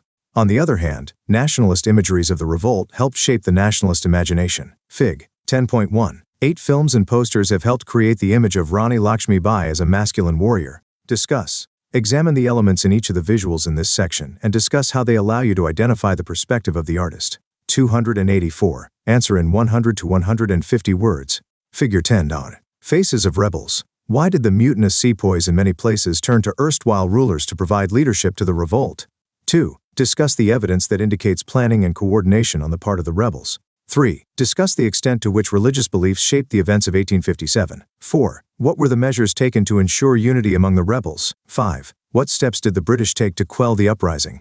Write a short essay on the following. 6. Why was the revolt particularly widespread in Awadh? What prompted the peasants, talukdars and zamindars to join the revolt? 7. What did the rebels want? To what extent did the vision of different social groups differ? 8. What do visual representations tell us about the revolt of 1857? How do historians analyze these representations? 9. Examine any 2 sources presented in the chapter, choosing one visual and one text, and discuss how these represent the point of view of the victor and the vanquished. Map work. 10. On an outline map of India, mark Calcutta, Bombay and Madras, 3 major centers of British power in 1857. Refer to maps 1 and 2 and plot the areas where the revolt was most widespread. How close or far were these areas from the colonial cities? Projects. 11. Read a biography of any one of the leaders of the revolt of 1857. Check the sources used by the biographer. Do these include government reports, newspaper accounts, stories in regional languages, visual material, anything else? Do all the sources say the same thing, or are there differences? Prepare a report on your findings. 12. See a film made on the revolt of 1857 and write about the way it represents the revolt. How does it depict the British, the rebels, and those who remained loyal to the British? What does it say about peasants, city dwellers, tribals, zamindars, and talukdars? What kind of a response does the film seek to evoke? If you would like to know more, read Gautam Bhadra, 1987, 4 Rebels of 1857, Subaltern Studies, 4th Oxford University Press, Delhi. Rudrangshu Mukherjee, 1984, Awadh in Revolt, 1857-58, Oxford University Press, Delhi. Tapti Roy, 2006, Raj of the Rani, Penguin, New Delhi. Eric Stokes, 1980, Peasants and the Raj, Oxford University Press, Delhi. You could visit www.kapsifamily.org/alinks/links.html.theme11.Mahatma Gandhi and the Nationalist Movement, Civil Disobedience and Beyond. In the history of nationalism, a single individual is often identified with the making of a nation. Thus, for example, we associate Garibaldi with the making of Italy, George Washington with the American War of Independence, and Ho Chi Minh with the struggle to free Vietnam from colonial rule. In the same manner, Mahatma Gandhi has been regarded as the father of the Indian nation, insofar as Gandhiji was the most influential and revered of all the leaders who participated in the freedom struggle. That characterization is not misplaced. However, like Washington or Ho Chi Minh, Mahatma Gandhi's political career was shaped and constrained by the society in which he lived. For individuals, even great ones, are made by history even as they make history. This chapter analyzes Gandhiji's activities in India. During the crucial period 1915 to 1948, it explores his interactions with different sections of the Indian society and the popular struggles that he inspired and led. It introduces the student to the different kinds of sources that historians use in reconstructing the career of a leader and of the social movements that he was associated with. Figure 11. People gather on the banks of the Sabarmati River to hear Mahatma Gandhi speak before starting out on the Salt March in 1930. A leader announces himself. In January 1915, Mohandas Karamchand Gandhi returned to his homeland after 2 decades of residence abroad. These years had been spent for the most part in South Africa, where he went as a lawyer, and in time became a leader of the Indian community in that territory. As the historian Chandran Divanesan has remarked, South Africa was the making of the Mahatma. It was in South Africa that Mahatma Gandhi first forged the distinctive techniques of non-violent protest known as satyagraha, first promoted harmony between religions, and first alerted upper caste Indians to their discriminatory treatment of low castes and women. The India that Mahatma Gandhi came back to in 1915 was rather different from the one that he had left in 1893. Although still a colony of the British, it was far more active in a political sense. The Indian National Congress now had branches in most major cities and towns. Through the Swadeshi movement of 1905-07, it had greatly broadened its appeal among the middle classes. That movement had thrown up some towering leaders, among them Bal Gangadhar Tilak of Maharashtra, Bipin Chandra Pal of Bengal, and Lala Lajpat Rai of Punjab. The three were known as Lal, Bal and Pal, the alliteration conveying the all-India character of their struggle since their native provinces were very distant from one another. Where these leaders advocated militant opposition to colonial rule, there was a group of moderates who preferred a more gradual and persuasive approach. Among these moderates was Gandhiji's acknowledged political mentor, Gopal Krishna Gokhale, as well as Muhammad Ali Jinnah, who, like Gandhiji, was a lawyer of Gujarati extraction trained in London. On Gokhale's advice, Gandhiji spent a year traveling around British India, getting to know the land and its peoples. His first major public appearance was at the opening of the Banaras Hindu University in February 1916. Among the invitees to Figure 11. 2. Mahatma Gandhi in Johannesburg, South Africa, February 1908. Themes in Indian History, Part 3. This event were the princes and philanthropists whose donations had contributed to the founding of the BHU. Also present were important leaders of the Congress, such as Annie Besant. Compared to these dignitaries, Gandhiji was relatively unknown. He had been invited on account of his work in South Africa rather than his status within India. When his turn came to speak, Gandhiji charged the Indian elite with a lack of concern for the laboring poor. The opening of the BHU, he said, was certainly a most gorgeous show, but he worried about the contrast between the richly bedecked noblemen present and millions of the poor Indians who were absent. Gandhiji told the privileged invitees that there is no salvation for India unless you strip yourself of this jewelry and hold it in trust for your countrymen in India. There can be no spirit of self-government about us, he went on, if we take away or allow others to take away from the peasants almost the whole of the results of their labor. Our salvation can only come through the farmer. Neither the lawyers nor the doctors nor the rich landlords are going to secure it. Figure 11. Mahatma Gandhi in Karachi, March 1916. The opening of the BHU was an occasion for celebration, marking as it did the opening of a nationalist university, sustained by Indian money and Indian initiative. But rather than adopt a tone of self-congratulation, Gandhiji chose instead to remind those present of the peasants and workers, who constituted a majority of the Indian population, yet were unrepresented in the audience. Gandhiji's speech at Banaras in February 1916 was, at one level, merely a statement of fact, namely, that Indian nationalism was an elite phenomenon, a creation of lawyers and doctors and landlords.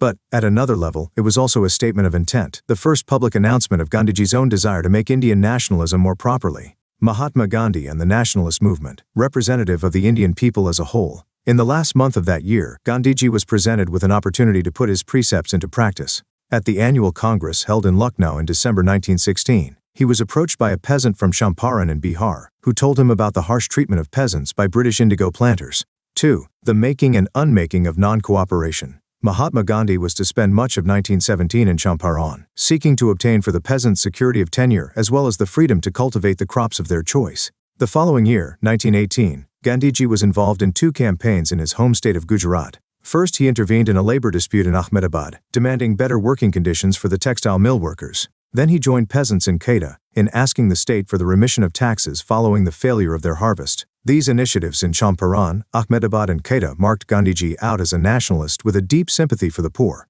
At the same time, these were all localized struggles. Then in 1919, the colonial rulers delivered into Gandhiji's lap an issue from which he could construct a much wider movement. During the Great War of 1914-18, the British had instituted censorship of the press and permitted detention without trial. Now, on the recommendation of a committee chaired by Sir Sidney Rowlatt, these tough measures were continued.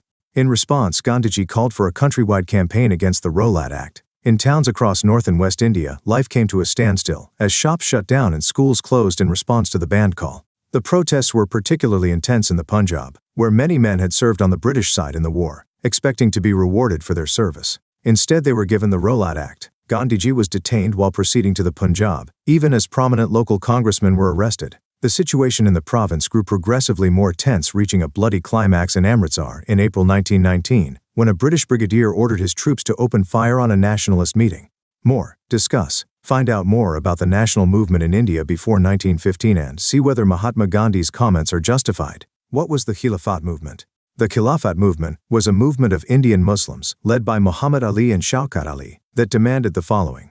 The Turkish Sultan or Khalifa must retain control over the Muslim sacred places in the erstwhile Ottoman Empire, the Jaziratul Arab must remain under Muslim sovereignty, and the Khalifa must be left with sufficient territory to enable him to defend the Islamic faith.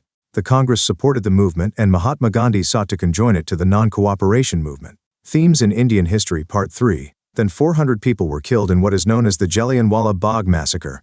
It was the Rowlatt Satyagraha that made Gandhiji a truly national leader. Emboldened by its success, Gandhiji called for a campaign of non-cooperation with British rule. Indians who wished colonialism to end were asked to stop attending schools, colleges, and law courts and not pay taxes. In sum, they were asked to adhere to a renunciation of voluntary association with the government. If non-cooperation was effectively carried out, said Gandhiji, India would win Swaraj within a year. To further broaden the struggle, he had joined hands with the Khilafat movement that sought to restore the caliphate, a symbol of pan-Islamism which had recently been abolished by the Turkish ruler Kemal Ataturk. 2.1 Knitting a popular movement. Gandhiji hoped that by coupling non-cooperation with Khilafat, India's two major religious communities, Hindus and Muslims, could collectively bring an end to colonial rule. These movements certainly unleashed a surge of popular action that was altogether unprecedented in colonial India. Students stopped going to schools and colleges run by the government. Lawyers refused to attend court. The working class went on strike in many towns and cities. According to official figures, there were 396 strikes in 1921, involving 600,000 workers and a loss of 7 million workdays. The countryside was seething with discontent too. Hill tribes in northern Andhra violated the forest laws. Farmers in Awadh did not pay taxes. Peasants in Kumaon refused to carry loads for colonial officials. These protest movements were sometimes carried out in defiance of the local nationalist leadership. Peasants, workers, and others interpreted and acted upon the call to non-cooperate with colonial rule in ways that best suited their interests rather than conform to the dictates laid down from above. Non-cooperation, wrote Mahatma Gandhi's American biographer Louis Fisher, became the name of an epoch in the life of India and of Gandhiji. Non-cooperation was negative enough to be peaceful but positive enough to be effective. It entailed denial, renunciation, and self-discipline. It was training for Mahatma Gandhi and the nationalist movement, self-rule. As a consequence of the non-cooperation movement, the British Raj was shaken to its foundations for the first time since the revolt of 1857. Then, in February 1922, a group of peasants attacked and torched a police station in the hamlet of Chauri Chaura, in the United Provinces. Several constables perished in the conflagration. This act of violence prompted Gandhiji to call off the movement altogether. No provocation, he insisted, can possibly justify brutal murder of men who had been rendered defenseless and who had virtually thrown themselves on the mercy of the mob. During the non-cooperation movement, thousands of Indians were put in jail. Gandhiji himself was arrested in March 1922 and charged with sedition. The judge who presided over his trial, Justice C.N. Broomfield, made a remarkable speech while pronouncing his sentence. "It would be impossible to ignore the fact," remarked the judge, "that you are in a different category from any person I have ever tried or am likely to try. It would be impossible to ignore the fact that, in the eyes of millions of your countrymen, you are a great patriot and a leader. Even those who differ from you in politics look upon you as a man of high ideals and of even saintly life." Since Gandhiji had violated the law, it was obligatory for the bench to sentence him to 6 years' imprisonment. "But," said Judge Broomfield, "if the course of events in India should make it possible for the government to reduce the period and release you, no one will be better pleased than I." Figure 11, Non-Cooperation Movement, July 1922, foreign cloth being collected to be burnt in bonfires. 2.2 A people's leader. By 1922, Gandhiji had transformed Indian nationalism, thereby redeeming the promise he made in his BHU speech of February 1916. It was no longer a movement of professionals and intellectuals. Now hundreds of thousands of peasants, workers, and artisans also participated in it. Many of them venerated Gandhiji, referring to him as their themes in Indian history. Part 3 Mahatma. They appreciated the fact that he dressed like them, lived like them, and spoke their language. Unlike other leaders, he did not stand apart from the common folk but empathized and even identified with them. In 1921, during a tour of South India, Gandhiji shaved his head and began wearing a loincloth in order to identify with the poor. His new appearance also came to symbolize asceticism and abstinence, qualities he celebrated in opposition to the consumerist culture of the modern world. Mahatma Gandhi with the charkha has become the most abiding image of Indian nationalism. Figure 11. 5. This identification was strikingly reflected in his dress. While other nationalist leaders dressed formally, wearing a Western suit or an Indian bangala, Gandhiji went among the people in a simple dhoti or loincloth. Meanwhile, he spent part of each day working on the charkha and encouraged other nationalists to do likewise. The act of spinning allowed Gandhiji to break the boundaries that prevailed within the traditional caste system between mental labor and manual labor. In a fascinating study, the historian Shahid Amin has traced the image of Mahatma Gandhi among the peasants of eastern Uttar Pradesh, as conveyed by reports and rumors in the local press. When he traveled through the region in February 1921, Gandhiji was received by adoring crowds everywhere. Source 1. Charkha. Mahatma Gandhi was profoundly critical of the modern age in which machines enslaved humans and displaced labor. He saw the charkha as a symbol of a human society that would not glorify machines and technology. The spinning wheel, moreover, could provide the poor with supplementary income and make them self-reliant. What I object to is the craze for machinery as such. The craze is for what they call labor-saving machinery. Men go on saving labor till thousands are without work and thrown on the open streets to die of starvation.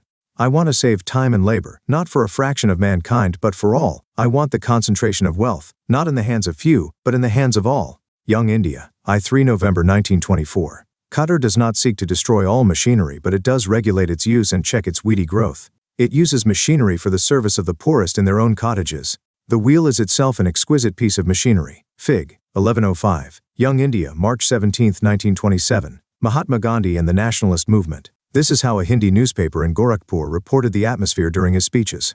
At Botany, Gandhiji addressed the local public and then the train started for Gorakhpur. There were not less than 15,000 to 20,000 people at Nunkar, Deoria, Gauri Bazar, Chauri Chaura and Kuzmi. Mahatmaji was very pleased to witness the scene at Kuzmi, as despite the fact that the station is in the middle of a jungle, there were not less than 10,000 people here. Some, overcome with their love, were seen to be crying. At Deoria, people wanted to give bent to Gandhiji, but he asked them to give these at Gorakhpur. But at Chauri Chaura, one Marwari gentleman managed to hand over something to him. Then there was no stopping. A sheet was spread and currency notes and coins started raining. It was a sight. Outside the Gorakhpur station, the Mahatma was stood on a high carriage and people had a good darshan of him for a couple of minutes. Wherever Gandhiji went, rumors spread of his miraculous powers. In some places it was said that he had been sent by the king to redress the grievances of the farmers, and that he had the power to overrule all local officials. In other places it was claimed that Gandhiji's power was superior to that of the English monarch, and that with his arrival the colonial rulers would flee the district. There were also stories reporting dire consequences for those who opposed him. Rumors spread of how villagers who criticized Gandhiji found their houses mysteriously falling apart or their crops failing.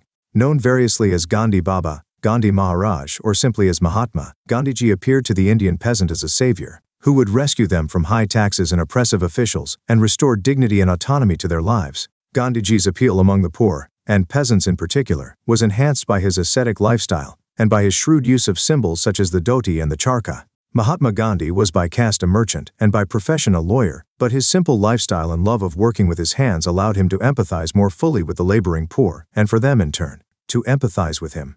Where most. Source 2. The Miraculous and the Unbelievable. Local newspapers in the United Provinces recorded many of the rumors that circulated at that time. There were rumors that every person who wanted to test the power of the Mahatma had been surprised.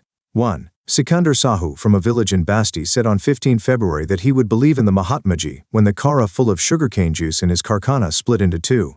Immediately the kara actually split into two from the middle. 2. A cultivator in Azamgarh said that he would believe in the Mahatmaji's authenticity if sesamum sprouted on his field planted with wheat. Next day all the wheat in that field became sesamum. Kant 294. Themes in Indian History, Part 3, Source 2. There were rumors that those who opposed Mahatma Gandhi invariably met with some tragedy. 1. A gentleman from Gorakhpur city questioned the need to ply the charkha. His house caught fire. 2. In April 1921, some people were gambling in a village of Uttar Pradesh. Someone told them to stop. Only one from amongst the group refused to stop and abused Gandhiji. The next day his goat was bitten by 4 of his own dogs. 3. In a village in Gorakhpur, the peasants resolved to give up drinking liquor. One person did not keep his promise. As soon as he started for the liquor shop, brickbats started to rain in his path.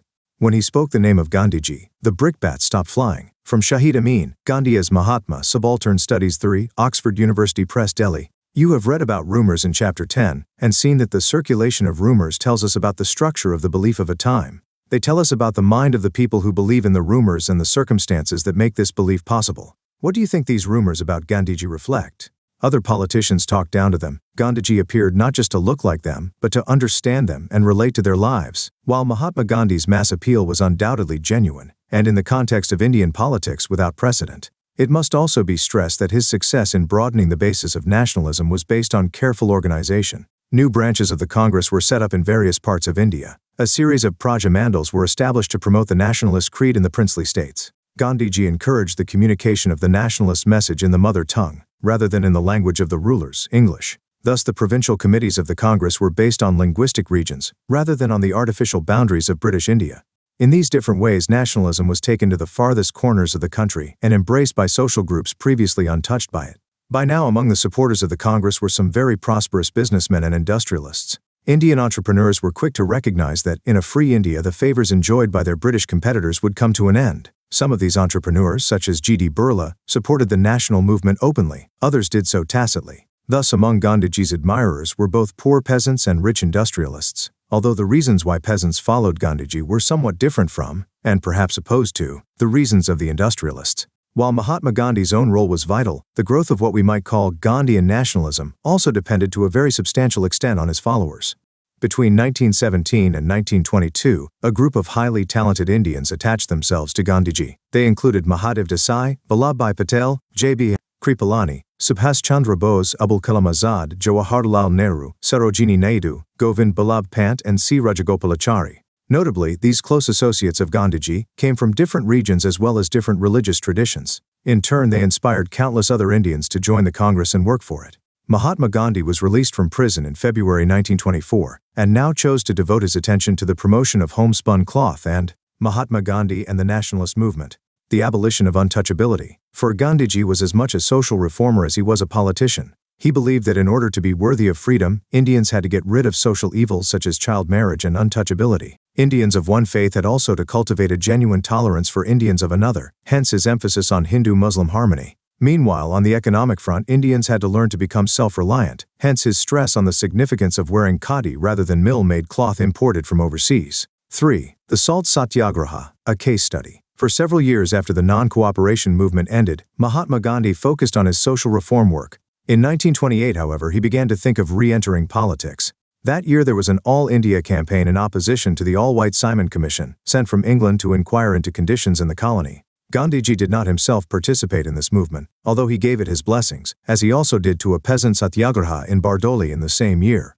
In the end of December 1929, the Congress held its annual session in the city of Lahore. The meeting was significant for two things: the election of Jawaharlal Nehru as president, signifying the passing of the baton of leadership to the younger generation, and the proclamation of commitment to Purna Swaraj, or complete independence. Now the pace of politics picked up once more. On January 26, 1930, Independence Day was observed, with the national flag being hoisted in different venues and patriotic songs being sung. Gandhiji himself issued precise instructions as to how the day should be observed. It would be good, he said, if the declaration is made by whole villages, whole cities even. It would be well if all the meetings were held at the identical minute in all the places. Gandhiji suggested that the time of the meeting be advertised in the traditional way, by the beating of drums. The celebrations would begin with the hoisting of the national flag.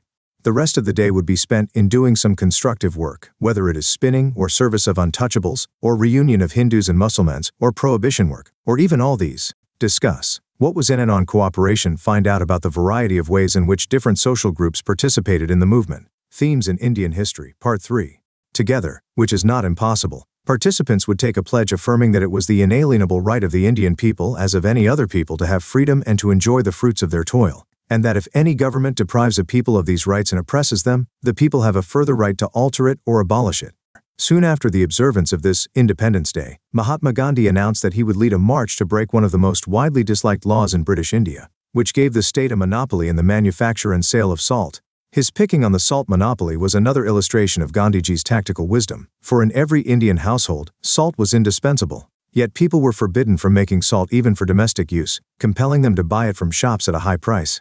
The state monopoly over salt was deeply unpopular. By making it his target, Gandhiji hoped to mobilize a wider discontent against British rule. Figure 11. 6 on the Dandi March, March 1930. Mahatma Gandhi and the nationalist movement. Where most Indians understood the significance of Gandhiji's challenge, the British Raj apparently did not. Although Gandhiji had given advance notice of his salt march to the Viceroy Lord Irwin, Irwin failed to grasp the significance of the action. On March 12, 1930, Gandhiji began walking from his ashram at Sabarmati towards the ocean. He reached his destination 3 weeks later, making a fistful of salt as he did, and thereby making himself a criminal in the eyes of the law. Meanwhile, parallel salt marches were being conducted in other parts of the country. Figure 11. 7 Satyagrahas picking up natural salt at the end of the Dandi March, April 6, 1930. Source 3. Why the Salt Satyagraha? Why was salt the symbol of protest? This is what Mahatma Gandhi wrote. The volume of information being gained daily shows how wickedly the salt tax has been designed.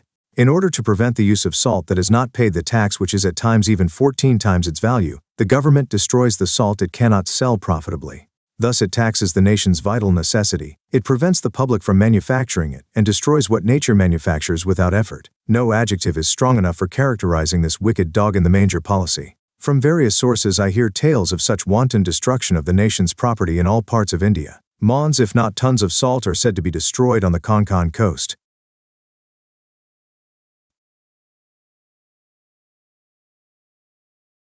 The same tale comes from Dandi. Wherever there is likelihood of natural salt being taken away by the people living in the neighborhood of such areas for their personal use, salt officers are posted for the sole purpose of carrying on destruction. Thus, valuable national property is destroyed at national expense and salt taken out of the mouths of the people. The salt monopoly is thus a fourfold curse. It deprives the people of a valuable easy village industry, involves wanton destruction of property that nature produces in abundance. The destruction itself means more national expenditure, and fourthly, to crown this folly, an unheard of tax of more than 1,000% is exacted from a starving people. This tax has remained so long because of the apathy of the general public. Now that it is sufficiently roused, the tax has to go. How soon it will be abolished depends upon the strength of the people. The Collected Works of Mahatma Gandhi, Vol. 49. Why was salt destroyed by the colonial government? Why did Mahatma Gandhi consider the salt tax more oppressive than other taxes? Source 4. Tomorrow we shall break the salt tax law. On April 5, 1930, Mahatma Gandhi spoke at Dandi. When I left Sabarmati with my companions for this seaside hamlet of Dandi, I was not certain in my mind that we would be allowed to reach this place. Even while I was at Sabarmati, there was a rumor that I might be arrested. I had thought that the government might perhaps let my party come as far as Dandi, but not me certainly. If someone says that this betrays imperfect faith on my part, I shall not deny the charge. That I have reached here is in no small measure due to the power of peace and nonviolence. That power is universally felt. The government may, if it wishes, congratulate itself on acting as it has done, for it could have arrested every one of us. In saying that it did not have the courage to arrest this army of peace, we praise it. It felt ashamed to arrest such an army. He is a civilized man who feels ashamed to do anything which his neighbors would disapprove. The government deserves to be congratulated on not arresting us, even if it desisted only from fear of world opinion. Tomorrow we shall break the salt tax law. Whether the government will tolerate that is a different question. It may not tolerate it, but it deserves congratulations on the patience and forbearance it has displayed in regard to this party. What if I and all the eminent leaders in Gujarat and in the rest of the country are arrested? This movement is based on the faith that when a whole nation is roused and on the march, no leader is necessary. CWMG Vol. 49. What does the speech tell us about how Gandhiji saw the colonial state? As with non-cooperation, apart from the officially sanctioned nationalist campaign, there were numerous other streams of protest.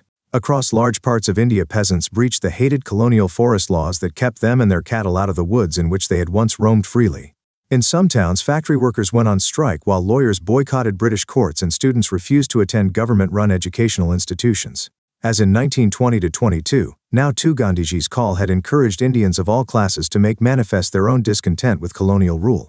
The rulers responded by detaining the dissenters. In the wake of the Salt March, nearly 60,000 Indians were arrested, among them, of course, Gandhiji himself. The progress of Gandhiji's march to the seashore can be traced from the secret reports filed by the police officials deputed to monitor his movements. These reproduce the speeches he gave at the villages en route, in which he called upon local officials to renounce government employment and join the freedom struggle. In one village, Mahatma Gandhi and the nationalist movement, Wasna, Gandhiji told the upper caste that, if you are out for Swaraj you must serve untouchables. You won't get Swaraj merely by the repeal of the salt taxes or other taxes. For Swaraj you must make amends for the wrongs which you did to the untouchables. For Swaraj, Hindus, Muslims, Parsis and Sikhs will have to unite. These are the steps towards Swaraj. The police spies reported that Gandhiji's meetings were very well attended, by villagers of all castes, and by women as well as men. They observed that thousands of volunteers were flocking to the nationalist cause. Among them were many officials who had resigned from their posts with the colonial government. Writing to the government, the district superintendent of police remarked, "Mr. Gandhi appeared calm and collected. He is gathering more strength as he proceeds." The progress of the Salt March can also be traced from another source, the American news magazine Time. This, to begin with, scorned at Gandhiji's looks, writing with disdain of his spindly frame and his spidery loins. Thus, in its first report on the march, Time was deeply skeptical of the Salt March reaching its destination. It claimed that Gandhiji sank to the ground at the end of the second day's walking. The magazine did not believe that the emaciated saint would be physically able to go much further. But within a week it had changed its mind. The massive popular following that the march had garnered, wrote Time, had made the British rulers desperately anxious. Gandhiji himself they now. Figure 11. After Mahatma Gandhi's release from prison in January 1931, Congress leaders met at Allahabad to plan the future course of action. You can see Jawaharlal Nehru, Jamnalal Bajaj, Subhas Chandra Bose, Gandhiji, Mahadev Desai, Sardar Vallabhbhai Patel. 300. Source 5. The problem with separate electorates. At the Round Table Conference, Mahatma Gandhi stated his arguments against separate electorates for the depressed classes. Separate electorates to the untouchables will ensure them bondage in perpetuity. Do you want the untouchables to remain untouchables forever? Well, the separate electorates would perpetuate the stigma. What is needed is destruction of untouchability, and when you have done it, the bar sinister, which has been imposed by an insolent superior class upon an inferior class, will be destroyed. When you have destroyed the bar sinister, to whom will you give the separate electorates? Themes in Indian History, Part 3. saluted as a saint and statesman who was using Christian acts as a weapon against men with Christian beliefs. 3.2 Dialogues. The Salt March was notable for at least 3 reasons. First, it was this event that first brought Mahatma Gandhi to world attention. The march was widely covered by the European and American press. Second, it was the first nationalist activity in which women participated in large numbers. The socialist activist Kamaladevi Chattopadhyay had persuaded Gandhiji not to restrict the protests to men alone. Kamaladevi was herself one of numerous women who courted arrest by breaking the salt or liquor laws. Third, and perhaps most significant, it was the Salt March which forced upon the British the realization that their Raj would not last forever, and that they would have to devolve some power to the Indians.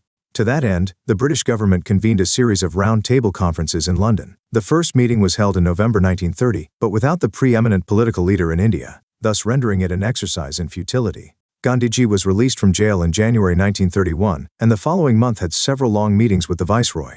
These culminated in what was called the Gandhi-Irwin Pact, by the terms of which civil disobedience would be called off, all prisoners released, and salt manufacture allowed along the coast. The pact was criticized by radical nationalists, for Gandhiji was unable to obtain from the Viceroy a commitment to political independence for Indians. He could obtain merely an assurance of talks towards that possible end. A second round-table conference was held in London in the latter part of 1931. Here, Gandhiji represented the Congress. However, his claims that his party represented all of India came under challenge from 3 parties: from the Muslim League, which claimed to stand for the interests of the Muslim minority; from the princes who claimed that the Congress had no stake in their territories; and from the brilliant lawyer and thinker Bir Ambedkar, who argued that Gandhiji and the Congress did not really represent the lowest castes. The conference in London was inconclusive, so Gandhiji returned to India and resumed civil disobedience. The new Viceroy, Lord Willingdon, was deeply unsympathetic to the Indian leader. In a private, Mahatma Gandhi and the Nationalist Movement, Source 6, Figure 11. At the Second Round Table Conference, London, November 1931, Mahatma Gandhi opposed the demand for separate electorates for lower castes. He believed that this would prevent their integration into mainstream society and permanently segregate them from other caste Hindus. Letter to his sister Willingdon wrote, "It's a beautiful world if it wasn't for Gandhi. At the bottom of every move he makes, which he always says is inspired by God, one discovers the political maneuver. I see the American press is saying what a wonderful man he is, but the fact is that we live in the midst of very unpractical, mystical and superstitious folk who look upon Gandhi as something holy." In 1935, however, a new Government of India Act promised some form of representative government. 2 years later, in an election held on the basis of a restricted franchise, the Congress won a comprehensive victory. Now, 8 out of 11 provinces had a Congress Prime Minister, working under the supervision of a British governor. In September 1939, 2 years after the Congress ministries assumed office, the Second World War broke out. Mahatma Gandhi and Jawaharlal Nehru had both been strongly critical of Hitler and the Nazis. Accordingly, they promised Congress support to the war effort if the British in return promised to grant India independence once hostilities ended. Ambedkar on separate electorates. In response to Mahatma Gandhi's opposition to the demand for separate electorates for the depressed classes, Ambedkar wrote, "Here is a class which is undoubtedly not in a position to sustain itself in the struggle for existence. The religion to which they are tied, instead of providing them an honorable place, brands them as lepers, not fit for ordinary intercourse. Economically, it is a class entirely dependent upon the high caste Hindus for earning its daily bread with no independent way of living open to it. Nor are all ways closed by reason of the social prejudices of the Hindus, but there is a definite attempt all through our Hindu society to bolt every possible door, so as not to allow the depressed classes any opportunity to rise in the scale of life. In these circumstances, it would be granted by all fair-minded persons that is the only path for a community so handicapped to succeed in the struggle for life against organized tyranny. Some share of political power in order that it may protect itself is a paramount necessity." From Dr. Babasaheb Ambedkar, What Congress and Gandhi Have Done to the Untouchables, Writings and Speeches, Vol. 9th p. 312, 302, Themes in Indian History, Part 2, Figure 11. Mahatma Gandhi and Rajendra Prasad, on their way to a meeting with the Viceroy, Lord Linlithgow, October 13, 1939. In the meeting, the nature of India's involvement in the war was discussed. When negotiations with the Viceroy broke down, the Congress ministries resigned. Figure 11. 11 Mahatma Gandhi with Stafford Cripps, March 1942. The offer was refused. In protest, the Congress ministries resigned in October 1939. Through 1940 and 1941, the Congress organized a series of individual satyagrahas to pressure the rulers to promise freedom once the war had ended. Meanwhile, in March 1940, the Muslim League passed a resolution demanding a measure of autonomy for the Muslim-majority areas of the subcontinent. The political landscape was now becoming complicated. It was no longer Indians versus the British. Rather, it had become a three-way struggle between the Congress, the Muslim League, and the British. At this time, Britain had an all-party government, whose Labour members were sympathetic to Indian aspirations but whose Conservative Prime Minister, Winston Churchill, was a die-hard imperialist who insisted that he had not been appointed the King's First Minister in order to preside over the liquidation of the British Empire. In the spring of 1942, Churchill was persuaded to send one of his ministers, Sir Stafford Cripps, to India to try and forge a compromise with Gandhiji and the Congress. Talks broke down, however, after the Congress insisted that if it was to help the British defend India from the Axis powers, then the Viceroy had first to appoint an Indian as the defense member of his Executive Council. Discuss. Read sources 5 and 6. Write an imaginary dialogue between Ambedkar and Mahatma Gandhi on the issue of separate electorates for the depressed classes. Mahatma Gandhi and the nationalist movement. 4. Quit India. After the failure of the Cripps mission, Mahatma Gandhi decided to launch his third major movement against British rule. This was the Quit India campaign, which began in August 1942. Although Gandhiji was jailed at once, younger activists organized strikes and acts of sabotage all over the country. Particularly active in the underground resistance were socialist members of the Congress, such as Jaya Prakash Narayan. In several districts such as Satara in the west and Medinipur in the east, independent governments were proclaimed. The British responded with much force, yet it took more than a year to suppress the rebellion. Quit India was genuinely a mass movement, bringing into its ambit hundreds of thousands of ordinary Indians. It especially energized the young who, in very large numbers, left their colleges to go to jail. However, while the Congress leaders languished in jail, Jinnah and his colleagues in the Muslim League worked patiently at expanding their influence. It was in these years that the League began to make a mark in the Punjab and Sindh, provinces where it had previously had scarcely any presence. In June 1944, with the end of the war in sight, Gandhiji was released from prison. Later that year, Satara, 1943. From the late 19th century, a non-Brahman movement which opposed the caste system and landlordism had developed in Maharashtra.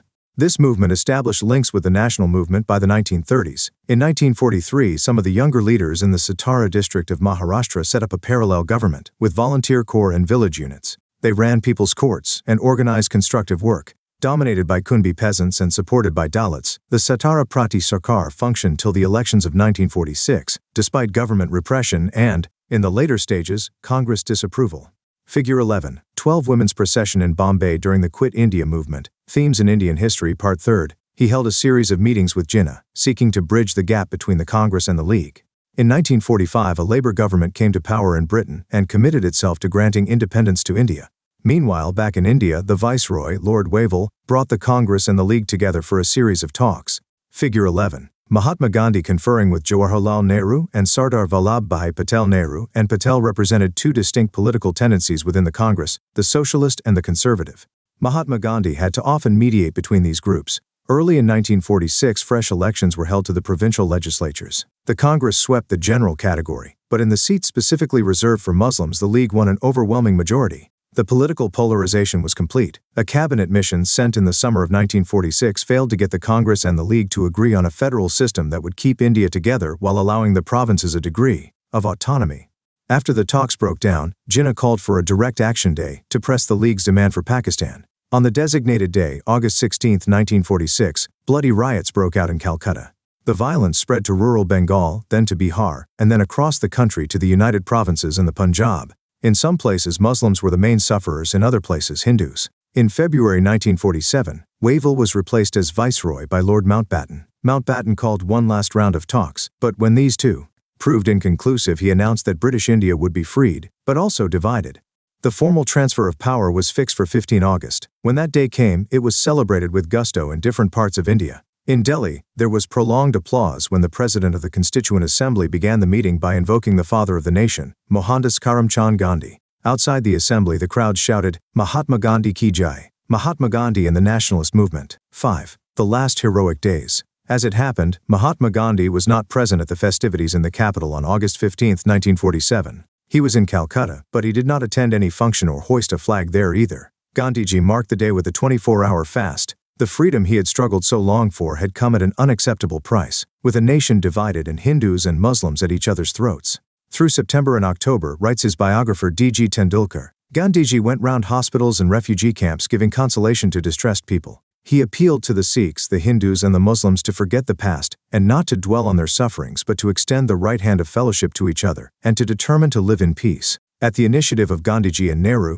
the Congress now passed a resolution on the rights of minorities. The party had never accepted the two-nation theory, forced against its will to accept partition. It still believed that India is a land of many religions and many races and must remain so. Whatever be the situation in Pakistan, India would be a democratic secular state where all citizens enjoy full rights and are equally entitled to the protection of the state, irrespective of the religion to which they belong.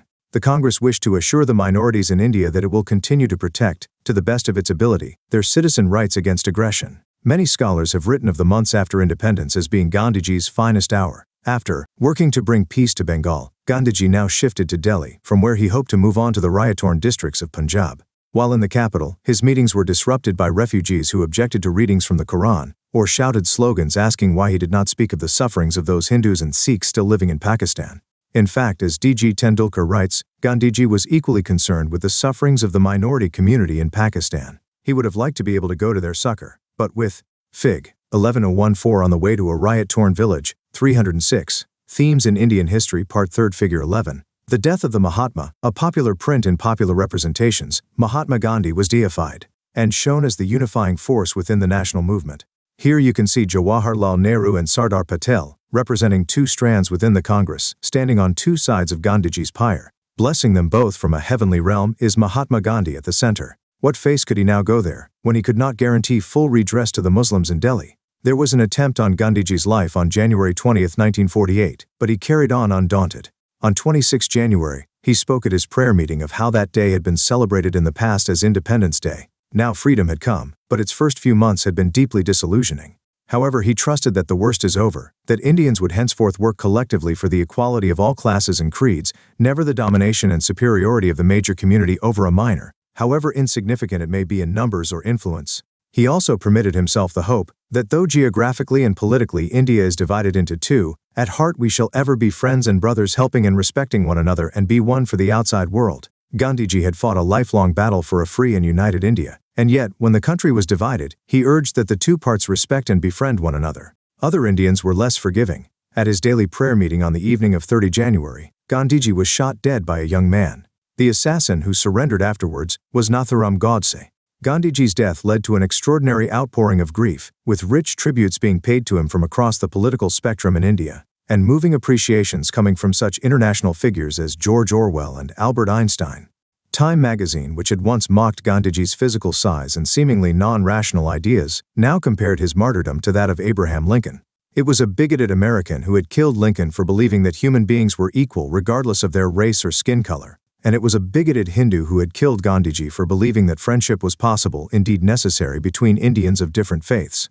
In this respect, as Time wrote, the world knew that it had, in a sense too deep, too simple for the world to understand, connived at his death as it had connived at Lincoln's. 6. Knowing Gandhi. There are many different kinds of sources from which we can reconstruct the political career of Gandhiji and the history of the nationalist movement. 6.1 Public voice and private scripts. One important source is the writings and speeches of Mahatma Gandhi and his contemporaries, including both his associates and his political adversaries. Within these writings, we need to distinguish between those that were meant for the public and those that were not. Speeches, for instance, allow us to hear the public voice of an individual, while private letters give us a glimpse of his or her private thoughts. In letters, we see people expressing their anger and pain, their dismay and anxiety, their hopes and frustrations in ways in which they may not express themselves in public statements. But we must remember that this private-public distinction often breaks down. Many letters are written to individuals and are therefore personal, but they are also meant for the public. The language of the letters is often shaped by the awareness that they may one day be published. Conversely, the fear that a letter may get into print often prevents people from expressing their opinion freely in personal letters.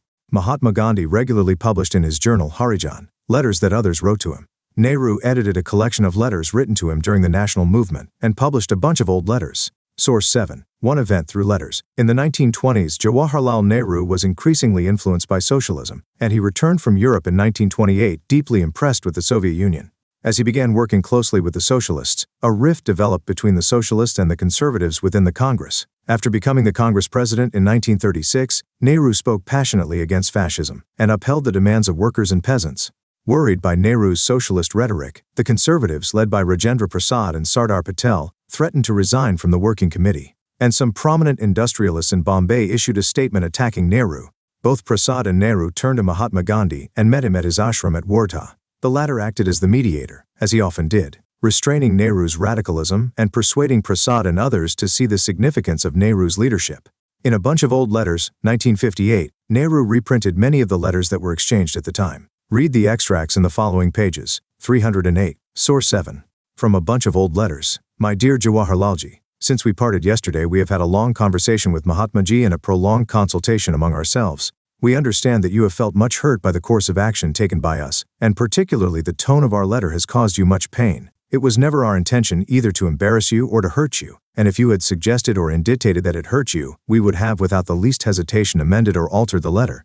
But we have decided to withdraw it and our resignation on a reconsideration of the whole situation. We have felt that in all your utterances as published in the press you have been speaking not so much on the General Congress program as on a topic which has not been accepted by the Congress, and in doing so you have been acting more as the mouthpiece of the minority of our colleagues on the Working Committee, as also on the Congress, than the mouthpiece of the majority which we expected you as Congress President to do. There is regular continuous campaign against us, treating us as persons whose time is over, who represent and stand for ideas that are worn out and that have no present value, who are only obstructing the progress of the country, and who deserve to be cast out of the positions which they undeservedly hold. We have felt that a great injustice has been and is being done to us by others, and we are not receiving the protection we are entitled from you as our colleague and as our president. I arrived here last night. Ever since I left Wardha I have been feeling weak in body and troubled in mind. Since my return from Europe I found that meetings of the Working Committee exhaust me greatly. They have a devitalizing effect on me, and I have almost the feeling of being older in years after every fresh experience. I am grateful to you for all the trouble you took in smoothing over matters and in helping to avoid a crisis. For however tenderly the fact may be stated, it amounts to this that I am an intolerable nuisance, and the very qualities I possess, a measure of ability, energy, earnestness, some personality which has a vague appeal, become dangerous for they are harnessed to the wrong chariot. The conclusion from all this is obvious. I have written at length, both in my book and subsequently, about my present ideas. There is no lack of material for me to be judged. Those views are not casual. They are part of me, and though I might change them or vary them in future, so long as I hold them I must give expression to them. Because I attached importance to a larger unity, I tried to express them in the mildest way possible and more as an invitation to thought than as fixed conclusions. I saw no conflict in this approach and in anything that the Congress was doing. So far as the elections were concerned, I felt that my approach was a definite asset to us as it enthused the masses. But my approach, mild and vague as it was, is considered dangerous and harmful by my colleagues. I was even told that my laying stress always on the poverty and unemployment in India was unwise, or at any rate the way I did it was wrong. You told me that you intended issuing some kind of a statement. I shall welcome this, for I believe in every viewpoint being placed before the country. Yours affectionately, Jawaharlal. Mahatma Gandhi and the Nationalist Movement. Source 7. Sagaon, July 15, 1936. Dear Jawaharlal, your letter is touching. You feel the most injured party. The fact is that your colleagues have lacked your courage and frankness. The result has been disastrous. I have always pleaded with them to speak to you freely and fearlessly. But having lacked the courage, whenever they have spoken they have done it clumsily and you have felt irritated. I tell you they have dreaded you, because of your irritability and impatience with them. They have chafed under your rebukes and magisterial manner, and above all your arrogation of what has appeared to them your infallibility and superior knowledge. They feel you have treated them with scant courtesy and never defended them from socialist ridicule and even misrepresentation. I have looked at the whole affair as a tragicomedy. I would therefore like you to look at the whole thing in a lighter vein. I suggested your name for the crown of thorns. Keep it on, though the head be bruised. Resume your humor at the committee meetings. That is your most usual role, not that of careworn, irritable man ready to burst on the slightest occasion. How I wish you could telegraph me that on finishing my letter, you felt as merry as you were on that New Year's Day in Lahore when you were reported to have danced around the tricolor flag. You must give your throat a chance. What do the letters tell us about the way Congress ideals developed over time? What do they reveal about the role of Mahatma Gandhi within the national movement? Do such letters give us any special insight into the working of the Congress and into the nature of the national movement? Themes in Indian History, Part 3. Can you see any conflict between this image and what was reported in the fortnightly reports of the police? Figure 11. Police clash with Congress volunteers in Bombay during the civil disobedience movement. 62% framing a picture. Autobiographies similarly give us an account of the past that is often rich in human detail. But here again we have to be careful of the way we read and interpret autobiographies. We need to remember that they are retrospective accounts written very often from memory. They tell us what the author could recollect, what he or she saw as important, or was keen on recounting, or how a person wanted his or her life to be viewed by others. Writing an autobiography is a way of framing a picture of yourself, so in reading these accounts we have to try and see what the author does not tell us. We need to understand the reasons for that silence, those willful or unwitting acts of forgetting. 6.3 Through police eyes. Another vital source is government records, for the colonial rulers kept close tabs on those they regarded as critical of the government. The letters and reports written by policemen and other officials were secret at the time but now can be accessed in archives. Let us look at one such source, the fortnightly reports that were prepared by the Home Department from the early 20th century. These reports were based on police information from the localities but often expressed what the higher officials saw, or wanted to believe. While noticing the possibility of sedition and rebellion, they liked to assure themselves that these fears were unwarranted. If you see the fortnightly reports for the period of the Salt March, you will notice that the Home Department was unwilling to accept that Mahatma Gandhi's actions had evoked any enthusiastic response from the masses. The march was seen as a drama, an antic, a desperate effort to mobilize people who were unwilling to rise against the British and were busy with their daily schedules, happy under the Raj. Source 8. Fortnightly reports of the Home Department. For the first half of March 1930, the rapid political developments in Gujarat are being closely watched here.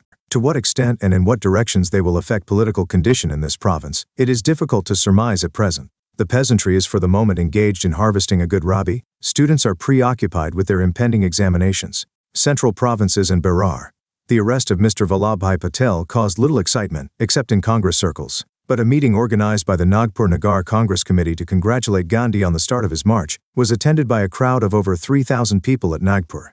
Bengal. The outstanding event of the past fortnight has been the start of Gandhi's campaign of civil disobedience. Mr. J.M. Sengupta has formed an All-Bengal Civil Disobedience Council, and the Bengal Provincial Congress Committee has formed an All-Bengal Council of Disobedience. But beyond forming councils, no active steps have yet been taken in the matter of civil disobedience in Bengal. The reports from the districts show that the meetings that have been held excite little or no interest and leave no profound impression on the general population. It is noticeable, however, that ladies are attending these meetings in increasing numbers. Bihar and Orissa. There is still little to report regarding Congress activity. There is a good deal of talk about a campaign to withhold payment of the Shakadari tax, but no area has yet been selected for experiment. The arrest of Gandhi is being foretold freely, but it seems quite possible that non-fulfillment of the forecast is upsetting plans. Madras. The opening of Gandhi's civil disobedience campaign has completely overshadowed all other issues. General opinion inclines to regard his march as theatrical and his program as impracticable, but as he is held in such personal reverence by the Hindu public generally, the possibility of arrest which he seems deliberately to be courting and its effect on the political situation are viewed with considerable misgiving. The 12th of March was celebrated as the day of inaugurating the civil disobedience campaign. In Bombay, the celebrations took the form of saluting the national flag in the morning. Bombay. Press Khazari indulged in offensive language, and in its usual attitude of blowing hot and cold wrote, "If the government wants to test the power of satyagraha, both its action and inaction will cause injury to it.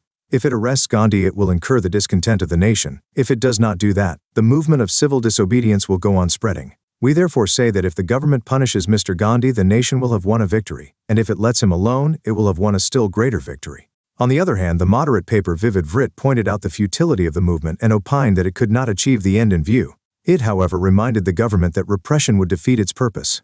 312. Source 8. For the second half of March 1930, Bengal. Interest has continued to center around Gandhi's march to the sea and the arrangements which he is making to initiate a campaign of civil disobedience. The extremist papers report his doings and speeches at great length, and make a great display of the various meetings that are being held throughout Bengal, and the resolutions passed thereat. But there is little enthusiasm for the form of civil disobedience favored by Gandhi. Generally, people are waiting to see what happens to Gandhi, and the probability is that if any action is taken against him, a spark will be set to much inflammable material in Bengal. But the prospect of any serious conflagration is at present slight. Central provinces and Berar. In Nagpur, these meetings were well attended, and most of the schools and colleges were deserted on the 12th March to mark the inauguration of Gandhi's march. The boycott of liquor shops and the infringement of forest laws appear to be the most probable line of attack. Punjab. It seems not improbable that organized attempts will be made to break the salt law in the Jhelum district, that the agitation relating to the non-payment of the water tax in Multan will be revived, and that some movement in connection with the national flag will be started probably at Gujranwala. United Provinces. Political activity has undoubtedly intensified during the last fortnight. The Congress Party feels that it must do something spectacular to sustain public interest. Enrollment of volunteers, propaganda in villages, preparations for breaking the salt laws on receipt of Mr. Gandhi's orders are reported from a number of districts. For the first half of April 1930, United Provinces, events have moved rapidly during the fortnight. Apart from political meetings, processions, and the enrollment of volunteers, the SALT Act has been openly defied at Agra, Kanpur, Benares, Allahabad, Lucknow, Meerut, Rai Bareli, Farrukhabad, Etawah, Balia, and Mainpuri. P.T. Jawaharlal Nehru was arrested at Chowki railway station early on the morning of April 14, as he was proceeding to the central provinces to attend a meeting of Youth League. He was at once taken direct to Naini Central Jail, where he was tried and sentenced to 6 months simple imprisonment. Bihar and Orissa. There have been, or are now materializing, spectacular but small-scale attempts at illicit salt manufacture in a few places. Central provinces. In Jabalpur, Seth Govindas has attempted to manufacture chemical salt at a cost many times in excess of the market price of clean salt. Madras. Considerable opposition was shown at Visakhapatnam to the police when they attempted to seize salt made by boiling seawater, but elsewhere resistance to the seizure of illicit salt has been half-hearted. Bengal. In the Mufassal, efforts have been made to manufacture illicit salt, the main operation areas being the districts of 24 Parganas and Midnapur. Very little salt has actually been manufactured, and most of it has been confiscated, and the utensils in which it was manufactured destroyed. Mahatma Gandhi and the nationalist movement. Read the fortnightly reports carefully. Remember, they are extracts from confidential reports of the Colonial Home Department. These reports did not always accept what the police reported from different localities. How do you think the nature of the source affects what is being said in these reports? Write a short note illustrating your argument with quotations from the above text. Why do you think the Home Department was continuously reporting on what people thought about the possibility of Mahatma Gandhi's arrest? Reread what Gandhiji said about the question of arrests in his speech on April 5, 1930 at Dandi. Why do you think Mahatma Gandhi was not arrested? Why do you think the Home Department continued to say that the march was not evoking any response? 6.4 from newspapers. One more important source is contemporary newspapers, published in English as well as in the different Indian languages, which tracked Mahatma Gandhi's movements and reported on his activities, and also represented what ordinary Indians thought of him. Newspaper accounts, however, should not be seen as unprejudiced. They were published by people who had their own political opinions and worldviews. These ideas shaped what was published and the way events were reported. The accounts that were published in a London newspaper would be different from the report in an Indian nationalist paper. We need to look at these reports but should be careful while interpreting them. Every statement made in these cannot be accepted literally as representing what was happening on the ground. They often reflect the fears and anxieties of officials who were unable to control a movement and were anxious about its spread. They did not know whether to arrest Mahatma Gandhi or what an arrest would mean. The more the colonial state kept a watch on the public and its activities, the more it worried about the basis of its rule. Figure 11. Pictures like this reveal how Mahatma Gandhi was perceived by people and represented in popular prints within the tree of nationalism. Mahatma Gandhi appears as the looming central figure surrounded by small images of other leaders and sages. 314. Answer in 100 to 150 words. 1. How did Mahatma Gandhi seek to identify with the common people? 2. How was Mahatma Gandhi perceived by the peasants? 3. Why did the salt laws become an important issue of struggle? 4. Why are newspapers an important source for the study of the national movement? 5. Why was the charkha chosen as a symbol of nationalism? Mahatma Gandhi and the nationalist movement. Write a short essay on the following. 6. How was non-cooperation a form of protest? 7. Why were the dialogues at the Round Table Conference inconclusive? 8. In what way did Mahatma Gandhi transform the nature of the national movement? 9. What do private letters and autobiographies tell us about an individual? How are these sources different from official accounts? Map work. 10. Find out about the route of the Dandi March. On a map of Gujarat, plot the line of the march and mark the major towns and villages that it passed along the route. Project 11. Read any 2 autobiographies of nationalist leaders. Look at the different ways in which the authors represent their own life and times and interpret the national movement. See how their views differ. Write an account based on your studies. 12. Choose any event that took place during the national movement. Try and read the letters and speeches of the leaders of the time. Some of these are now published. He could be a local leader from the region where you live. Try and see how the local leaders viewed the activities of the national leadership at the top. Write about the movement based on your reading. If you would like to know more, read Sekhar Bandyopadhyay, 2004. From Plassey to Partition, A History of Modern India. Orient Longman, New Delhi. Sarvapalli Gopal, 1975. Jawaharlal Nehru, A Biography, Volume 1, 1889 to 1947. Oxford University Press, Delhi. David Hardiman, 2003. Gandhi and His Time and Ours. Permanent Black, New Delhi. Gyanendra Pandey, 1978. The Ascendancy of the Congress in Uttar Pradesh, 1926 to 34. Oxford University Press, Delhi. Sumit Sarkar, 1983. Modern India, 1885 to 1947. Macmillan, New Delhi. Theme 12. Framing the Constitution, the Beginning of a New Era. The Indian Constitution, which came into effect on January 26, 1950, has the dubious distinction of being the longest in the world. But its length and complexity are perhaps understandable when one considers the country's size and diversity. At independence, India was not merely large and diverse, but also deeply divided. A constitution designed to keep the country together and to take it forward had necessarily to be an elaborate, carefully worked out and painstakingly drafted document. For one thing, it sought to heal wounds of the past and the present, to make Indians of different classes, castes, and communities come together in a shared political experiment. For another, it sought to nurture democratic institutions in what had long been a culture of hierarchy and deference. The Constitution of India was framed between December 1946 and November 1949.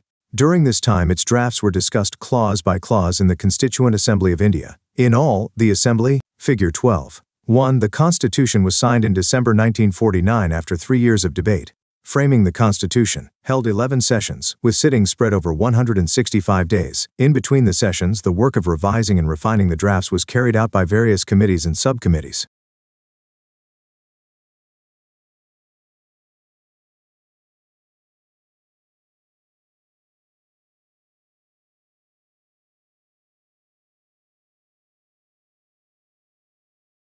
From your political science textbooks, you know what the Constitution of India is, and you have seen how it has worked over the decades since independence. This chapter will introduce you to the history that lies behind the Constitution, and the intense debates that were part of its making. If we try and hear the voices within the Constituent Assembly, we get an idea of the process through which the Constitution was framed and the vision of the new nation formulated. 1. A tumultuous time. The years immediately preceding the making of the Constitution had been exceptionally tumultuous, a time of great hope, but also of abject disappointment. On August 15, 1947, India had been made free, but it had also been divided. Fresh in popular memory were the Quit India struggle of 1942, perhaps the most widespread popular movement against the British Raj, as well as the bid by Subhas Chandra Bose to win freedom through armed struggle with foreign aid. An even more recent upsurge had also evoked much popular sympathy. This was the rising of the ratings of the Royal Indian Navy in Bombay and other cities in the spring of 1946. Through the late 1940s, there were periodic, if scattered, mass protests of workers and peasants in different parts of the country. One striking feature of these popular upsurges was the degree of Hindu-Muslim unity they manifested. In contrast, the two leading Indian political parties, the Congress and the Muslim League, had repeatedly failed to arrive at a settlement that would bring about religious reconciliation and social harmony. The Great Calcutta Killings of August 1946 began a year of almost continuous rioting across northern and eastern India. The violence culminated in the massacres that accompanied the transfer of populations when the partition of India was announced. On Independence Day, August 15, 1947, there was an outburst of joy and hope, unforgettable for those who lived through that time. But innumerable Muslims in India and Hindus and Sikhs in Pakistan were now faced with a cruel choice, the threat of Figure 12. Two images of desolation and destruction continued to haunt members of the Constituent Assembly. Fig. 12.3. Jawaharlal Nehru speaking in the Constituent Assembly at midnight on August 1947. It was on this day that Nehru gave his famous speech that began with the following lines. Long years ago we made a tryst with destiny, and now the time comes when we shall redeem our pledge, not wholly or in full measure, but very substantially. At the stroke of the midnight hour, when the world sleeps, India will awake to life and freedom. Themes in Indian History, Part 3. Sudden death or the squeezing of opportunities on the one side, and a forcible tearing away from their age-old roots on the other. Millions of refugees were on the move, Muslims into East and West Pakistan, Hindus and Sikhs into West Bengal and the eastern half of the Punjab. Many perished before they reached their destination. Another and scarcely less serious problem faced by the new nation was that of the princely states. During the period of the Raj, approximately one-third of the area of the subcontinent was under the control of Nawabs and Maharajas who owed allegiance to the British crown, but were otherwise left mostly free to rule or misrule their territory as they wished. When the British left India, the constitutional status of these princes remained ambiguous. As one contemporary observer remarked, some Maharajas now began to luxuriate in wild dreams of independent power in an India of many partitions. This was the background in which the Constituent Assembly met. How could the debates within the Assembly remain insulated from what was happening outside? 1.1. The making of the Constituent Assembly. The members of the Constituent Assembly were not elected on the basis of universal franchise. In the winter of 1945-46, provincial elections were held in India. The provincial legislatures then chose the representatives to the Constituent Assembly. The Constituent Assembly that came into being was dominated by one party, the Congress. Framing the Constitution, Congress swept the general seats in the provincial elections, and the Muslim League captured most of the reserved Muslim seats. But the League chose to boycott the Constituent Assembly, pressing its demand for Pakistan with a separate constitution. The Socialists too were initially unwilling to join, for they believed the Constituent Assembly was a creation of the British and therefore incapable of being truly autonomous. In effect, therefore, 82% of the members of the Constituent Assembly were also members of the Congress. The Congress, however, was not a party with one voice. Its members differed in their opinion on critical issues. Some members were inspired by socialism while others were defenders of landlordism. Some were close to communal parties while others were assertively secular. Through the national movement, Congress members had learnt to debate their ideas in public and negotiate their differences. Within the Constituent Assembly, too, Congress members did not sit quiet. The discussions within the Constituent Assembly were also influenced by the opinions expressed by the public. As the deliberations continued, the arguments were reported in newspapers and the proposals were publicly debated. Criticisms and Fig. 12.4. The Constituent Assembly in session. Sardar Vallabhbhai Patel is seen sitting second from right. Themes in Indian History, Part 3. Counter-criticisms in the press in turn shaped the nature of the consensus that was ultimately reached on specific issues. In order to create a sense of collective participation, the public was also asked to send in their views on what needed to be done. Many of the linguistic minorities wanted the protection of their mother tongue. Religious minorities asked for special safeguards, while Dalits demanded an end to all caste oppression and reservation of seats in government bodies.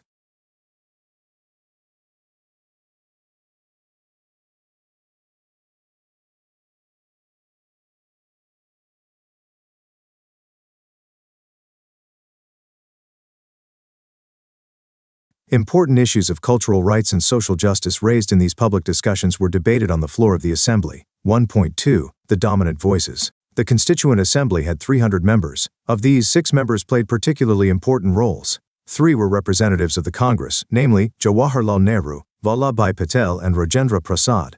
It was Nehru who moved the crucial Objectives Resolution, as well as the resolution proposing that the national flag of India be a horizontal tricolour of saffron, white and dark green in equal proportion, with a wheel in navy blue at the center. Patel, on the other hand, worked mostly behind the scenes, playing a key role in the drafting of several reports, and working to reconcile opposing points of view. Rajendra Prasad's role was as President of the Assembly, where he had to steer the discussion along constructive lines while making sure all members had a chance to speak.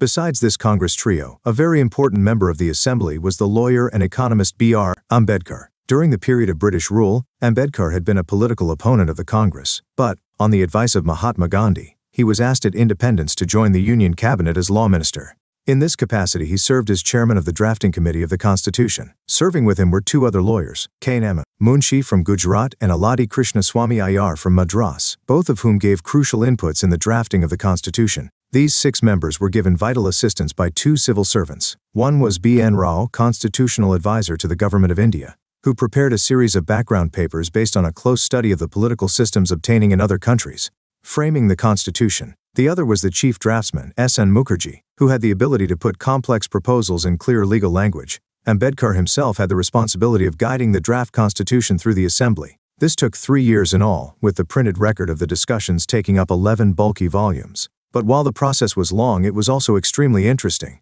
The members of the Constituent Assembly were eloquent in expressing their sometimes very divergent points of view. In their presentations, we can discern many conflicting ideas of India, of what language Indians should speak, of what political and economic systems the nation should follow, of what moral values its citizens should uphold or disavow. Discuss. Look again at C. Chapter 11. Discuss how the political situation of the time may have shaped the nature of the debates within the Constituent Assembly. Figure 12. B.R. Ambedkar presiding over a discussion of the Hindu Code Bill. 2. The vision of the Constitution. On December 13, 1946, Jawaharlal Nehru introduced the Objectives Resolution in the Constituent Assembly. It was a momentous resolution that outlined the defining ideals of the Constitution of Independent India and provided the framework within which the work of constitution making was to proceed. It proclaimed India to be an independent sovereign republic, guaranteed its citizens justice, equality and freedom, and assured that adequate safeguards shall be provided for minorities, backward and tribal areas, and depressed and other backward classes. After outlining these objectives, Nehru placed the Indian experiment in a broad historical perspective. As he spoke, he said, his mind went back to the historic efforts in the past to produce such documents of rights. We are not going just to copy. This is what Jawaharlal Nehru said in his famous speech of December 13, 1946. My mind goes back to the various constituent assemblies that have gone before, and of what took place at the making of the great American nation, when the fathers of that nation met and fashioned out a constitution which has stood the test of so many years, more than a century and a half, and of the great nation which has resulted, which has been built up on the basis of that constitution. My mind goes back to that mighty revolution which took place also over 150 years ago, and to that constituent assembly that met in that gracious and lovely city of Paris which has fought so many battles for freedom, to the difficulties that constituent assembly had, and to how the king and other authorities came in its way, and still it continued. The House will remember that when these difficulties came, and even the room for a meeting was denied to the then constituent assembly, they betook themselves to an open tennis court, and met there and took the oath, which is called the Oath of the Tennis Court. that they continued meeting in spite of kings, in spite of the others, and did not disperse till they had finished the task they had undertaken. Well, I trust that it is in that solemn spirit that we too are meeting here, and that we too, whether we meet in this chamber or other chambers, or in the fields or in the marketplace, will go on meeting and continue our work till we have finished it. Framing the Constitution. Source 1. Then my mind goes back to a more recent revolution which gave rise to a new type of state, the revolution that took place in Russia and out of which has arisen the Union of the Soviet Socialist Republics, another mighty country which is playing a tremendous part in the world, not only a mighty country but for us in India a neighboring country. So our mind goes back to these great examples and we seek to learn from their success and to avoid their failures. Perhaps we may not be able to avoid failures because some measure of failure is inherent in human effort. Nevertheless, we shall advance, I am certain, in spite of obstructions and difficulties, and achieve and realize the dream that we have dreamt so long. We say that it is our firm and solemn resolve to have an independent sovereign republic. India is bound to be sovereign, it is bound to be independent, and it is bound to be a republic. Now some friends have raised the question, why have you not put in the word democratic here? Well, I told them that it is conceivable, of course, that a republic may not be democratic, but the whole of our past is witness to this fact that we stand for democratic institutions. Obviously, we are aiming at democracy and nothing less than a democracy. What form of democracy, what shape it might take is another matter. The democracies of the present day, many of them in Europe and elsewhere, have played a great part in the world's progress. Yet it may be doubtful if those democracies may not have to change their shape somewhat before long, if they have to remain completely democratic. We are not going just to copy, I hope, a certain democratic procedure, or an institution of a so-called democratic country. We may improve upon it. In any event, whatever system of government we may establish here must fit in with the temper of our people and be acceptable to them.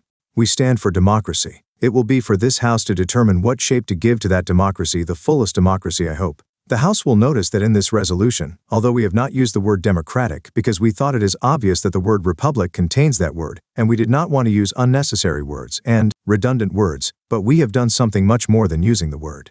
We have given the content of democracy in this resolution, and not only the content of democracy but the content, if I may say so, of economic democracy in this resolution. Others might take objection to this resolution on the ground that we have not said that it should be a socialist state. Well, I stand for socialism, and I hope India will stand for socialism, and that India will go towards the constitution of a socialist state, and I do believe that the whole world will have to go that way. Constituent Assembly Debates, Vol. I 324. Themes in Indian History, Part 3rd. What explanation does Jawaharlal Nehru give for not using the term democratic in the Objectives Resolution in Source 1? Nehru's speech merits careful scrutiny. What exactly was being stated here? What did Nehru's seemingly nostalgic return to the past reflect? What was he saying about the origin of the ideas embodied in the vision of the Constitution?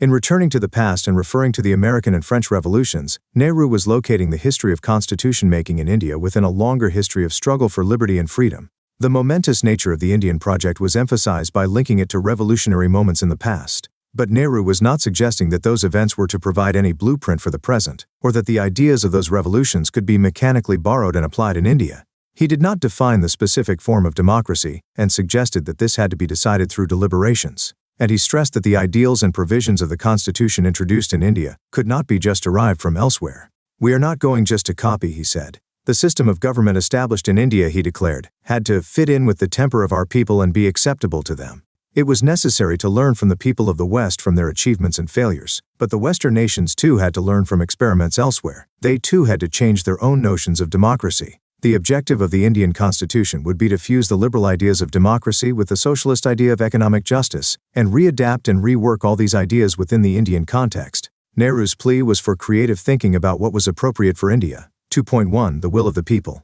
A communist member, Somnath Lahiri, saw the dark hand of British imperialism hanging over the deliberations of the Constituent Assembly. He thus urged the members and Indians in general to fully free themselves from the influences of imperial rule. In the winter of 1946-47, as the Assembly deliberated, the British were still in India. An interim administration headed by Jawaharlal Nehru was in place, but it could only operate under the directions of the Viceroy and the British government in London. Lahiri exhorted his colleagues to realize that the Constituent Assembly was British-made, and was working the British plans as the British should like it to be worked out.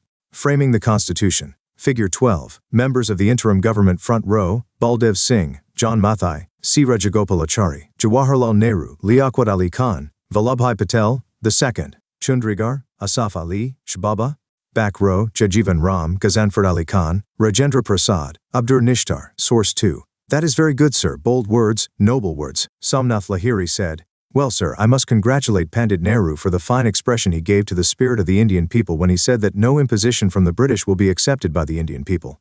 Imposition would be resented and objected to, he said, and he added that if need be we will walk the valley of struggle. That is very good, sir. Bold words, noble words. But the point is to see when and how are you going to apply that challenge. Well, sir, the point is that the imposition is here right now. Not only has the British plan made any future constitution dependent on a treaty satisfactory to the Britisher, but it suggests that for every little difference you will have to run to the federal court or dance attendance there in England, or to call on the British Prime Minister Clement Attlee or someone else.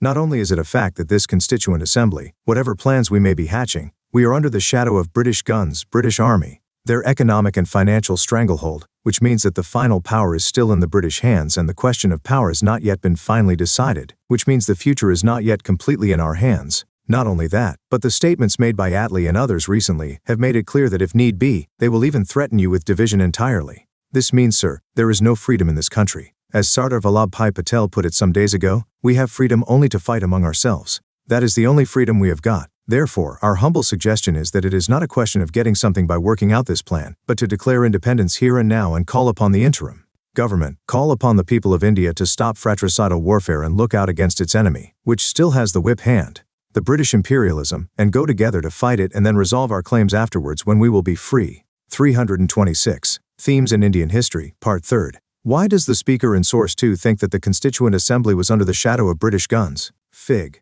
12.7. Edwin Montagu was the author of the Montagu-Chelmsford Reforms of 1919, which allowed some form of representation in provincial legislative assemblies. Nehru admitted that most nationalist leaders had wanted a different kind of constituent assembly. It was also true in a sense that the British government had a hand in its birth, and it had attached certain conditions within which the assembly had to function. But, emphasized Nehru, you must not ignore the source from which this assembly derives its strength. Nehru added, governments do not come into being by state papers. Governments are in fact the expression of the will of the people. We have met here today because of the strength of the people behind us, and we shall go as far as the people, not of any party or group but the people as a whole shall wish us to go.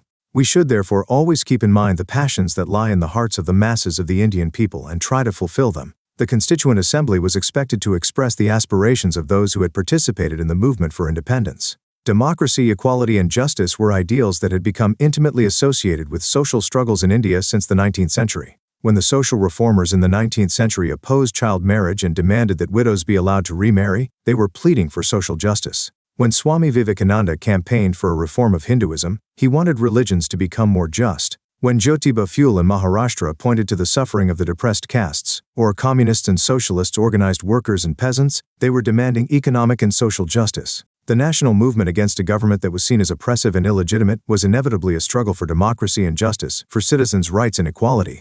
In fact, as the demand for representation grew, the British had been forced to introduce a series of constitutional reforms. A number of acts were passed, gradually enlarging the space for Indian participation in provincial governments. The executive was made partly responsible to the provincial legislature in 1919, and almost entirely so under the Government of India Act of 1935. When elections were held in 1937, under the 1935 Act, the Congress came to power in 8 out of the 11 provinces, framing the Constitution. Yet we should not see an unbroken continuity between the earlier constitutional developments and what happened in the 3 years from 1946. While the earlier constitutional experiments were in response to the growing demand for a representative government, the acts were not directly debated and formulated by Indians. They were enacted by the colonial government. The electorate that elected the provincial bodies had expanded over the years, but even in 1935 it remained limited to no more than 10 to 15% of the adult population. There was no universal adult franchise. The legislatures elected under the 1935 Act operated within the framework of colonial rule and were responsible to the governor appointed by the British.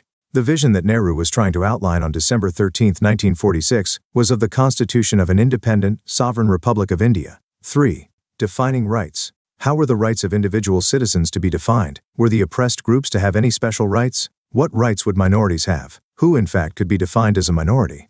As the debate on the floor of the Constituent Assembly unfolded, it was clear that there were no collectively shared answers to any of these questions. The answers were evolved through the clash of opinions and the drama of individual encounters. In his inaugural speech, Nehru had invoked the will of the people and declared that the makers of the Constitution had to fulfill the passions that lie in the hearts of the masses. This was no easy task. With the anticipation of independence, different groups expressed their will in different ways and made different demands. These would have to be debated, and conflicting ideas would have to be reconciled before a consensus could be forged. 3.1. The problem with separate electorates. On August 27, 1947, B. Pakar Bahadur from Madras made a powerful plea for continuing separate electorates. Minorities exist in all lands, argued Bahadur. They could not be wished away. They could not be erased out of existence. The need was to create a political framework in which minorities could live in harmony with others, and the differences between communities could be minimized. This was possible only if minor rights were well represented within the political system, their voices heard. Discuss. What were the ideas outlined by Jawaharlal Nehru in his speech on the Objectives Resolution?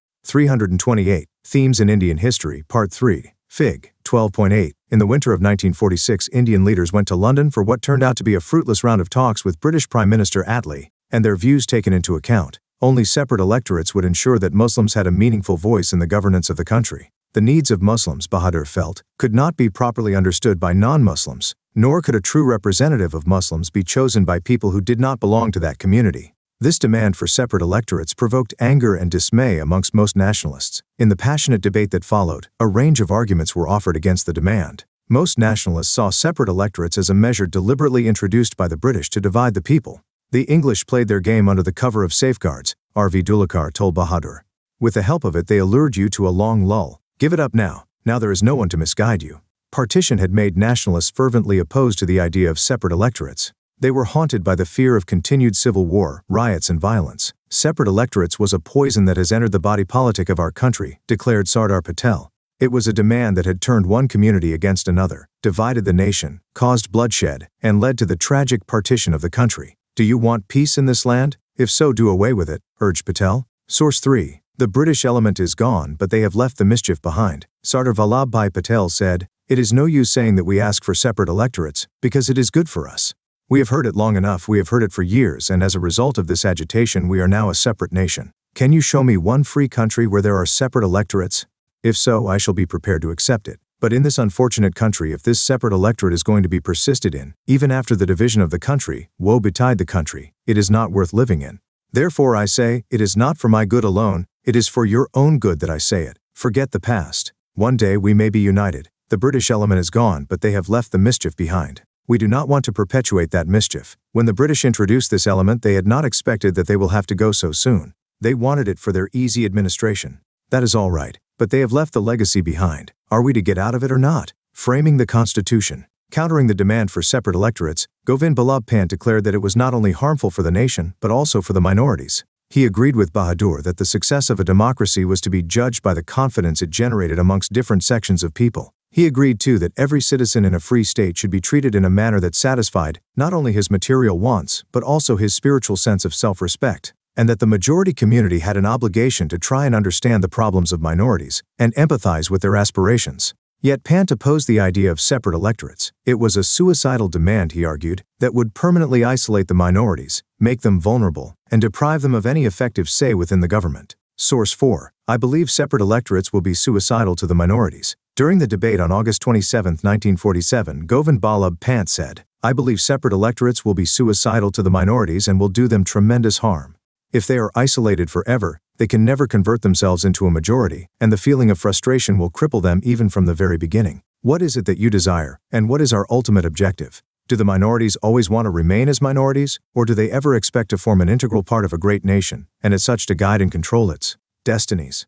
If they do, can they ever achieve that aspiration and that ideal if they are isolated from the rest of the community? I think it would be extremely dangerous for them if they were segregated from the rest of the community and kept aloof in an airtight compartment where they would have to rely on others even for the air they breathe.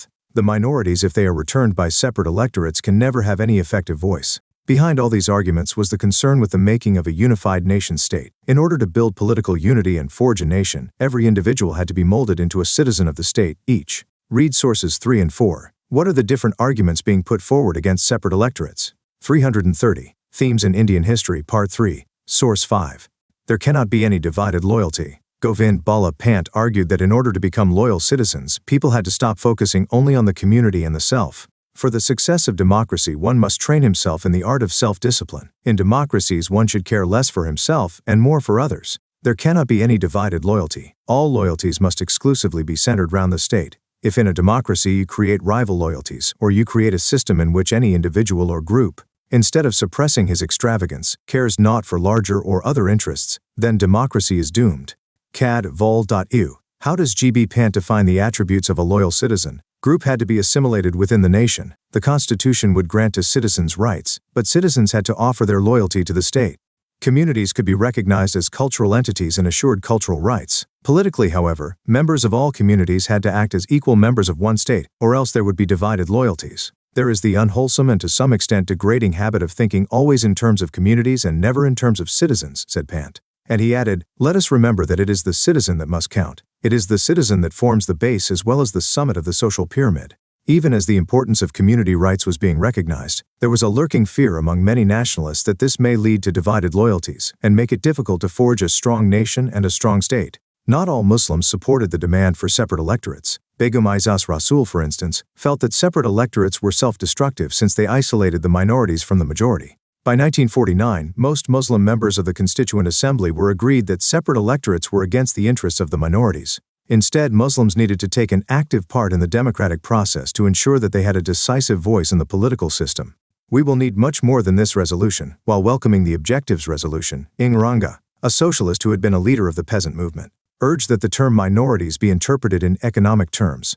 The real minorities for Ranga were the poor and the downtrodden. He welcomed the legal rights the Constitution was granting to each individual but pointed to its limits. In his opinion, it was meaningless for the poor people in the villages to know that they now had the fundamental right to live and to have full employment, or that they could have their meetings, their conferences, their associations, and various other civil liberties. It was essential to create conditions where these constitutionally enshrined rights could be effectively enjoyed. For this they needed protection. They need props, they need a ladder, said Ranga. Framing the Constitution. Source 6. The real minorities are the masses of this country. Welcoming the Objectives Resolution introduced by Jawaharlal Nehru, N.G., Ranga said, Sir, there is a lot of talk about minorities. Who are the real minorities? Not the Hindus in the so-called Pakistan provinces, not the Sikhs, not even the Muslims. No, the real minorities are the masses of this country. These people are so depressed and oppressed and suppressed till now that they are not able to take advantage of the ordinary civil rights. What is the position? You go to the tribal areas. According to law, their own traditional law, their tribal law, their lands cannot be alienated. Yet our merchants go there, and in the so-called free market they are able to snatch their lands. Thus, even though the law goes against this snatching away of their lands, still the merchants are able to turn the tribal people into veritable slaves by various kinds of bonds, and make them hereditary bond slaves. Let us go to the ordinary villagers. There goes the moneylender with his money, and he is able to get the villagers in his pocket. There is the landlord himself, the zamindar, and the malguzar, and there are the various other people who are able to exploit these poor villagers.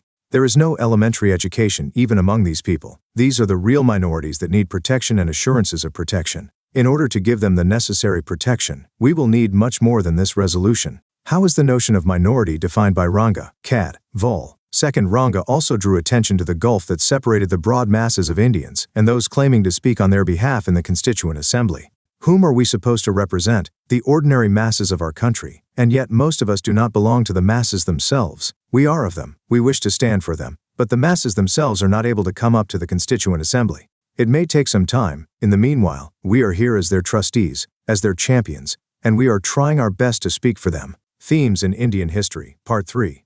One of the groups mentioned by Ranga, the tribals, had among its representatives to the Assembly the gifted orator Jaipal Singh. In welcoming the Objectives Resolution, Singh said, As an Adivasi, I am not expected to understand the legal intricacies of the resolution, but my common sense tells me that every one of us should march in that road to freedom and fight together. Sir, if there is any group of Indian people that has been shabbily treated, it is my people. They have been disgracefully treated, neglected for the last 6,000 years. The whole history of my people is one of continuous exploitation and dispossession by the non-Aboriginals of India, punctuated by rebellions and disorder, and yet I take Pandit Jawaharlal Nehru at his word.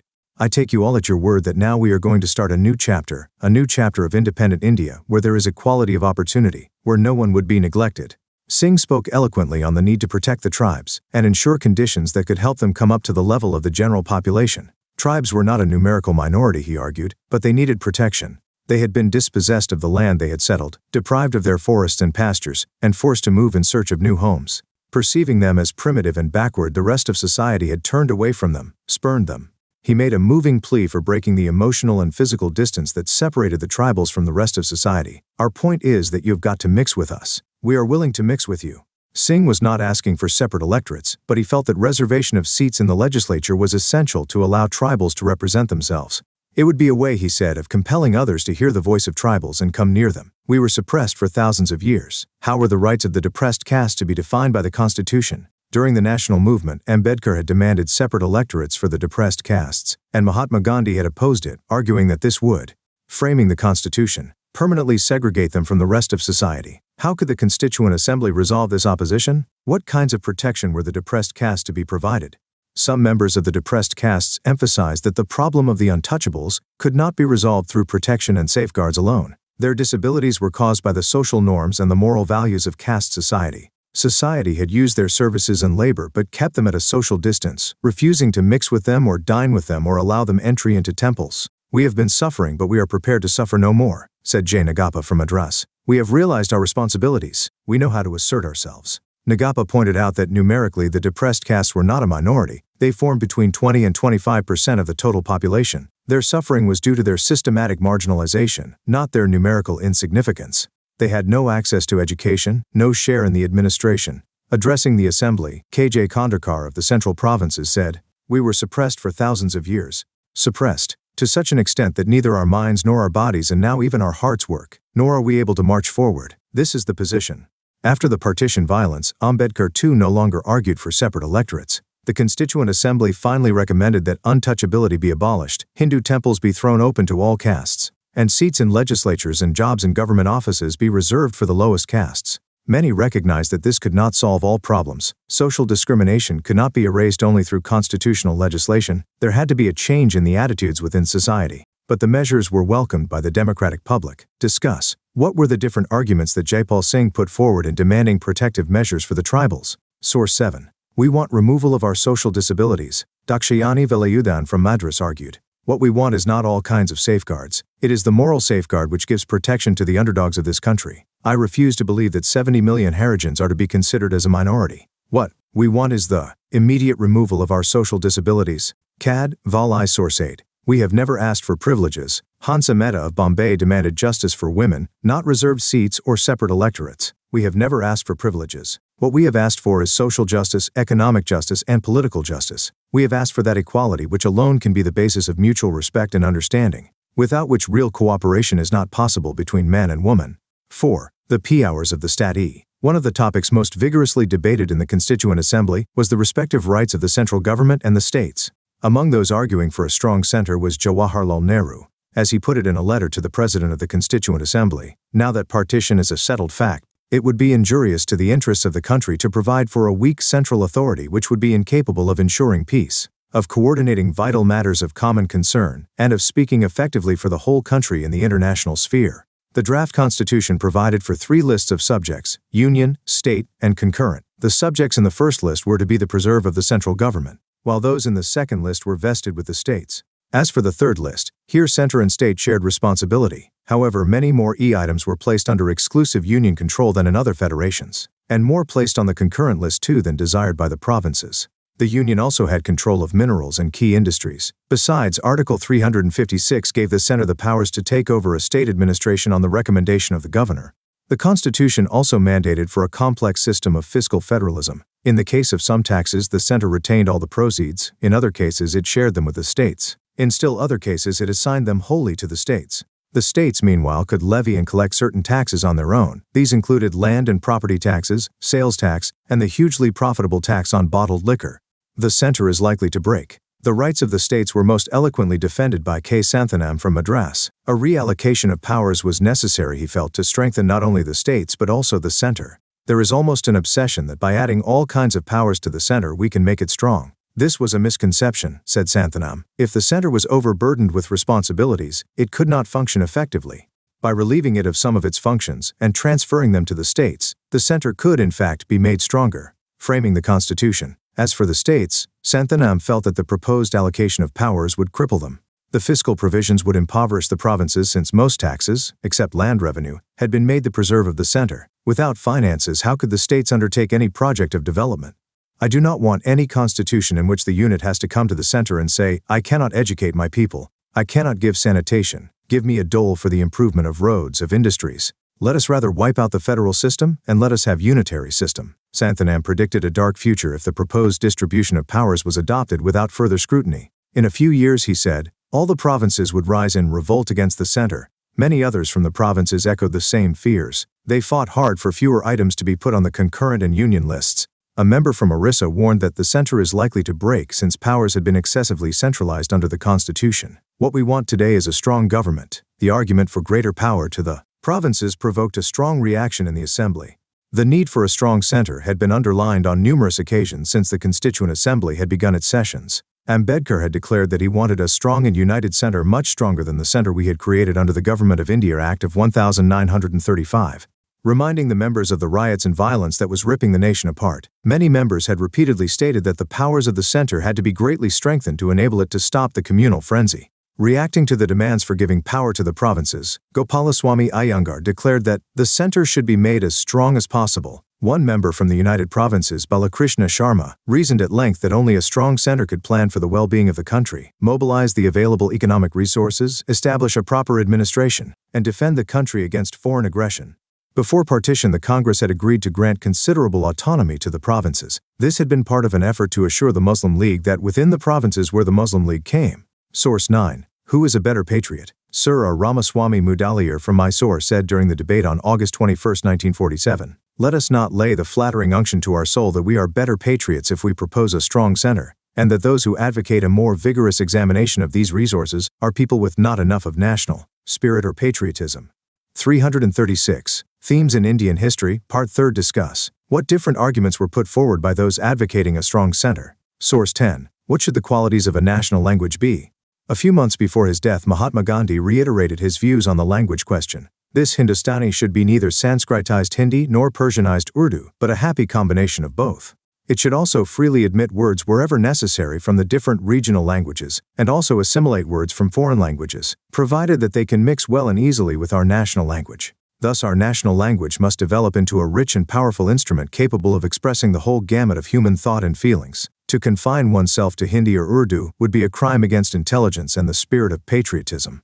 Harijan Savak, October 12, 1947. To power the center would not interfere. After partition, most nationalists changed their position because they felt that the earlier political pressures for a decentralized structure were no longer there. There was already a unitary system in place, imposed by the colonial government. The violence of the times gave a further push to centralization, now seen as necessary both to forestall chaos and to plan for the country's economic development. The Constitution thus showed a distinct bias towards the rights of the Union of India over those of its constituent states. 5. The language of the nation. How could the nation be forged when people in different regions spoke different languages, each associated with its own cultural heritage? How could people listen to each other or connect with each other if they did not know each other's language? Within the Constituent Assembly, the language issue was debated over many months and often generated intense arguments. By the 1930s, the Congress had accepted that Hindustani ought to be the national language. Mahatma Gandhi felt that everyone should speak in a language that common people could easily understand. Hindustani, a blend of Hindi and Urdu, was a popular language of a large section of the people of India, and it was a composite language enriched by the interaction of diverse cultures. Over the years, it had incorporated words and terms from very many different sources, and was therefore understood by people from various regions. This multicultural language, Mahatma Gandhi thought, would be the ideal language of communication between diverse communities. It could unify Hindus and Muslims, and people of the North and the South. From the end of the 19th century, however, Hindustani as a language had been gradually changing. As communal conflicts deepened, Hindi and Urdu also started growing apart. On the one hand, there was a move to Sanskritize Hindi, purging it of all words of Persian and Arabic origin. On the other hand, Urdu was being increasingly Persianized. As a consequence, language became associated with the politics of religious identities. Mahatma Gandhi, however, retained his faith in the composite character of Hindustani. Framing the Constitution. 5.1. A plea for Hindi. In one of the earliest sessions of the Constituent Assembly, R.V. Dulekar, a congressman from the United Provinces, made an aggressive plea that Hindi be used as the language of constitution making.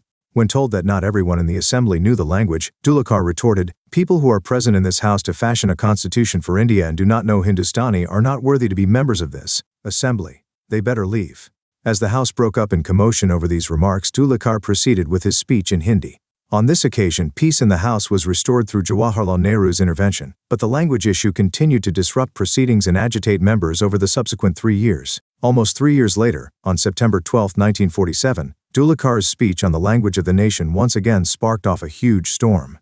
By now the Language Committee of the Constituent Assembly had produced its report and had thought of a compromise formula to resolve the deadlock between those who advocated Hindi as the national language and those who opposed it. It had decided, but not yet formally declared, that Hindi in the Devanagari script would be the official language, but the transition to Hindi would be gradual. For the first 15 years, English would continue to be used for all official purposes. Each province was to be allowed to choose one of the regional languages for official work within the province. By referring to Hindi as the official rather than the national language, the Language Committee of the Constituent Assembly hoped to placate ruffled emotions and arrive at a solution that would be acceptable to all. Dhulekar was not one who liked such an attitude of reconciliation. He wanted Hindi to be declared not an official language, but a national language. He attacked those who protested that Hindi was being forced on the nation, and mocked at those who said, in the name of Mahatma Gandhi, that Hindustani rather than Hindi ought to be the national language. Sir, nobody can be more happy than myself that Hindi has become the official language of the country. Some say that it is a concession to Hindi language. I say no. It is a consummation of a historic process. Themes in Indian History, Part 3. What particularly perturbed many members was the tone in which Dhulekar was arguing his case. Several times during his speech, the President of the Assembly interrupted Dhulekar and told him, "I do not think you are advancing your case by speaking like this." But Dhulekar continued nonetheless. 5.2 The Fear of Domination. A day after Dhulekar spoke, Srimati G. Durgabai from Madras explained her worries about the way the discussion was developing. Mr. President, the question of national language for India, which was an almost agreed proposition until recently, has suddenly become a highly controversial issue. Whether rightly or wrongly, the people of non-Hindi speaking areas have been made to feel that this fight, or this attitude on behalf of the Hindi speaking areas, is a fight for effectively preventing the natural influence of other powerful languages of India on the composite culture of this nation. Durgabai informed the House that the opposition in the South against Hindi was very strong. The opponents feel perhaps justly that this propaganda for Hindi cuts at the very root of the provincial languages. Yet, she along with many others had obeyed the call of Mahatma Gandhi and carried on Hindi propaganda in the South, braved resistance, started schools, and conducted classes in Hindi. Now what is the result of it all? Asked Durgabai. I am shocked to see this agitation against the enthusiasm with which we took to Hindi in the early years of the century. She had accepted Hindustani as the language of the people, but now that language was being changed, words from Urdu and other regional languages were being taken out. Any move that eroded the inclusive and composite character of Hindustani, she felt, was bound to create anxieties and fears amongst different language groups. As the discussion became acrimonious, many members appealed for a spirit of accommodation. A member from Bombay, Sri Shankarrao Deo, stated that, as a congressman and a follower of Mahatma Gandhi, he had accepted Hindustani as a language of the nation. But he warned, "If you want my wholehearted support, you must not do now anything which may raise my suspicions and which, framing the Constitution, will strengthen my fears." T.T. Ramalingam Chettiar from Madras emphasized that whatever was done had to be done with caution. The cause of Hindi would not be helped if it was pushed too aggressively. The fears of the people, even if they were unjustified, had to be allayed, or else there will be bitter feelings left behind. When we want to live together and form a united nation, he said, there should be mutual adjustment and no question of forcing things on people. The Constitution of India thus emerged through a process of intense debate and discussion. Many of its provisions were arrived at through a process of give and take, by forging a middle ground between two opposed positions. However, on one central feature of the Constitution, there was substantial agreement. This was on the granting of the vote to every adult Indian. This was an unprecedented act of faith, for in other democracies the vote had been granted slowly and in stages. In countries such as the United States and the United Kingdom, only men of property were first granted the vote. Then, men with education were also allowed into the charmed circle. After a long and bitter struggle, men of working class or peasant background were also given the right to vote. An even longer struggle was required to grant this right to women. A second important feature of the Constitution was its emphasis on secularism. There was no ringing pronouncement of secularism in the preamble, but operationally, its key features as understood in Indian contexts were spelled out in an exemplary manner. This was done through the carefully drafted series of fundamental rights to freedom of religion, cultural and educational rights, and rights to equality. All religions were guaranteed equal treatment by the state, and given the right to maintain charitable institutions. The state also sought to distance itself from religious communities, banning Fig. 12:9 B.R. Ambedkar and Rajendra Prasad greeting each other at the time of the handing over of the Constitution. Themes in Indian History. Part 3 Compulsory religious instructions in state-run schools and colleges, and declaring religious discrimination in employment to be illegal. However, a certain legal space was created for social reform within communities, a space that was used to ban untouchability and introduce changes in personal and family laws. In the Indian variant of political secularism, then, there has been no absolute separation of state from religion, but a kind of judicious distance between the two. The Constituent Assembly debates help us understand the many conflicting voices that had to be negotiated in framing the Constitution, and the many demands that were articulated. They tell us about the ideals that were invoked and the principles that the makers of the Constitution operated with. But in reading these debates, we need to be aware that the ideals invoked were very often reworked according to what seemed appropriate within a context. At times, the members of the Assembly also changed their ideas as the debate unfolded over 3 years. Hearing others argue, some members rethought their positions, opening their minds to contrary views, while others changed their views in reaction to the events around. Framing the Constitution. Answer in 100 to 150 words. 1. What were the ideals expressed in the objectives resolution? 2. How was the term minority defined by different groups? 3. What were the arguments in favor of greater power to the provinces? 4. Why did Mahatma Gandhi think Hindustani should be the national language? 342. If you would like to know more, read Granville Austin, 1972. The Indian Constitution, The Cornerstone of a Nation. Oxford University Press, New Delhi. Rajiv Bhargava. 2000s. Democratic Vision of a New Republican. Fr. Frankel et al. eds. Transforming India, Social and Political Dynamics of Democracy. Oxford University Press, New Delhi. Sumit Sarkar. 1983. Indian Democracy, The Historical Inheritance and Atul Kohli ed. The Success of India's Democracy. Cambridge University Press, Cambridge. Sumit Sarkar. 1983. Modern India, 1885 to 1947. Macmillan, New Delhi. Parliament of India. In Ellis. Debates.h. Write a short essay on the following. 5. What historical forces shaped the vision of the Constitution? 6. Discuss the different arguments made in favor of protection of the oppressed groups. 7. What connection did some of the members of the Constituent Assembly make between the political situation of the time and the need for a strong center? 8. How did the Constituent Assembly seek to resolve the language controversy? Map work. 9. On a present-day political map of India, indicate the different languages spoken in each state, and mark out the one that is designated as the language for official communication. Compare the present map with a map of the early 1950s. What differences do you notice? Do the differences say something about the relationship between language and the organization of the states? Project 10. Choose any one important constitutional change that has happened in recent years. Find out why the change was made, what different arguments were put forward for the change, and the historical background to the change. If you can, try and look at the Constitutional Assembly debates to see how the issue was discussed at that time. Write about your findings. 11. Compare the Constitution of America, France, or South Africa with the Indian Constitution, focusing on any two of the following themes: secularism, minority rights, relations between the center and the states.